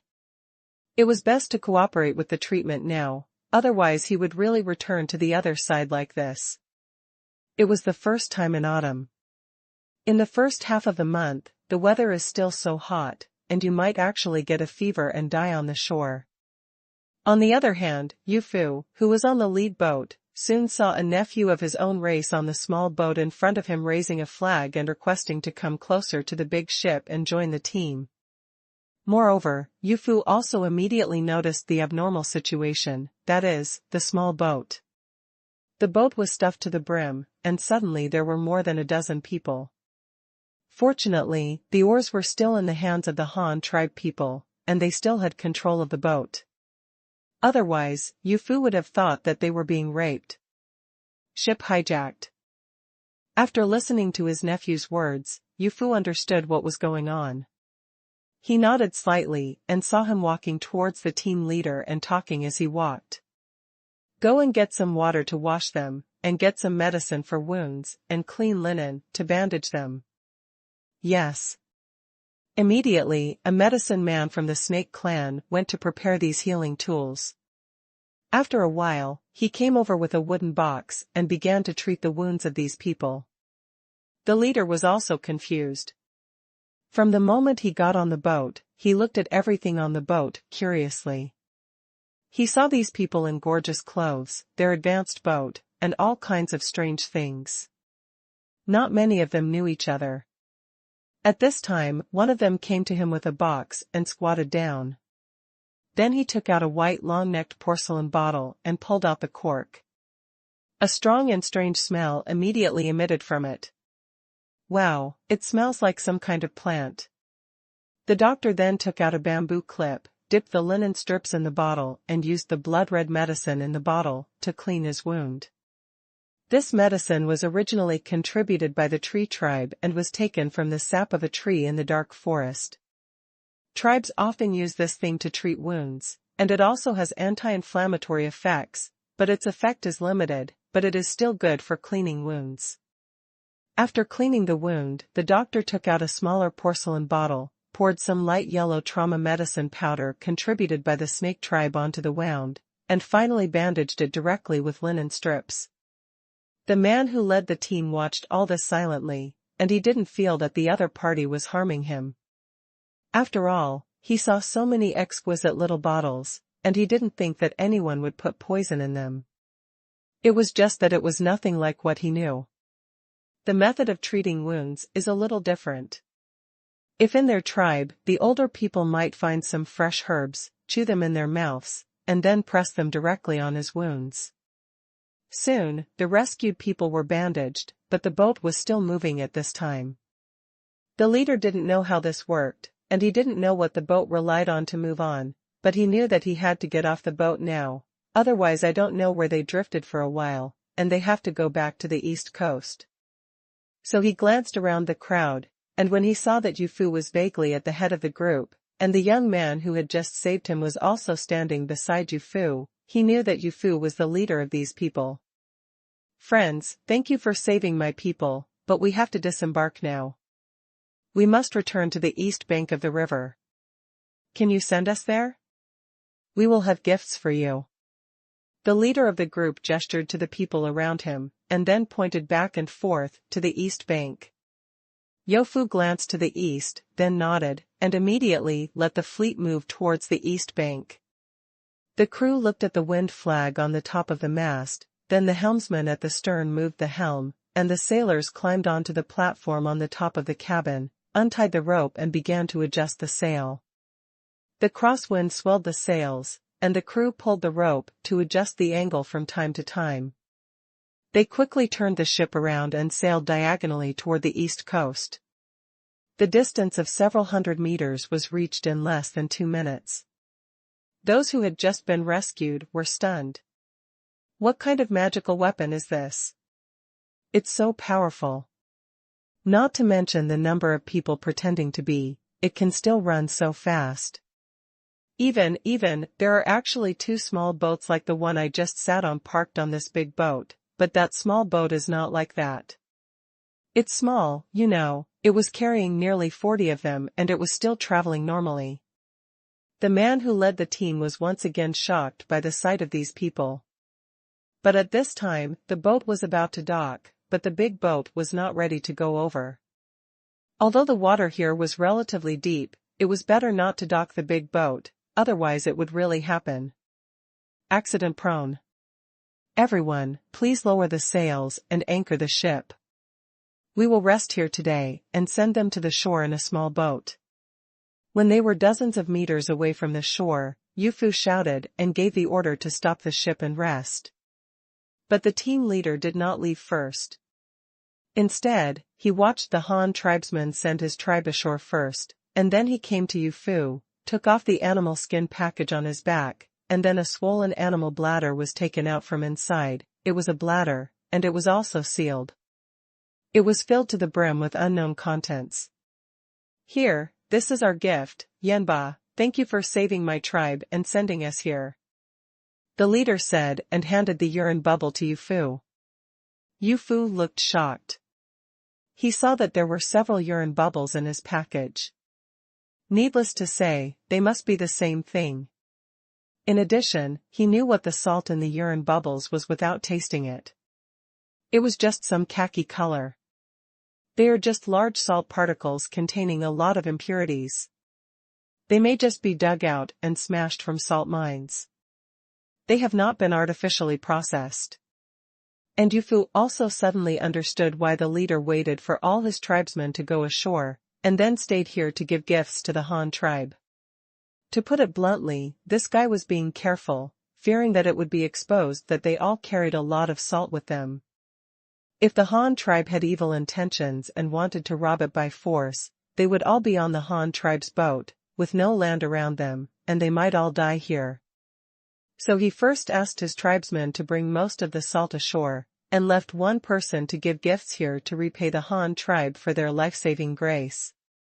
By then, even if the Han tribe had evil intentions, they just robbed him of salt and killed him. But when his tribesmen came ashore and took advantage of their familiarity with the terrain, the Han tribe couldn't catch them again. To put it bluntly, this person has a good heart and is a good person who repays his kindness. However, he should be cautious. In the end, he dared to stay alone to deal with the Han tribe, which proves his courage. He is indeed a talent. No wonder he was defeated by them. The tribe was chosen to lead the salt operation. But it was obvious that his caution was a bit redundant when applied to Yu Fu. Yu Fu smiled and shook his head, and then asked Yu Ji to get a gift. The team leader didn't know what Yu Fu was going to do and why he didn't accept his request, but he chose to stay and was prepared for the worst. He was quite tough and didn't show any fear.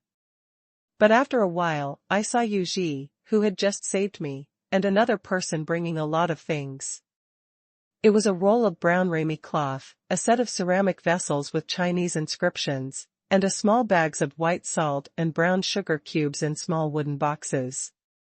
Yu Fu took the bag of white salt, opened it and showed it to the team leader, then pointed to the urine bubble containing the salt in his hand, indicating that we also have this thing, and it is better than yours, so there is no need to give it to us, and finally sealed the bag. Okay, then stuff it into the leader's arms. Then he took the roll of linen cloth, pulled off his clothes, told him what it was for, and stuffed it into his arms. Then he took the box of candy, took out one and put it in his mouth, telling him that it was for food, and then gave it to the leader. Finally, he took the set of large and small porcelain and showed it to him. There was no way for him to take it by himself, but Yu Fu still said, "These are gifts from our tribe to your tribe. You can take them back and give them to your leader and tell him that they can be exchanged. Our ship will not leave and will wait for you here." Yu Fu tried to use more concise phrases. When communicating with him, he smiled the whole time and acted harmlessly. The team leader also understood the situation and nodded excitedly. Then he was taken to the shore by the crew in a small boat, and the things were also placed on the shore for him to take away. The man who led the team was holding the things with all his hands, for fear of accidentally breaking them, and then immediately got into the woods by the river. After a while, he met the tribesmen who came ashore first. "Yong, you're back. They didn't do anything to you, right? What are you?" An uninjured team member asked immediately when he saw the leader coming back. He didn't see him until he saw the figure approaching. He actually held a lot of things. These are all given to our tribe by the people from the tribe just now. Let me bring them to the leader. Let's not talk about it for now. Is that boy Chi okay? Is he awake? The leader, who was called Yong, saw his team members. Answered a few sentences immediately, and then asked about the unconscious young man before. He woke up. He said he was bitten by something in the river, so he reached out to pull the thing away, and lost the skin. More and more things bit him, and he started to swim in the water. I was thrashing in my stomach, I thought I was going to die, I was still crying just now, haha, that kid. Another tribesman who was not injured also said with a laugh. Well, I don't blame him for this.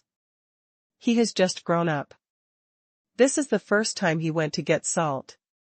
He has no experience. It will be good if he can come back alive. Okay, everyone, hurry up and hurry up. It will get dark if it is late. It will be dark today. We're so tired and some people are injured, so we'd better not stay out all night and go home as soon as possible. Well, let's go. If it's too late, we might get bitten by a wolf. Everyone, hurry up. We'll have hot soup when we get back. Yong led the dozen tribesmen and quickly rushed back towards his tribe, following the marks left before.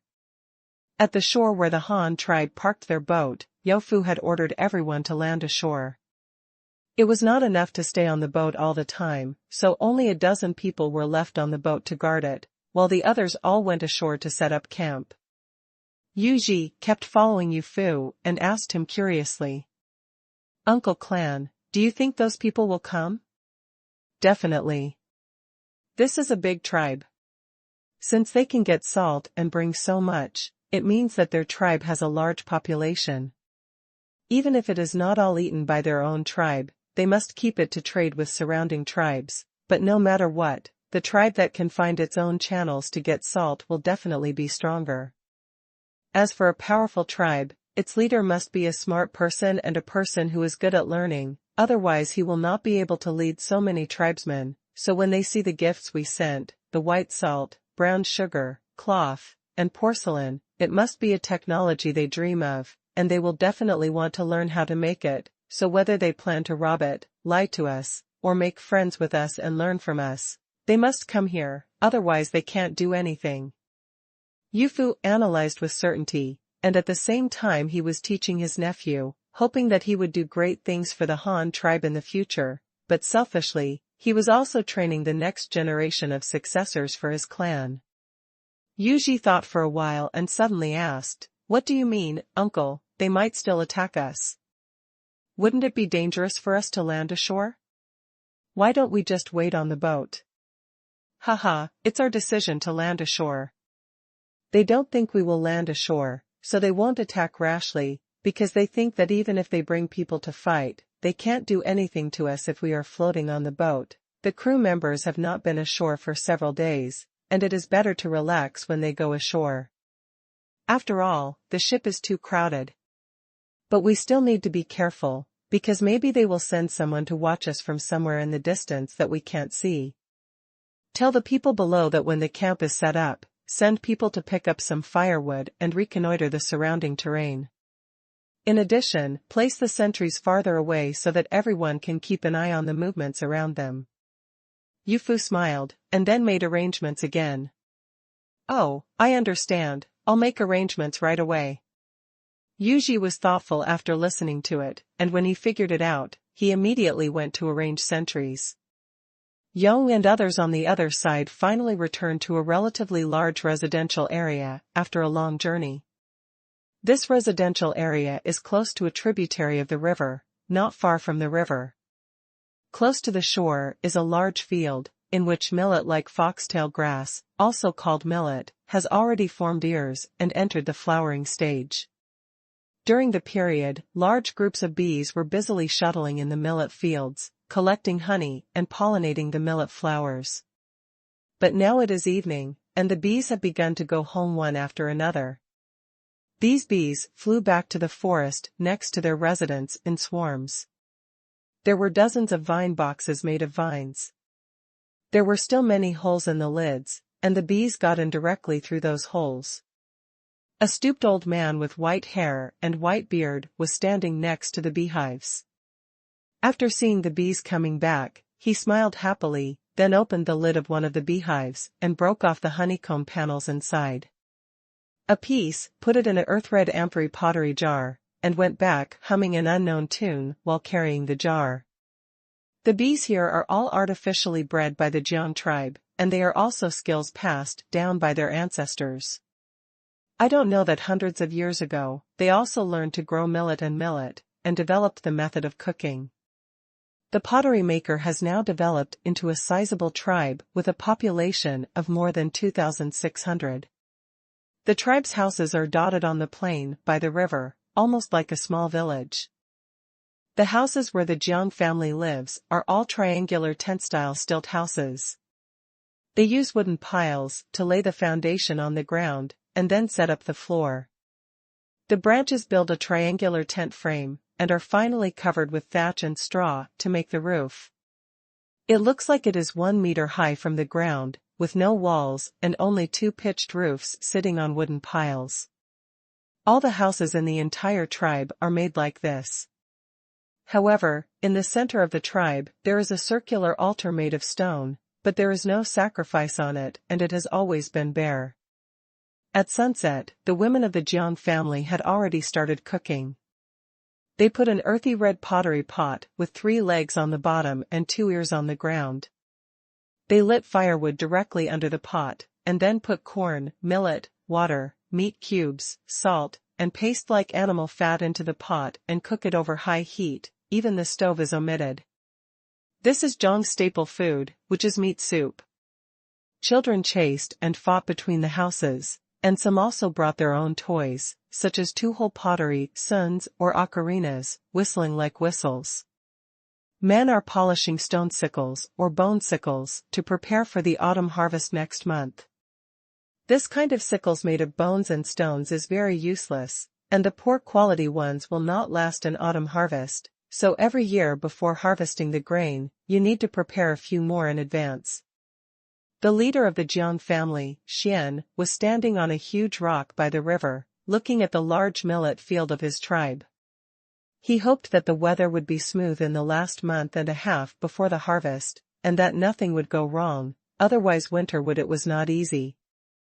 Besides, he was also waiting for the salt replacement team to come back. Counting the days, if nothing happened, he should be home today. In previous years, there were no problems. At the last moment when the sun was about to sink into the horizon, there were more than a dozen figures in the distance supporting each other and walking towards the tribe. Although Xian was still far away, he could already hear the tribesmen shouting loudly to welcome them. So he hurriedly greeted him. "Yong, are you back? Is everything okay on the road?" "Everyone is back." "Is Qi okay?" The leader, Xian, immediately rushed forward. Not only was he worried about the team going to change the salt, but more importantly, his younger brother Qi also went with him this time. The river was so wide that every time he crossed it, it was a natural hazard. He was so young, and if it weren't for the tribe's tradition that he couldn't marry the most beautiful woman if he couldn't swim across the river to bring back salt, he would definitely not have let his own brother follow him in exchange for salt. As a result, before Yong over there responded, Xian had already seen a dozen of them, and was immediately dumbfounded. He saw only a few people, led by Yong, among the dozen, all wrapped in white belts, and there were faint traces of light on the belts. There was blood oozing out from many parts of Yong's body, including his arms and legs, and the other one who was also covered in bands was his brother, who seemed to be more serious than Yong.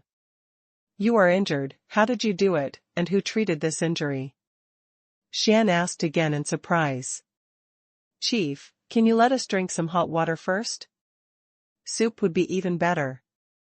We are all hungry." Yong said a little tiredly. "Oh, yes, sit down quickly." Go to the altar and sit down. Come here, get some hot water for them. The soup is not yet cooked. Don't be impatient. Wait for a while. Xian greeted the tribesmen. I went to prepare things, and then led Yong and a dozen or so people to an open space next to the altar. This place is usually used by the tribesmen to hold sacrificial ceremonies. It is a small square, but not very big. Soon several bonfires were lit in the square, illuminating the surrounding area. Xian, Yong, Qi, and several other people were all sitting around a large round tree stump. The salt piles carried back by more than a dozen people, they were all piled on the tree stump, and the things Yufu gave them were also placed on it. Xianzhe held an exquisite porcelain bowl and looked at it in the firelight. So, that tribe wants to make a deal with us? Well, that should be the case. They rescued us. At first, I wanted to give them some salt to thank them, but their leader didn't want it and gave me these things, saying that I could take them. In exchange, they will be waiting for us there. Yong began to explain the situation at that time. Then what is this? It looks like something you use to wrap wounds. How is it made? It's so dense. Xian put down the porcelain bowl and picked up the roll of linen cloth and asked. This is what they use to make clothes. There are hundreds of them, all wearing clothes made of this kind of thing. The men also tie their hair on the top of their heads, and those with more status will also decorate their hair. Yong recalled. He said based on his own experience. Is there anything else? Is there anything else? Xian became interested in the tribe Yong mentioned. Well, there are a lot more, I don't know how to put it, but everything they have is something we haven't seen before. Then you speak slowly, don't be anxious, just say whatever comes to mind. Come here, bring the meat soup. Let's talk while eating. By the way, use this bowl for me. The porcelain bowl was passed to the person next to him. He wanted to be extravagant today and eat out of this beautiful container. Hey, let me think about it, let me think about it. By the way, their things that can float on the water are made of wood. The small ones can hold 40 people, and they use a long-handled wooden board. You can move forward by diverting water, and you can even reach the shore. The big one can hold hundreds of people, and you can put the small one on top of the big one. I don't know what that thing relies on to move, and I don't see them using wooden boards to divert water, so I pulled a few ropes, and the thing, you can move forward on your own and turn corners. Yong talked about what he saw on the boat this morning, and Xian and the surrounding tribesmen were as if they were listening to a book from heaven. They were completely attracted by the magical things described by Yong, and they forgot to eat soup for a while. Yes, and when we were rescued on top of that thing, they also used something that looked like a bone knife. The knife was very sharp and shiny. I don't know what it was. It was made of something, but it was very fast. I saw that they could cut open the skin and flesh of the fish with just one cut. Another injured person also added next to him. Can things made of wood float on water? Xian asked doubtfully. It wasn't that he suspected that Yong would lie to him, but his mind was restricted and he couldn't imagine what it was, nor what method was used. That thing is like a big house. Yes, it's a big house made of wood that can float on the water and can also walk. The wood they make is amazing. Brother, look at this. It's made of wood. It's so beautiful. Ah.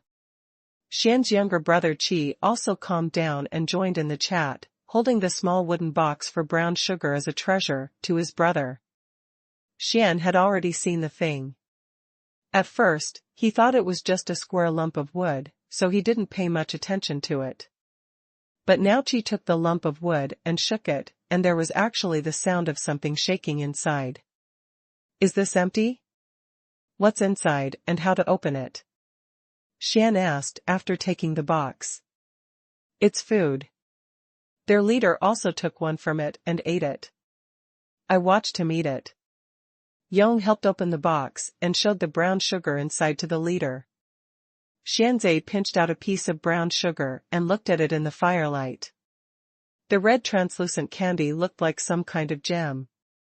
This thing must be very beautiful when facing the sun during the day.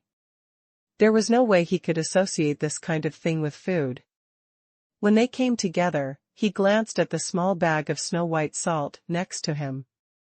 Maybe the people of that tribe like to make their food more beautiful. If they don't eat the same food, it's a waste of energy. While Xian was mentally cursing that the Han tribe had obsessive-compulsive disorder, he took a piece of brown sugar and put it in his mouth. As a result, a strong plant-like sweetness and a faint burnt smell immediately came from his mouth. This should be from some plant. Baked, he guessed instantly. This stuff is very sweet as our honey, but it tastes different from honey. You guys should try it too. Xian asked others to eat together.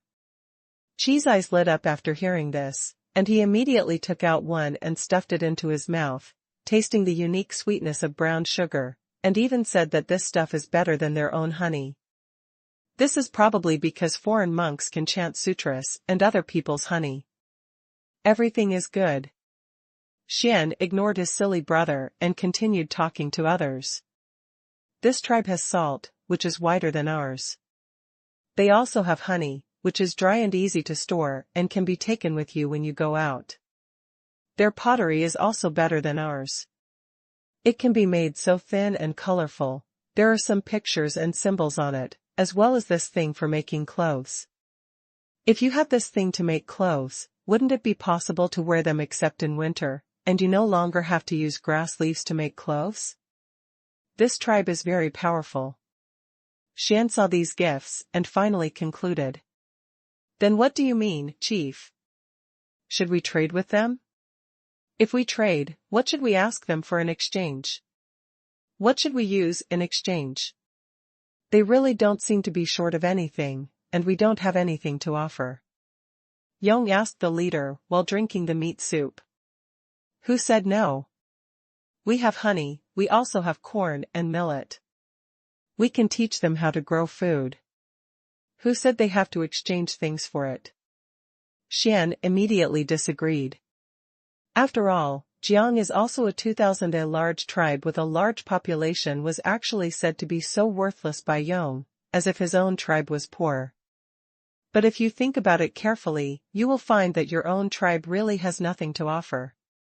The Jiang family is rich in pottery, but the other party's pottery is more beautiful.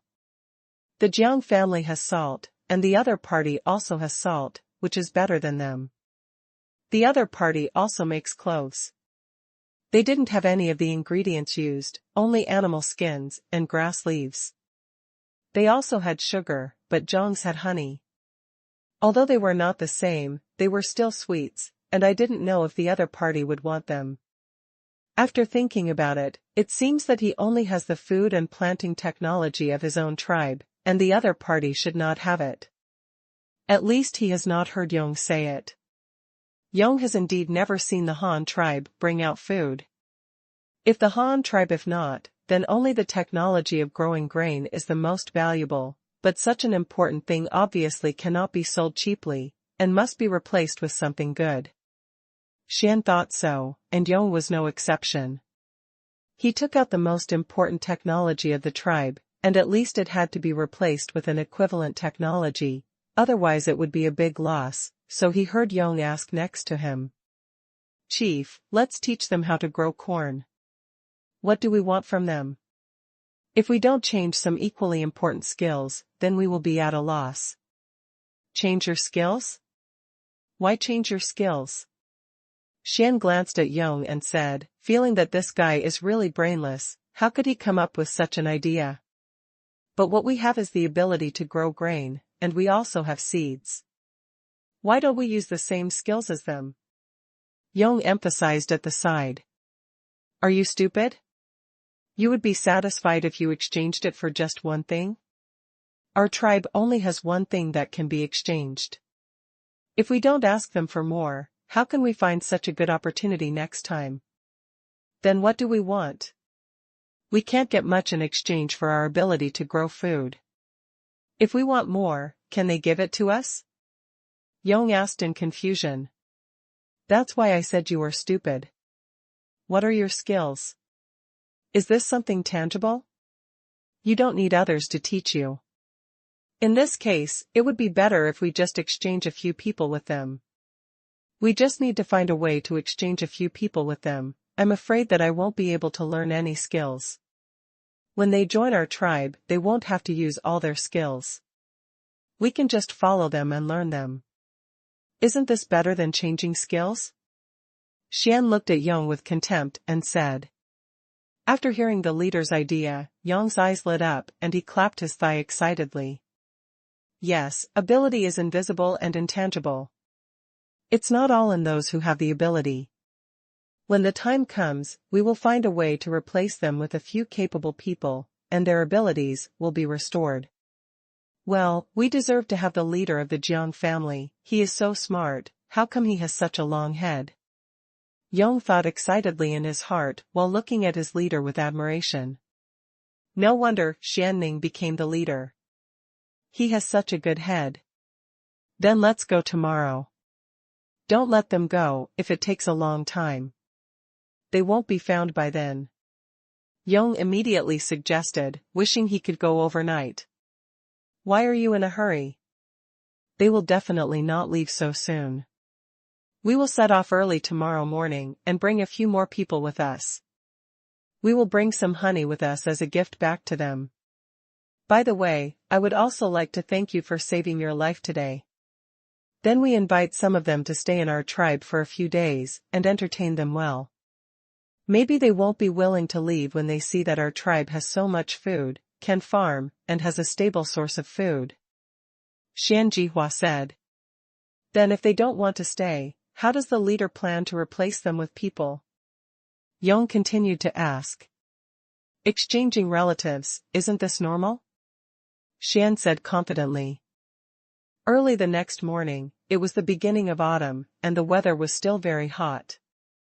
The sun came out at about 5 o'clock in the morning. Xian and Yong and others also got up early, took some clay pots, and went to the beehives to collect honey. I also made a lot of honeycombs and put them in jars as gifts in return for the Han tribe. These are all good things, and can be eaten directly. In addition, Xian also asked someone to bring some yellow corn in a small jar as a bargaining chip in the transaction with the Han tribe. Then, under the leadership of Yong, the group rushed towards the landing point of the Han tribe. At this time, Yu Fu and others were cutting down trees in the woods not far from the shore. Yu Fu wanted to insert a wooden pillar here at the camp to use as a mark so that he could confirm the landmarks when passing by again in the future. It's all plains, and there are no obvious landmarks. If you don't mark it, it will be difficult to find this place next time. Anyway, everyone had nothing to do, so just do it. With so many people cutting down a tree, it was very fast. It took more than an hour to get a clean log, and then they dug again on the river bank. A hole was inserted into the pillar, and a white cloth was hung on it as a flag to make it look more eye-catching. There is still plenty of time, so Yu Fu asked everyone to go around and pick up some dry branches to make charcoal. It is inconvenient to bring firewood on the boat, but charcoal is fine. The charcoal is relatively light and has a high calorific value. It is very easy to burn in the small stove on the boat. It is convenient and is also their daily method of cooking and boiling water on the ship. It wasn't until after lunch that Xian and Yong and others arrived here. Before they reached the shore, they saw many men from the Han tribe collecting dry firewood in the woods. Dozens of pairs of eyes from both sides appeared at once. In contrast, those with the Jiang family were a little stunned. Yong, who had seen the Han tribe before, did not expect them to land, while others who had never seen the Han tribe were surprised by their dress. It's true that everyone has clothes made of those strange things, and they all have their hair tied up, and they hold tools they haven't seen before, but they are actually picking up branches here, which seems to be different from their own tribe. What a big difference, because the Jiang family also has to always reserve firewood. When they came to their senses and were about to say something, the people from the Han tribe spoke first. The leader is over there. We are here to collect firewood. I will take you there. After the man finished speaking, he tied up the collected branches with a rope, inserted a long branch in the middle, and walked in front of him, turning around and waving his hands to let the Jiang family follow. Xian and Yong looked at each other, as if to say, the other person is just here to pick up firewood, so there is no problem. The two of them felt relieved when they saw the affirmative look in each other's eyes. They were really afraid that the Han tribe came ashore and wanted to do evil to them. The group of people quickly walked out of the woods. As soon as they arrived at the river, Xian saw a lot of people by the river, about 200, all of them men. They were all dressed in the same clothes. Needless to say, these were people from the Han tribe. But after listening to Yong's description last night, there was nothing that impressed him. He was surprised, but what made him strange was that several bulging earth bags suddenly appeared by the river. Some were tightly sealed, and some had several holes left on the top and bottom. Smoke and firelight kept coming from those bags. The hole popped out, and I didn't know what the Han tribe was doing. Captain, those people from yesterday are back. As soon as the guy who was carrying firewood returned to the camp, he immediately shouted to Yu Fu. Yu Fu also put down the shorthand pen in his hand, and while complaining that the leader asked him to write a navigation log every day, he stood up and greeted the visitors with a smile. Welcome, welcome. I knew you would definitely come. Come and sit down here. Come and make some tea. Yu Fu quickly put aside the pen and paper on the small table and called Yong and Xian to come over and sit down. Yong was also surprised, but he hadn't seen it in a day. The river beach, which was still a wilderness before, had changed. The tents were neatly lined up in several rows, and an awning with a linen roof was set up in the middle. Under the awning there was a mat, a rectangular low table in the middle of the straw mat, and a straw futon placed around the table, where Yu Fu had been writing just now.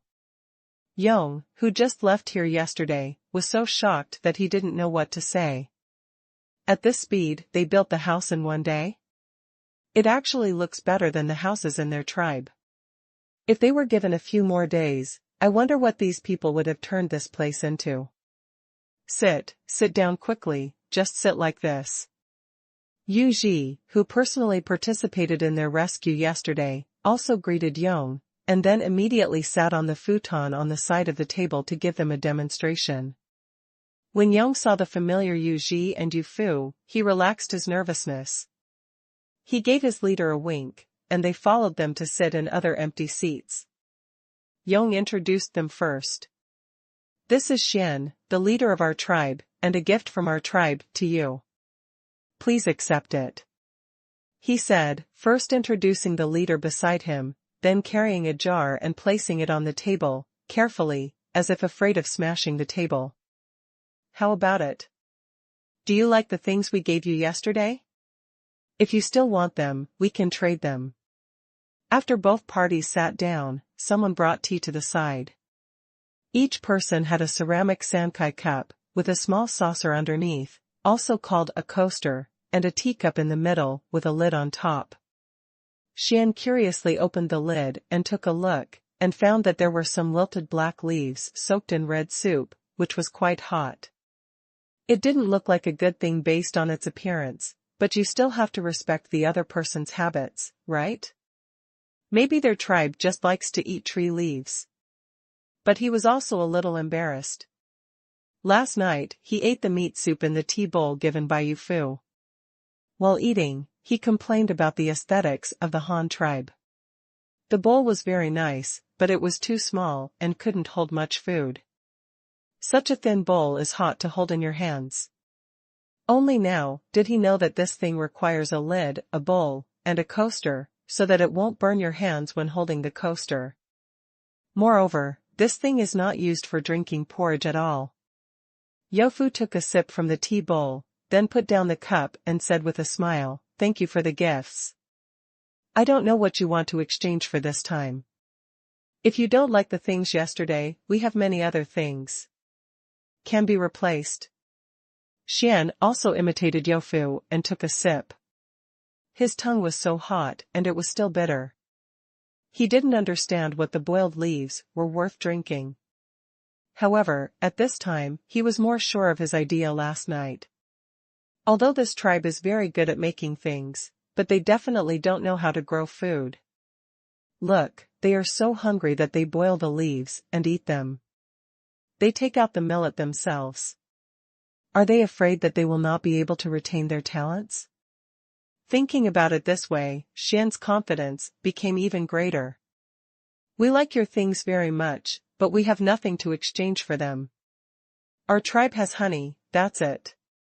Apart from these, I think there is nothing else you need, because what we have, you also have.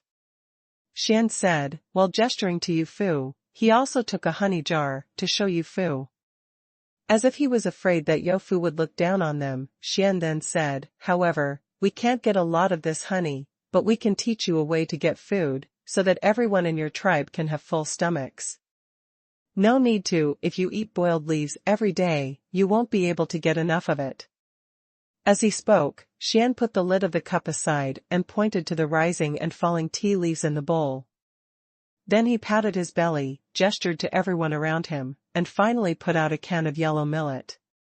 Then he gestured excitedly and began to vigorously promote how delicious their millet was and how many people it could feed. But when he put the millet out, he saw Youfu's eyes light up. When they took out the honey just now, Youfu just glanced at it lightly, and then smiled, but it was the same as now. Could it be that this guy knows the goods and he also knows Xiaomi? It is naturally impossible for Youfu to know millet, but after eating grains in the Han tribe for so many years, he has long known the characteristics of grains, and can also tell what are grain seeds and what are ordinary grass seeds. The yellow millet grains are plump, although they are different from all the grain types of the Han tribe. But you can still tell that this is food. If you have to compare, this millet is very similar to the sorghum rice that the Han tribe recently obtained. It is just smaller than sorghum and the color is different. And judging from the meaning of Xian Bihua, they have been planting for a long time and have mature planting technology. This time they also want to use the technology of growing this crop in exchange for things with the Han tribe. Not to mention, Xian's approach just aroused the interest of Youfu. They came out to scout the route. What they did to scout the route was naturally to expand outward in the future. In this way, those places with important resources it became the preferred target of the Han tribe. Food was also a resource, and fertile land that could grow food was even more of a resource. Exchange this? What is this called? Youfu was very excited when he thought of this. This is new food. No matter how it tastes, whether it is easy to grow or not, or how much it can produce, it is still food. As long as it is new food, bringing it back is a great achievement.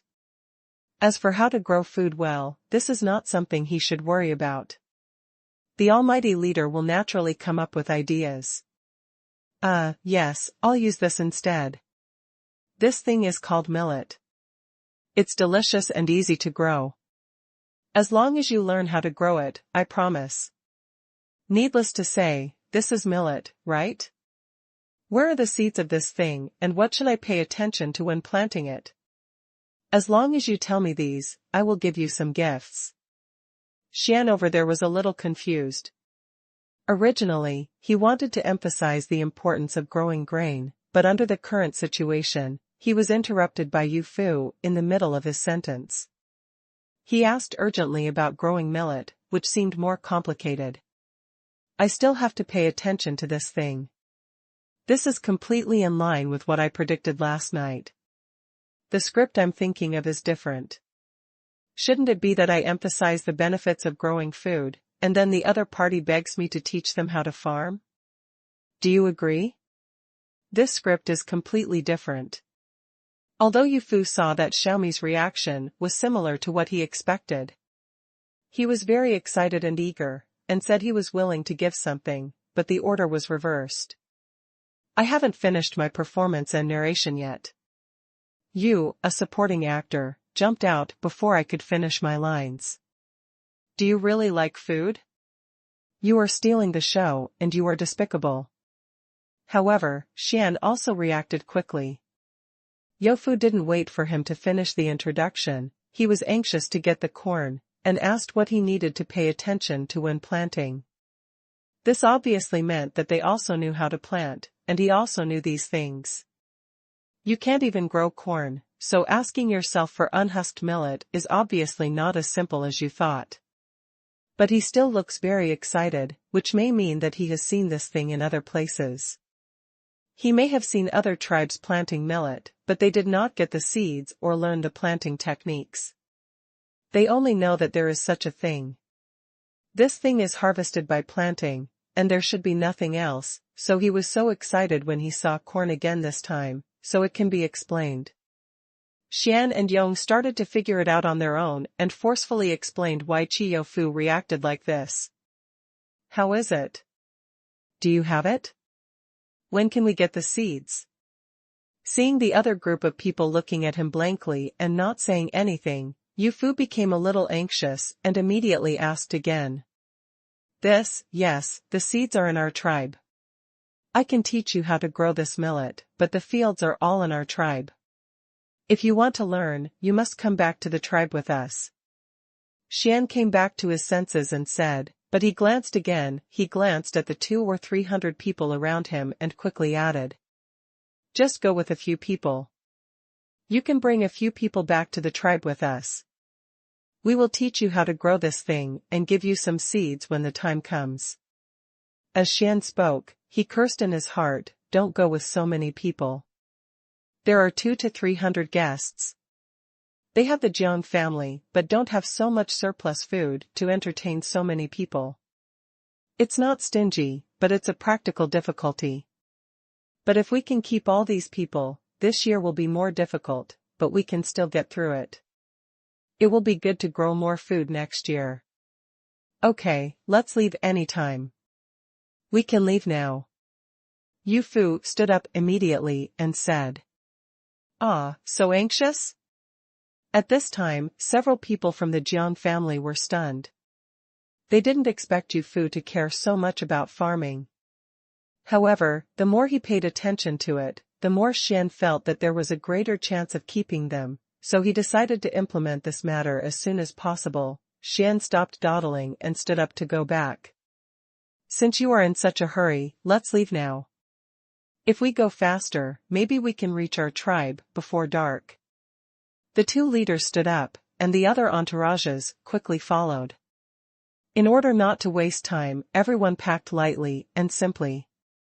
Mrs. Jiang didn't bring anything at all, but she left a few jars of honey. Youfu brought Yuji with him, and 6 other followers, a total of 8 people.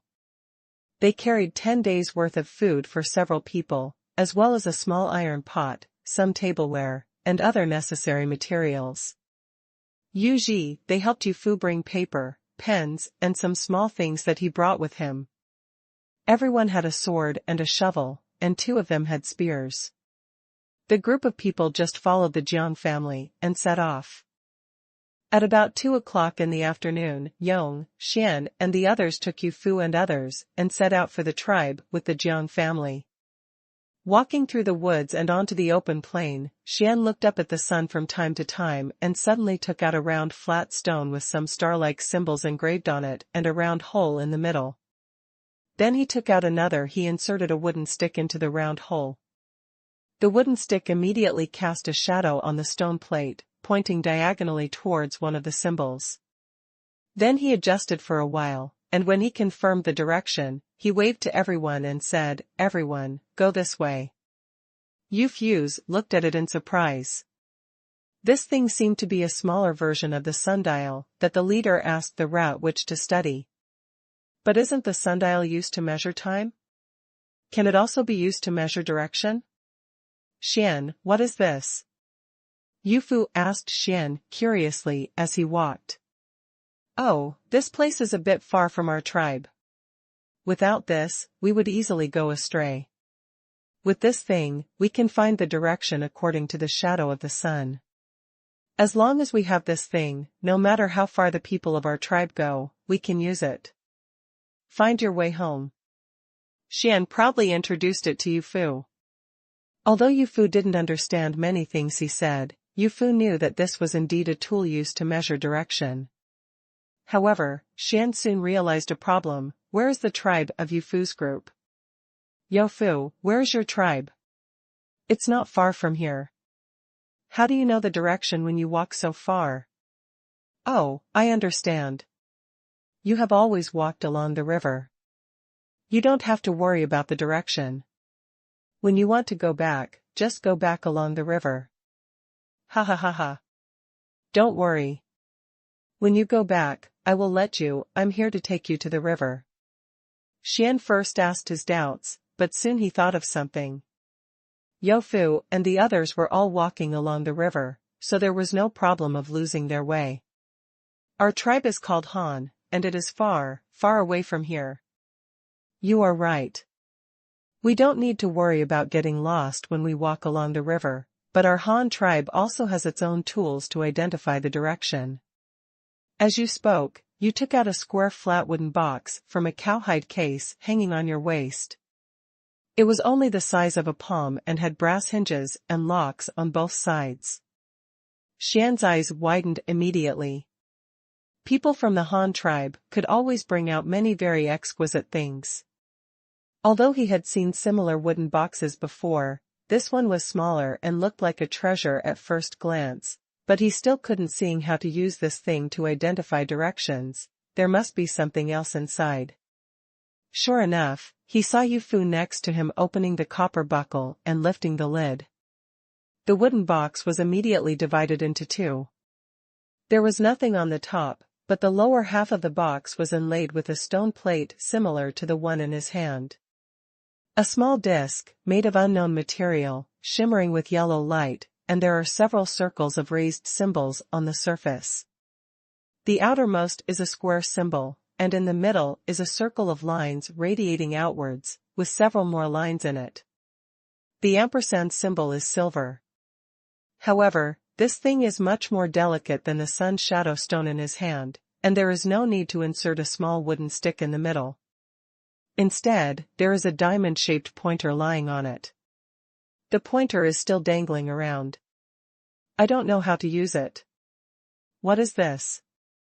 How do you use it? Xian Yu was curious.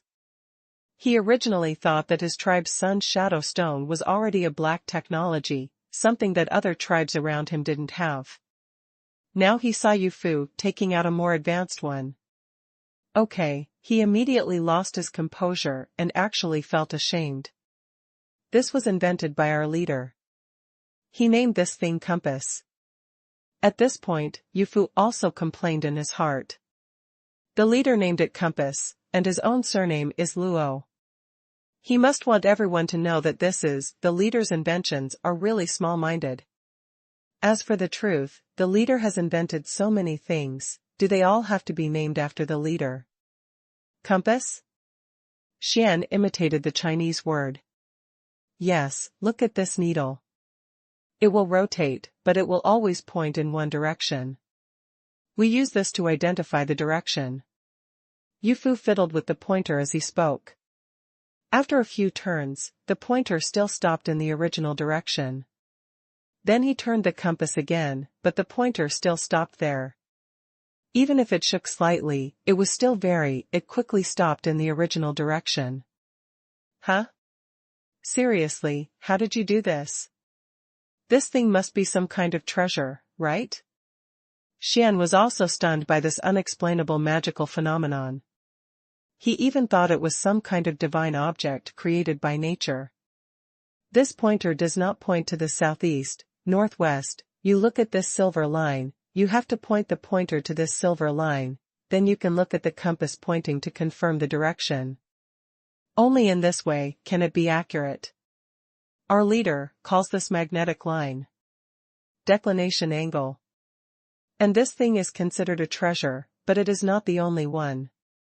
Our tribe has many, and our fleet alone has 6. I have 1, and the captain of each ship also has 1, and there are 2 spares for the reconnaissance ashore. Squad. This is something made by our tribe, as many as you want, something invented by our leader. Xian was already in a state of shock. The main reason was that he could not imagine how the Han tribe could make such magical things, and they could do a lot more. What was its principle? Why would the pointer always point in one direction? There was nothing. Move it, what on earth is this? Then why does this thing keep pointing over there? Yongyi asked, curiously. Xianyi immediately stared at Yu Fu and waited for his explanation. He wanted to know what it was, what principle it used, and whether it was what kind of trick, or is it magic power? I can't explain this to you, because I don't understand it very well myself. I just know how to use it. Our leader said that it was made using magnetism. He said that the earth under our feet has a power that we can't see. It always moves in a fixed direction. The iron needle above is affected by the magnetic force and can point in the same direction as the magnetic force. I can't explain it clearly. It's very difficult to understand. The main reason is that we can't see that kind of force, but our leader said that it exists. He also said that many birds flying in the sky rely on this to determine their direction. Yu Fu said a lot, but those with the Jiang family looked confused. Not to mention that they didn't understand much Chinese. Even Yu Fu, a guy who spoke fluent Chinese, didn't know what he was talking about. It was just a retelling of what the leader had said. In fact, I didn't quite understand it, mainly because of invisible reasons. There are many invisible things in science, some of which are very simple principles, but they require a little bit of imagination. Unfortunately, Yu Fu is not a very imaginative person. In short, our leader said that this is not a divine power, but a power that everyone can master. It just requires some tools to use it. Xian and Yong didn't understand what they heard, but they understood that this thing was not a divine power, but a magical power that could be used with the help of tools, but people couldn't see it, so Xian asked again. Then what tools did your tribe use to make it? Is it useful? No, we only have this compass for now. Our leader said that if we want to borrow that kind of power, we still need a lot of things. It is not something that our Han tribe can do now, but maybe we can in the future. The leader said that he can show some small things, but they have no practical value. Anyway, he has never shown them to me. However, our leader is very powerful and he has created a lot of things. Since he said it is possible, then I believe him. He still speaks. It's very true. It says it can be done, and it has never been deceived. Several people from the Jiang family looked a little disappointed, but they were also a little relieved. It seemed that the Han tribe was not good at everything. There was something they couldn't do. Moreover, Yu Fu's words directly told them that the Han tribe was indeed very good at making things, which strengthened Xian's determination to keep a few people from the Han tribe, as they were all a living technology library. The group of people just chatted while heading towards the tribe with the Jiang family. However, because they were delayed a lot of time talking on the road, they still failed to get back to the tribe before dark, but they were not far away from the tribe now. There was no need to spend the night outside. You could reach your residence by walking for half an hour at most, so Xian suggested that you continue on your way and have a hot meal when you get back. The sky in the wasteland was still very dark. Fortunately, it was a sunny day today. There were still moon and stars in the sky, so it was not difficult to see. However, in order to provide lighting at night and to prevent attacks by wild beasts, the group stopped to make a few torches. Grease adding hay and sticks, the method of making fire is all flint. From this point of view, there is not much difference between the Jiang family and the Han tribe. However, in addition to flint, the Han tribe also has a fire sickle made of steel. It's just more efficient to make fire. But at night, Yufu thought that when the sun was gone and the sun's shadow stone could not be used, the Jiang family would definitely ask him to borrow a compass to identify the direction. Otherwise, at night, the visual range would be limited and they would definitely get lost. Direction, but the result is otherwise. I saw them occasionally looking up at the sky, and then leading them forward without hesitation, saying things like, "Go this way, it's not far, we'll be there soon."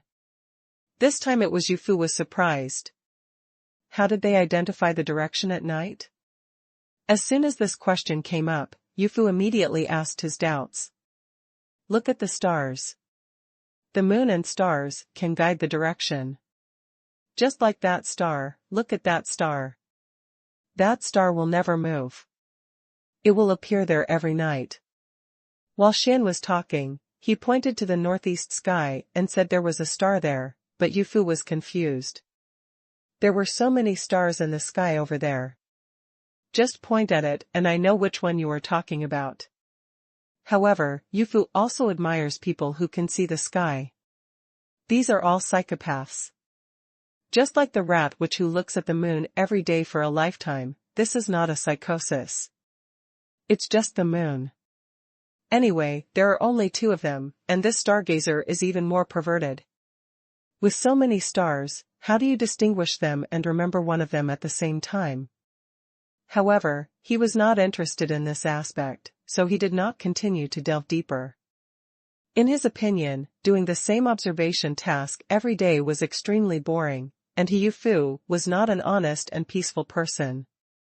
I have an active nature, so I like to wander around, go to more places, see a wider world, and be a man like the wind.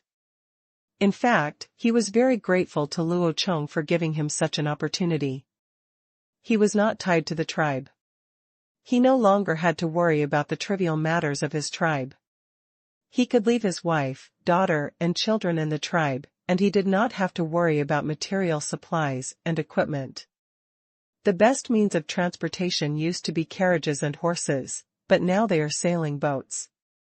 With these supports, he did see places that he had never been able to reach in his previous life. The group of people lit torches in the dark and walked for more than half an hour. Finally, they arrived at a huge settlement full of light. Many people were cooking in the tribe. The scene was quite spectacular. Yufu and the others were also stunned.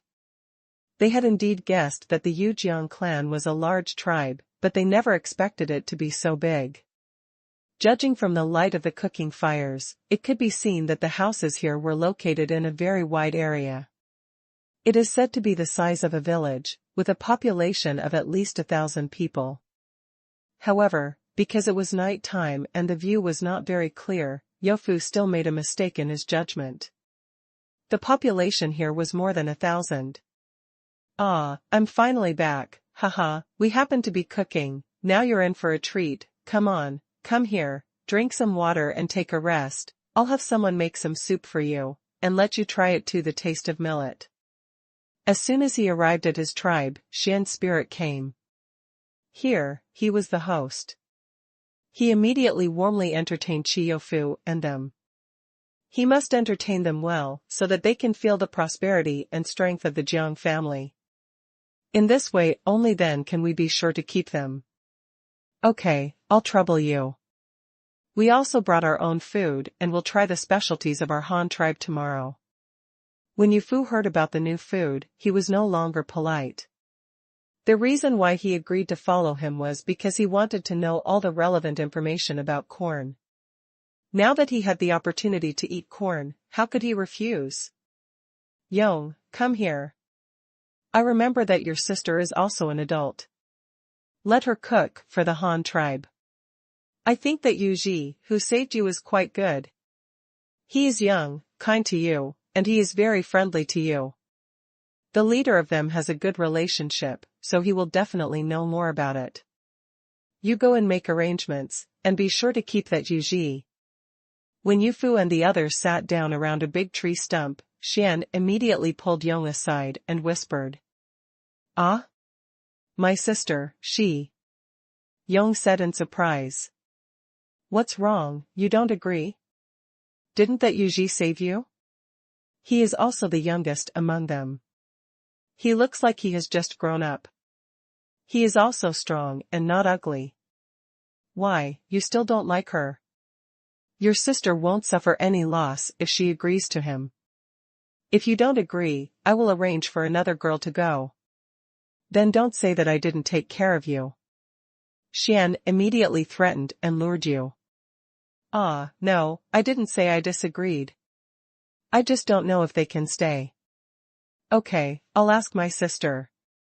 Yong thought for a while, and finally agreed helplessly. Well, is this right? Let's go. Xianle walked away happily and returned to the tree stump. While chatting with Yufu and the others, he was waiting for the meal.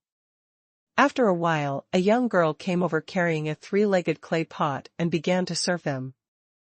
These are rich soups. When everyone in the Han tribe saw it, they immediately became happy. What kind of soup is this? Isn't it the meat porridge of the Han tribe? They often eat meat porridge, but they all use rice. I have never tasted this porridge cooked with millet. The fragrant, soft and glutinous millet meat porridge, with some wild vegetables as decoration, still looks decent, but it doesn't taste very good. People with Jiang family are very happy to eat it. Maybe in their opinion, this is the best food in the world, but for the people of the Han tribe, the strange smell of coarse salt in it is really intolerable and there is nothing they can do about it. The people of the Han tribe have become addicted to it after eating refined salt for several years. How about it? The soup from our tribe is delicious. If you like it, eat more. There will still be some in the pot after you finish eating. Xian snored while drinking the meat porridge from his bowl, and generously asked Yu Fu and the others to eat more. It's okay, he he he. What could Yu Fu say? He was helpless. A spoonful of coarse salt ruined a pot of porridge. After enduring a bowl of soup with a strong and strange smell, Xian wanted to serve them another bowl, but Yu Fu firmly refused, saying that they had been on the ship for a long time and were not used to eating too much. Xian persuaded him twice more, and when he saw that Yu Fu and the others really didn't want to eat, it was okay. Whether they wanted to eat or not was someone else's business, but he had to maintain a generous attitude. If he just wanted to hold on to the ropes now, how could he treat people like that? Stay, if you don't have enough to eat, who will follow you? By the time we finished eating, it was already very dark. There was no lighting equipment with the Jiang family, and entertainment items in this era were relatively scarce, so except for the men who needed to watch and patrol daily, everyone else went to bed early. Xian Yoshin arranged for Yang's sister to entertain Yu Ji, but the people from the Han tribe all lived together, and they had just met each other once, and they couldn't see clearly at night, so they couldn't be too anxious even if they thought about it. So there was no action. Until late at night, all the tribes with Jiang fell silent, leaving only the sound of the wind blowing in the millet fields like ocean waves, the light footsteps of the night watch patrols patrolling with spears, and the crackle of burning torches. Yojiang's is a village-type settlement, with houses dotted here and there, but there is no tall fence, so patrols and vigils are still necessary. At dawn the next morning, both the Jiang clan and Yu Fu got up early. Without a precise sense of time, human life is still very primitive. They work at sunrise and rest at sunset. This way of life is perfectly normal. The children are still sleeping soundly in the stilt house. The men with Jiang family have already gone out to weed the fields with pickaxes made of stones and wooden sticks, while the women have begun the hard work of grinding rice with heavy wooden sticks. They need to pound out all the millet for the whole family for the day in the morning, which is actually the process of shelling the millet. The Han tribe has already used a treadmill, but the work here is still manual, which is extremely hard. The banging sound in the tribe is endless, which makes the people of the Han tribe feel like going home, because such sounds can often be heard in the Han tribe, but it is always during the harvest season, and the Han tribe will put all the food at once. All the grains are shelled, but I won't just make a little bit every day. In the early morning, the women pound the millet and then start cooking, that is, making millet porridge. After the men come back from the fields, they can wake up their children to eat together. This is the case every day. Xian was the same. He started making arrangements early to prepare breakfast for Yu Fu and the others, but Yu Fu refused. He really didn't want to eat the strange-smelling soup anymore. Chief Xian, you don't need to prepare food. We also brought our own rice. Let's cook it today. You will come to eat together later and have a taste of the soup of our Han tribe. Ah? Xian was stunned, not understanding what this meant. We also have something similar to millet. Let's eat this meal. Yu Fu repeated it again. Xian was confused. The direction of the development of this matter seemed to be somewhat different from what he expected. No, it was a big difference. The Han tribe actually had food. Doesn't this mean that they could also grow food? So what advantages do you have to keep them? Do you Han tribe also grow millet? Yong Yi, who was helping his sister pound rice, interjected and asked. His sister also stared here in surprise. This is the first time that people from the Jiang family have heard of other tribes, besides them. Also has this survival skill. It's not millet, ours is rice. Now, this is it. Yu Ji, who was making porridge on the side, grabbed a handful of white rice and came over. Xian, Yong, and his sister all gathered around, looking at the handful of white rice in Yu Ji's hand, and widened their eyes curiously. Is this rice? So big. It's bigger than our millet. So white. The three people from the Jiang family all made surprised sounds. Yes, this is rice. We call the rice with the husk removed as rice, so that it can be easily distinguished from other grains. Yu Fu also explained. Eat our food today and try our tribe's rice. Stop working so hard. It's too tiring to pound rice like that. Our Han tribe has never used such stupid methods. Yong, go and get some firewood. Yu Ji collected the rice in his hand, threw it into a porcelain basin, and began to look for water to wash the rice. Oh, I'll go right away. Yong responded and hurried to grab the firewood. His sister collected the half-pounded millet, then returned to the house to find a pole made of wooden sticks, and picked one with 4 sticks on it. I just went to the river to fetch water from the flat-bottomed clay pot. It was so troublesome to get water with Mrs. Jiang. Several people in the Han tribe saw this in their eyes, and their hearts were full of only 2 words of evaluation, backward. The water we brought back was still relatively turbid. After all, it was taken from the river and had not yet settled over time. Think about how clean it could be. The Han tribe's drinking water is basically well water, which is groundwater, which is much cleaner than river water. Moreover, every household in the Han tribe has a large water tank, and it will take several days to fill the water tank. If it can settle, the water quality will be much better than here.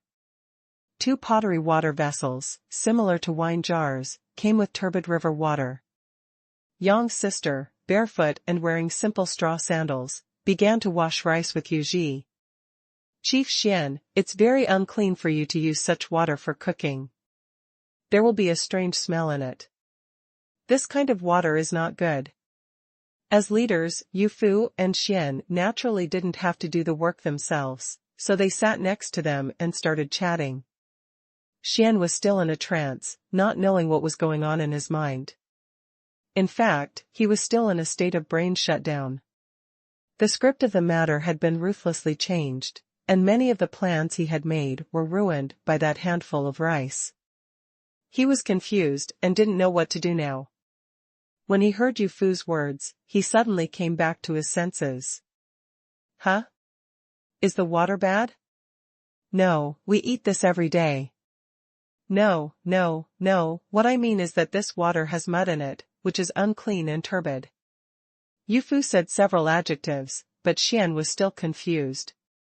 He didn't understand what it meant, so he asked in a different way. Then how do you Han tribe get water? When we drink well water, we just dig a deep hole in the ground, and there will be water in it, which is very clean. Then we take it out and pour it into a large water tank, and let it sit for a few days before using it. Yu Fu said. He said with gestures. Well? Deep pit? Water tank? Xian continued to be confused. Yes, dig a deep hole in the ground with clean water in it. Can you dig out water like this?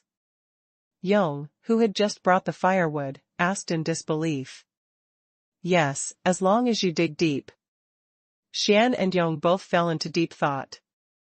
They didn't quite believe the well Yu Fu mentioned, mainly because they had never seen it. Moreover, the Jiang family was close to the river, so they didn't have to worry about drinking water at all. Naturally, they didn't think about how to get water. It's not that they couldn't figure out how to dig a well to get water.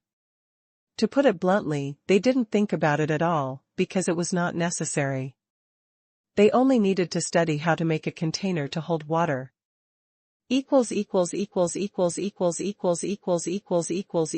rest will be refreshed later. You can also read it tomorrow morning. Yong responded and hurried to grab the firewood. His sister collected the half-pounded millet, then returned to the house to find a pole made of wooden sticks, and picked one with 4 sticks on it. He went directly to the river to fetch water from the flat-bottomed clay pot. It was so troublesome for Jiang to get water. Several people in the Han tribe saw this in their eyes, and their hearts were full of only 2 words of evaluation: backward. The water we brought back was still relatively turbid. After all, it was taken from the river and had not yet settled over time. Think about how clean it could be. The Han tribe basically uses well water, which is groundwater, which is much cleaner than river water. Moreover, every household in the Han tribe has a large water tank, and it will take several days to fill the water tank.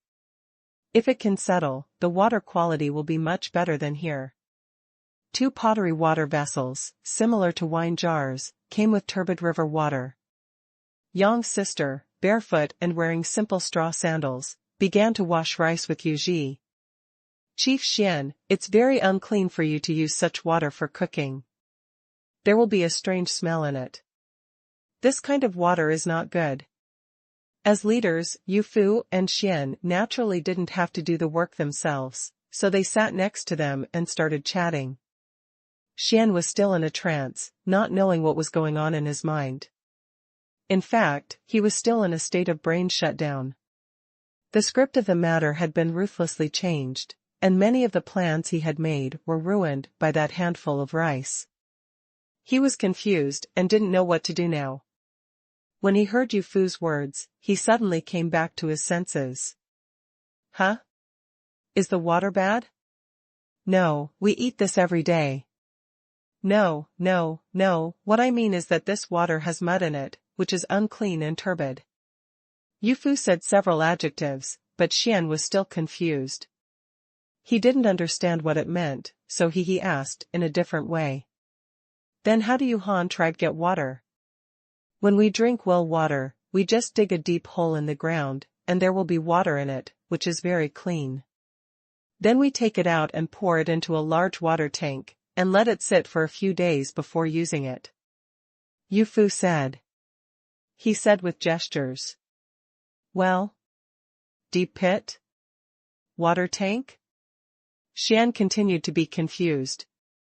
Yes, dig a deep hole in the ground with clean water in it. Can you dig out water like this? Yong, who had just brought the firewood, asked in disbelief. Yes, as long as you dig deep. Xian and Yong both fell into deep thought. They didn't quite believe the well Yu Fu mentioned, mainly because they had never seen it. Moreover, the Jiang family was close to the river, so they didn't have to worry about drinking water at all. Naturally, they didn't think about how to get water. It's not that they couldn't figure out how to dig a well to get water. To put it bluntly, they didn't think about it at all, because it was not necessary. They only needed to study how to make a container to hold water. Yong responded and hurried to grab the firewood. His sister collected the half-pounded millet, then returned to the house to find a pole made of wooden sticks, and picked one with 4 sticks on it. He went directly to the river to fetch water from the flat-bottomed clay pot. It was so troublesome for Jiang to get water. Several people in the Han tribe saw this in their eyes, and their hearts were full of only 2 words of evaluation: backward. The water we brought back was still relatively turbid. After all, it was taken from the river and had not yet settled over time. Think about how clean it could be. The Han tribe basically uses well water, which is groundwater, which is much cleaner than river water. Moreover, every household in the Han tribe has a large water tank, and it will take several days to fill the water tank. If it can settle, the water quality will be much better than here. 2 pottery water vessels, similar to wine jars, came with turbid river water. Yang's sister, barefoot and wearing simple straw sandals, began to wash rice with Yuji. Chief Xian, it's very unclean for you to use such water for cooking. There will be a strange smell in it. This kind of water is not good. As leaders, Yu Fu and Xian naturally didn't have to do the work themselves, so they sat next to them and started chatting. Xian was still in a trance, not knowing what was going on in his mind. In fact, he was still in a state of brain shutdown. The script of the matter had been ruthlessly changed, and many of the plans he had made were ruined by that handful of rice. He was confused and didn't know what to do now. When he heard Yu Fu's words, he suddenly came back to his senses. Huh? Is the water bad? No, we eat this every day. No, what I mean is that this water has mud in it, which is unclean and turbid. Yu Fu said several adjectives, but Xian was still confused. He didn't understand what it meant, so he asked in a different way. Then how do you Han tribe get water? When we drink well water, we just dig a deep hole in the ground, and there will be water in it, which is very clean. Then we take it out and pour it into a large water tank, and let it sit for a few days before using it. Yu Fu said. He said with gestures. Well? Deep pit? Water tank? Xian continued to be confused. Yes, dig a deep hole in the ground with clean water in it. Can you dig out water like this? Yong, who had just brought the firewood, asked in disbelief. Yes, as long as you dig deep. Xian and Yong both fell into deep thought. They didn't quite believe the well Yu Fu mentioned, mainly because they had never seen it. Moreover, the Jiang family was close to the river, so they didn't have to worry about drinking water at all. Naturally, they didn't think about how to get water. It's not that they couldn't figure out how to dig a well to get water. To put it bluntly, they didn't think about it at all, because it was not necessary. They only needed to study how to make a container to hold water. Then how do you plant? Does everyone have to plant so much land? After figuring out the yield of millet, Yu Fu asked about everyone's labor intensity and the size of the cultivated land. Our tribe all farms together, so there is no fixed amount. Everyone eats the harvested food together, but if you want to get food, you must participate in labor. Lazy people are not qualified to enjoy the fruits of other people's labor, but we have Zhongs, the tribesmen are all very diligent. Xian smiled happily once again. No matter what, he was still proud of his tribe. Well, can you let me see how you farm? When you first started, you said you were willing to teach us. Yu Fu asked again. Of course that's no problem, but let's go eat first. I'll take you to see it after dinner. Shan Yuan suggested. Good. The two of them walked back while talking. The men who were weeding also came back. They went back to their houses to start eating. The children were also called by the adults. There was still a lively scene in the tribe. In the same place where we ate last night, Xian Heong, his sister, and 8 people from the Han tribe were each carrying a bowl of white rice porridge with some dried meat pickled in salt. Yuji also took out a small bowl and poured some pickles into it, which is a unique food of the Han tribe. It is a salty pickle pickled with chili peppers, dried radish, mustard grains, peanuts, green beans, and soybeans. This was also invented by Luo Chong. The ingredients used are common things in the Han tribe. Basically, they are grown in every household. Ordinary people can afford to eat them. If you don't cook in the morning, you can eat some pickles with white porridge. Salt for a morning of activity. Several people in the Han tribe have long been accustomed to eating this kind of food, but for the Jiang family members who were eating this kind of food for the first time, even the most ordinary white porridge and pickles were delicacies that they couldn't stop eating. This thing is so delicious. What's in it and how is it made? Yong sipped the white porridge and chewed the pickles. He also took a moment to ask about the recipe of the pickles. There are too many things in there, including some vegetables. We grow them ourselves, just like growing food, and so do you. You don't have to grow all of them. If you find delicious plants, you can try to grow them yourself. Yu Fu explained to him. Xian Wenyan was stunned for a moment, and then suddenly asked, such delicious food uses so much pure white salt, it must be very precious, right? After hearing this, Yu Fu smiled and said, no, this is the cheapest thing. Every member of our Han tribe can afford this kind of food. Our breakfast is basically like this, and the pickles are all made at home. Maybe it's a little different, after all, everyone's tastes are different, but it's nothing if you can eat it every day. It's a good life to be able to eat meat every day. Yong and his sister were once again shocked by Yu Fu's words. They looked at him blankly and forgot to continue eating. The life of the Han tribe is so good. Everyone can afford such delicious pickles and eat them every day. And Xian felt the same. Yes, vegetables were nothing. Jiang could dig some wild vegetables to eat every day, but it would be too difficult for all the tribesmen to eat meat every day. Maybe some people from small tribes will say that we can eat meat every day, which is nonsense. We don't know how to farm, and the population is small. If you don't hunt and eat meat, what will you eat? There are only the same population of more than 2,000, all of which are cultivated. Only Jiang, who lives on the earth, can have such an experience. It is difficult to eat meat. You must know that eating well and eating well are two different things.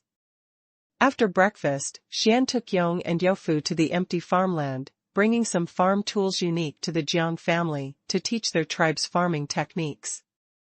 Jiang's farm tools mainly include 5 types: lei, 3 sounds, si, 4 sounds, rake, paw, 2 sounds, sickle, and hoe. Lei is a thing made of wood.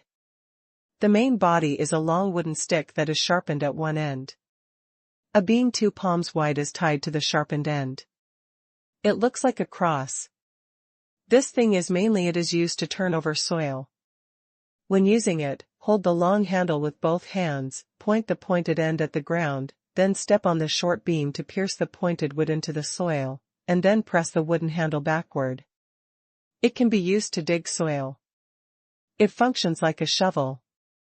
But there is no way to shovel the soil up, so it can only be used to loosen the soil. Li is a deformed tool of lei. The main body is still like lei, with a long wooden handle and a short beam at the end. However, an animal's flaky shoulder blade is added at the bottom position, so that it looks more like a lei. A shovel can also be regarded as an iron. Shovels are also tools used for turning soil, but they are relatively rare. After all, there are not so many suitable shoulder blades, and they are not strong. The connection points are all fixed by ropes, which are particularly easy to damage, so repairing farm tools is also part of Zhang's daily life. 1. The rake is easy to explain. The Han tribe also has this thing. It is a rake-like agricultural tool made of wooden sticks and branches.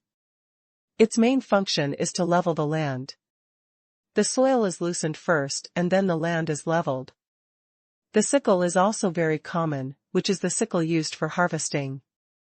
It is usually made of wooden sticks and bone knives, and sometimes stone knives are also used. The hoe is also easy to understand. A wooden stick is added with a sharp triangular stone to look like a pickaxe. It is very primitive and crude, but the Jiang clan has always used this crude tool for production. Xian and Youfu watched from the side. Yong led several men with Jiang family to give a demonstration. Several people stood in a row and turned the soil together with grass in their hands. After turning the soil, they spread seeds.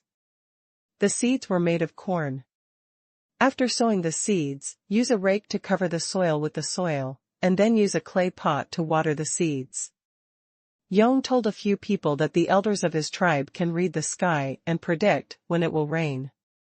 Generally, they will sow seeds before it rains, so that they do not need to water. Moreover, millet is a very drought-tolerant food. A little water will be fine, but it must not be too much, otherwise it will cause root rot and disease, and eventually the yield will be directly reduced or lost. Therefore, when planting millet, be sure to choose a slightly higher plot of land. This will facilitate drainage. In short, remember that water must not accumulate in the field. Yuji looked on and touched his nose. He wanted to laugh, but was embarrassed to laugh out loud, so he kept holding it in. He felt that the Jiang family's farming method was really bad. If the Han tribe also used this method, it is estimated that so many tribesmen have long since starved to death. Xian looked at Yuji's expression strangely and felt a little angry. This is teaching you how to farm, but you didn't study hard and were still snickering, so he asked. Yuji, what do you think of the way we farm? Ah? Oh, I don't have any opinion. I just think it's too slow to work like this. If the land 100 steps long and wide can only support one person, then wouldn't it be exhausting to grow the food that more than 2,000 of you need? Yuji also spread his hands and said, indicating that it was not what I wanted to say, but what you insisted on me saying. Youfu glanced at his nephew, who was so scared that he stuck out his tongue. Yong beside him dropped the tools in his hands and sat down on the ground. It could be seen that they were really tired from working like this, and their efficiency was very low. I heard from you yesterday that the Han tribe also grows food. It seems that there are more than one kind. How do your Han tribe grow it, Road?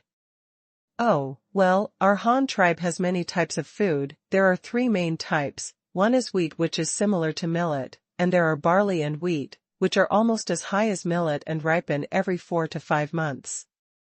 The other type is rice. There are 2 types of rice, japonica rice and glutinous rice. The white porridge we just ate was cooked with japonica rice. Glutinous rice is very sticky, and many people don't like to eat it. Our Han tribe doesn't grow much of it now. The last kind is corn, which grows very tall, even taller than a person. There will be 2 cobs full of corn on it. The grains of corn are very big, but they are hard to eat. It is also good to cook. They are also the same for our Han tribe. One of the staple foods. Xian said with his fingers. So many kinds? Xian was surprised. Although he had never seen the things Yifu mentioned, just listening to the numbers he listed, he mentioned 3 major categories and 5 small species. And he also ate rice just now. Although it doesn't have the unique fragrance of millet, it tastes special and sweet, and it's good at quenching hunger. At least he drank a big bowl in the morning, and he doesn't feel hungry yet. There are still a lot of peanuts, soybeans, cowpeas, sorghum, etc., but they are not the staple food. We Han tribesmen mainly eat rice and corn, and we also eat wheat, but there are not many now, mainly because they grow more slowly, and they also eat wheat. It needs to be addressed frequently. Youfu continued to introduce the planting situation of the Han tribe. Any more? Yongyi answered in surprise. He didn't expect that the Han tribe actually had so many kinds of food. Everyone planted them and ate them, but his own tribe only had one kind. Ah, no, if you break it down, in addition to millet, they also have broomcorn millet, which is yellow rice. It looks no different from millet, just slightly larger. Then how do your Han tribe farm? With so many types, it must be difficult to manage, right? Xian continued to ask, trying to clear up the doubts in his heart. Our Han tribe is different from you. Well, how should I put it? We were almost the same as you before. We all farmed together and harvested together. After the harvest, the tribe distributed the food. Yu Fu thought for a while and said. Xian nodded aside. Sure enough, everyone is the same. No matter how many kinds of food you have, you still have to grow it like this. But this year, our leader changed the rules and gave each family their own land. The land is divided according to merit and title.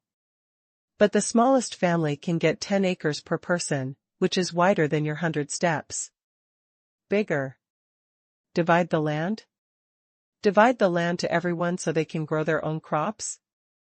Everyone in the Jiang family was shocked, and this time even the leader Xian was no exception. They really couldn't understand that having so much land for one person meant a lot of farm work, and the production tools were limited. Shouldn't all the land be concentrated in the tribe?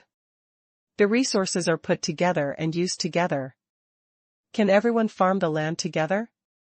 Can one person grow so much? Yong asked, curiously. You can plant any amount, but you have to look at the time. If it takes a long time and delays the farming season, then no matter how much you work, it will be in vain. By then, the food will not be ripe and it will be cold. Xianzhe replied from the side. One sentence, and then asked Yu Fu again. You allocate so much land to yourself. Why do you do it by yourself? This is definitely not in a hurry, right? It's urgent, and it's not what you said. Our leader allocates land to adults. As long as he gets married and starts his own business after adulthood, the man will be allocated 10 acres of grain land, which can only be used to grow food. Women can be allocated 10 acres of auxiliary land, which is specially used for growing vegetables and mulberries. If they have children, they can continue to allocate land. After giving birth to a child, they can be allocated 5 acres. Whether it is grain land or auxiliary land depends on the gender of the child. So basically, every family has 20 to 30 acres of land. This 20 to 30 acres is about the length and width of your 300 paces. Usually 2 people plant it together. If the children are older, they will also help. Yu Fu continued to explain. Xian quickly heard a problem from this. When a man and a woman get married as adults, they have to establish a separate family. Then the man and the woman are each assigned a piece of land that is larger than 100 steps long and wide. It must be very difficult for 2 people to plant so much land together. It must be very tiring, and after giving birth to a child, the land must continue to be divided. The child is so small, and the land must be grown up. Wouldn't this mean more work? Then would the people deliberately not have children in order to rest and be lazy? In this way, wouldn't the Han tribe have fewer and fewer people? Why are there still such rules? Shouldn't the leader of the tribe think of ways to promote population growth? How can there be such trouble? The leader of the Han tribe is just a fool. Xian quickly pointed out the unreasonableness of this, but Yu Fu immediately explained. You misunderstood, that's not the case. We, the Han tribe members, allocate fields. That land is our own, and the food grown on it is also our own. However, we have to hand over part of the food to the tribe. Our leader calls it the food tax, and we can eat the rest as we want. To eat, no one will care if you want to exchange the extra grain with others, but you must pay the grain tax first, otherwise you will be punished. Grow it and it belongs to you? You have to give it to the tribe. Why is there such a rule? Yong and several others were very surprised. They didn't expect that the Han tribe farmed like this, and the food could be owned by themselves. However, why should I give it to the tribe? I am not a member of the tribe. So what does it mean to give this food to the tribe? Then how much do you have to pay to the tribe? Is the leftover food enough for the tribe to eat themselves? And what use does the tribe want the food for, and will the tribesmen be willing to hand it over? There are also children who have to divide the land. Isn't this more tiring, isn't everyone? No more children? Xian asked. Ha ha ha, this grain tax is useful. The main purpose is for storage. The tribe collects the grain that the tribesmen can't finish and stores it in a unified way. If there is a disaster, such as drought or waterlogging, this year's grain production will be reduced, or if there is no production, the tribe can use this stored food to help the tribesmen tide over the difficulties. Xian Heong nodded after listening, feeling that this did make sense, but they had the Jiang family to harvest and distribute the grain in a unified way, and store the remaining grain in a unified way, so that was no problem. As for how much to pay, the grain tax of our Han tribe is now 40% of the 10% tax, which is 40% of the grain production earned that year. When everyone from the Jiang family heard this, they immediately exclaimed, "To pay so much? Isn't this too high? Do the tribesmen still have enough food left to eat?" That's enough. Our rice and corn are both high yield. The most important thing is that the planting time is short. It can mature in 3 months. We can harvest at least 2 crops every year. 1 acre of land can support 1 person. If you follow your words, it can be harvested in 100 steps. The land is long and wide, and our rice and corn can feed 8 people. After a series of shocks, the people of the Jiang family were once again shocked by the grain yield mentioned by Yu Fu.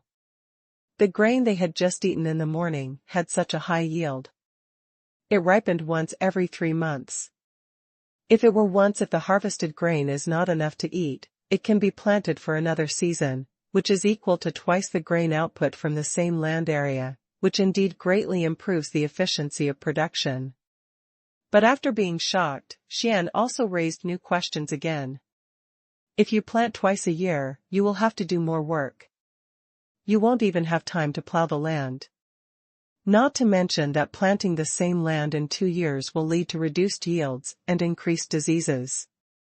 You are still working on the same piece of land. Planting twice a year, how do you ensure that the yield is so high and there are no diseases? The Jiang family has been farming for a long time, so they naturally have their own set of experiences and theories.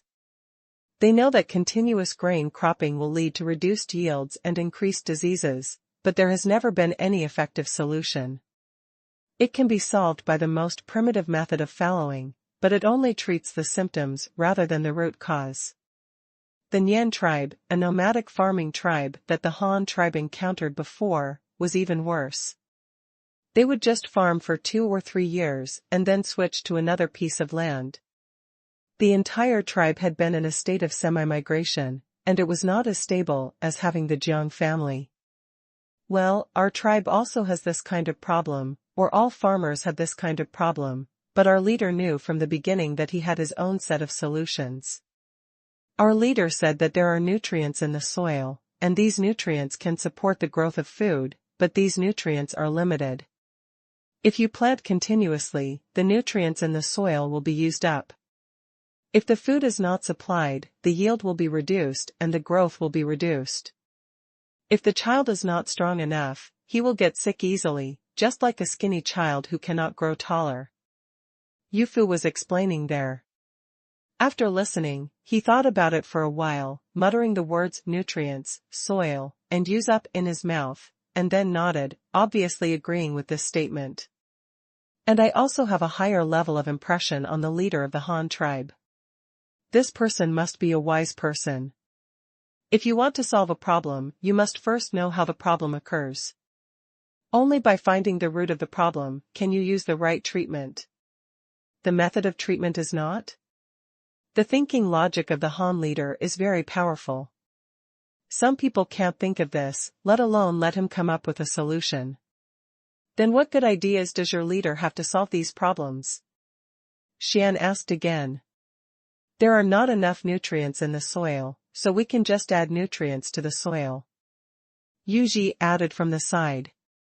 Everyone with the Jiang family was immediately enlightened and exclaimed, yes, why didn't they think of it, but what is that nutrient? Seeing Xian and Yong staring at him, Yu Fu said it himself before they asked. To fertilize, we collect the excrement and throw it into a big pit, then add some grain straw or weeds and plant ash, and put them together for high-temperature fermentation. Well, the high temperature means that it must be hot when the weather is hot. After everything is decomposed, then bury these fertilizers in the field. Oh, by the way, it must be buried under the soil layer where the grain grows before sowing, so the land must be plowed deeply. Top dressing can also be done when the grain is being filled later. At this time, the fertilizer can be diluted with water, and then just apply fertilizer directly from the ground. When Xian heard about this incredible method, he never thought that feces could have such a function. What is the principle? Is it taken from the soil and used in the soil? Is this the natural cycle of heaven and earth? People eat food and excrete feces. Can the feces returned to the fields promote the growth of food? This is really incredible. Is this a method passed down by your ancestors? How did your leader know about it? Also, does this method work? Just pile the excrement for a period of time when it is hot and then bury it in the field, so that the food will not be lost. Reduce production? To prevent the disease from increasing? Xian asked again after thinking for a while. No, this alone is not enough. Fertilization can effectively replenish nutrients, but continuous cropping will still have some impact. However, our leader also has a way. Since continuous cropping will be affected, can't we just stop cropping? Yu Fu replied with a smile. But you just said that a piece of land should be planted twice a year. Yong reminded from the side. Yes, we plant it twice a year, but it doesn't say we have to plant the same crop. We can plant one season of rice first, and then plant another season of corn, or soybeans, or we can intercrop soybeans and corn without planting rice, or wheat and soybeans, wheat and corn. You can even grow one plant one season of grain and then one season of vegetables, so that two different grains are planted in turn. Our leaders call this crop rotation. Using this crop rotation plus fertilization can not only solve the problems you mentioned of reduced yields and diseases, but can even increase production and grow more food, vegetables, and fruits. Everyone with the Jiang family was shocked again.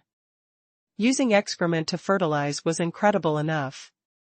There was actually a method of planting several different grains in rotation to reduce yield loss and disease.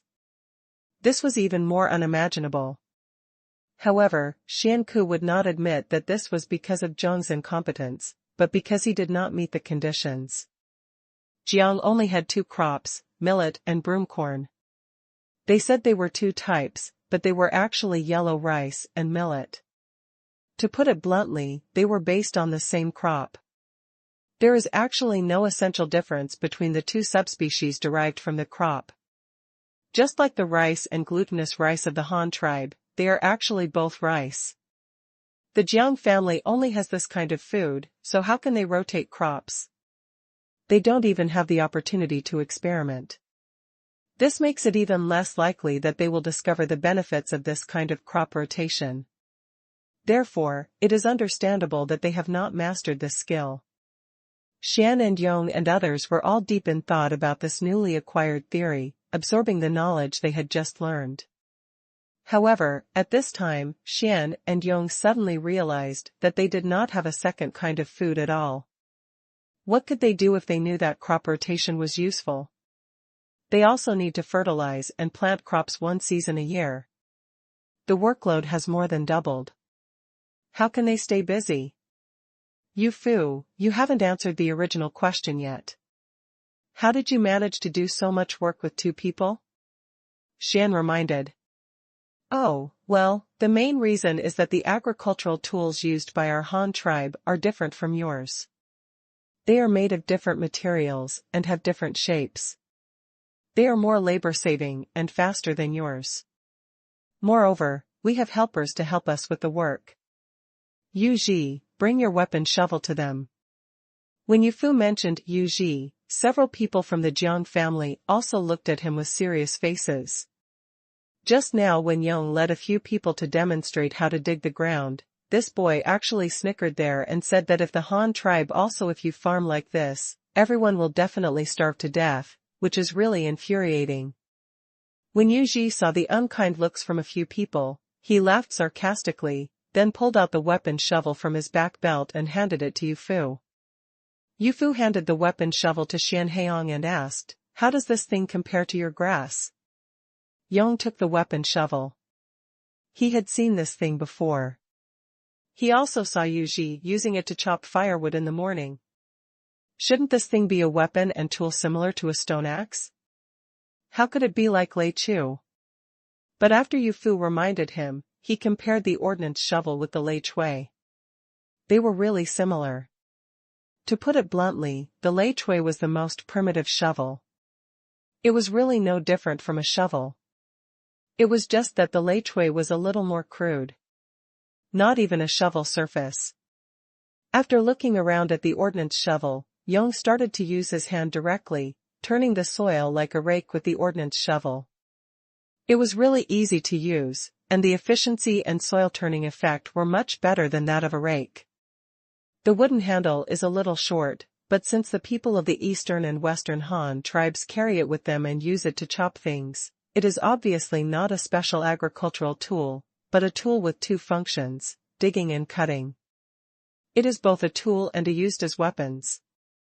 Yu Ji took an ordnance shovel from a follower next to him and handed it to Xian. Xian also tried to use this tool to turn over the soil, and found that it was indeed more useful than their rough ones. Then he knocked on the iron, the surface of the shovel immediately made a unique metal clang sound, and then he took the one in Yong's hand. After comparing the two, he found that the two ordnance shovels were exactly the same, almost like twins. It's even more incredible. But even if it is such a tool, it has to turn over the soil bit by bit like grass. In essence, it is stronger and more durable. There is no obvious difference from grass. Using this thing can increase the speed of soil digging? Xian still didn't quite believe it, so he raised his doubts. This is just a tool we carry with us for digging soil and chopping firewood. It is not a farm tool specifically used to plow the land. What our Han tribe uses to plow the land is a very large tool called a plow. It's not a tool that plows the soil like grass, but a tool that is pulled along, Yu Fu introduced again. Plow? What is that? How to pull it? Xian Heong asked in confusion. Well, how can I explain this to you, hey? Yes, let's do this, you guys bring a rope. Yu Fu thought for a while and suddenly said, Xian nodded, and Yong ran to get the rope. After a while, I will bring you a rope twisted from fibers such as bark. Yu Fu directly tied the rope to the connection between the iron shovel and the wooden handle of the military shovel, and used it as a simple plow. First, he inserted the shovel head of the military shovel sideways into the soil to make the wooden handle facing backward and upward at a 45-degree angle. He threw the rope to the front, and then he said to Xian and Yong. Chief Xian, you press the handle from behind, and then follow Yong. Remember not to let the shovel leave the ground. Just maintain this angle and keep the shovel facing forward. Yong, go ahead and pull the rope. Just walk forward in a straight line. Yu Fu made arrangements for the two of them. Xian and Yong were a little confused. It was just a shovel. What difference could adding a rope make? However, seeing the serious expression on Yu Fu's face, they still tried it as he said. Xian was pressing the wooden handle from behind. There was no reaction at first, but when Yong in front started to pull the rope, the shovel was immediately pulled forward. If there was no one behind to hold it, the ordnance shovel would definitely be hit directly. It was pulled out of the ground, but Yu Xian was pressing down from behind, and the iron piece in front of the shovel was only it can be inserted into the soil diagonally while standing on its side, and then move forward quickly with the pulling of the rope, leaving a deep and long ravine in the soil. However, the effect of turning the soil is not obvious. After all, the shovel is just a line when it is erected. What effect can there be in turning the soil? But it does plow a deep line in the soil. But this was a makeshift tool after all, and the wooden handle of the ordnance shovel was also very short. Xian, who was following behind, could only move forward in a squatting position, but after only closing a few meters of distance, he was immediately shocked by the effect of this plowing. Just adding a rope, there will be such a big change. This is too fast. Stop quickly, Yong, try replacing this thing with our lei. Xian said immediately. Yong turned around and saw a deep plow mark behind him. He was a little surprised. Knowing that his leader must have thought of something, he untied the rope from the engineer's shovel and tied it to a rope in the same way. On the plow made of wood, the two again plowed the ground with this improvised tool. Lei's wooden handle is very long. This time Xian can stand behind it and hold on to the wooden handle. It feels much easier than before. However, Yong in front is struggling to pull the rope. The conical wooden tip is enlarged in the soil. The resistance made it more difficult for him to pull up the rope, and the speed also dropped a bit, but no matter how slow it was still faster than poking the ground one by one. Xian, who was holding the wooden handle behind him, and the several Jiang clan members around him opened their mouths in shock, but Xian suddenly laughed out loud and quickly called to Yong in front of him. Yong, turn around and pull backwards. Look at the ground behind you. After hearing this, Yong turned around and found that the land behind him had been plowed into a shallow ravine. The tip of the rake tied with a rope happened to stop at the front end of the ravine, which obviously proved that the ravine on the ground was made with this tool. Then he followed Xian's order, wrapped the rope around his waist, and pulled the rope backwards with his back facing forward so that he could see how the tool behind him worked. I saw that under my own pull, the rough wooden tip was deeply embedded in the soil, and then was pulled forward by the rope, turning over all the soil in front of it, and the broken soil slid outward from both sides of the wooden tip. Finally, a ravine was formed in the back. The efficiency of turning over the soil was unbelievable compared to their roughness, but they only added a rope, and there was such a dramatic change. Yu Fu, is this what your Han tribe's plows look like? Xian looked at Yu Fu with bright eyes, hoping that he could give him a definite answer. Absolutely, but the plows of our Han tribe are larger than this. The front is an iron plow made of steel, which is the same material as this ordnance shovel, and the back is a handheld curved handle. Our leader said it's called a curved shaft plow, which is easier to bear than a straight handle like yours. It plows the ground faster and more efficiently, and it plows deeper. The most important thing is that our Han tribe doesn't need people to pull the plow. Yu Fu gestured. Introduced. You don't need people? How do you pull it? You should need 2 people to use this thing. One person pulls it in front, and the other person holds the plow behind? Xian asked in confusion. At this moment, Yu Fu suddenly took out a golden 5-cent coin from the pocket on his waist, displayed the front with the relief of an ox pulling a plow, and said in front of Xian. We use oxen to pull it. The golden copper coin was displayed in front of Xian's eyes. On the front, he saw a bull, with a convex back, struggling to move forward. There was a wooden ring hanging around its neck, with 2 ropes tied to it to pull the curved shaft plow behind. A man was working on it, holding the plow with one hand and wielding the whip with the other. This is a relief sculpture of a spring plowing scene, which vividly shows the spring plowing scene of the Han tribe. It also gave the Jiang family members, who had never seen such farming before, an intuitive concept. Xian had never seen such a large beast on the coin, and he was quite surprised when he saw it for the first time. So he took the coin and looked at it carefully for a long time, and then asked, "Yu Fu, what kind of beast is this? Where did you get it from? Do you have many such beasts in your tribe?" "This kind of animal is called a cow. It is a treasure in our Han tribe. It is specially used to help people with work. Cows are relatively honest and hardworking animals. One cow can support the work of 4 strong men. Our leader has an order that the cow cannot killing. In our Han tribe, killing a cow has to be buried with the cow, and it is also punishable by death. There are a lot of them. These are cows we raise, and some are bought from outside. The cows we raise will also give birth to calves. If they are well raised, each cow can give birth to a calf every year." Yu Fu continued to introduce. At this time, Yong on the side also asked, "Such a big cattle beast, they eat a lot, right? What do they eat, and how do they feed them?" "Hey, our cows eat straw, which is the straw under the grain. When people eat the grain above, the grass below is eaten by the cows. It won't be wasted anyway, and the manure pulled by the cows can also be used for fertilization and finally buried in the fields. Raise crops there." After listening to the lecture, he frowned slightly. The image of the Han tribe had quietly changed in his mind.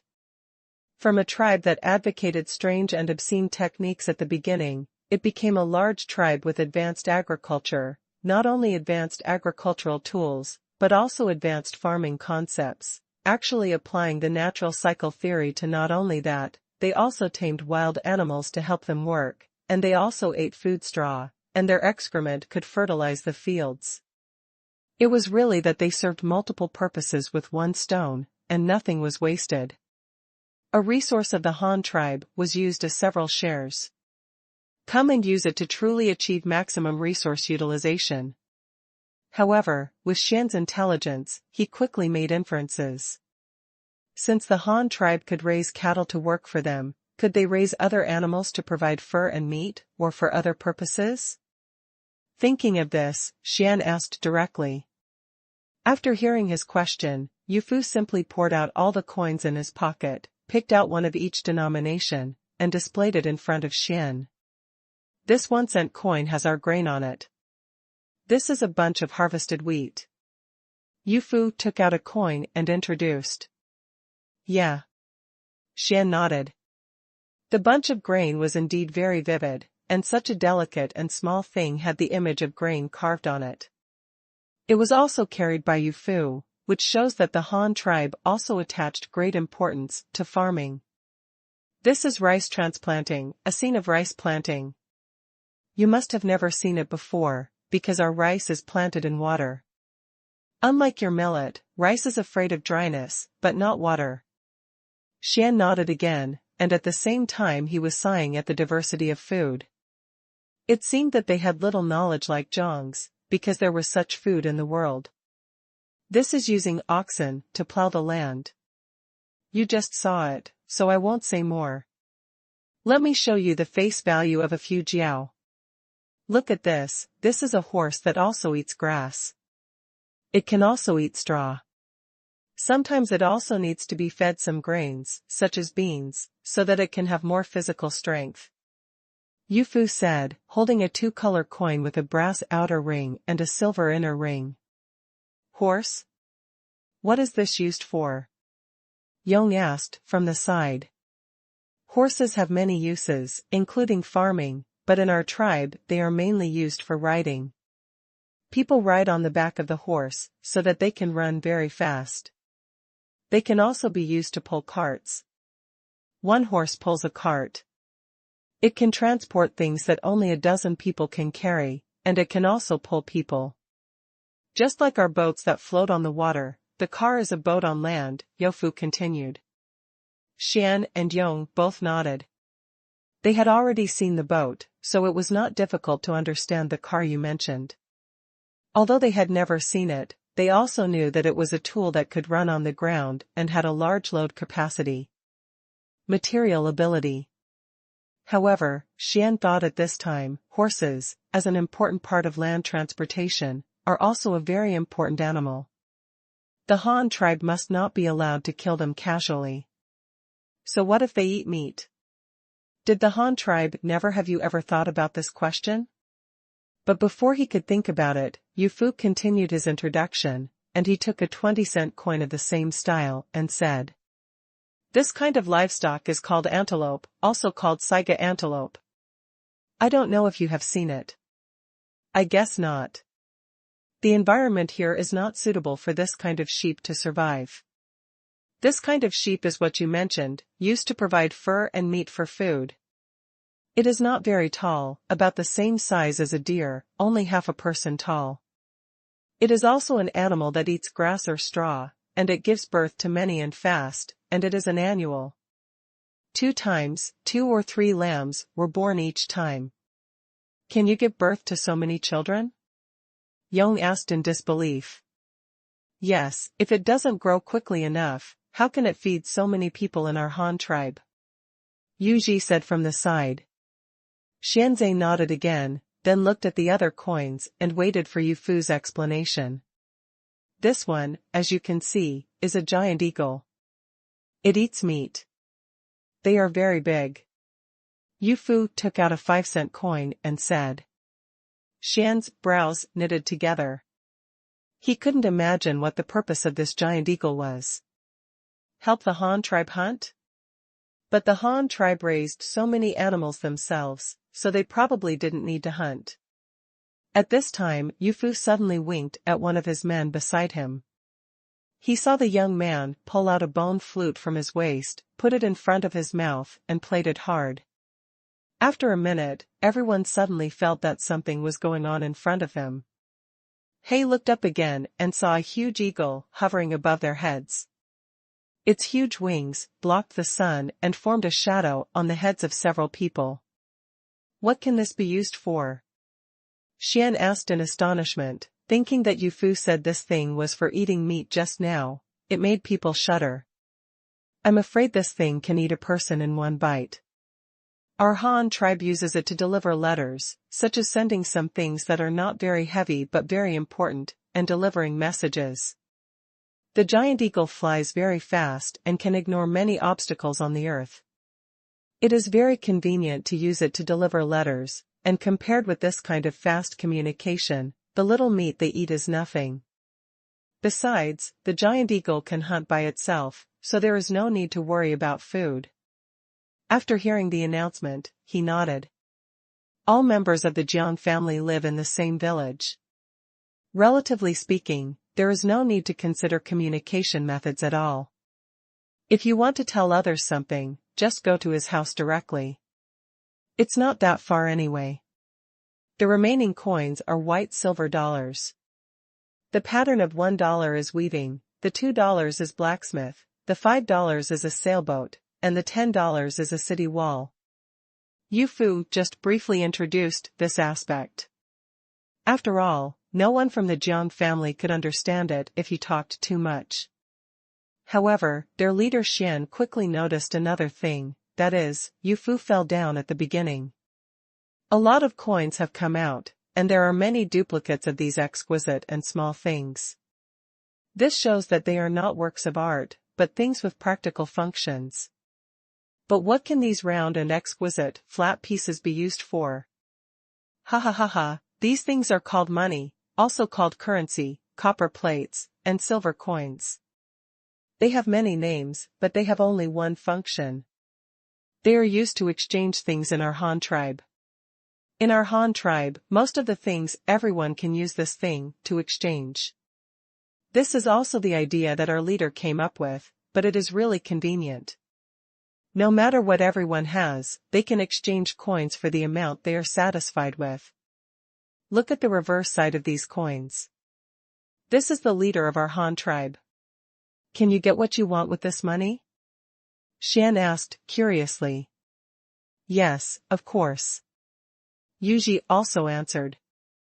Can I get your rice in exchange? How? It can be exchanged.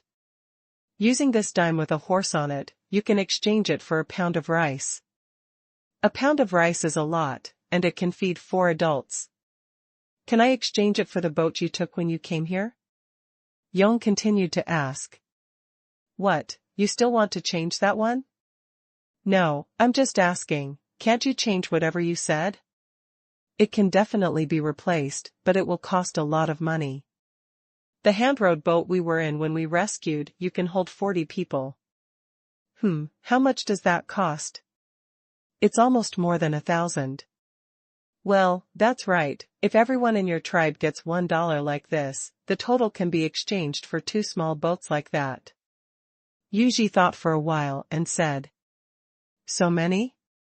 Yong was surprised. Yes, building a ship is not easy. It requires a lot of tools and a lot of people. Do these shipbuilding craftsmen also need to eat? They also have to support their women and children, so they also need to be paid for their work. The money for this ship, a large part of it is their wages. By the way, let me tell you, the price of this thing is not set randomly, it all depends on the cost. What about your big boat? Is there a price for it? Yes, but it's very expensive. It costs more than 20,000 yuan. Even everyone in your tribe can buy one for 10 yuan each. But no one in our Han tribe can afford it. This kind of boat belongs to the official property of our tribe, and only the leader has the right to allocate its use, Yuji said again.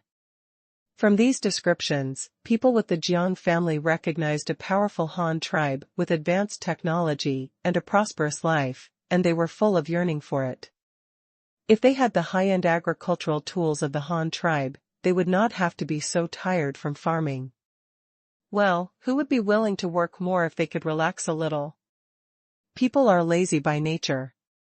But Xian has nothing special to admire about the Han tribe. What he cares more about is the way the Han tribe operates and the inheritance of the Han tribe. Facts have proved that no matter how much high technology you have, if there is no effective inheritance, in a few decades at most, those high technologies would gradually be lost, and eventually the tribe would begin to decline. The reason why the Jiang family has been passed down for so long is because they worship their ancestors and revere the heaven, earth, and nature. The tribal knowledge relies on the elders to teach future generations generation after generation, and while passing it on, it must continue to develop and accumulate more experience.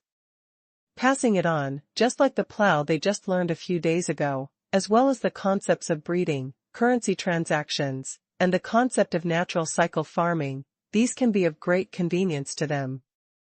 As long as they have all these with a comprehensive understanding, it will definitely take Zhang's development to a new level. Yong, do you want to try our Han tribe's cattle farming? Yuji sat next to him and chatted with him. There was a message in and out of his words, come back to the Han tribe with me. Of course I want to, but I can't leave. No matter how useful your cattle are for farming, they don't belong to our tribe. I will eventually come back to do my own work. And if I leave, I won't be able to farm. That way my family will starve, so I can't leave, Yong said, very frustrated. Looking at his expression, you can actually see that he really wanted to go, but he chose to give up the idea for various reasons. It's okay, just take a look.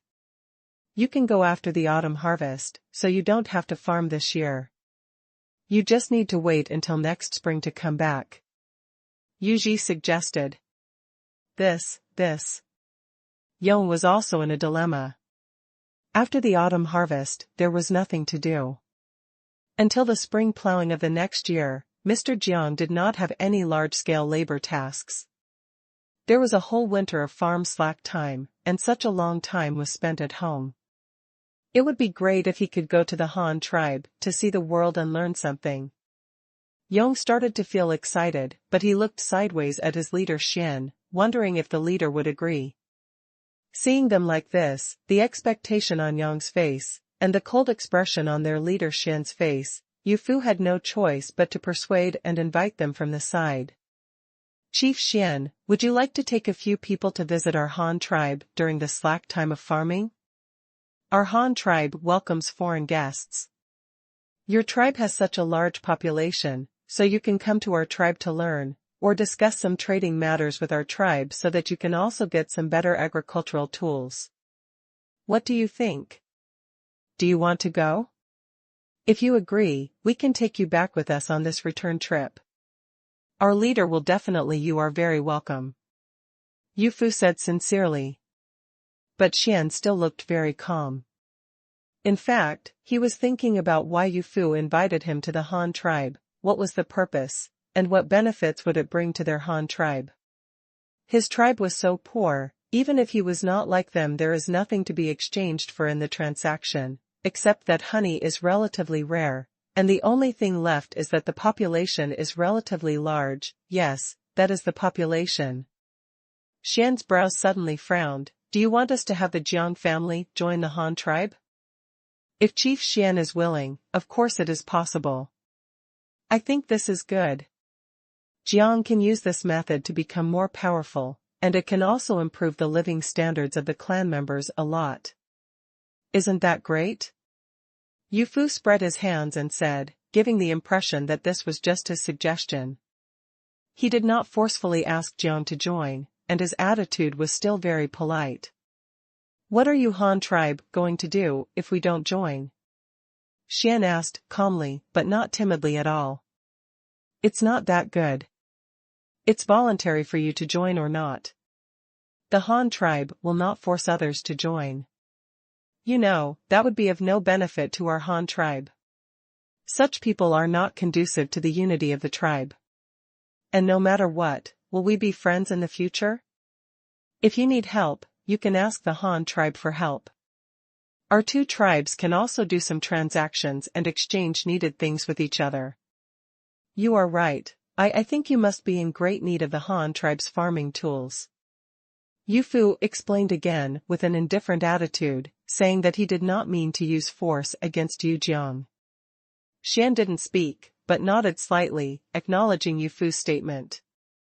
From the simple demonstration just now, he learned that the Han tribe had more efficient and labor-saving agricultural tools, which was really related to Jiang's living conditions.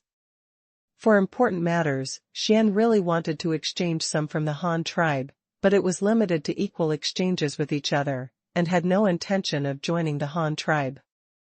Because the Jiang family has its own cultural heritage, it is impossible for them to abandon their ancestral heritage and join the Han tribe. Then why don't you send a few people to our Han tribe as guests, just to have a look? Maybe we can learn some useful things, and we must be doing business. You can just go and have a look.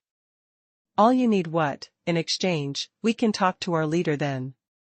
Yu Fushimi didn't answer, so he had to invite again. Let me think about this first. That's just right. There's no rush anyway. It will take more than a month for you to harvest the grain. Just wait until the grain is harvested before making a decision. This will not delay your farming work. Yu Fu waved his hand and said, without continuing to urge Xian to make a decision. The Jiang clan is a large tribe with a population of more than 2,000, and it cannot be arranged casually. When the Han tribe gets along with such a tribe, it is best not to bully others. It is better to conquer them peacefully. If they really want to conquer them by force, if the Han tribe wants to kill them completely, they can just send out a few hundred soldiers. But if they want to capture them alive, it will not work without thousands of people. Even if they want to encircle them, even this is not enough, which is a huge burden for the Han tribe. Next, Yong explained to Yu Fu and the others the precautions for planting corn and the impact of various climates on food. These are the experiences passed down from generation to generation by the Jiang family. Yu Fu and the others also said some of the scientific farming techniques of the Han tribe, especially many of the novel ideas, were heard by Jiang for the first time. This would change their inherent thinking about agriculture, resulting in huge changes. After the two parties discussed farming matters for a while, they returned to the tribal settlement. Everyone was busy with their own affairs. Yong began to try to make a plow, and his sister started the hard work of pounding rice. Yu Fu, after finding a place to start writing today's diary, his nephew Yu Ji came to Yong's sister. You're too tired like this, and you can't pound much rice. Why don't you use another tool? Yuji gestured beside him. Yang's sister Lei couldn't understand what he was saying. She only saw that this young man named Yuji didn't let her work. If she didn't pound out today's rice, what would she eat in the evening? Would she have to eat what they brought here? Of rice? Lei just smiled, but did not stop what he was doing, which made Yuji scratch his hair, so he ran to find Yu Fu and asked some things. It doesn't matter, let them get it. It's not an important secret technology anyway. This thing is like a plow. I just haven't seen it before. But if you see it once, you can quickly figure out the key things. Go get it. It's okay. Yu Fu thought for a while and said to his nephew. Yuji got permission from his uncle and started to work with the tools he had. He first found Yong, and then asked this guy to prepare some materials for him and learn from him by the way. This way, after the Han tribe people left, Yong can also make it according to this method and promote it. What Yuji wants to do is to use the treadmill, which is common among Han tribes. It is a tool that is used to pound rice by stepping on it like a seesaw. However, the tools are limited now. He only has a weapon shovel, a short knife and a waste knife. There were no professional woodworking tools, so they could only make the simplest one due to the constraints. Fortunately, this thing is not difficult. Yong first found a thick wooden stick that was not very thick, but relatively well proportioned and straight. Yuji first used a military shovel to cut out a flat surface on one end to use as a pedal, and then placed it on the stick. A hole was drilled in the back part of the middle, and a solid wooden stick as thick as an arm was inserted through it as a fulcrum shaft. Yong was not idle either. According to Yuji, he made a wooden frame and placed it on the back of the fulcrum. This was used to hold the people who were stepping on it to prevent them from losing their balance and falling. The final hammer and stone mortar were simplified due to constraints. The stone mortar was replaced by a semi-buried clay pot, and the stone hammer was replaced by a wooden hammer. However, even with such a simple tool, everyone with Zhong's full of interest in it. Lei was the first to learn to use a treadmill under the guidance of Yuji, and she was very happy. Compared with the wooden hammer she used to pound by hand, this thing was much easier, and the efficiency not only did not decrease, but also increased. Yong is also full of emotions. There are so many good things from the Han tribe. They have never seen anything they picked out at any time. The key is that these things are very easy to use, both labor-saving and efficient. The leader on the other side, Xian, did not celebrate the birth of Tashi like their clansmen. Instead, he stood quietly behind Yu Fu and just watched him write quietly. Even if he could not understand anything, he did not make a sound. Instead of asking, he tried to decipher these different symbols by himself, because he found that these symbols were very similar to pictures with some symbolic meaning. Even if it was the first time he saw this thing, Xian was sure that he could recognize some Chinese characters. Maybe he doesn't know how to pronounce that word, but he can guess the meaning of some words. For example, the word sheep looks like an animal skeleton with two horns on its head, a spine running through the head and tail, and symmetrical ribs on both sides. Although he couldn't pronounce it, Xian guessed that this symbol represented a symbol. It is an animal with two horns on its head. In addition to the coins that Yu Fu showed to himself just now, one of them happens to be a saiga antelope with two horns. Now you know what that symbol represents without asking. Who created this symbol? Is it inherited from the ancestors of your Han tribe? Xian's question was very tricky. He didn't panic like the rat witch did when he saw Chinese characters for the first time, asking Luo Chong what they were. Instead, he guessed the function of these symbols himself, and then directly asked who created them. Yes, is it inherited from the ancestors of the Han tribe? This time, Yu Fu was stumped. How could you put it this way? Could it be that it was directly created by the leader and there was no ancestral inheritance at all? How could that be done? This would definitely add points to the image of the tribe. Let's refresh the rest tomorrow morning. We don't have enough time. Yuji got permission from his uncle and started to work with the tools he had. He first found Yong, and then asked this guy to prepare some materials for him and learn from him by the way. This way, after the Han tribe people left, Yong can also make it according to this method and promote it. What Yuji wants to do is to use the treadmill, which is common among Han tribes. It is a tool that is used to pound rice by stepping on it like a seesaw. However, the tools are limited now. He only has a weapon shovel, a short knife and a waste knife. There were no professional woodworking tools, so they could only make the simplest one due to the constraints. Fortunately, this thing is not difficult. Yong first found a thick wooden stick that was not very thick, but relatively well proportioned and straight. Yuji first used a military shovel to cut out a flat surface on one end to use as a pedal, and then placed it on the stick. A hole was drilled in the back part of the middle, and a solid wooden stick as thick as an arm was inserted through it as a fulcrum shaft. Yong was not idle either. According to Yuji, he made a wooden frame and placed it on the back of the fulcrum. This was used to hold the people who were stepping on it to prevent them from losing their balance and falling. The final hammer and stone mortar were simplified due to constraints. The stone mortar was replaced by a semi-buried clay pot, and the stone hammer was replaced by a wooden hammer. However, even with such a simple tool, everyone with Zhong's full of interest in it. Lei was the first to learn to use a treadmill under the guidance of Yuji, and she was very happy.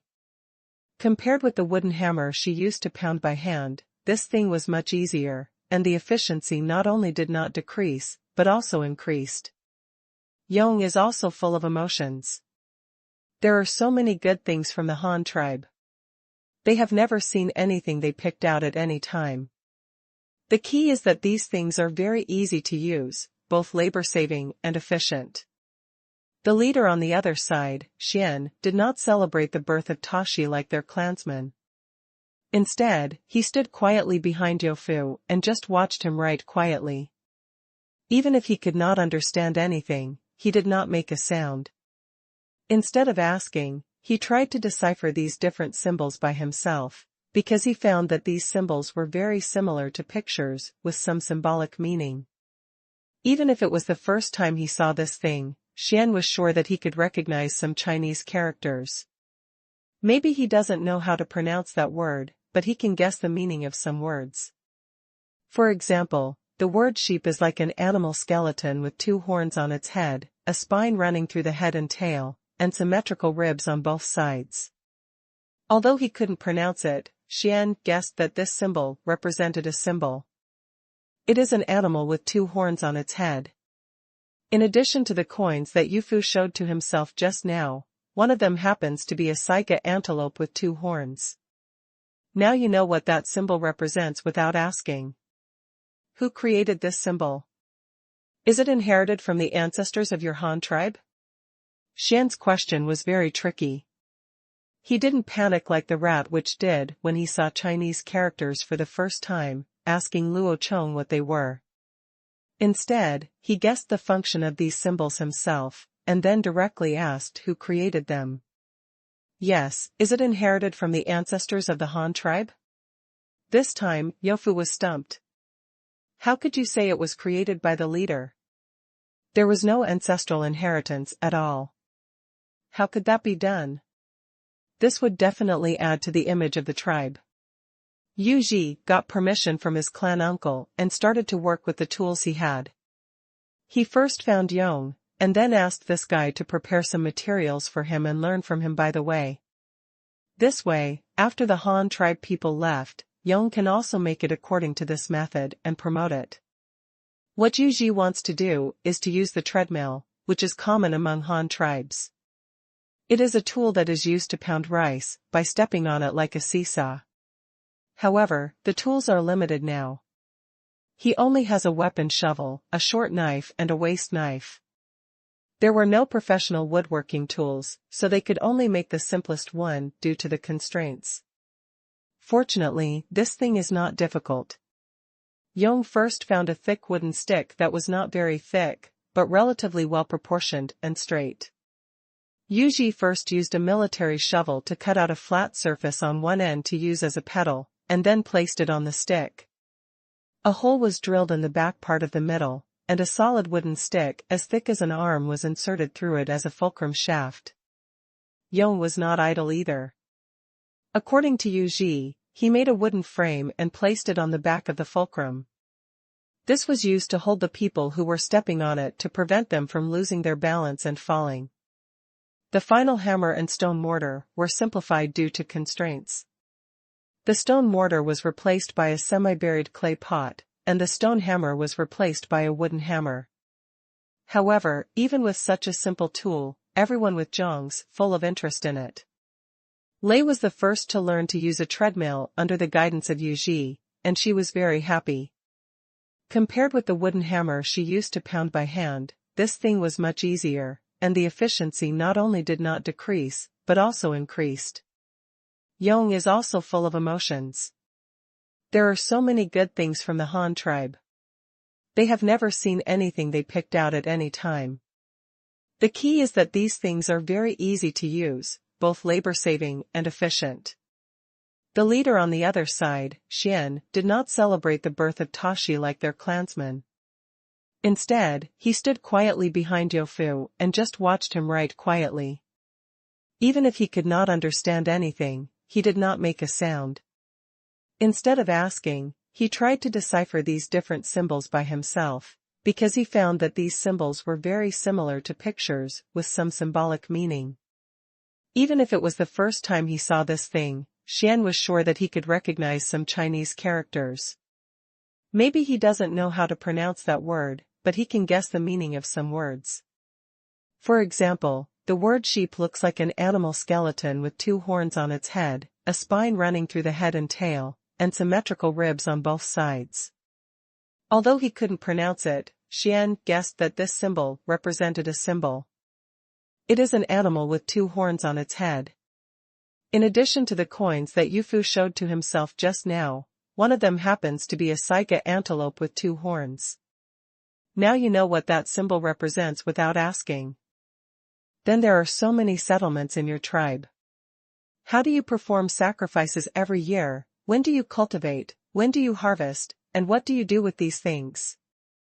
Xian thought for a while and then raised a management issue. There are officials who specialize in managing local areas. There are county guards for more than 10,000 people, and county magistrates for thousands of people. These are local governors. Below them are a group of auxiliary officials who are led by the chief and are responsible for specific tasks.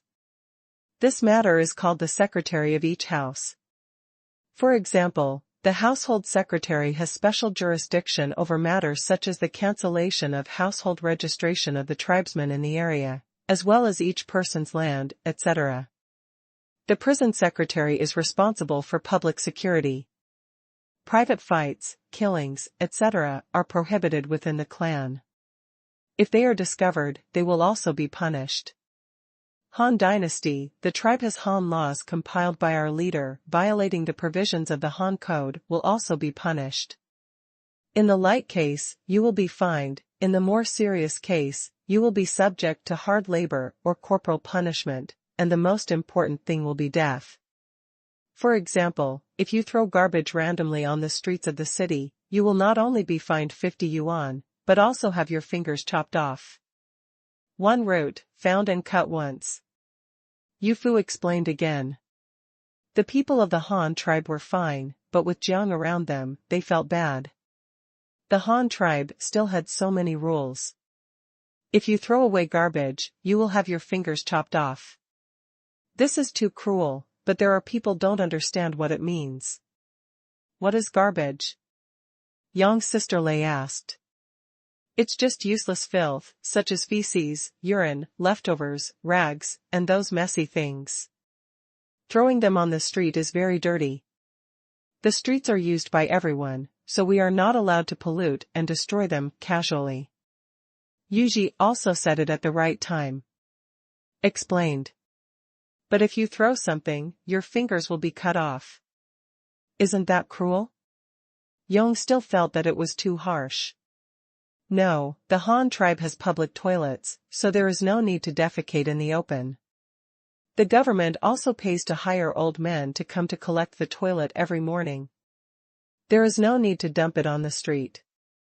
There are also specially designated garbage baskets for throwing away garbage. Under such conditions, if you are still littering on the street, aren't you asking for death? If you ask me, just cutting off one finger is considered a minor offense. Yuji explained again. These are indeed the rules set by Luo Chong.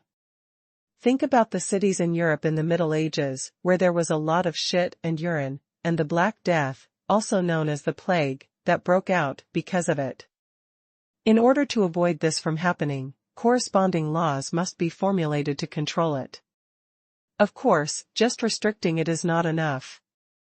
If you don't let people throw garbage casually, then you have to tell them where to throw it, so there must be a complete garbage disposal system. Fortunately, the Han tribe is a farming tribe. Feces, urine and most organic waste are resources that can be used for fertilization. There is basically no inorganic waste. There is no plastic waste these days, so it is easier to deal with. You only need to send someone to collect it uniformly. Just send it to a cesspool outside the city. Government offices in various places will also allocate a special amount of funds to recruit local old men to do this work, similar to the sanitation workers supported by the modern government. After hearing this, Yong and Lei felt inexplicably relieved. At least they were not punished randomly. This looked good at the Han tribe. However, Xian did not dwell on this issue. Instead, he lamented the perfection of the Han tribal system. There were dedicated people responsible for each residence, and there were also people responsible for various specific management tasks. There were even clear rules for throwing away garbage. No wonder that Han leaders were able to manage such a large tribe. In this case, we must need a lot of people who can write to do these management things. Otherwise, how can ordinary people remember so many things? Xian now asked about the selection system of the Han tribe. He is really a man with unique vision. He looks at things from a different perspective than a small person. He looks like a leader at first glance. Yes, it does require a lot of people. Those serving officers do not need to be literate, but if you want to be a long-time official, you must be literate. Yu Fu said directly without thinking. Obviously he is also familiar with these things. After all, he is considered a high-ranking figure in the Han tribe. Then how many people in your Han tribe are able to read and write like you? Xian asked again. Not many, about 1,000 people now, but this number will soon increase. Our leader should be running a school this month. The tribe requires that all children must go to school to learn Chinese characters. When these people grow up, they can also, the tribe is doing something, Yu Fu said after calculating the days for the trip. All children have to learn? Xian was surprised. He didn't expect that the Han tribe still had this kind of inheritance method. Well, they all have to learn. My eldest son is also going to school this year. He has a good time. I don't know if his mother and him are doing well during this time, as well as his younger brothers and sisters. Yu Fu said, squinting at the sky with some nostalgia. After listening to the lecture, I was even more surprised. How did the Han tribe teach, and how did they get so many people to learn Chinese characters together? These are all management methods worth learning from the Jiang family. After all, the Jiang family is also a tribe that is constantly expanding. Then what are Chief Xian's plans? After Zhang's autumn harvest, do you want to send a few people with us to visit the Han tribe? Our Han tribe will welcome you very much. After some introductions and explanations, Yu Fu said again, Xiang Xian sent an invitation. He can't stay here forever. Can you please give me a few words? The fleet can't ignore the real mission just because there is a Jiang family. This will definitely not work. Here, let me think about it again. We'll wait until after the autumn harvest. If I really want to go, I'll have to trouble Yu Fu to send us there. Xian thought about it for a moment, but still didn't make a decision immediately. There are only various descriptions of the Han tribe, but the specifics cannot be verified. The credibility of these words is still questionable, so Xian needs more time to choose, and choose the one with the least possible consequences. This is natural.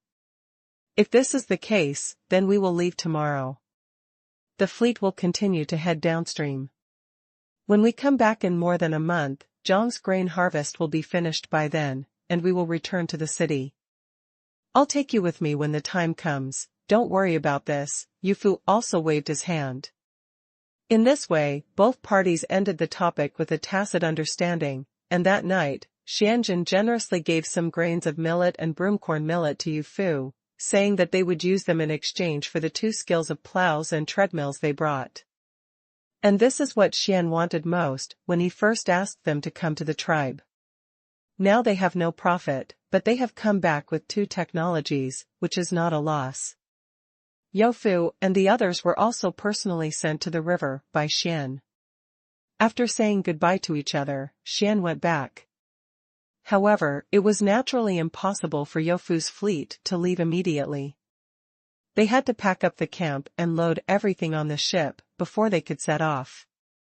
They were busy until the night, and it wasn't until early the next morning that they set off and continued downstream. On the other side, in the Jiang family's residence, a man hurried back to the tribe and went to Xianhui to report, "Chief, those people from the Han tribe got on the boat and left. We didn't find them leaving anyone on the shore." "Well, I understand, go down." Half a month passed by in a flash, and it was August 28th. This day was the day Luo Chong prescribed for students from all over the country to report. The main purpose was to register student files, divide into classes, identify classrooms, and collect books. The second was to check how many people have not arrived for some reason. Then send a small official to check. If they don't come on purpose, then wait to be punished.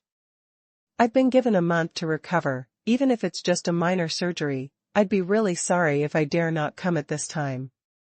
Early that morning, Luo Chong came to the 5th floor of the government building in Hanyang City.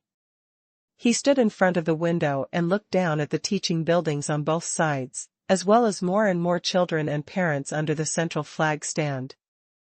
At the time of reporting, it was set at around 10 in the morning. Since there were no watches, everyone could only look at the sun. But even the children who lived in Ruyang County could calmly pack their things at this time, finish breakfast, and get on the bus arranged by the county. The school boat arrived at the school in Hanyang City. Going to school by boat every day is quite interesting. More and more children came to gather under the flag stand. They were wearing robes newly made by the family this month, linen shoes on their feet, and all had bulging buns on their heads. Girls were different. What kind of hair did they have? There are all styles, but most of them are braided and tied. There are few with loose hair. Girls with bulging hair like 2 horns on their heads are the most common, which reminds Luo Chong of Momo in the previous life of Wuling Gaiden. Beckham. They were carrying their own small school bags, and there were also backpacks and crossbody bags on their backs. There were even children from rich second-generation families who came with leather backpacks and leather boots on their feet. There were more than 10 children. The young people gathered together and stood out in the crowd. Luo Chong knew whose child it was without having to guess. Except for Shuda, no one in Ruyang City was richer than him. Of course there are others, such as Yu Fu's child. Although he does not have a formal official position, as long as he comes back alive every time he goes out, he will be considered a credit. Luo Chong will definitely have to reward him. When there were no coins in the past, rewards such as cloth and leather were never lacking. So this guy also he was rich, but he was not at home. The women at home knew how to live a good life and did not dress their children in any eye-catching way.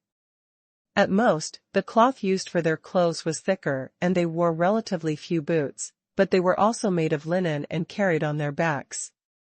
My little school bag is also made of linen, that's all. However, among these children, there are also relatively high-profile ones who have gradually become the center of attention among everyone, such as Chu Bing, who is now 9 years old. Because after the Han tribe implemented a clear hierarchy of titles, those without titles can no longer wear hairstyles casually. After all, they are restricted by Han rituals and cannot mess around. Therefore, ordinary people can only get a piece of hair at most. The scarf just covers the bun on the top of the head, and the color cannot be random, it can only be black. Moreover, black cloth is cheaper because the dye is cheap, just chestnut shells, which are abundant in the Han tribe. But this boy Chu Bing is different. He actually wears a golden cloud-patterned copper button on his head. This was given to him by Luo Chong because he learned to read quickly. Some adults in the Han tribe also had it. Those tribesmen who killed wolves when they were guarding the tribe were each given a wolf head badge. However, as the system of the Han tribe gradually improved, this thing was no longer issued for a long time. For meritorious service, it was also a meritorious system, and such medals were no longer issued. Style hair accessories. In this way, Chu Bing became an outlier, because the thing he wore on his head was the only one in the entire Han tribe. This was a manifestation of glory. Think about it, how many people would envy him? Chu Bing's family is not very rich, but it is not bad. The average living standard of the Han tribe at this time is still quite high.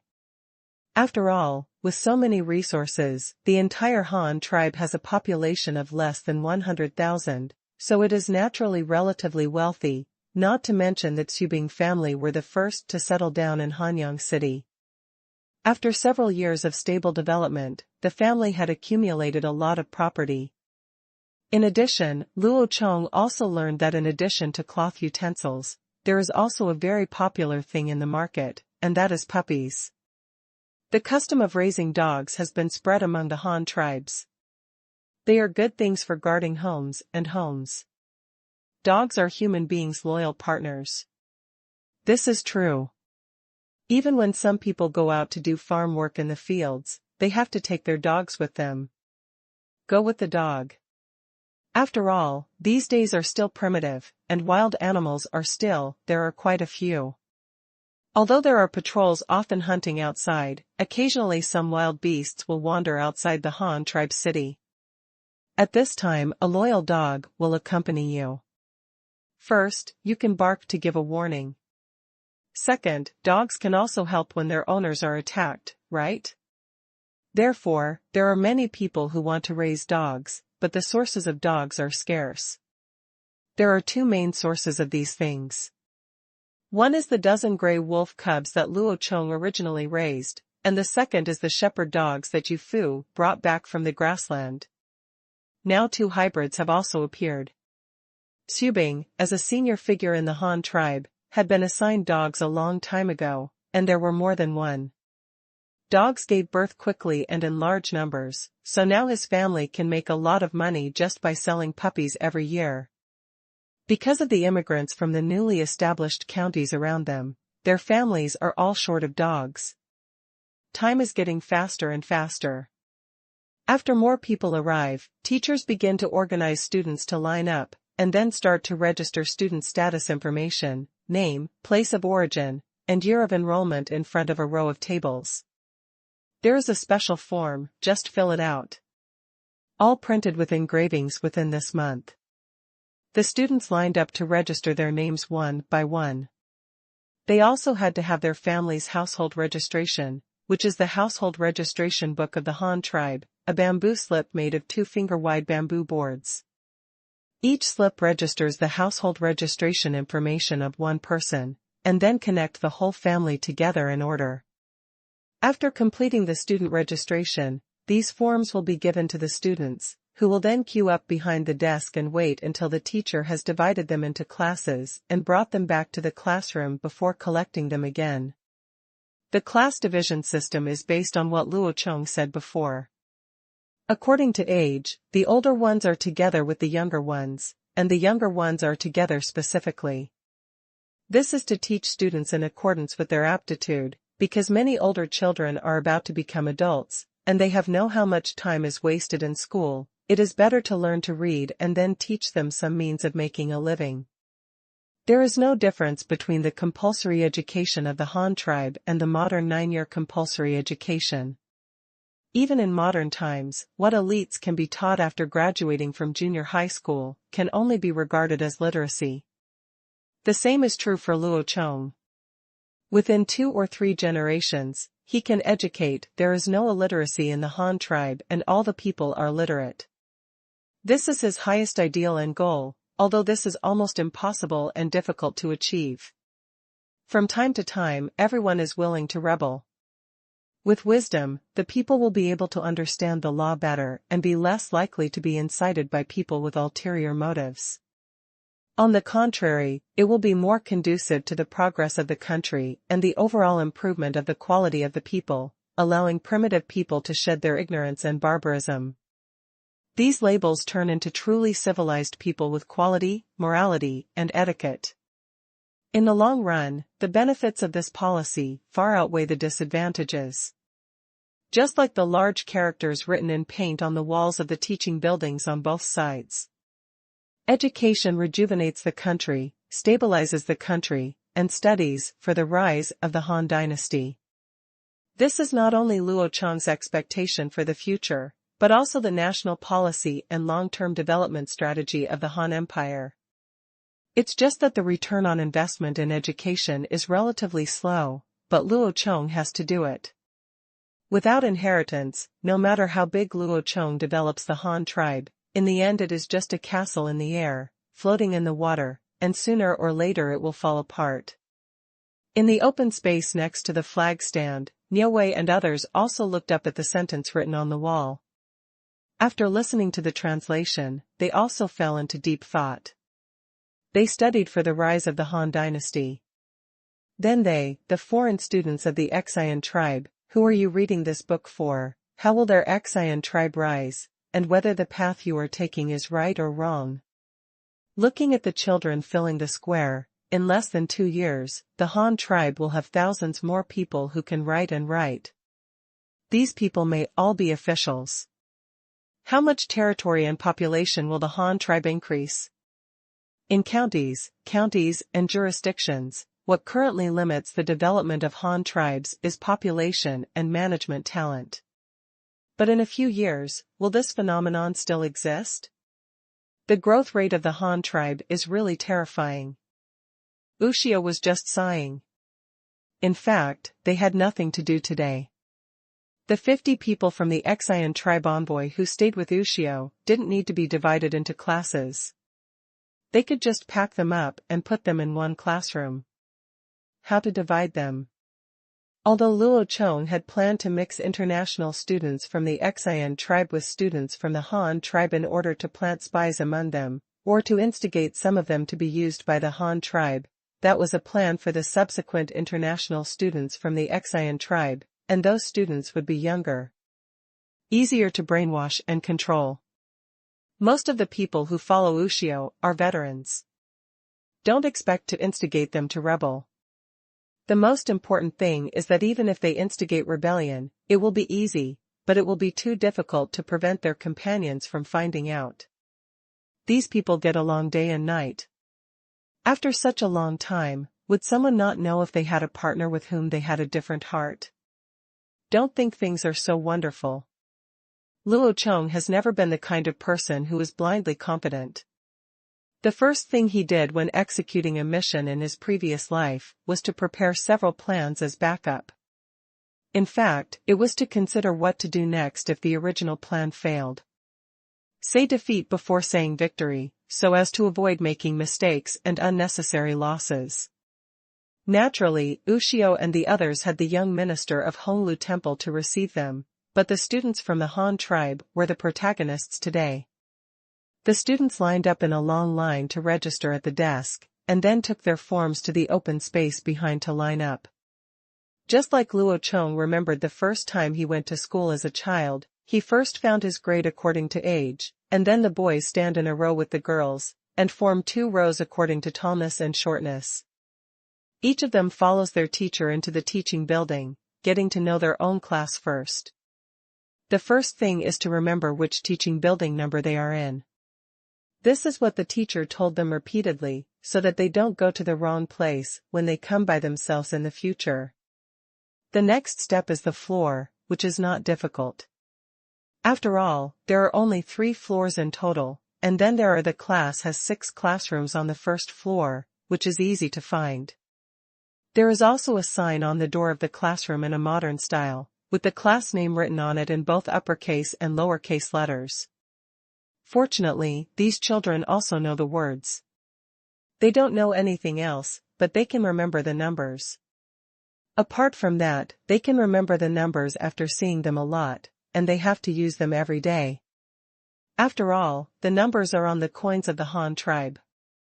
There are these words. However, one thing that is different from modern times is that the Han tribe did not have a clear grade system, but simply divided into several grades according to age. Therefore, the classroom cannot be divided into several grades and classes, but building 1A, floor, means class 1, classroom sorting, B means class 2. This format does not look like a classroom, but more like the room number of an inn. However, the Han tribe does not have a hotel now, and it is impossible for the tribesmen to know what it is called. Grade. The children followed the teacher and lined up to enter the teaching building. Many children grew up in Hanyang City. However, these high-rise buildings have been built for a year or 2, but few people have come in. Usually they are when they were playing outside, they wondered what it would be like inside. Now that they have actually come in and will stay here for several years, most people seemed very excited. Especially when many people climbed the stairs to the 2nd and 3rd floors for the first time, these little guys who were used to living in bungalows and courtyards became even more excited. They immediately started chattering and discussing. There was no atmosphere like going to school, but more like it's for tourism. Since there are no protective bars installed outside the windows, according to Luo Chong's requirements, the older the students, the higher the floor. Children are naughty and love to play, so be sure not to cause a falling accident. The older students are older. Only when the children became a little more sensible did Luo Chong dare to let them stand higher. The children entered the classroom and were arranged by the teacher to sit in their seats. The classroom was filled with single-person fasting desks with bookshelves and a stool next to them. They were placed in groups of 2 and close together, according to their height outside. Sorted out, with the smaller ones sitting in the front. Some children are talking to the classmates around them, and there are also timid and taciturn children who just look out the window silently, hoping to see their parents standing outside looking at them, but there are no crying ones. This phenomenon only people who exist in modern cities and are pampered by their parents and grandparents, the ancestors, and those children in the countryside who wander around naked are unlikely to cry when they go to school. Just like the current Han tribe, it is said to be a city, but in fact it is no different from the size of a modern village. After all, there are farmlands outside the city, and the family also raises chickens and pigs. On the 3rd floor of Building 2, Class C, Number 6, Chu Bing was sitting in the back row of the classroom, curiously looking at the decorations in the classroom, and constantly responding to inquiries from the surrounding students. Some children who did not know the situation were there. He asked where the copper buckle on his head came from. After all, it was something that he couldn't buy anywhere. The chief made this for me personally. He rewarded me for being more literate. Some people around were surprised, some didn't believe it, thinking that this guy was bragging.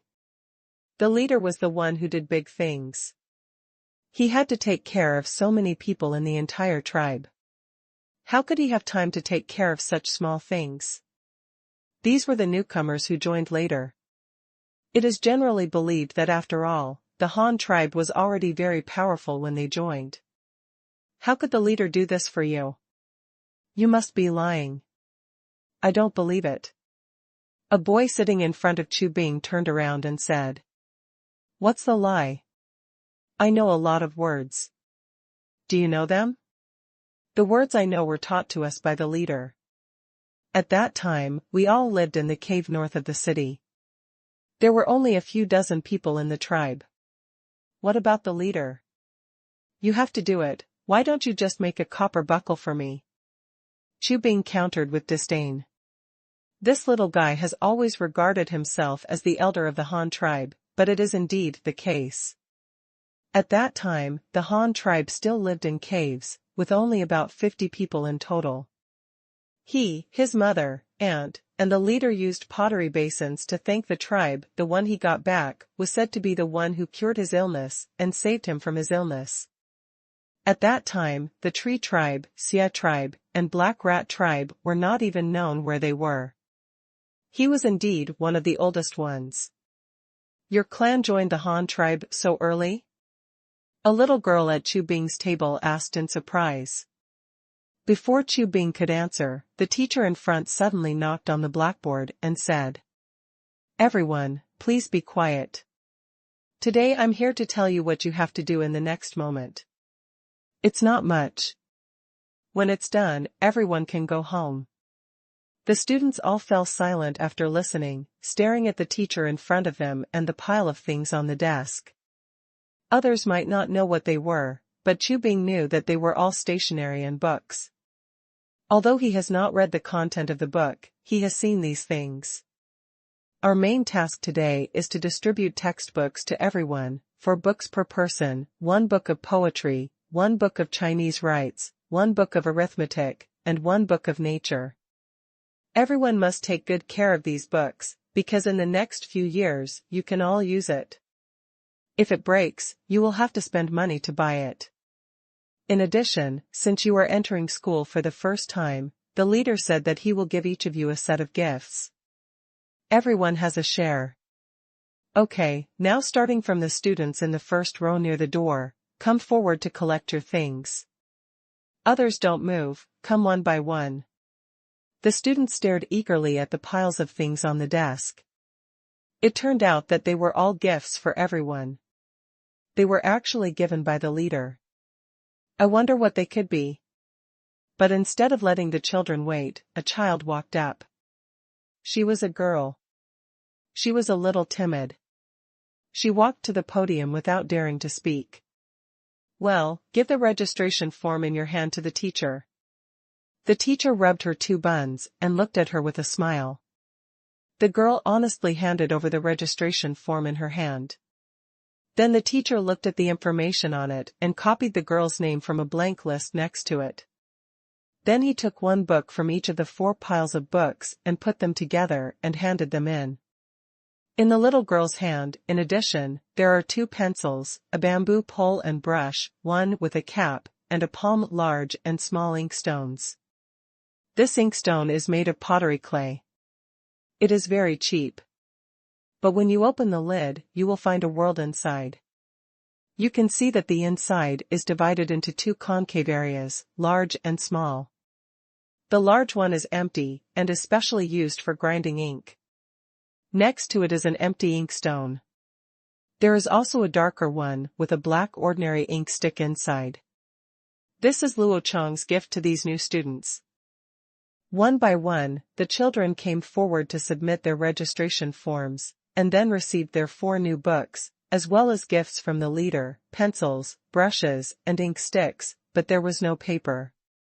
Although the paper-making technology of the Han tribe is relatively advanced, the output is still limited. There are only a dozen production lines. More importantly, the raw material pulp is limited. After using up the natural fiber pulp, you can only use wood and bamboo. Produced pulp. In addition, there is no glass now, and almost all the windows in the Han tribe are made of oiled paper. The rest has to meet the needs of printed books and a large number of official documents, so only a small part can be circulated on the market. It is impossible to use it to practice calligraphy. It is already a lot of consumption to allow each child to use paper to write an assignment every day. With so many students, tens of thousands of pieces of paper a day. So after the students finished receiving their things, the teacher immediately started giving instructions. Everyone should protect their books from now on. After you learn to write, you can write your own names on the books to distinguish them from each other. And your pens. Pencils need to be sharpened. After you use them, you can only buy them by yourself. Each of you also has a brush. When school officially starts, we will learn to write with brushes. It is best for everyone to stay at home. Prepare some wooden boards and knife sharpeners, specially used for calligraphy practice. They are sold in paper schools, and wooden boards and knife sharpeners are also sold in schools. You can go and see for yourself after school. Okay, now I will arrange the students on duty. From now on, everyone will take turns cleaning the classroom. A group of students started whispering. They didn't expect that they have to work at home and study calligraphy at school. It's really miserable. In a corner not far from the teaching building, there is a small pure wooden structure house that was completed before the start of school. However, this house does not allow outsiders to enter at all. There is no door on the front, but half of the outer wall, but it was made like a window, and half of the wall could be held up with bamboo poles at both ends. This is a stationery store, similar to a canteen.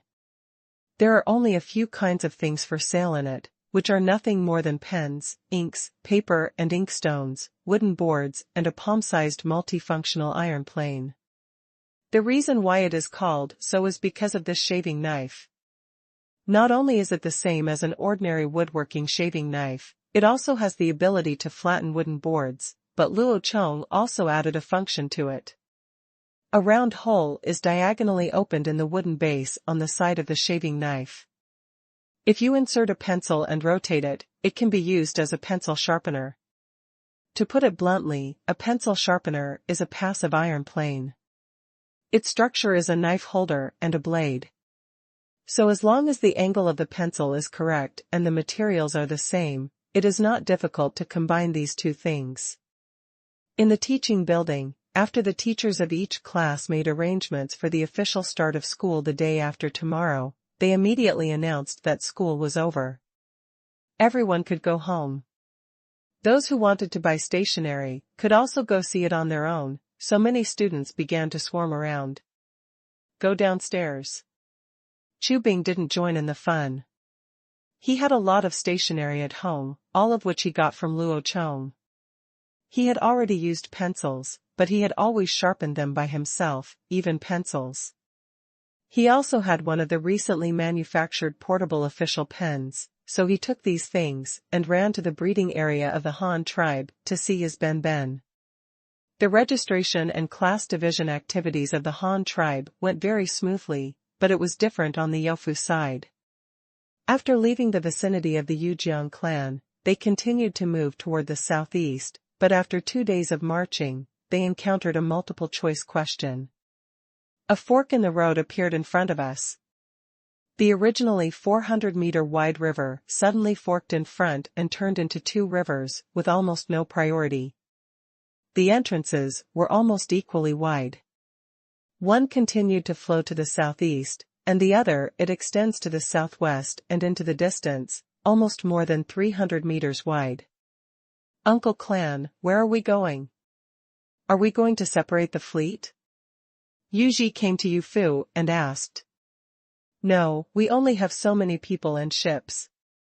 Only by gathering together can we help each other get through the difficulties. We can't separate, otherwise something will happen. Once something happens, others won't be able to save them even if they want to. Yufu immediately objected. In fact, the best way is to advance in 2 teams, but the fleet only has 3 sailing ships, and it is impossible to distribute them evenly. There must be one ship that acts alone, and this group that acts alone, no matter who is leading the team, will travel ambush. Don't worry. What if that person ran away with the boat and never came back? Or maybe they just defected to a strange large tribe along the coast. Who knows if there is a large tribe with thousands of people like the Jiang family ahead of them? It is impossible to say that there is not, and it is estimated that no one on the ship will believe it. Of course, Yu Fu can also send an absolutely reliable confidant to lead the team, such as Yu Ji, but this will be even more dangerous. What if a brave crew member kills his nephew and throws him into the river, and then hijacks the ship and runs away? Well, who can say for sure? Not only will the boat be lost, but a smart youngster from the clan will also be thrown into the boat. The gain outweighs the loss. Then where are we going? We can't stop here forever. Although there are a lot of big fish at the intersection of the two rivers, we can't always let everyone eat fish. Yuji looked at the side of the cabin. The salted fish hanging on the top makes me feel a little nauseous. No matter how delicious it is, it will be hurt if you eat too much. The surrounding crew members didn't say anything, they all stared at Yu Fu, preparing to hear Yu Fu's plan. Let's go to the southwest, let's go together. Yu Fu thought for a while and finally decided. Southwest? Why, aren't we going all the way to the southeast? Why did we change the route? The captain of the lead ship also asked. Think about the mission that the leader has given us? Yu Fu did not answer his thoughts directly, but asked them a question. Scout the hydrological environment downstream? Develop a shipping channel to the downstream, the captain answered tentatively. Yes, it is to open up the waterway, but why open up the waterway? Naturally, the leader intends to operate the area downstream of us, but it is so far to the southeast, and they are all unfamiliar places. What are the benefits to us in operating there? Not only does the upfront investment cost a lot, it's big, and it takes effect very slowly. Yu Fu analyzed it for everyone. Others couldn't understand, but they nodded subconsciously, and then heard Yu Fu continue. But the southwest is different. Our Han tribe is very familiar with it. If we can open up the southwest waterway, we don't need to invest, and we can see the benefits in a short time. This will be more beneficial to the development of our Han tribe. After hearing this, some people still didn't understand, but Yu Ji's eyes lit up. Uncle Clan is talking about the big lake in the southwest grassland? Yes, we used to go to the grassland by land. We need to go south from the mountainous area in the middle valley to reach the grassland in the southwest. But we have always known that there is a large lake in the east of the grassland. This lake is very huge, from the north to there is no end to the south, almost dividing the grassland and the world east of the Great Lake into two. So judging from our current location, it is very likely that we have reached the world east of the Great Lake, but it should still be relatively north. If we take the southeastern river next, we might actually go to the east of the Great Lake, but if we go with this river in the southwest, we might not be able to enter the big lake. Think about it, for such a big lake, we have been to the grassland several times before, and we have never seen where its water inlet is. The grassland tribes who were born and raised in the local area also said they don't know, but is the water source of this lake really just from underground? I can't see it. If its water source is the main river on land, and the entrance is in the northeast, then we may not be able to enter this lake. Think about it, if this is true, will it be very beneficial to our Han tribe and also to everyone? If we find a waterway that can connect the grassland and the Han tribe and can carry large sailing ships, will it be more convenient for the Han tribe to trade with the grassland tribe in the future? Sailing ships are faster than horse-drawn carriages, can carry a lot of cargo, and can transport a large number of people. After all, shipping is more convenient than land transportation, right? Think about it, if this thing really comes to pass, you will not be able to lead fleets of ships to do business in the future. I am afraid that you will have to run on the ships every day, and you will get a lot of credit and a lot of salary. We Han tribe, there are not 10 sailboats in total now, but there will definitely be more and more in the future. As the first batch of experienced sailboat crews, are you still afraid that you will not be reused in the future? Yu Fu made some analysis and prospects for the future. In his description, money and fame were waving to everyone. Everyone was excited and wanted to find a new route immediately, so they heard someone waving their arms. Shouted. No need to say anything, Captain, everyone will follow you to the southwest. Another captain in the fleet said boldly, raising his fist to the sky. Yes, go to the southwest. Another person shouted. Go to the southwest, go to the southwest.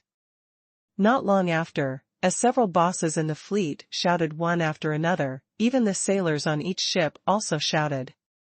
The fleet pulled anchor again and set sail. The sailors adjusted the direction of the sails, but this time they all sailed towards the southwest tributary. The goal of opening up a new route fills the minds of everyone in the fleet. In addition, the fleet has sufficient supplies and does not need to stop for supplies. Moreover, the space on the ship is limited. Even if something useful is found, I am afraid that it will not be able to fit on the ship, so we simply didn't dock this time. The fleet never stopped. As long as there was still a boat ahead, we could keep going. The advantage of having enough personnel is that it can be divided into 3 shifts and sail non-stop day and night. From the moment it entered the tributary, the sails have not been lowered and have been moving forward with full sail. After 5 days and nights, the fleet has sailing again. Made new discoveries. Another fork in the road. Yu Ji stood on the second deck above the cabin and said, such a wide river comes from the north. Could it be the Qingshu River below the Rushui River, which goes all the way south and then merges with this tributary of the Luoyang River? Yu Fu held the compass in his hand while identifying the direction. While speculating. It's very possible. Should we continue downstream? Asked the captain on the lead boat. Of course, if we continue walking downstream, the big lake must still be in front of us, and there is no way it can run behind us. Yu Fu said firmly. In fact, there was no problem with Yu Fu's judgment, because they were at the fork of an inverted Y-shaped river, and when they found the fork, they had already entered the wider river in front. This time it was not a multiple-choice question, but it was a sub-question, and the fork in the road appeared behind them. The only large rivers, to the west of Luoyang River, should be the Ruoyang River and the Qingshu River. The Qingshu River also flows southeast after leaving Wuxia, but I don't know where it goes. It looks very strange now. It may be that it merges with the southwest branch of the Luoyang River. If this is true, then it can be certain that you can also reach the grassland lake directly by boat from Hanyang County and Ruoyang County. After this fork in the road, the fleet traveled at the same speed for another 2 days and 1 night. At 10 o'clock in the morning on the 3rd day, the river was filled with heavy fog. Yu Fu had to order the ship to anchor and stop. This weather continued. To move forward at full speed would be to court death. They were not in a hurry and there was no need to take such risks. Uncle Clan, let's have a bowl of porridge. Yu Ji took a bowl of meat porridge from the big pot and handed it to Yu Fu. Well, why, I saw you peeling something these days. Yu Fu took the bowl and asked with a smile. Ah? No, it's nothing. Yu Ji was startled and subconsciously covered his chest. Humph, you're still hiding it from me. Is it a comb? Are you going to give it to the girl with Jiang family? Yu Fu looked at his nephew of the same race with a smirk on his face. You saw, well, I was bored on the boat and had nothing to do, so I just whittled it, casually, hee. Yu Ji scratched his head in embarrassment and smiled. What's the point? You're not young anymore. This time when we go back, everyone will definitely have merit. When the time comes, we will be rewarded. You should also start a family as soon as possible. If you like the girl named Lei, then we will take her with you when we return. Come on, and then I won't let her go, and will keep her as your wife, Yu Fu said, casually. Is this possible? Will they be willing to join our Han tribe? Yu Ji asked not confidently. What are you afraid of? Our leader will naturally find a way to deal with this kind of thing. When the time comes, as long as the leader knows that the Jiang family has a population of more than 2,000, do you think the leader will let them go? He will definitely try his best to absorb them. Besides, if your marriage with Mrs. Yu Jiang can facilitate this matter, it might be another great achievement. This is a good thing, and you won't lose anyway. Yu Fu drank porridge while analyzing the feasibility of this matter for his junior nephew. The two of them were eating and chatting like this. By the time everyone on the boat had finished eating, it was almost 9 o'clock in the morning. The heavy fog on the river began to lift, and wisps of sunlight penetrated the fog and shone down, making the vision in front of you suddenly brighter. Uncle Clan, the river in front is so wide, you can't even see the edge. Yuji shouted excitedly. That's a lake, that's a lake. We should have arrived. Ahead is the entrance to the lake. Come on, hey, lift anchor, raise sail, and move forward at full speed. There is a large lake in the east of the grassland, which stretches thousands of miles from north to south, dividing the entire grassland and the world on the east coast of the lake into two. In the eyes of countless grassland tribes, because the sun always rises from the lake is also called the Sunrise Sea.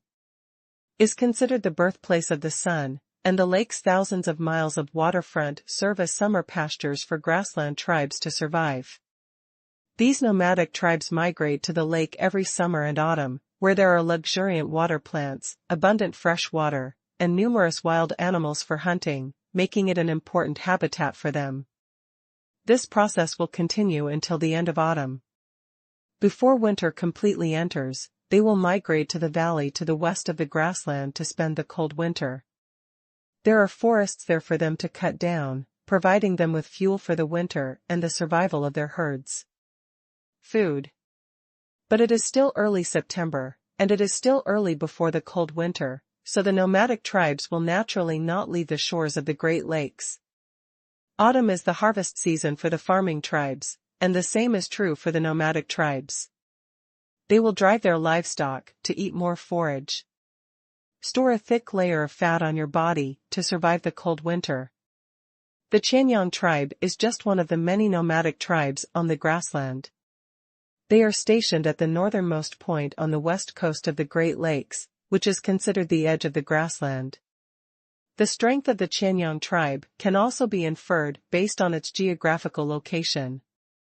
This is just a ranking. It's just the tribe with the highest number. However, even this most peripheral location has a unique advantage, that is, it is very close to the northern mountains. A few years ago, a caravan of more than a dozen carts came out of the mountains and planned to do business on the grassland. The first tribe I encountered at that time was the Qianyang tribe located in the fringe area. The Qianyang tribe was very happy to make a deal with the Han tribe merchants, exchanging their worthless livestock for some white salt, as well as their ceramic vessels, cloth and other items. By the way, they also exchanged blood, which made their lives gradually get better. In the second year, those merchants from the Han tribe came again, this time bringing iron pots, scissors, and other iron tools, which made their lives a lot more convenient. In order to reduce their livestock supply, the merchants from the Han tribe even offered to give up the sheep and just use the wool in exchange for goods. As the leader of the Qianyang tribe, Qianyang Ili likes such a good tribe very much. A few years ago, he used his wife to entertain the merchant from the Han tribe. Now that the child is almost 3 years old, he also regards him as for their smartest child. The offspring created by the farther apart bloodline are the smartest, they always think so. But this year, Qianyang Ili waited and waited but did not see the Han tribe's caravan. At first, they thought that the Han tribe might be delayed by something, so they did not come this year. However, after waiting for half a year, the most suitable trading time was missed. The Han tribe's caravan was still missing, and the Qianyang tribe began to lament. In the past, when the Han tribe did not sell salt, there was salt on the grasslands. It was brought by the Qian tribe in the extreme south on horse teams. They did not bring much and it was very expensive. The most important thing is that the merchants of the Qian tribe they wouldn't go to the northernmost point of the grassland at all, because with their pitiful cargo capacity, all the sea salt they brought would be sold before they could reach the northernmost point of the grassland. If they continued to run north, they would just turn around. Go home. Therefore, the Qianyang tribe has always been in a state of difficulty in eating salt. Before the Han tribe started trading, they had no choice but to drink the blood of livestock to supplement a little salt, or to exchange it for salt from the big farmers in the south at a very high price.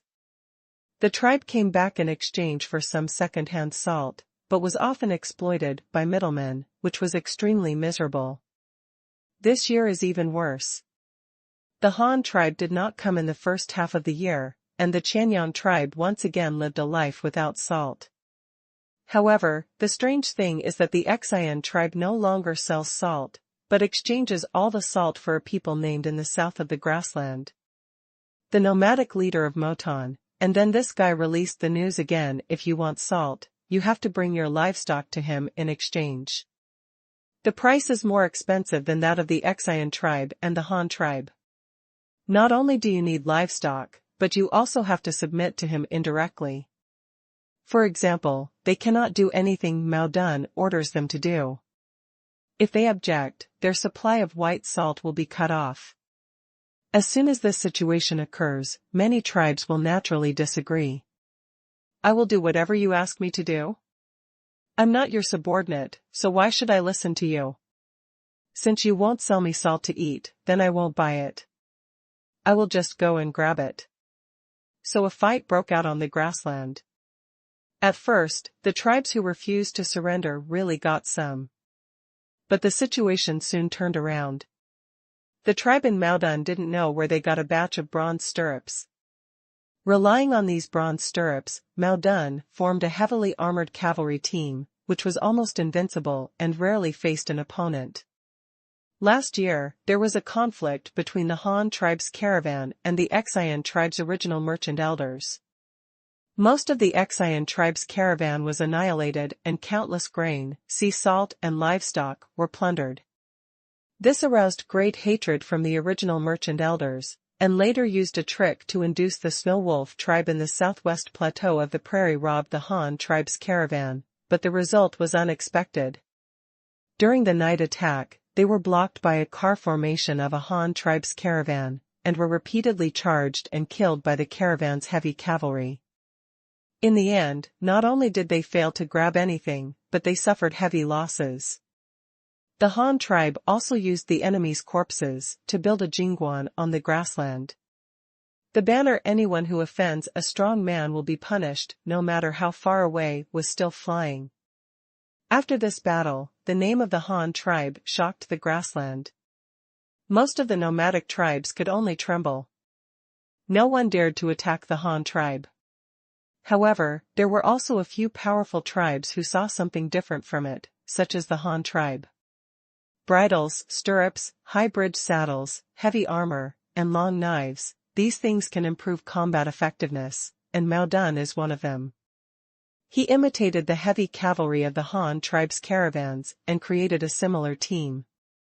After negotiating with the new Shang elder Niuwei, he obtained bronze stirrups from the Qian tribe. Although there was no high-bridge saddle, he only relied on the stirrups gave your warriors a qualitative leap. Stirrups give the rider a point of support on the bumpy horseback, allowing the rider to make more tactical moves, wear heavier armor, and carry heavier weapons, as is the case with the Mao Dun cavalry. They did not have the grass paint of the Han tribe and could not make the cowhide armor of the Han tribe, but they could use ordinary rawhide as clothing and use it as armor. If one layer was not enough, they would use 2 layers. He even learned from the Han tribe. The helmets and masks of the tribal heavy cavalry were made of rawhide sewn into barrel-shaped helmets and equipped for their own cavalry. Only 2 eyes were exposed from the whole body. The heavy cavalry all discarded their bows and arrows and used spears and throwing spears as weapons. Such defensive capabilities are simply abnormal for other tribes on the grassland. Since the nomadic tribes on the grassland are not good at smelting metal, the arrows they use are equipped with arrows made of bones and stones. Such arrows are very effective against Mauduan's heavy armored cavalry were useless.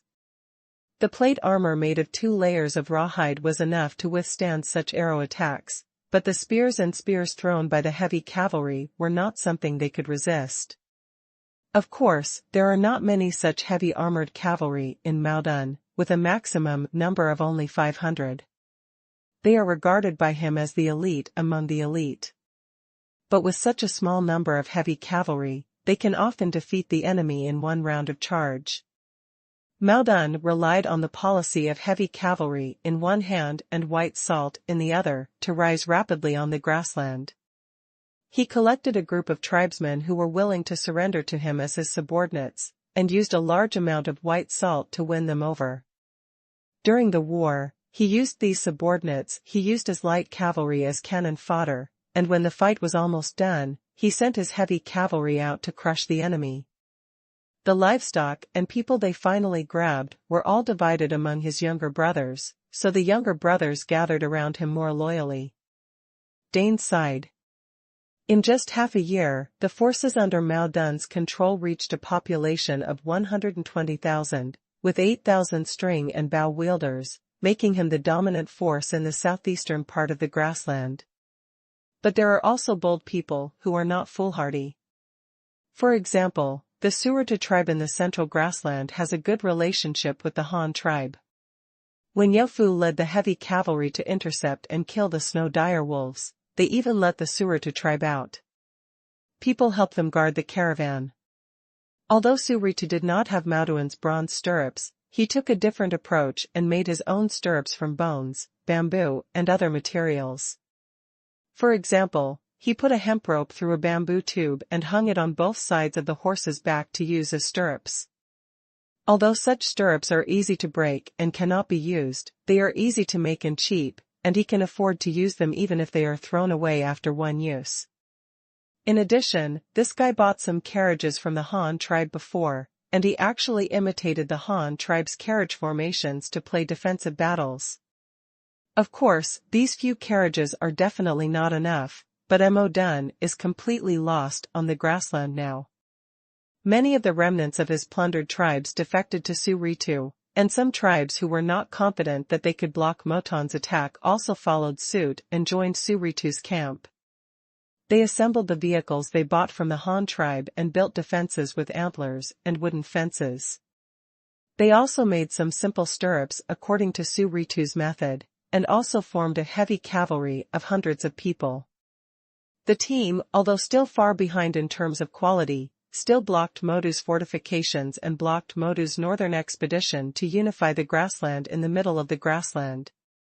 However, Surutu is a tribal alliance. Everyone is just afraid of Maudan, so they found Surutu to unite to resist Maudan and made him the leader of the alliance. They did not have the same allegiance as Maudan, so Surutu, you can only stay on the defensive, not attack those who can attack, just like this ragtag group of people with different ideas, can gather together to defend, because everyone is afraid of death, and no one dares to do nothing, but if they go to attack proactively, let alone whether they dare, they probably will send troops. They will scatter in all directions if something goes wrong. In this way, the two major forces on the grassland temporarily formed a strangely stable situation.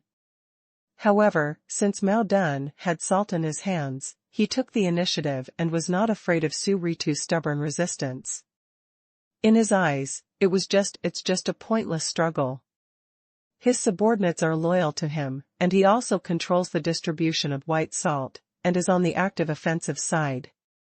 The benefits from the robbery can be distributed to his subordinates. To put it bluntly, he controls the actual interests. What does Surutu have? If there is nothing, It won't be long before this alliance, which has no stake, will collapse on its own. You don't have to fight it yourself, just wait. The remaining grassland tribes either stand in separate groups or stay far away from the two forces. No one participates, and they all avoid them. However, the Qianyang tribe is relatively stable. Neither side is close to him. He is just a small tribe in the fringe area, and no one cares about him. Qianyang Ili is more comfortable, but the days without salt make life boring. Qianyang Ili looked at the mountains to the north with longing, hoping every day that the Han tribe's caravan could return to the grassland again to resolve the war caused by white salt. Not only him, but also Su Ritu's alliance, the price for resisting Mao Dun is to be the supply of white salt has been cut off, and the Xian tribe is now unable to point it out. It is unknown what conspiracy agreement they have reached with Mao Dun, and they actually support Mao Dun one-sidedly. Therefore, the alliance can only hope that the Lian Xian tribe and Mao Dun will, the Han tribe that no one dared to offend appeared again. More than half a year passed, and Qianyang Ili did not even notice the shadow of the Han tribe. Just when he was about to give up, a strange team appeared. This team came out of the mountains in the north and actually fought. Under the banner of two forces, the Han tribe and the Xian tribe. What kind of strange combination is this? Didn't they fight to the death last year? How come they got together this year? After contact, Qianyang Ili found out that it was the Xian tribe who sent people to the Han tribe to actively seek peace, and the Han tribe agreed, so this time the Han tribe sent a delegation to visit the Xian tribe, so they came together. But he didn't care about any of this. He just wanted to buy some white salt from the Han tribe. However, after making this request, the envoy led by Beastia did not directly agree. They didn't bring much salt to begin with, and they didn't bring much salt this time. The grassland traders brought a caravan to accompany them, just to provide logistical support to the mission and to settle accounts with the Xian tribe. However, under Qianyang Ili's plea, Beastia still agreed that if there was any extra white salt when the caravan returned before winter, he would sell it to them. However, this was not an accurate promise, and Beastia himself had no idea. Next, when the mission continued to travel south, Su Ritu's alliance also proposed the white salt trade. Beast Tooth still said the same thing. We are not here for business this time, but have other tasks. Not much. If there are any left, I will sell some to you when I come back. Su Ritu and the others had no choice but to continue waiting. They couldn't figure out why the two big salt sellers, the Xian tribe and the Han tribe, came together. The caravan of the Han tribe continued to go south like this. As autumn passed day by day, the caravan had no intention of coming back. The winter migration was imminent. If they could not get enough white salt before the migration, then they will have a hard time for the next 6 months. But at this moment, Su Ritu's alliance suddenly saw the brightly colored flags of the Han tribe again, but it was not from the caravan following the mission, but from the big lake behind them. For the first time, the grassland people who saw the sailboat were once again shocked by the powerful manufacturing capabilities of the Han tribe. The Han tribe actually floated over from the Sunrise Sea. Uncle Clan, look, we are going to the grassland. There are many sheep there, and many people are looking at us and waving to us.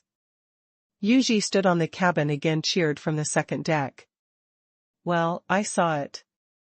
Come here, give me the order to lower the sail at half and send the hydrographic reconnaissance boat out to the shore for reconnaissance. We have never been to the lake here. Don't let it be too shallow. Put our boat stranded here. Yofu also looked at the west shore of the lake, and then gave the order. 3 days ago, when Yofu led the fleet to the Great Lakes, everyone in the fleet was excited because they remembered the fame and fortune that Yofu had mentioned a few days ago. But after they actually arrived at the Great Lakes, they were still so excited. After passing by, everyone felt a bucket of cold water pouring down on their heads, because they had encountered a big trouble. The pace of development of the Han tribe is very fast. It only took 3 years from the first wooden boat to the launch of the sailboat. In the past, the ships of the Han tribe were sailing in the river. No matter how wide it was dozens of meters wide.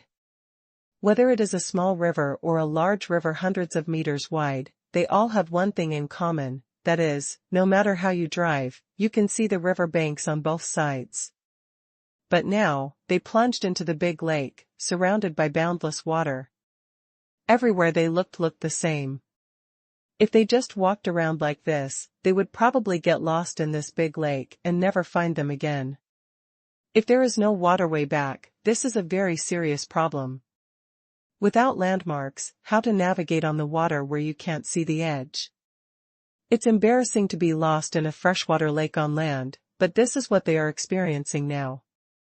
The difficulties are visible to the naked eye and unavoidable, but fortunately they have not completely lost the ability to discern direction. At least they can still see the sun and moon, and they still have the compass issued by the leader. Yu Fu calmed everyone on the boat, and then called several captains to his head boat to analyze it for them.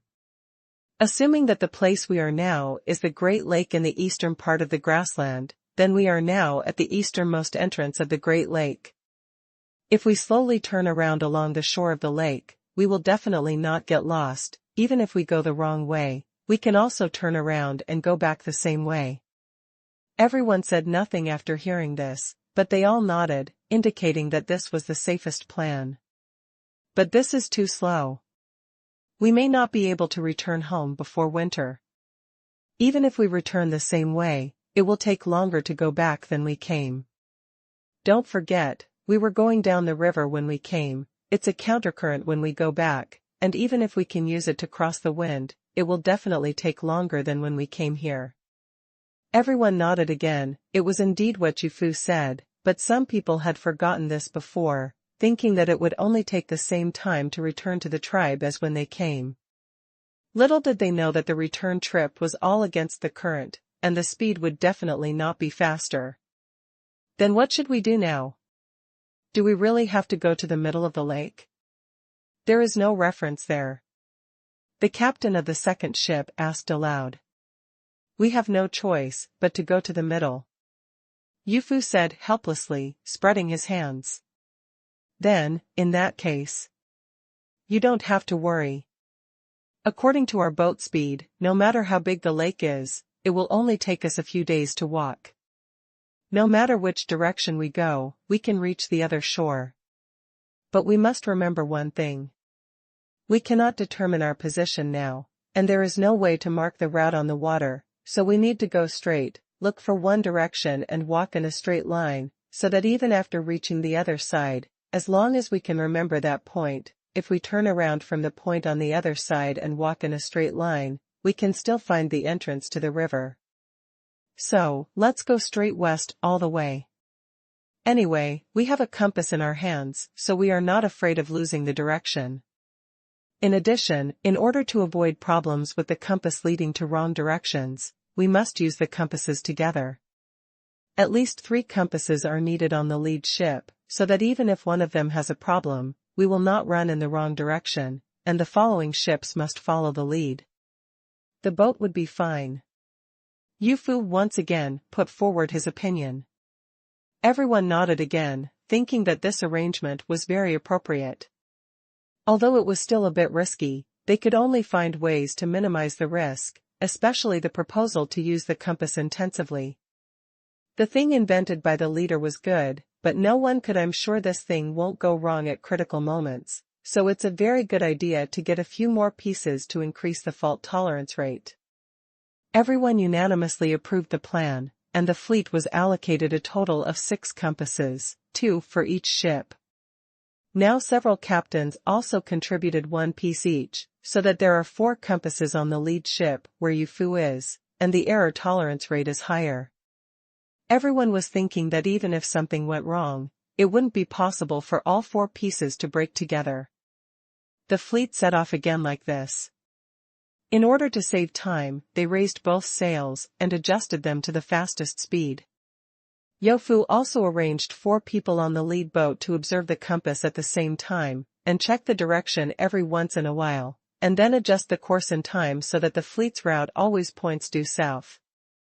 After the fleet traveled like this for 3 days, they finally saw the long-awaited lake shore on the afternoon of the 3rd day.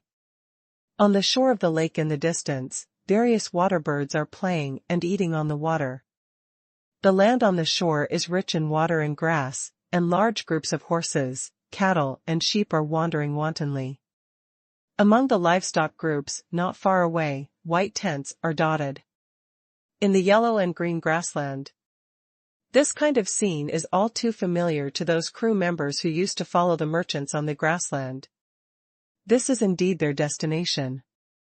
Let the boat go and see how deep the water is on the shore. Amid the excited shouts of the crew, Yufu also issued his own order.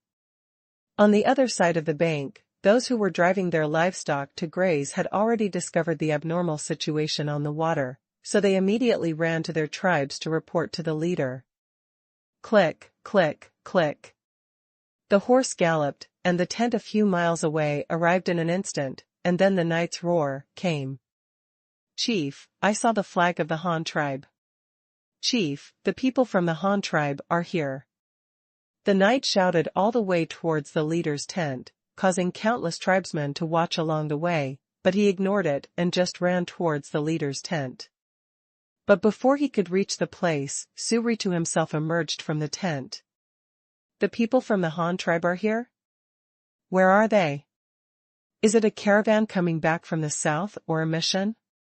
Suritu asked while looking around, but he did not see the familiar caravan and the unique features of the Han tribe.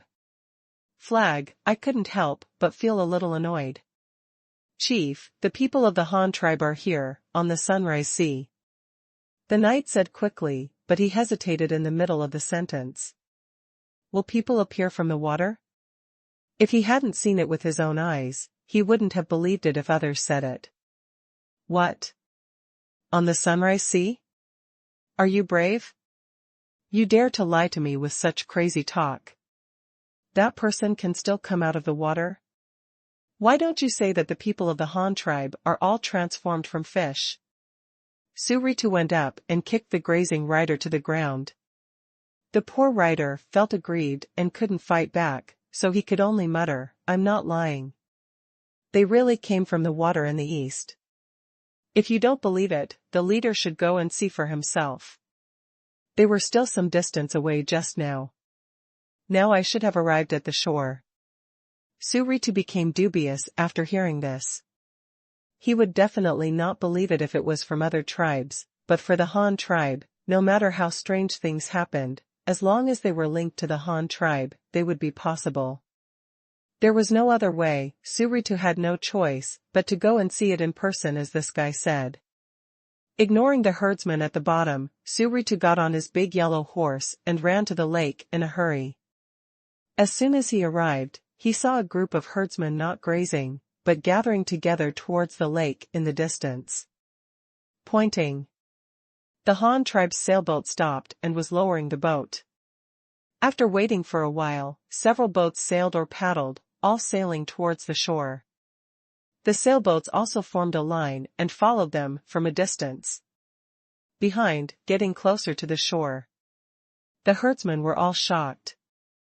It was the first time for them to see even small boats, let alone those large sailing boats. They had never seen anything so big before that could allow people to drive on water. Suritu was even more shocked. He saw 3 giant man-made objects coming from the lake in the distance. He didn't know the names of those objects, but when he saw the decorations on them, he was sure that they were made by the Han tribe. There is no doubt about it. I saw the red and black appearance of the 3 large ships, dotted with bright yellow lines and patterns, which are the colors most admired by the Han tribe. From a distance, they are as conspicuous as the red robes and black armor of the Han tribe cavalry. In this way, the thing that cannot be called has 2 huge wings standing on it, one is yellow and white, with a big red word in the middle, and the other larger one is dyed pure red, with the word a black word. Suritu didn't know many Chinese characters, but this character was the one he was most familiar with. I'm afraid even all the tribes on the grassland would recognize this character, because it looked so familiar. The Han tribe was crazy.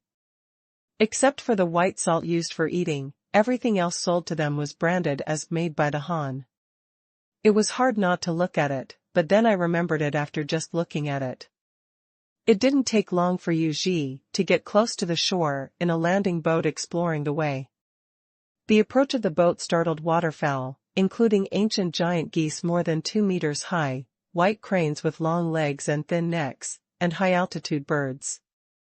The circling albatross and the mallards playing drift on the water were all far away from the fleet. Suritu had already pushed aside the people in front of him and rode his horse to the water's edge. When he saw that the people coming from the water were indeed Han tribesmen wearing Han robes and with their hair tied on their heads, his mood immediately improved. "You are finally here, friends of the Han tribe." Suritu immediately jumped off the horse and trotted to the water's edge to greet him. "You are Su, leader of Suritu. Your tribe has moved here." Yu Ji had followed Yu Fu out for activities more than once, so he had naturally met Suritu. When they met again this time, he recognized him immediately. "You are Yu Fu's nephew, Yu Ji, right? Ha ha ha ha, you are finally here. I saw the Han tribe's envoys and caravans before, but they have all been replaced. I thought I would never see them again. Your uncle and nephew, by the way, where is your uncle? Didn't he come over?" Suritu was very happy to chat with Yu Ji when he saw that he was an old acquaintance. "My clan uncle is here too. He's on the big boat behind. However, the water on the shore is too shallow for the big boat to pass. I will let the small boat pick him up." Yu Ji pointed to the 3 sailboats not far away and said, "Really, that's great. Go and pick up your uncle. Don't leave today. I'll kill a cow for you to eat. I know that your Han tribe is reluctant to eat this thing." Suritu patted his chest generously. Said, "Okay, I'll make some arrangements." Yu Ji smiled and nodded, then asked the others on the small boat to go back and tell the big ship to anchor 100 meters away. Then he told Yu Fu that this was Suritu's tribe. Yu Fu naturally knows what to do. Just like that, after a while, all 6 landing craft in the fleet were put into the water. Yu Fu arranged for some people to stay on the sailboat, and he and others rowed the landing craft ashore. Suritu also quickly brought people to greet him, chatted with Yu Fu, and invited them to be guests in his tribe. However, everyone in Yu Fu came by boat this time and did not bring a horse. They wanted to go to Suritu. Ritu's tribe could only go forward on foot. It was several miles and it was not convenient for everyone to walk. "Chief Suritu, don't go to so much trouble. Just let my people stay on the shore. They still have to watch the boats. I'll just take a few people who can ride horses over there. I'll just send them some food later." Yu Fu waved his hand and arranged. "Okay, come on, bring some horses." Suritu couldn't force them to go to his tribe, so he had to agree. It didn't take long for the sailors who came ashore to set up tents in the open space on the shore. They went around to collect water and firewood and began to prepare for camping. Yofu Yoji followed them back to the tribe with more than 20 tribesmen who could ride horses on horses prepared by the herdsmen. Suritu quickly asked people to kill cattle and sheep in preparation for entertaining the people of the Han tribe. At the same time, he also did not forget to call the other tribal leaders in the alliance. There were 200 to 300 people from the Han tribe, and they had to eat a lot of meat. This cow and sheep cannot be allowed to go out alone. After welcoming Yu Fu into his big tent and having someone bring him warm fresh milk, Suritu couldn't wait to complain to Yu Fu. He was talking and scolding Mao Dun.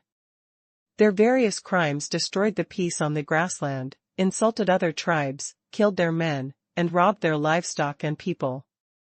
While the scolding was in full swing, the other invited tribal leaders heard that the Han tribe was coming and hurried over with their cattle and sheep. As soon as they entered the tent, they heard Suritu telling Yu Fu about this, so one by one they also quickly joined the ranks of punishing Mao Dun. So, you are in short supply of white salt now? You haven't sold that moton to you yet? Yu Fu listened for a while and roughly understood what happened on the grassland recently. It can be said that all these changes was caused by the Han tribe. If the Han tribe hadn't attacked the Xian tribe's caravan and prohibited them from continuing to sell salt on the grassland, the Xian tribe would not have come up with such an idea and sold all the salt to one tribe. As a result, the partner they cooperated with happened to be a wealthy man. The ambitious one started to make trouble on the grassland with a lot of white salt in his hand. Yeah, I don't know if you brought white salt this time. Can you sell some to us? There really isn't much left of the salt we saved before. We met your mission before and we bought salt from them. They haven't sold it yet, saying they want to see if there is any left when they come back. Look at this. Suritu also said helplessly, and the surrounding leaders all agreed. Haha, their mission is different from ours. They have their own things to do. However, I didn't bring much white salt this time. I may disappoint the leaders.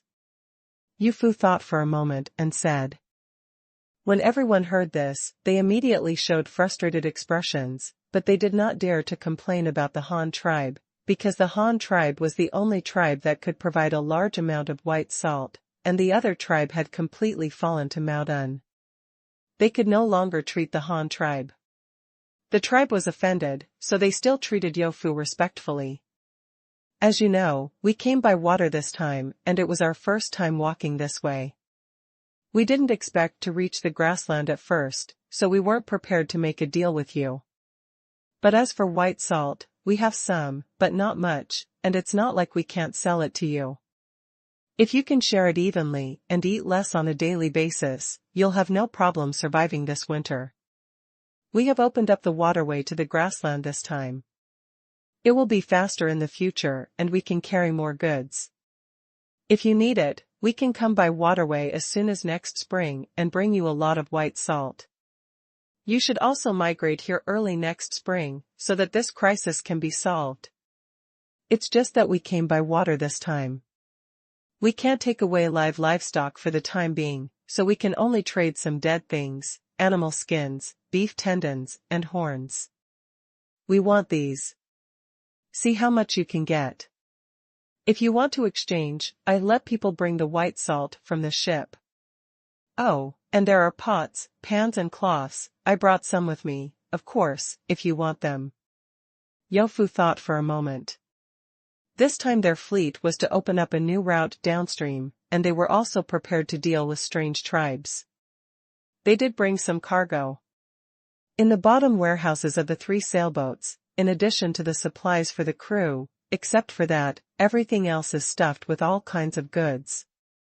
It's just that I didn't expect that they changed their route and came to the grassland. In this case, the goods in the cabin are not sold to anyone but to the nomadic tribes, and they can get useful things at least, which is better than nothing. Then pull things back the way they came. In this case, it's okay. A little bit is better than nothing. Let's survive this winter first, but I have one thing to worry about. As the leader of the alliance, Suritu naturally has priority in decision-making. Seeing around the other leaders didn't speak, so he frowned and expressed his thoughts. What are you worried about? Yu Fu asked confused. We don't have any problem with your arrangement. It's okay to move here early next year. I'm worried about whether that moton will come to cause trouble. If we wait until next spring when we come, that moton will occupy this place. By then, if we can't fight, how can we make a deal with you? Suritu spread his hands with a frown on his face, and then secretly looked at Yu Fu's reaction. Yu Fu did not reply immediately, but continued to ask. Then what does leader Suritu mean and what is his plan? We really didn't bring that much salt this time. If you don't believe it, it's okay for me to let you get on the boat and have a look. No, I don't mean to distrust you. We can still trust our friends from the Han tribe. I just have an idea. I don't know if you, the Han tribe, can agree. Suritu waved his hand quickly. What's the idea? I think the reason why Mao Dun is so powerful is not because of the support of the Xian tribe, which allows them to have good horse gear and weapons. If the Han tribe can also sell us these, then we don't have to be so passive now, not to mention anything else. If we have the iron stirrups and iron arrows of the Han tribe, we will definitely be able to defeat that guy in Mao Dun, and it would be even better if we have the steel sword of the Han tribe. Suritu continued to observe Yu Fu's reaction as he spoke. Unfortunately, to his disappointment, he saw nothing on Yu Fu's face. Well, I don't have the authority to agree to your request, and our leader probably won't agree to it either. You know that although our Han tribe sells iron tools, we never sell weapons. There's nothing wrong with iron pots and iron scissors. But those things you said, are quite offensive. Anyway, I don't think the leader will agree to it. And do you know how difficult it is to make these weapons? Do you know how difficult it is to make iron every year? Even if our leader agrees to sell it to you, you probably won't be able to afford it. Forget it. Yu Fu became more and more excited as he talked, and in the end, he just waved his hands and let it go. This thing was simply impossible. No, we don't want knives. Arrows will do. If arrows don't work, stirrups will do. It's okay to be more expensive. We know it's not easy to make such a good thing, but we don't want many. When Suritu saw that Yu Fu did not refuse directly, but instead negotiated the price with him, he became even more enthusiastic. These are all good things. Expensiveness is not a problem. You should give me some. I have these things. It's better to go and grab it from Hundan and Mao Dun. I'm afraid it will be expensive then? Yu Fu narrowed his eyes and secretly cursed. Oh, you still want iron arrows. I don't even dare to give you a knife, let alone arrows. This thing can kill more than a knife in war. Big, after all, it is a long-range weapon of destruction. But after thinking for a while, Yu Fu had another idea, an idea that was beneficial to the Han tribe, so he spoke to Suritu again. It goes without saying, Chief Suritu. It's useless for you to tell me this. I don't have the power to make decisions. Only our leader has the final say on what goods to trade. I can't make the decision. But regarding your worries, I have an idea. I don't know if you think it's feasible. Suritu originally wanted to try again, but when he heard what Yu Fu said, he had no choice but to know that the matter was beyond his ability, so he had to cooperate and ask. I wonder if you have any good ideas? Look, this is what I think. This time we have opened up the waterway, connecting the grasslands. It will be faster to trade with you in the future. It will take less than a month to transport goods from our Han tribe here day and night, but it is not very convenient. After all, there is no place to stay, and there is no suitable dock to dock large ships, which makes it inconvenient for us to load and unload some larger items. Didn't you just say that you were afraid that Mao Dun would take your place and affect our business? How about this? Why don't you tribes give up a piece of land to our Han tribe, just on the shore of this big lake? Let's build a dock here for big ships to dock, and then build a few warehouses and send some merchants to station them for a long time. You can trade whenever you want. In this way, this area belongs to our Han tribe. I don't think anyone on the grassland has dared to come to trouble our Han tribe. When the time comes, I don't believe that Mao Dun dares to do anything to us. Besides, he doesn't have the ability. Yu Fu's words immediately shocked the group of tribal leaders. They really liked the Han tribe's caravans, and they liked the Han tribe's products even more. But if the Han tribe also wanted to have a foothold in the grassland, they really didn't know about it. What kind of consequences will there be in the end? Think about it. Even powerful forces like the Ruxin tribe and Maodun can't do anything to the Han tribe if they join forces. If the Han tribe wants to bully them, leaders like themselves can still do it. The Han tribe could not survive. Don't forget that the wolves have just been driven away and a group of tigers come. After all, it's easy to ask the gods, but difficult to send them away. But, it's really hard to refuse this thing, because on the surface, if the Han tribe can build a fixed trading point is called a market according to the Han tribe. It is very beneficial to both the Han tribe and the herdsmen.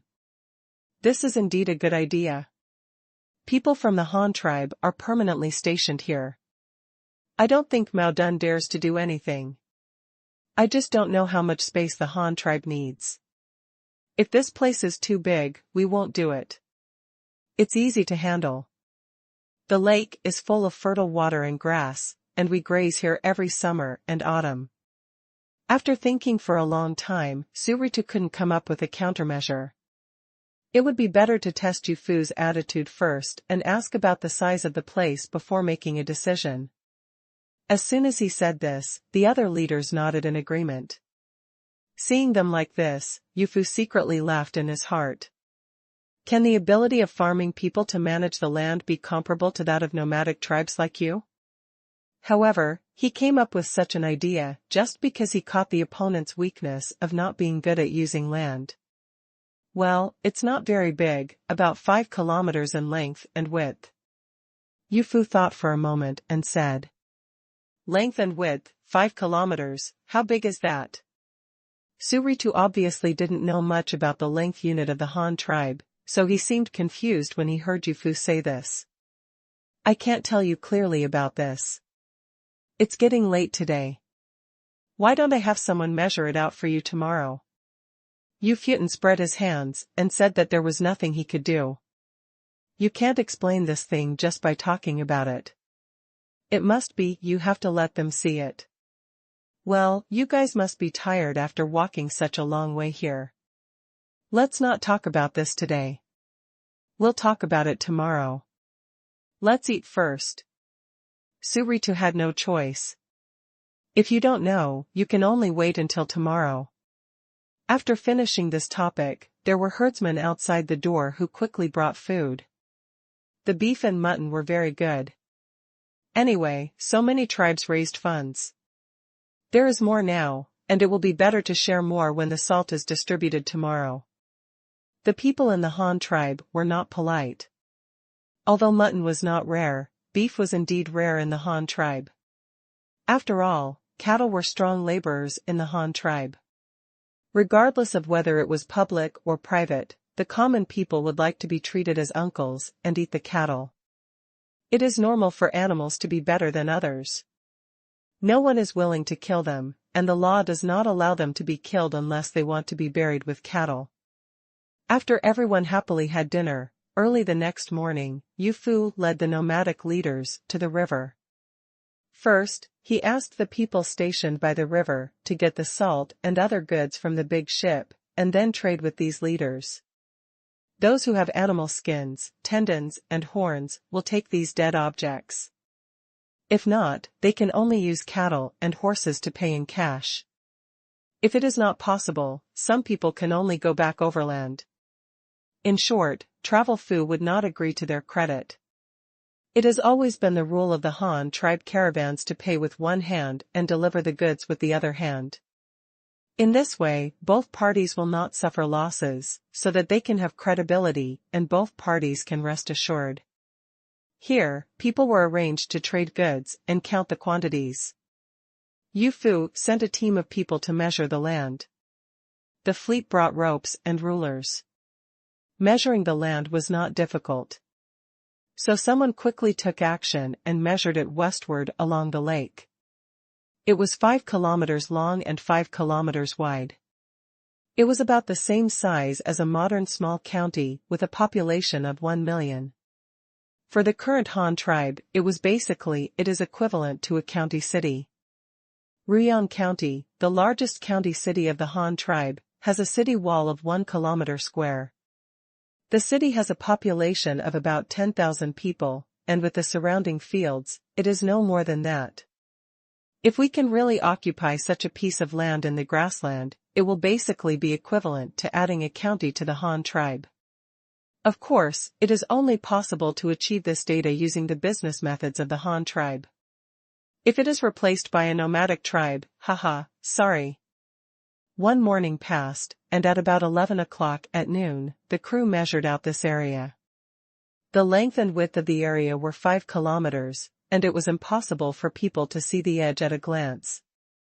On the ground, this range was beyond the range visible to the naked eye, but in fact, it doesn't take long to ride around in a circle. Yu Fu rode a horse, accompanied Su Ritu and the nomadic leaders around the land, and then both parties burst out laughing. Ha ha ha ha, it turns out that the length and width that your Han tribe said is only 5 kilometers. This is not a problem.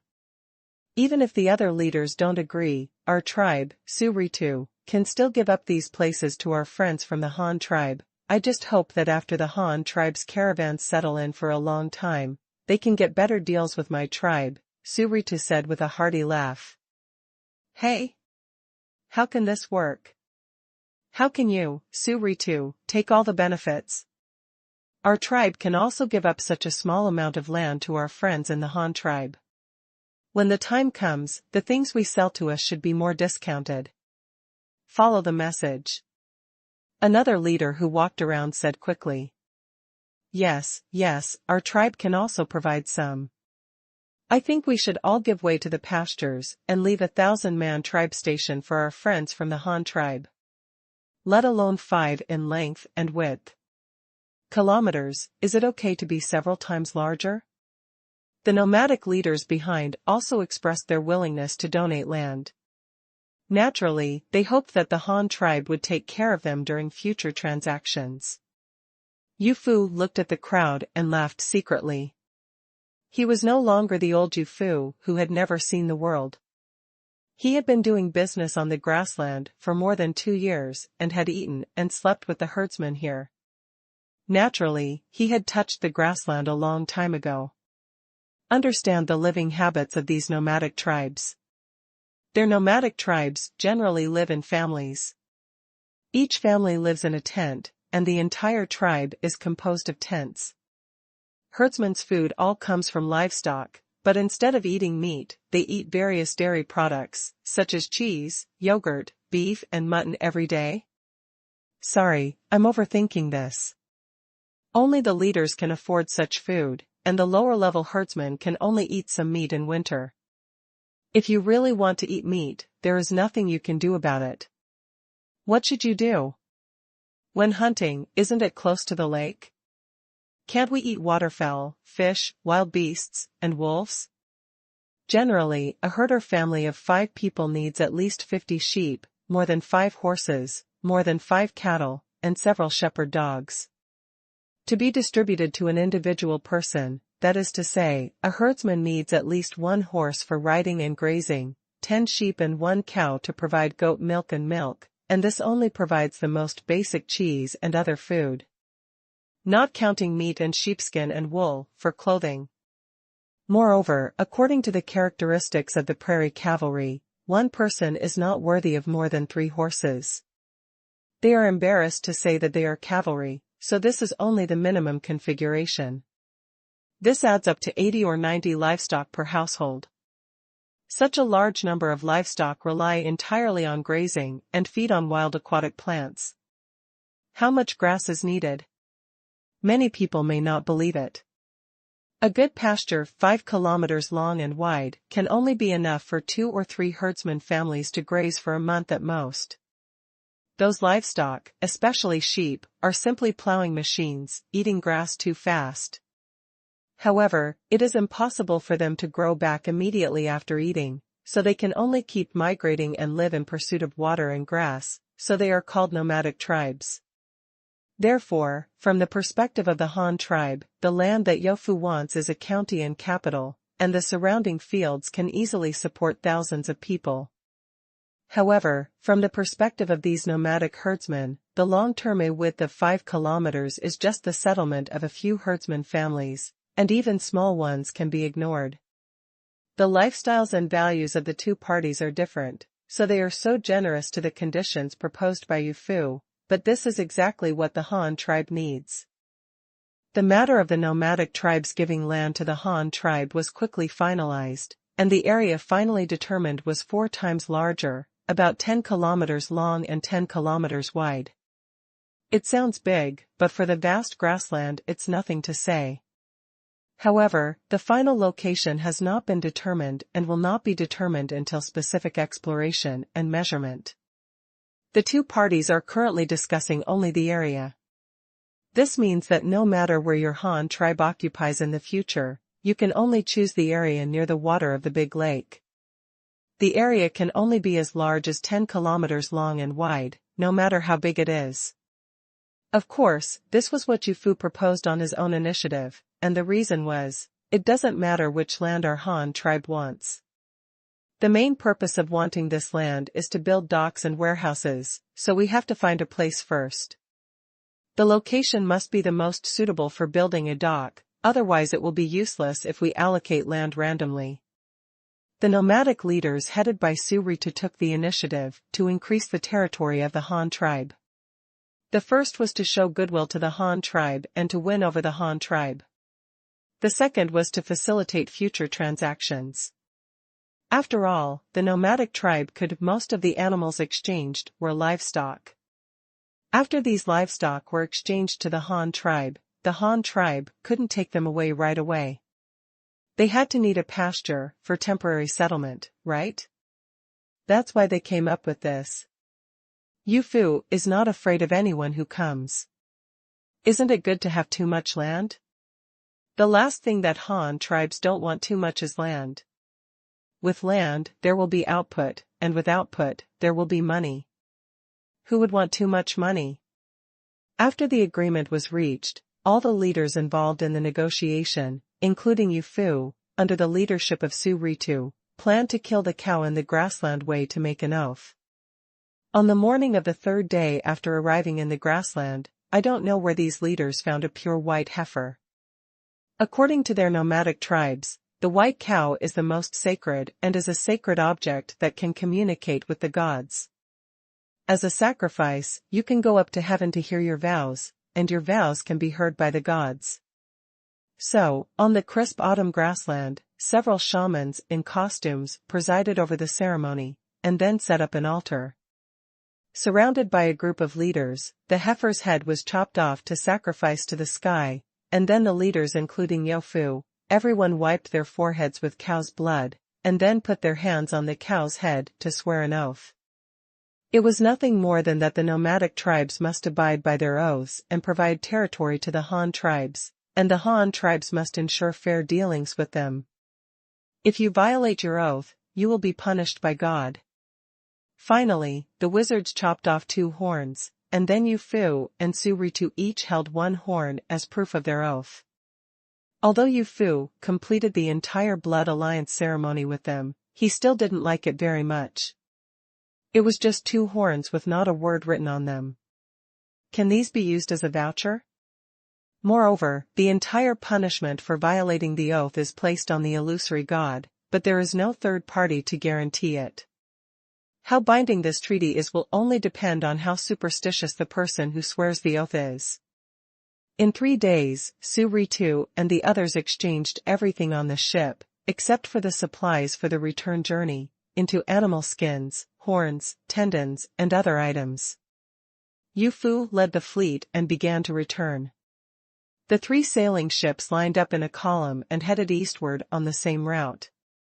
This huge freshwater lake was just like the autumn of the Han tribe in previous years. The water was filled with countless marine fish migrating from the sea to spawn. This important news was also recorded in the voyage. In the log. There is a large lake to the east of the grassland, which is called Sunrise to the Sea. There are many fish in the lake, and water birds fly on it. There are many tapirs, rhinoceros and elephants in the swampy area around the lake. There are also tigers, leopards, jackals and wolves, all of which can be used as soldiers and civilians in building cities. For early food sources, we can look forward to it at Dahan Grassland Mall. Luo Chong looked at the flying eagle letter sent by Yu Fu in his hand, and was secretly happy but also deeply convinced of what he said.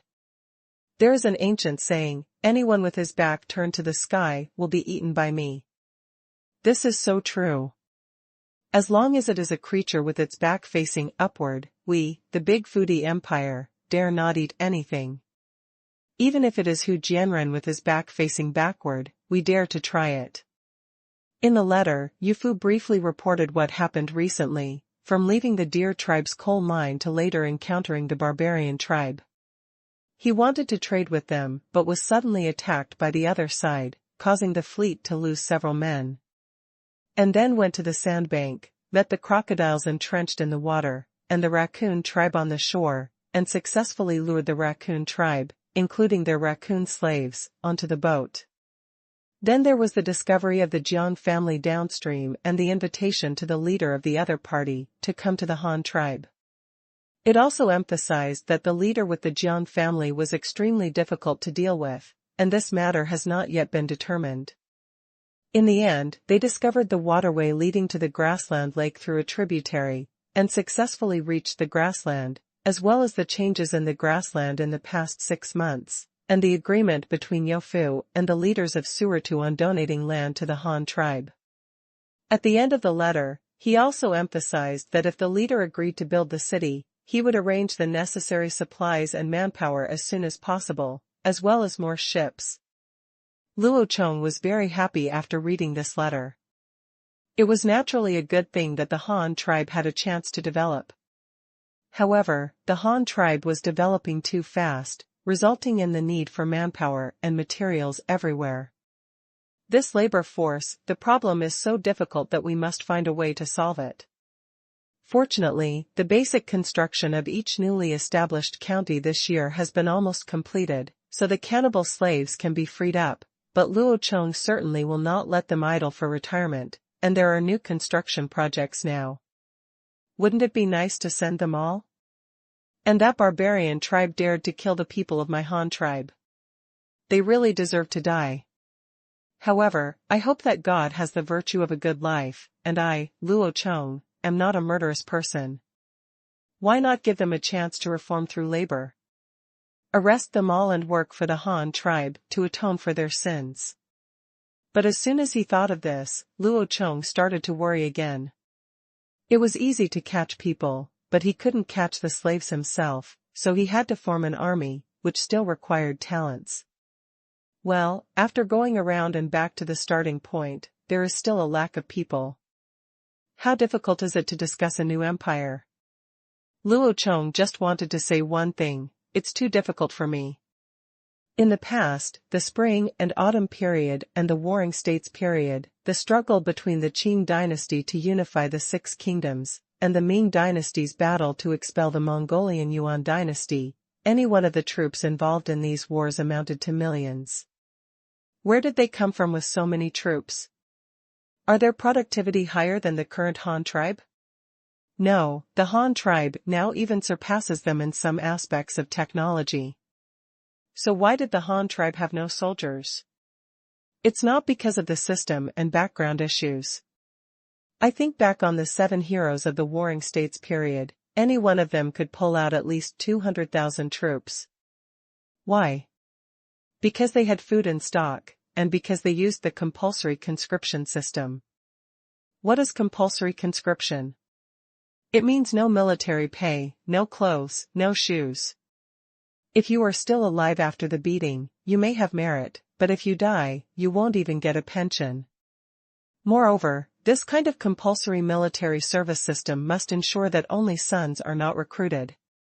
A family must have 2 or more brothers before one can be recruited to serve as a soldier, because the remaining person has to stay at home and farm the land and cannot be killed because of the war. Delayed production at the rear. In the Ming dynasty, things became even more frenzied. At the peak of military strength, the number of organized troops was nearly 3 million. In modern China, there are only so many soldiers for a population of more than 1 billion. In the Ming dynasty, there were only tens of millions of civilians, and there were so many. Army, how could Zhu Yuanzhang be able to support so many troops? It was not because of the military household system. It would be great if all the guards were stationed on the spot, and the soldiers could cultivate the land to support themselves. The state only needs to be responsible for the weapons and armor. It does not provide military pay, nor does it provide food and grass. It can be called the cheapest army, not to mention it. The Ming dynasty was really poor when it was founded, and Lao Zhu had no choice. Doesn't Luo Chong understand this? Isn't the compulsory military service system good? Isn't it cheap enough to farm in the Weishua? He also wanted to learn, but it was a pity that the Han tribe did not give him this opportunity. Most of the people in the counties of the Han tribe are immigrants who have just stabilized. Their families are all young people, basically a young couple living with a 2 or 3-year-old kid. There is no such thing as a young man going out to work. Soldiers, it is said that one brother can be left in the family to farm the land, so once the soldiers are forcibly recruited, it will definitely affect the production in the rear. This is an inevitable phenomenon. The culprit behind all this was Luo Chong himself. The population structure of the Han tribe is basically composed of immigrants. The oldest child born in the Han tribe is now only 5 years old, so the backbone of the tribe is still the immigrant population. In order to maintain his dominance, Luo Chong strictly implemented the household registration system. All adult men must form their own families and establish separate families. The first purpose is naturally to promote population growth. The second purpose is, the most important purpose is to divide the clan power, or the power of clans and small tribes. Aren't you from the same clan? Aren't you the clan leader? Then if I break up all your clan members and move them to different places for you, what else do you have to challenge me? Also, Luo Chong often gives rewards to some clan members who have made meritorious deeds. What kind of reward? Let me first give you a surname. Originally, you are from the Hu clan. Okay, I will change your surname to Li now. From now on, you will be the ancestor of the old Li family. In this way, you and your original clan have become 2 families. How can you challenge me with the power of your clan? But in this way, the Han tribe has become a rapidly fissioning cell. The rate of diffusion has become faster, but it has lost accumulation. There are few brothers in the family. When they reach adulthood, they have to establish another family to increase the population of the Han tribe. Contribute your own strength. The final result became that there was no place to recruit troops. After the recruitment, no one would stay at home to farm, and many people would starve to death without food. Luo Chong walked around the room several times, making the eldest lady and second lady who were sitting on the Kong sewing clothes for the child dizzy. They had no choice but to sit down with their hands on their foreheads. What are you worrying about, husband? Aren't our Han tribes developing very well now? Shout! I couldn't help but speak. There is a shortage of people. The Han tribe is developing well, but there are more and more constructions everywhere. The newly discovered coal mines need people, the island in the middle of the lake needs people to build the factory, and the people are needed to go out to fight. That guy from Yofu still needs people. A piece of land has been occupied from the grassland, and a new city will be built by then. The new city will also need a lot of people, and people will be needed everywhere, but the immigrants from all over the place have just settled down, so there is no way to mobilize them, alas. Luo Chong said worriedly. Zhang on the side has only been a member of the Han tribe for a short time, and she doesn't know much about the composition of the Han tribe. She has never even traveled around the counties of the Han tribe, so she doesn't have any good solutions to Luo Chong's worries. But Xiaodai is different. She can be regarded as one of the early members of the Han tribe, and she has a relatively clear understanding of the development process of the Han tribe. Now she heard Luo Chong say that no one was available, so she asked, strangely. Aren't there a lot of new people coming to Weishan County in Yunji? Last time I heard you say that the new population exceeded 10,000. There is also Luoyang County, which has been absorbing people in recent years.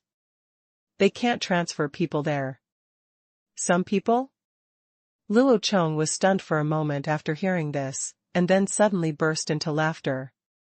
Ha ha ha ha, yes, there are new immigrants there, and there aren't enough houses and land yet. It's just right, let's start with them. After Luo Chong finished speaking, he ran out of the house quickly, and then set off for Weishan County. Xiao Dai and Zhang were confused, but they were already used to it. Their husband was the leader of the Han tribe. There are many things to do, and it is common to be away from home for several months, and there is no way around it. The non-stop Luo Chong took only 1 day to reach Luoyang County, and then immediately found the Luoyang County supervisor Dashu. How many new migrant populations are there this year, and how many are young adults among them? Have these arrangements been made now? Luo Chong asked straight to the point without any nonsense. Well, back to the leader, there are almost more than 6,000 new people this year. There should be less than 2,000 adult men. The household registration has been registered, the houses have been arranged, and the fields have been divided. Some have already planted food, but some have no time to do so this year, so these people can only find some manual work or do small business. Dashu didn't understand why Luo Chong came to ask this in such a hurry, but he answered quickly after being stunned for a moment. Well, there are nearly 2,000 young men. If you want to recruit soldiers from these people, please note the recruitment conditions. Luo Chong thought about it and said to Dashu immediately. Okay, I'll get a pen and paper. Dashu immediately took out a small notebook and official pen, then looked at Luo Chong and waited for him to speak. We are recruiting 500 soldiers from now on. They are required to be in good health and without disabilities. They must be over 18 years old and under 40 years old. They must have children at home. Priority will be given to those who do not have land yet. The salary of soldiers is 30 yuan per month. Meritorious service on the battlefield can lead to titles, which are determined based on merit. There are rewards for killing enemies and rewards for capturing prisoners. Sacrifice pension, funeral expenses of 50 yuan, granting the eldest son a promotion to the first level, and a martyr's subsidy of 10 yuan per month. The subsidy can be received until the son reaches adulthood and establishes a new business. The subsidy is based on household units and is received by the widow. If the widow remarries, received by his son. The recruits will be fully recruited within 7 days from the date of the announcement, and then people will be sent to send these recruits to Hanyang City. Dashu finished memorizing these contents with a confused look on his face, and then asked in confusion.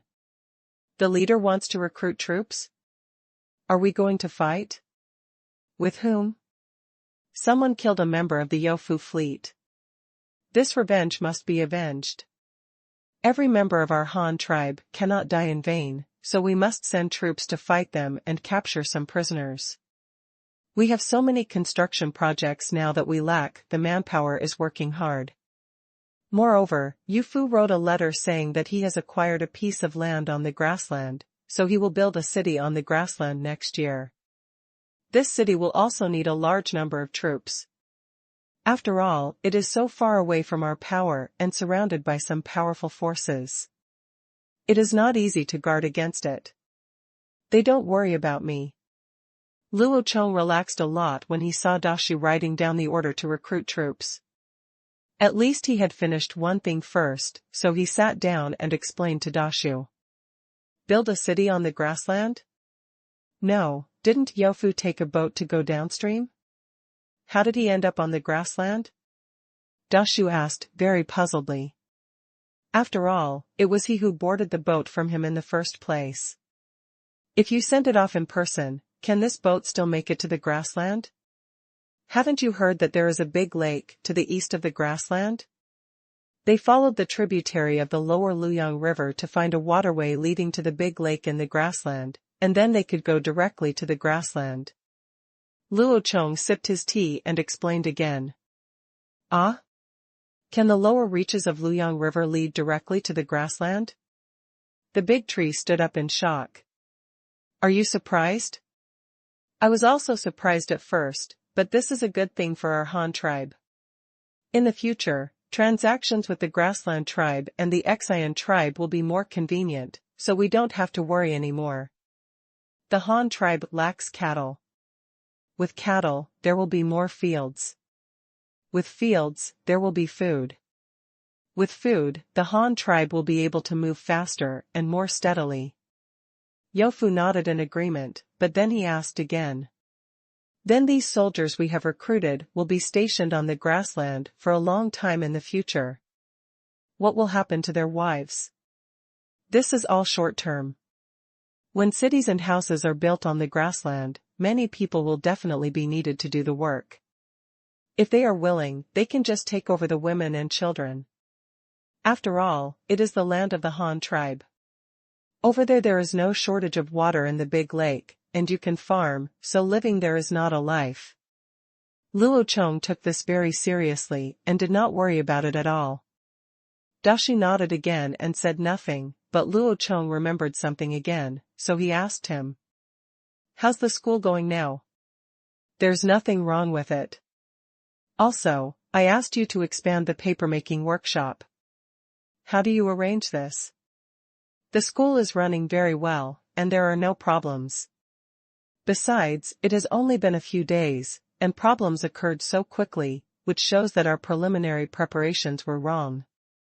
Moreover, the schools in Luoyang County are much better than those in Hanyang County. Hanyang County it's no problem, and it's even less problematic here. The papermaking aspect has been expanded, and now there are 20 new papermaking lines. However, the pulp raw materials are not enough. We are now studying a new pulp ratio. There are a lot of wood shavings in the shipyard, and these things are burned in vain. It is better to use it to make paper. We have already started trial making wood pulp paper. Dashu heard Luo Chong's question and began to answer. Well, we can study this. After all, it is waste recycling. Use everything that can be used and expand paper production as soon as possible. By the way, I just heard you talking about shipbuilding. It will be expanded this year and a new ship shape will be produced. Yofu has already mentioned in your letter that the river water along the way is very wide and the water level is very deep. It is completely possible to build a bigger ship. Ships to improve transportation capacity. As for the manpower for shipbuilding, well, isn't it going to be the autumn harvest recently? When the autumn harvest is finished, we will post an announcement and the shipyard will recruit temporary workers. When they come, they will be paid monthly. This is not compulsory. Anyone who wants to make more money can come, you don't have to do anything you don't want to do. Everyone has been tired for a year, and they also need to rest with the people. There are also design drawings for the new ship. I will draw them out and give them to you when I get back. Luo Chong thought about it and made arrangements again. If a city is really built on the grassland next year, then shipping will definitely rise. The rise of shipping will require more ships, and large ships that can transport cattle and horses will be needed, so many new ship types will need to be designed. Thinking of these, Luo Chong had another headache. There is no other way. Luo Chong can only do this by himself. It is already great to let those craftsmen build the ship according to the drawings. Do you want them to design the ship themselves? What a dream. After Luo Chong had arranged these things and watched Dashu leading his men to post the recruitment notice in person, Luo Chong set off for Weishan County again, but this time he went not on horseback, but by boat. Although the two counties are only separated by a mountain, it is more convenient to travel by water. Arriving at the wharf of Weishan County again, he followed Yunji all the way to the city, but when he passed by the stall selling things on the roadside, Luo Chong immediately let out a sigh, and then he was attracted by the products here. I saw a stall on the roadside, specializing in ceramic items. What was on it was not plates, bowls, and pottery pots, but some strange things. For example, a woman wearing hanfu is holding a lotus flower in her hands. It looks like a handmade figure. The whole body is made of white porcelain, and the top is colored with colored glaze. In fact, this is a lamp made of ceramics.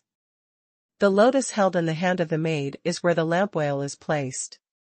Needless to say, it must be the characteristics of the Ling tribe, or the characteristics of the swamp tribes. After all, only they often come into contact with flowers such as lotus. It is natural to put the image of lotus in the creation of oil lamps. Lamps like this can no longer be called utensils, they can be called works of art. If they are discovered by archaeologists in the future, oh well, ceramic oil lamps from thousands of years ago will be fetched for astronomical prices. In addition, there are oil lamps shaped like animals, such as the white crane with long legs and long neck, holding a lotus-shaped lamp panel on its back. Of course, if it was just an oil lamp, it would be nothing. What surprised Luo Chong the most was that there was actually a piggy bank in the shape of a big fat pig with a small slit on the back. It was really strange. Luo Chong couldn't help but said in surprise, "Who came up with all this?" "It's those craftsmen who make ceramics. They only sell plates and bowls. Those things are not consumables. Unless they are accidentally broken, no one will buy them every day. But the kiln factory can't just stop like this, so those craftsmen I figured out these things in a strange way." Yunji saw that Luo Chong was interested in these objects, so he quickly explained them. "Well, yes, this man has a brain." Luo Chong nodded and praised, and then said nothing more.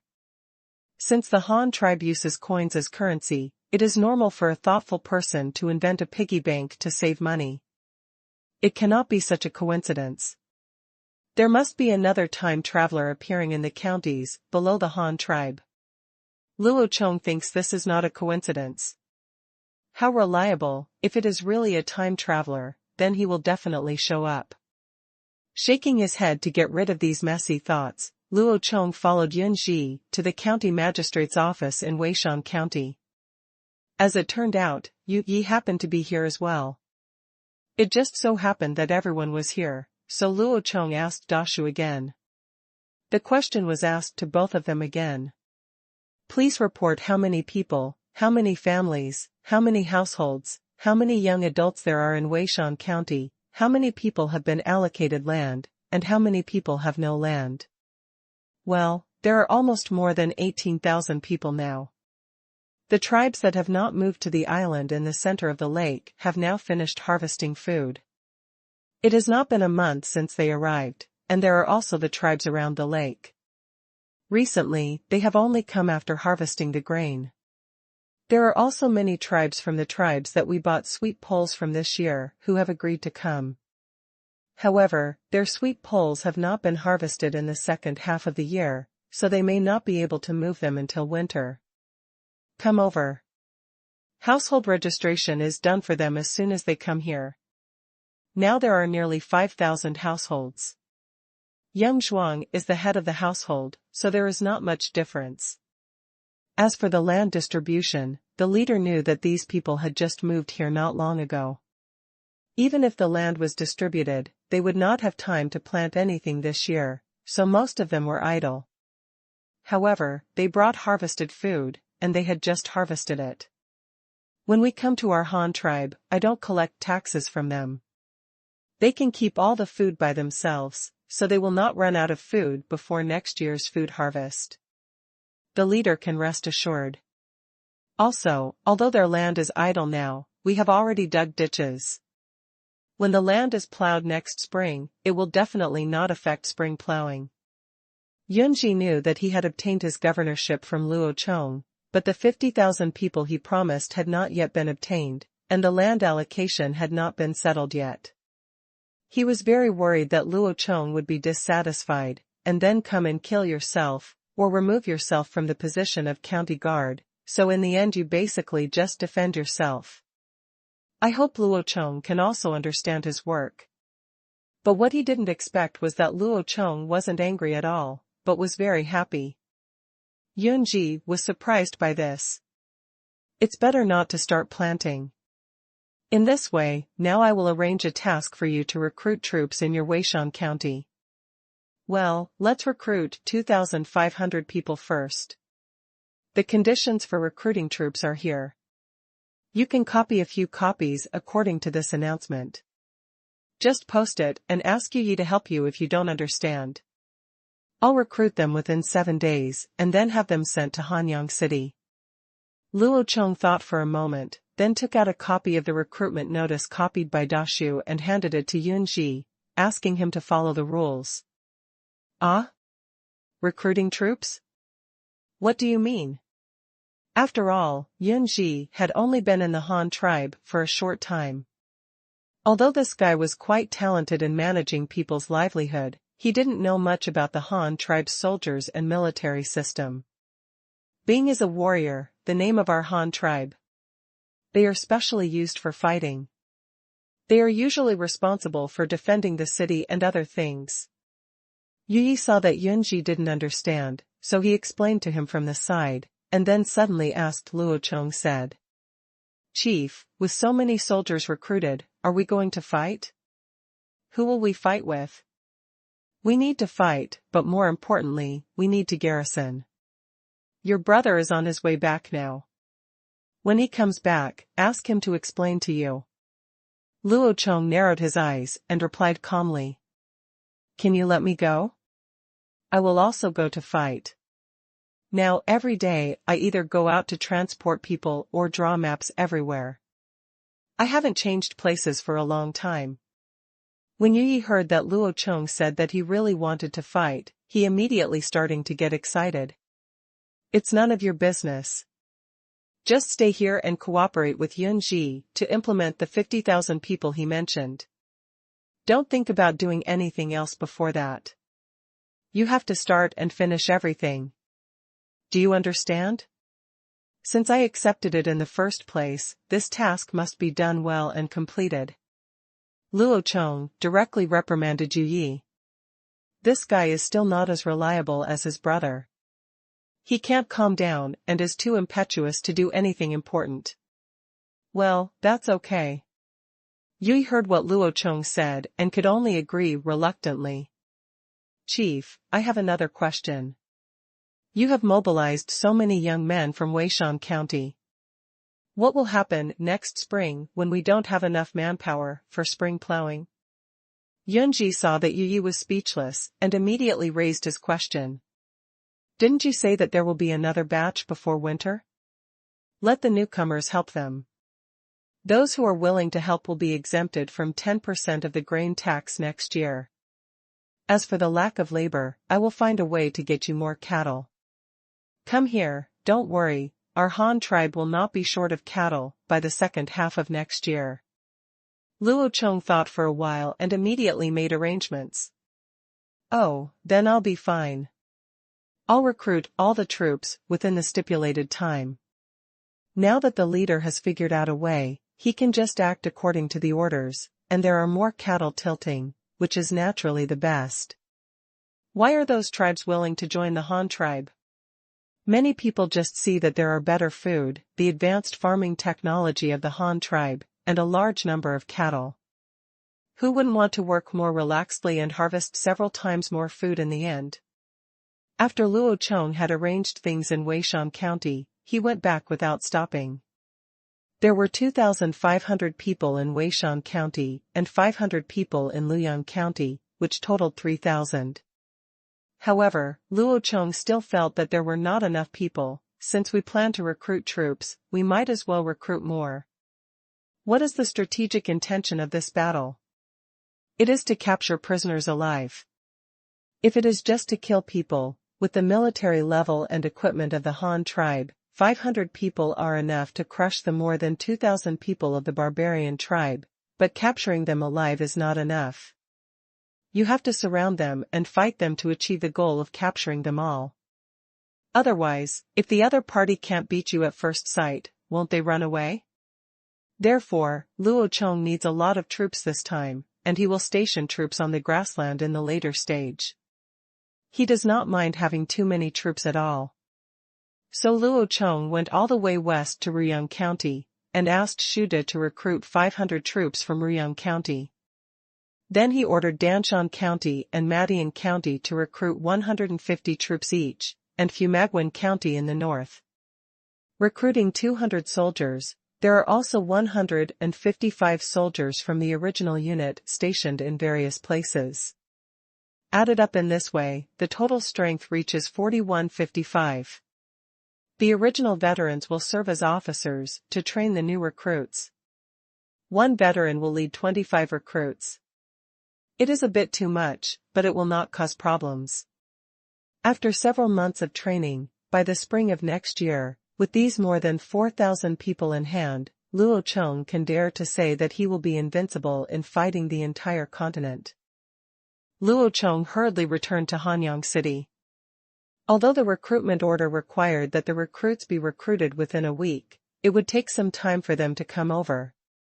It would take at least half a month to gather the new recruits from all over the country. Get up, but Luo Chong needs to prepare more things in advance. Where should the military camp be located? Where should the school grounds be located? There are more than 4,000 people, which requires a large space. There are also provisions, ordnance, carriages and horses, officers, and a lot of things that need to be arranged. It can be regarded as a regular army. But this thing is good, but it is really expensive. The first thing to solve is the military camp.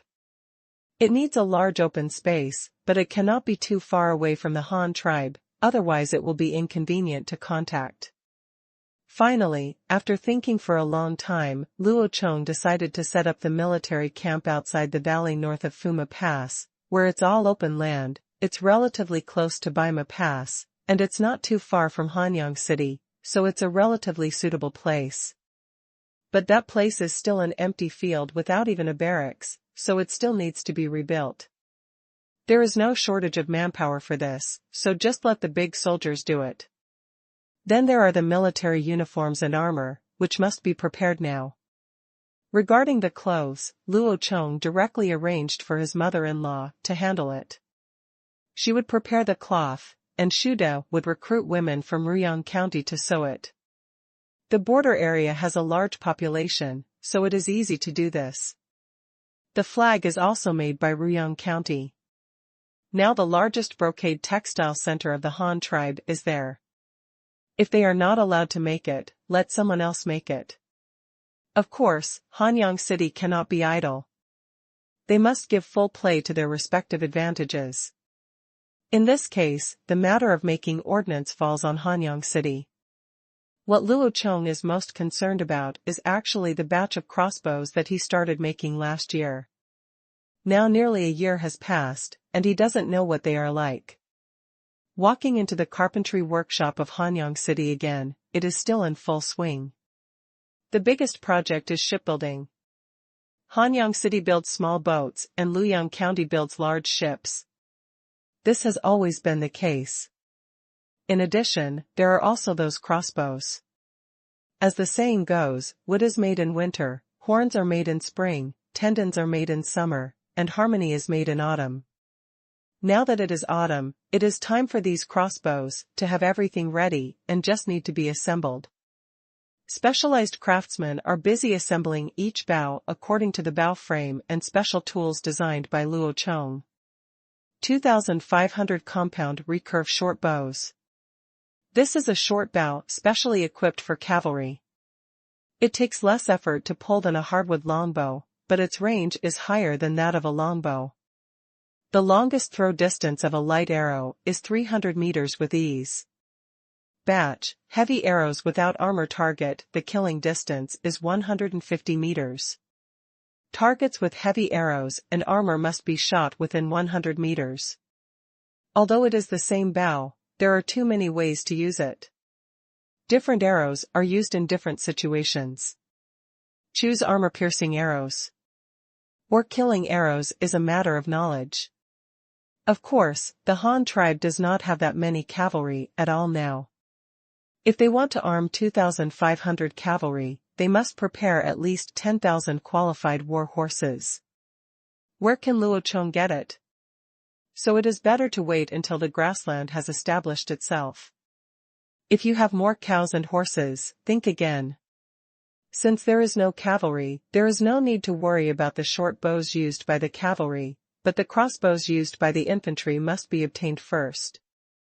I saw the craftsman skillfully fixing the oak bow body to the bow frame, then brushing a layer of fish bladder glue on it, then gluing the carved wood bow tip and bow handle, and then gluing the thinly sawn horns to the bow frame.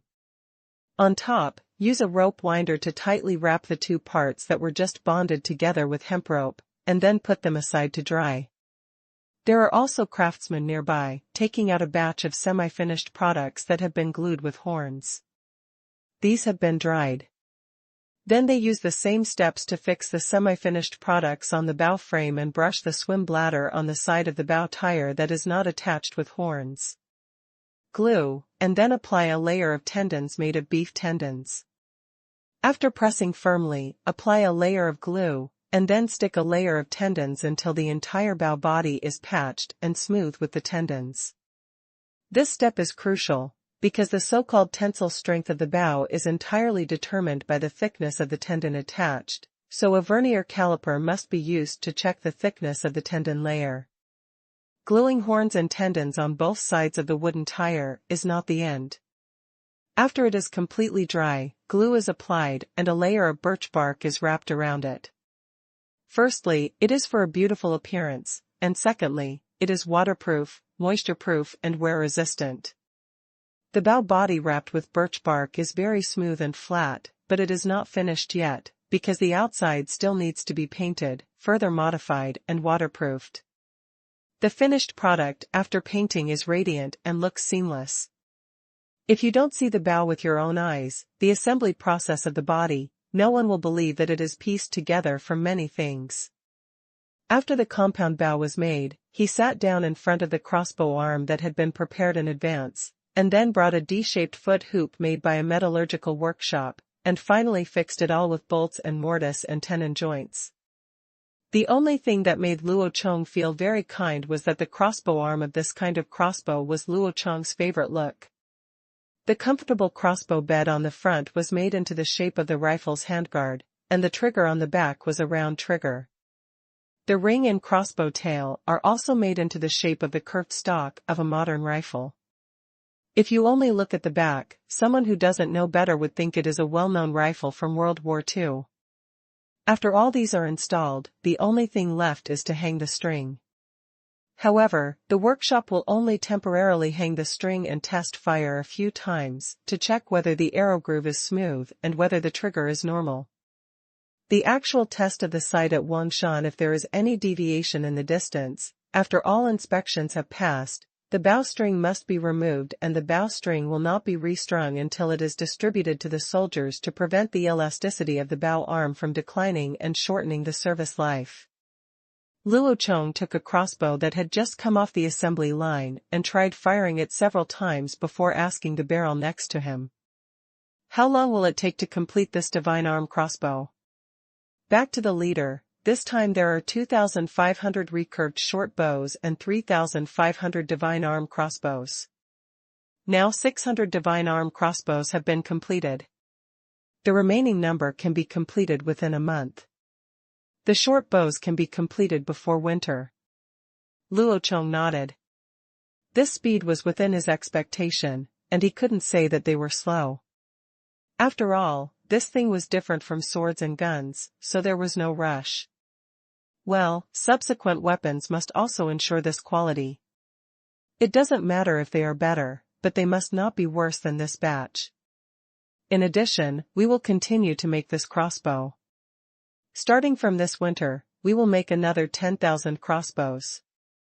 From now on, every city of the Han tribe will have some on hand. Luo Chong told the barrel again. We still have to make so many more? But, we don't have much materials. Our tribe doesn't kill cattle, so we don't have so many horns and tendons. When Mu Tong heard that Luo Chong wanted to make so many more bows, Crossbow was immediately startled. Don't worry, please prepare the wooden tires and crossbow frames first. You will not be short of horns and tendons. Next year, our tribe will increase its trade with the grassland, and there will no longer be a shortage of these things. Then I don't have any problem. This thing is pretty good. Although it's a little more troublesome to wind up and the setting speed is slower, it doesn't require so much practice and it's faster to learn. Every city should have some ready. If something happens, even if it's a woman, you can pick it up and use it with your children. Don't worry, Chief, we will do a good job. Once he heard that there was no shortage of materials for the barrels, he had nothing to worry about. With more weapons, the Han tribe would be stronger, which was a good thing. Besides, the craftsmen could earn more wages if they made bows and wooden boats. But we can't pay this price for furniture, and the wages are different. The craftsmen are also willing to do more of this kind of work. After arranging the crossbows, Luo Chong thought of something else again, armor. This time he had recruited so many soldiers, thousands of them. He couldn't be as casual as before. It was impossible to use leather armor. For armor, the Han tribe did not have so much cowhide, and the defensive power of leather armor was limited after all, but its weight was not much lighter than iron armor. It was better to get it in place at once and directly equip some iron armor. In particular, the metal stamping technology developed by the Han tribe for coinage has now stamped so many currencies. This technology has long been mature. It is not difficult to stamp some steel sheets. The principle is the same as making currency. It's just that the pressed shape is different. After everyone changed their armor, wouldn't he feel comfortable using the saved cowhide to make 2 more pairs of shoes for the soldiers? This is the most correct use of cowhide. As everyone knows, the most expensive thing in the army is not weapons, but shoes. People who often march and fight don't know how much they wear out. As soon as he said it, Luo Chong went home and started drawing drawings of mountain pattern armor, fish scale armor, and thorn armor. He marked the specific dimensions and then handed them over to the metallurgical workshop for making. But they don't have to go to that trouble. In the workshop, they only need to use a plate rolling machine to press out steel sheets of suitable thickness, then change the die head of the stamping machine, and finally punch out the required steel sheets. As for the issue of armor weaving, it can be left to the women who sew clothes, or even the soldiers can do it themselves. Anyway, if it is sent to them, if the size is not suitable, it will have to be modified again. It is better to get it right in one go. All preparations were carried out in an orderly manner. Finally, a week later, the first batch of soldiers arrived in Hanyang City. However, they were not from Luoyang County and Weishan County. They were far away, so they were still far away. Slow down a bit to be able to assemble so quickly. Those who finally arrived at Hanyang City were all soldiers from Ruyang City, Danshan County, and Madian County. Since the barracks were set to the north of Fuma Pass, Luo Chong, a soldier from Fuma Pass, simply did not let them come over, but ordered Ng Rui organized them to transport supplies to the station first. Although there are not many soldiers in these 3 places, there are still 1,000 people in total. They did not stop at all when they came to Hanyang City. Thousands of new soldiers received vehicles, livestock, food and grass, as well as tents, tools, and other items from the warehouse here. Just as Shuata led them to the station, they wanted to set up a temporary tent there. After all these people left, they waited another 5 or 6 days before a team of 3,000 people arrived from the east of Rushui River. By this time, even if all the soldiers had arrived, Luo Chong also started to personally take them to the camp north of Baima Pass. The team of 3,000 people is huge. Although these people are all lining up to advance, they still appear to be unorganized. However, Luo Chong doesn't care. After all, they haven't been trained yet. This is really not a hurry. The next batch of recruits escorted the brigade's vehicles and continued to follow Luo Chong towards the military camp. However, they themselves did not know what was in the vehicles. Each box was filled to the brim and it was unusually heavy to lift. Know what it is? The recruits were talking quietly as they hurried on their way, and most of them had different reactions. Hey, brother, where are you from, and how long have you been joining the Han tribe? A young man in his early 20s took out a handful of fried beans from his pocket and handed it to the person next to him. I'm new here, less than 3 months old. The person who was asked was a strong-looking 18 or 19-year-old boy, who spoke in a loud voice and looked a bit naive. I'm from Weishan County. Are you used to coming to the Han tribe? It's not bad. The county gave us a brick house with a fire inside. My woman and children can live in a warm house this year. Now we don't have to worry about being cold. Tai Henin said again, he replied honestly. Well, our Han tribe's house really doesn't matter. You probably haven't spent the winter in the Han tribe yet. You don't know how comfortable it is to sleep on the fire Kong in winter. Hey, it would be great if I could come to the Han tribe earlier. During the heavy snowfall the year before last, one of my newborn children froze to death in that winter. If he had been in the Han tribe, he might have survived. Tai Henin sighed deeply and couldn't help but miss him. Tisk, that's a pity. Do you have a baby at home now? Yes, the one who froze to death is the 3rd child. There are 3 still alive, 2 girls and 1 boy. That's fine, but since you have just settled down, why did you come to be a soldier again? Hey, I was a famous hunter in my previous tribe. There weren't many people in the tribe who could beat me in hunting. But when I came to the Han tribe, there was no need to hunt here. If you want to eat meat, you can just buy it. If you don't have money, you can only to support myself, the tribesmen either farm or work. If not, they can still run errands and do some business, but I don't like this kind of life. I'm still young and can still hunt. I don't want to stay in the fields digging soil all day. Isn't this recruitment meant to recruit soldiers? I can make money and fight, so I'm not doing anything, so I'm here. What about you? Why come? Tai Henin smiled and didn't forget to ask a question after he finished speaking. Me? I want to get a knighthood for my military merits. I don't have much ability, I'm not smart enough, I can't imitate other people's eloquence, I don't know any useful medicinal materials, and I can't write. When can I earn a title by farming at home? Come on, no chance at all. Didn't the recruiter that day say that he would get a title by virtue of his merits? Even if he died in battle, he could still give the title to my son. There are not many opportunities like this. After all, our Han tribe is so big, and there are not many people who dare to offend our Han tribe, so all in all, I couldn't miss such a good opportunity, so I came. Is that title important? Tai Henin, the newcomer, asked with a confused look on his face. Apparently he didn't quite understand the title system of the Han tribe. P.S. Sacrifice a friend's book. Salted fish monster works hard. These days, the profession of monster is too difficult to get. You can be beaten by Bumpman, Magical Girl, and Cayman. Even ordinary people can beat you. Xiang Xianyu just wanted to say, when I gather 7 sand sculptures together, I will let you know what cruelty is. Then. I'm so hard. The newcomer Tai Henin didn't understand why many people were keen on that title. After all, he was not very familiar with the Han tribe.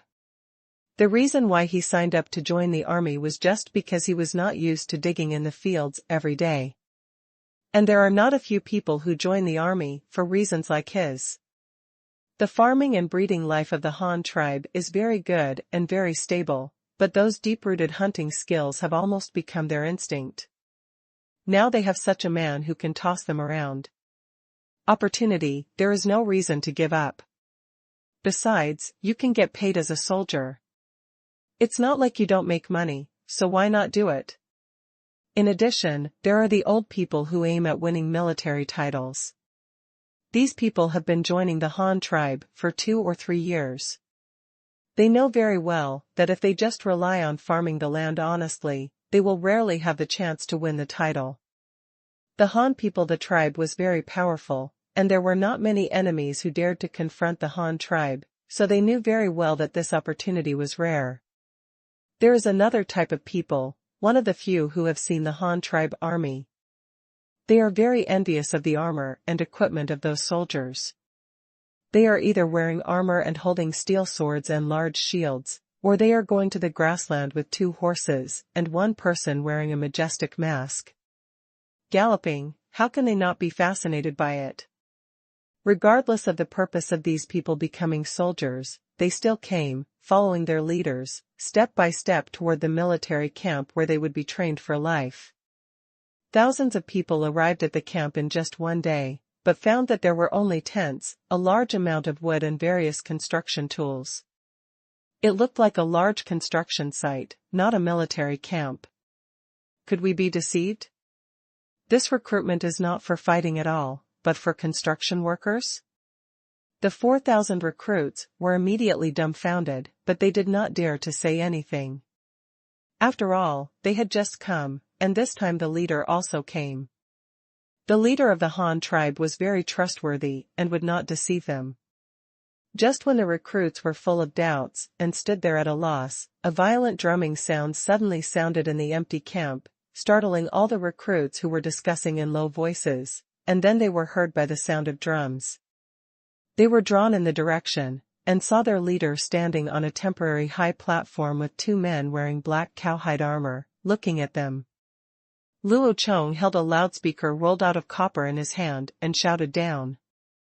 "My fellow soldiers, you don't have to doubt that this is where you will live and train in the future. Don't look at the fact that there is nothing here now, but in the future, this is where the strongest army of the Han tribe will be stationed." I know what you are thinking. You must be thinking, didn't the leader ask us to fight for the Han tribe? Are you going out to fight the enemy? What about our armor, swords, and guns? Where are our bows and arrows, our chariots and horses? These will all happen, but definitely not now. Who can hold a shield and sword, who can wear armor and hold a spear, and who can ride a horse and bend a bow? These are not yours to decide, but must be assessed and selected. Now, following the arrangements of Officer A, every 25 people are divided into teams, and each team receives 2 tents. I will give you 1 month to build the camp. Not only must it be built, but it must also be well trained. The officers will teach you ability. A month later, I will come here personally to assess you. Those who perform well can be promoted to officers on the spot, wear better armor, and get more salary. Okay, now the instructors will start to separate into teams. After Luo Chong's lecture, the recruits realized what was going on. It turned out that armor and weapons were not issued casually. In other words, they did not have the right to choose their arms. What kind of armor they would wear and what kind of weapons they would carry in the future would be a matter of openness. The 11th route is still on horseback, and it will be determined through assessment and selection, but the leader did not say what the specific criteria for selection are. How can this be good? If you can know the standards in advance, you can prepare in advance. In this way, you will have a greater chance of choosing the unit you like. It seems that you can only wait until you have free time to ask those wearing red. They are veterans in black armor. These people are not from the same army. They must have been selected at the beginning. Many people have this idea, but now they have no chance. They know what their current task is, which is to build barracks. Autumn is only halfway over, and the weather is not too cold yet, but if it takes a month or 2 if they don't build a house inside, they may all freeze to death if they live in tents in the winter. The recruits were quickly divided into teams according to the number of people. An instructor in armor led 25 recruits, and every 13 people lived in a tent. After settling all their belongings, the instructors began to organize the soldiers to work. Some people, led by instructors, went to the mountains to cut wood to build camps and lookout towers. Some people did not go out in the camp, but did some work such as digging latrines, digging wells, and ramming adobe houses. In order to quickly build a military camp, it is naturally impossible to waste time burning bricks and build houses. We can only use local materials to build some adobe barracks. The barracks are not big. There is only one room with a long fire pit, and a small flag lives in each room. The establishment is 12 people, which is about the same as the current number of people in the tent. After the assessment in a month, we will reorganize the team and divide all the current 25-person team into small flags. By then, the house will almost be habitable. From that day on, strict military management began in the camp. At about 6 o'clock in the morning, the bed drum was played, and the drum sounded 100 times. Within 100 drums, no one showed up in the schoolyard dressed in clothes. They were about to be reprimanded in public. After fighting like this for 2 days, there were no more new recruits lying in bed. They all got up and stood in line. After the assembly, they formed a team and circled the school field under the leadership of the instructors. This torturous behavior was affectionately called morning jogging by the instructors. After the morning run, everyone was dismissed and asked to go back to wash up and tidy up the house. Of course, there was nothing to tidy up.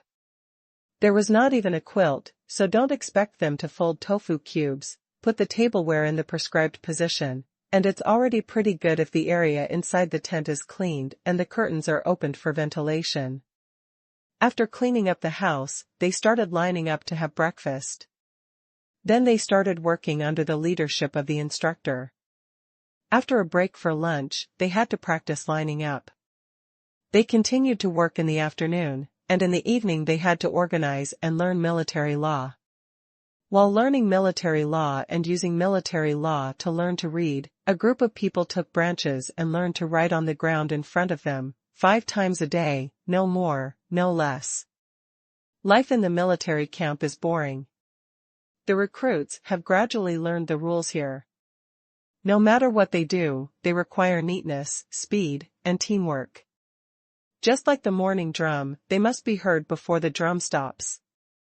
Wear clothes and come out to gather, otherwise you will be beaten. After a week like this, the military camp finally looked a little like Luo Chong wanted.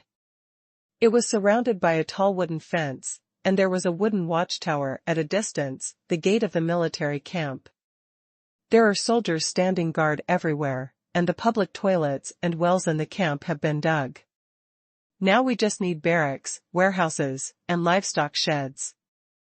At the same time in Hanyang City, Luo Chong was leading people in the metallurgical workshop to trial produce a brass bugle.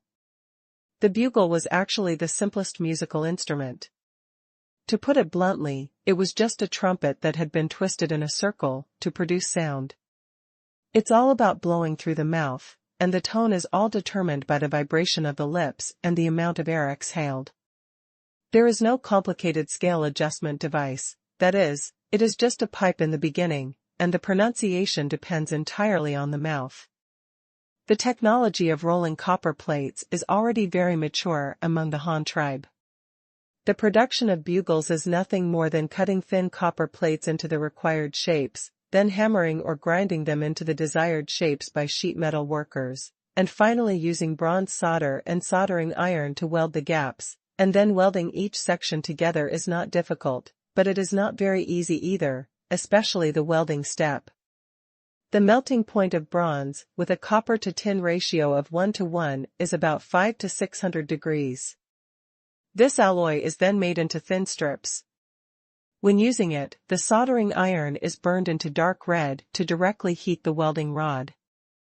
It is very primitive, but easy to use, and also good. It's not bad, it just takes some practice to master the technique.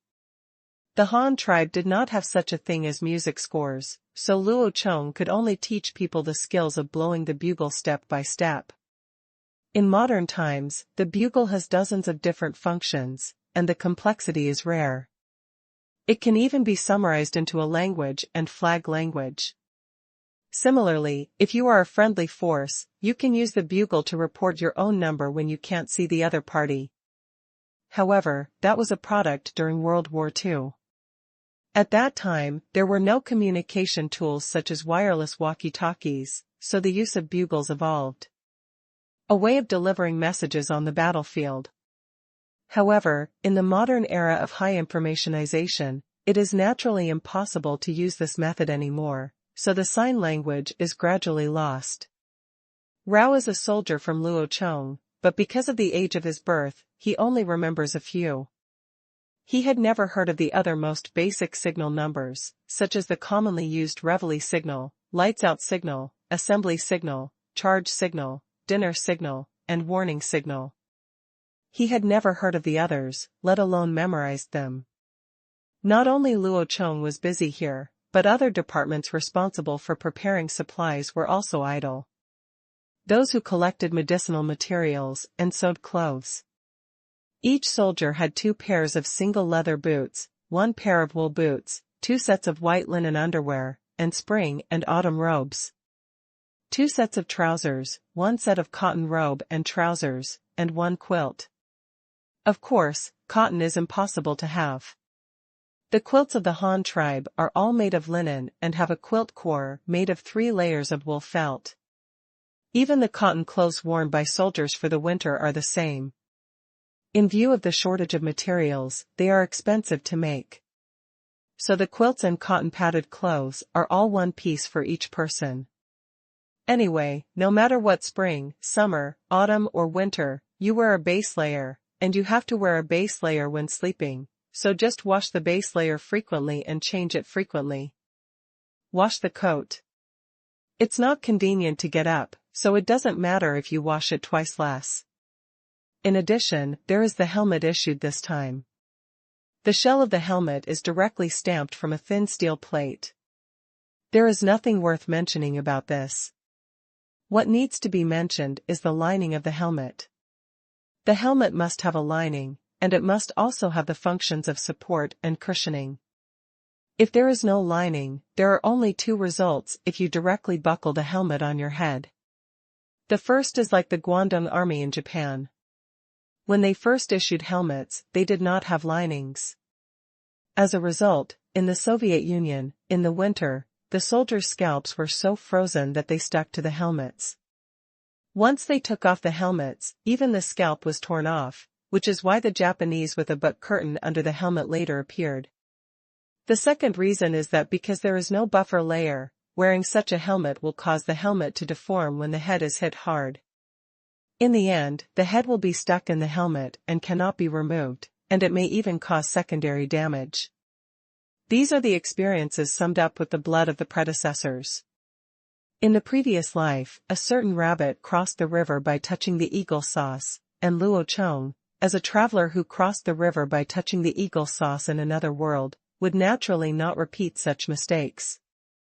Therefore, the first batch of general-purpose steel helmets equipped by the Han tribe were all made of stamped steel plates to make an outer shell, with rattan woven into an inner helmet. It looked like the rattan worker protective helmets of the 1960s and 1970s. The inner and outer layers are stuck together, and finally a layer of linen lining is sewn inside, with straps for adjustment, and straps on both sides that can be tied to the chin. Needless to say, the advantage of this is that because the head is not in direct contact with the helmet, there is no need to worry about frostbite and adhesion. If you are hit hard, the inner helmet acts as a buffer layer, and the adjustment strap inside is very useful, because no matter how big your head is, whether the head is small or small, the straps can be adjusted to fit the wearer's head, eliminating the trouble of making helmets of many sizes, so it is called a universal helmet. Another advantage of the universal steel helmet is that it has a slot for hanging the mask on the front, and a circle of small holes for hanging the neck guard around it to adapt to various types of soldiers. If they need it, if you modify it, you can also do it yourself. 1 word, strong. 2 words, save money. While the Han tribe was busy producing and researching military supplies, Yu Fu's fleet had also arrived at the docking point of the Jiang family according to the original route. Of course, this place was still half a day away from the Jiang family. Yu Fu had no choice but to send his nephew Yu Ji to invite them. The journey went smoothly. Yu Ji also found the Jiang family's residence according to the route in his memory, met their wise leader Xian again, and extended an invitation to return to the Han tribe on behalf of Yu Fu. In the month since Yu Fu left, the Jiang family has completed various matters related to the autumn harvest and winter storage, but their leader Jiang Xian has not been idle either. He has been thinking about whether to go to the Han tribe to see this. It is a tribe that is highly developed both in terms of culture and technology. It has a fatal attraction for Jiang Xian, especially in terms of culture. Technology can be researched slowly. As long as the tribesmen can have enough food, there is always time to slowly research tools. However, how should culture develop? Although the Jiang family has its own set of inheritance, Jiang Xian is extremely confused about the future, because he didn't know the future direction, how the Jiang family would develop. In modern terms, it meant that he had not planned a clear national development strategy. Finally, after thinking for a long time, Jiang Xian decided to go to the Han tribe first. He couldn't do anything behind closed doors. He went to the Han tribe to gain experience, and maybe he could broaden his ideas. So the matter was settled like this. After Jiang Xian arranged for the temporary management of the clan, he took Yong and Lei, as well as 10 escorting soldiers, boarded the floating sailboat and sailed upstream to the Han tribe in the northwest. There were a lot of people on the sailboat, which made Jiang Xian and his entourage very uncomfortable. A 20-meter-long boat was not small, but it couldn't stand the number of people on board. There were already quite a few people. And later a raccoon tribe was added, and now there are even more people. Fortunately, at full speed, the rest of the voyage was not too long. You must know that when Yu Fu and the others first came out, they had to stop and survey every time they went to a strange place, and they were not familiar with the route yet. Due to hydrological conditions, we can basically only sail during the day and anchor at night. But there is no need for it now. We have determined a channel with no problems. Even if we travel day and night, there will be no problem if the ship docks in the middle of the way. Therefore, the speed of the return trip is faster. Although there is the factor of countercurrent, it is still faster than the return trip. The speed is faster.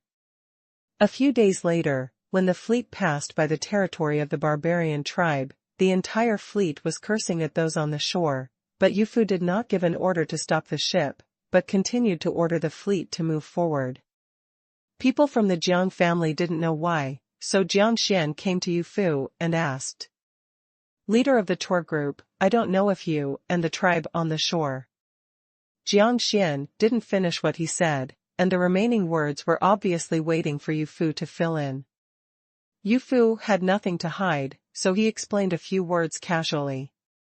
Oh, that tribe, when our fleet just passed by here, it was like arriving at your Jiang family, and we were going to send a few people ashore to communicate with them and see if we could make some deals with them. After all, this has been the case all this way.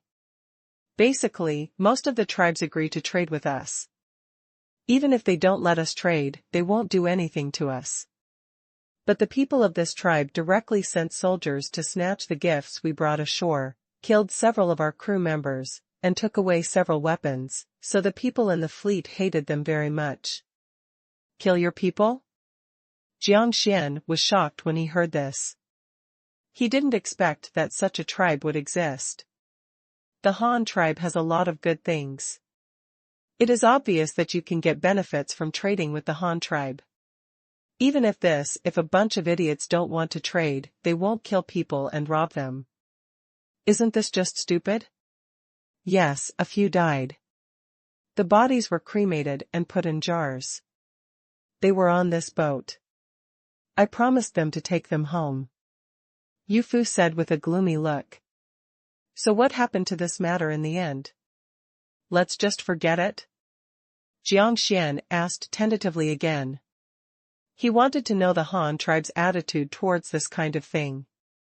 Oh, even though they robbed us, they didn't take advantage of us. The few people we came ashore to deliver gifts also killed dozens of them. In the end, they didn't even leave a single body of ours, so we have to say, it sounds like we are not at a disadvantage, but we can't let this matter go. Our Han tribe members will not die in vain, they will be punished. Yu Fuan smiled and said what he said. People shudder. Jiang Xian once again expressed surprise at Yu Fu's words. The Han tribe killed dozens of people from just a few gift givers? This fighting power is too terrifying. Of course, the possibility of Yu Fu bragging cannot be ruled out, but the Han tribe can definitely kill some with their sharp weapons, but how many are unknown? Then will your Han tribe send people to attack them again? Jiang Xian asked again. I can't make the decision on this matter. It all depends on the arrangement of our leader. If the leader agrees, then we will definitely go. Yu Fu said casually to prevaricate and stopped talking. Instead, he returned to the cabin to write today's report. Voyage log. Jiang Xian stayed on the open deck on the second floor, looking at the barbarian tribe thoughtfully, wondering what would have happened if Jiang and Yu Fu had a conflict. The fleet continued to travel northwest, and after a few days, they once again passed the river full of sandbars where they met the raccoon tribe. The crocodiles were still basking in the sun by the river and on the sandbars. It seemed like last time the carnage brought by the fleet did not make them intend to migrate, and some crocodiles had even begun to build nests and holes on the sandbank in preparation for the upcoming hibernation time. Yu Ji, the licking dog, also gave Lei the wooden comb he polished by himself. The two made rapid progress on the boat. All it took was a nod from Lei's brother Yong for the two to be officially together. Yong is not dissatisfied with Yu Ji. He has no problem with his sister marrying into a tribe as powerful as the Han tribe. It's just that the two tribes are too far apart. If the leader doesn't agree with Zhang's joining the Han tribe, then maybe it will be he would never see his sister again for the rest of his life, so Yong did not dare to agree easily. Anyway, they would stay there for a winter after going to the Han tribe this time. It would be a long time, so we would see again then. Other guards from the Jiang family also stayed on the small deck all day long and looked at the scenery along the way. This was a rare experience for them. After all, they had not gone far out of the tribe even when they were so old, and they had never been to the farthest place. He just followed Yong to another tribe on the other side of the river to exchange for salt. Even Jiang Xian, a self-proclaimed wise man, lamented countless times during the voyage that lasted for more than half a month. It had been so long and he had not yet reached the Han tribe. The people of the Han tribe were really brave enough to explore. They actually dared to travel to a complete stranger. It's incredible that it has traveled so far away. It was not until nearly a month into the voyage that Jiang Xian saw a flag with the Chinese character written on it by the river. There was a large dock, a seemingly very large building complex, and cultivated farmland along the river bank. But it has been harvested long ago, and now only half of the straw is left sticking to the ground. Have we arrived at the Han tribe? Is this the Han tribe city? Jiang Xian said while standing on the second deck and pointing to the buildings on the river bank.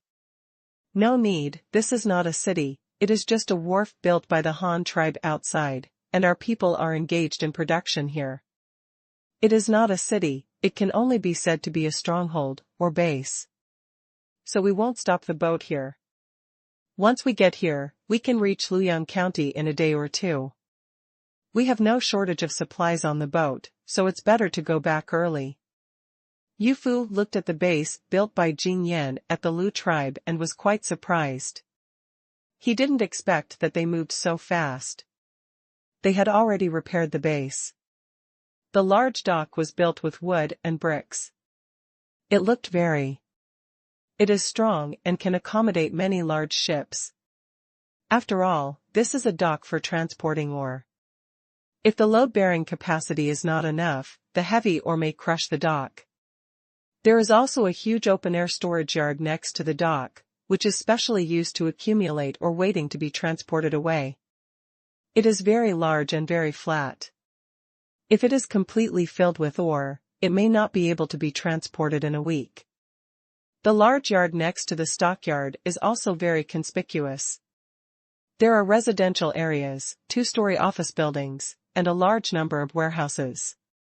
After all, although coal mines are produced here, they require a steady stream of transportation tools and supplies from the Han tribe. Other daily necessities were brought over, otherwise Jing Yan would not be able to recruit local indigenous people to work for the Han tribe's mining team. The rapid progress of Jing Yan's construction is obvious to all. In order to be promoted from a petty official to a county guard, this guy is trying his best to express himself. He even wants to build a county first and then tell Luo Chong that there is something here. It depends on how many people there are, so that the leader can see his ability when the time comes. Just where the deer tribe used to live, a very large construction site has begun. Several brick kilns on the shore are constantly smoking. The piles of green bricks that have been fired or the brick embryos waiting to be put into the kiln are piled up next to them. In the current situation, you don't need to think about it. Yu Fudu knows that Jing Yan must have deceived all the people of the Lu tribe into the big courtyard he built, as well as the workers on the city construction site. He should also have deceived them from the surrounding tribes. Yes, the most familiar method used by petty officials from Luoyang County is to recruit workers to attract people to join. But then again, this idea was originally thought up by the leader. Jiang Xian looked at the scene in front of him in disbelief. It was incredible that such a large scale was actually just a production stronghold of the Han tribe outside. Their stronghold was too big. Just looking at the site, it was bigger than Jiang Xian's. The Jiang clan is not much smaller. If you count the population, it should be more than the Jiang clan. Such a place is actually just a stronghold. When it comes to the Han tribe city, I don't know how big it will be. No, Yu Fu seemed to have said just now that this was just a stronghold for production. What kind of production would require the Han tribe to invest so many resources? Growing food? Impossible. Although there are some fields here, they are obviously not enough for thousands of people to eat. Besides, where can't we cultivate the land? Do we need to travel to such a far place? Driven by curiosity, Jiang Xian finally couldn't help asking his question. Yu Fu didn't hide it completely, but his answer was also ambiguous. The people here specialize in digging stones. This place has a kind of stone that we need very much, but it is not available around the current cities of our Han tribe, so we built such a base. Digging rocks? Why are rocks so important that you have to travel so far to dig them? Jiang Xian asked, seemingly unintentionally. I don't know either. I only know that the stone is black. I don't know what its specific use is, because I had already gone downstream at that time. I was just exploring the world for the Han tribe. All these production and construction matters, it's not under my control, so I don't know. Yu Fu prevaricated again. After all, the Jiang family cannot be considered one of his own now. It is better to say less about such secrets of the Sheiji tribe. What if something happens to affect the construction process of the Han tribe? The gain outweighs the loss. Jiang Xian saw that Yu Fu still didn't say anything useful, so he stopped asking and continued to enjoy the scenery along the way. Moreover, Yu Fu had already said that he could reach the Han tribe in 2 days at this pace. A county in the country, so Jiang Xian's inner expectations were even higher. But just that afternoon, they encountered a fleet heading south from the upper reaches. There were 2 sailboats as big as theirs, with similar styles, and they also carried the flag of the Han tribe. They waited for the 2 ships. When the teams passed each other, through communication between the 2 parties, Yu Fu knew that they were going to deliver supplies to the coal mine development base in Jingyan. It is understood that this stronghold established to develop coal mines has now become a new population absorption center on the east bank of the Luoyang River, just like Luoyang County 2 years ago. Now the population in Luoyang County has been absorbed, but the east bank of the Luoyang River has not yet been developed, but now it is all advantageous to the Lu tribe's stronghold. I don't know how many people that guy Jingyan has recruited now. After traveling for another day and night, Yofu's fleet finally arrived at the dock in Luoyang County on the afternoon of the second day, after passing by the coal mine stronghold. The sun had already set to the west, but the dock here was still very busy. 2 cargo ships from Weishan County are docked at the dock to unload their goods. The bamboo products produced there are very popular in Luoyang County, especially the recently released porcelain with strange shapes, which are also very popular. In particular, the piggy bank sells not only a piece of porcelain, but also the people's concept of saving money. It makes people who didn't know how to save money before and why they have the idea of saving money. It's just the imperial bank of the Han tribe. There is no deposit and withdrawal service yet, so people came up with this idea. After hearing the news that Yufu's fleet had returned, Dashu personally went out of the city and came to the dock to greet him. Following Yufu were the Jiang family and the Tanuki tribe, but they were shocked by the huge settlement in front of them. Eyes. This is the city of the Han tribe? This is the capital of the Han tribe? It's too big. You can't even see the farmland at a glance. After Yufu introduced Dashu to the mission of the Jiang family and the immigrants from the Raccoon tribe, he also began to lead them towards Fengshe in the official district. It was already evening, and it was impossible for everyone to rush to Hanyang County overnight, so they can only stay here for one night, but fortunately there is plenty of room for them to stay here, and there are also many crew members in the floating fleet who are locals from Luoyang County. They can just go home and wait. The leader's reward and the order to set off next time. Jiang Xian and Jiang Yong led their tribesmen to follow Yofu towards the city. Many pedestrians on the broad road drove ox carts, horse-drawn carriages, and donkey carts home, and the carts were loaded with bundles of corn stalks. These things have to be transported home and stored as feed. It is still the beginning of October. Except for the early maturing corn, beans, wheat and other crops are still hanging on the ground, and the other crops have almost been harvested. The thing that everyone saw the most while walking along the way was the vehicles carrying a lot of things. They were all pulled by livestock. This made Jiang Yong and Jiang Xian, who had never seen what a vehicle looked like, widen their eyes. However, the population outside the city is still not that large. Although it is quite a lot, it is inevitable that it will appear a little sparse when dispersed in such a large place. Until they followed Yofu into the city, the students who had just finished school were carrying school bags and holding, when the books poured out of the school gate, they and their group knew what it meant to be crowded. Moreover, these thousands of people are actually all children, ranging from children as young as 6 or 7 years old to young men and women of 11 or 12 years old. I didn't expect that there are so many people hiding in a compound here in the Han tribe. I don't know how many people are here. Captain Yu, I wonder where this place is and why are there so many children? Jiang Xian couldn't help but asked curiously.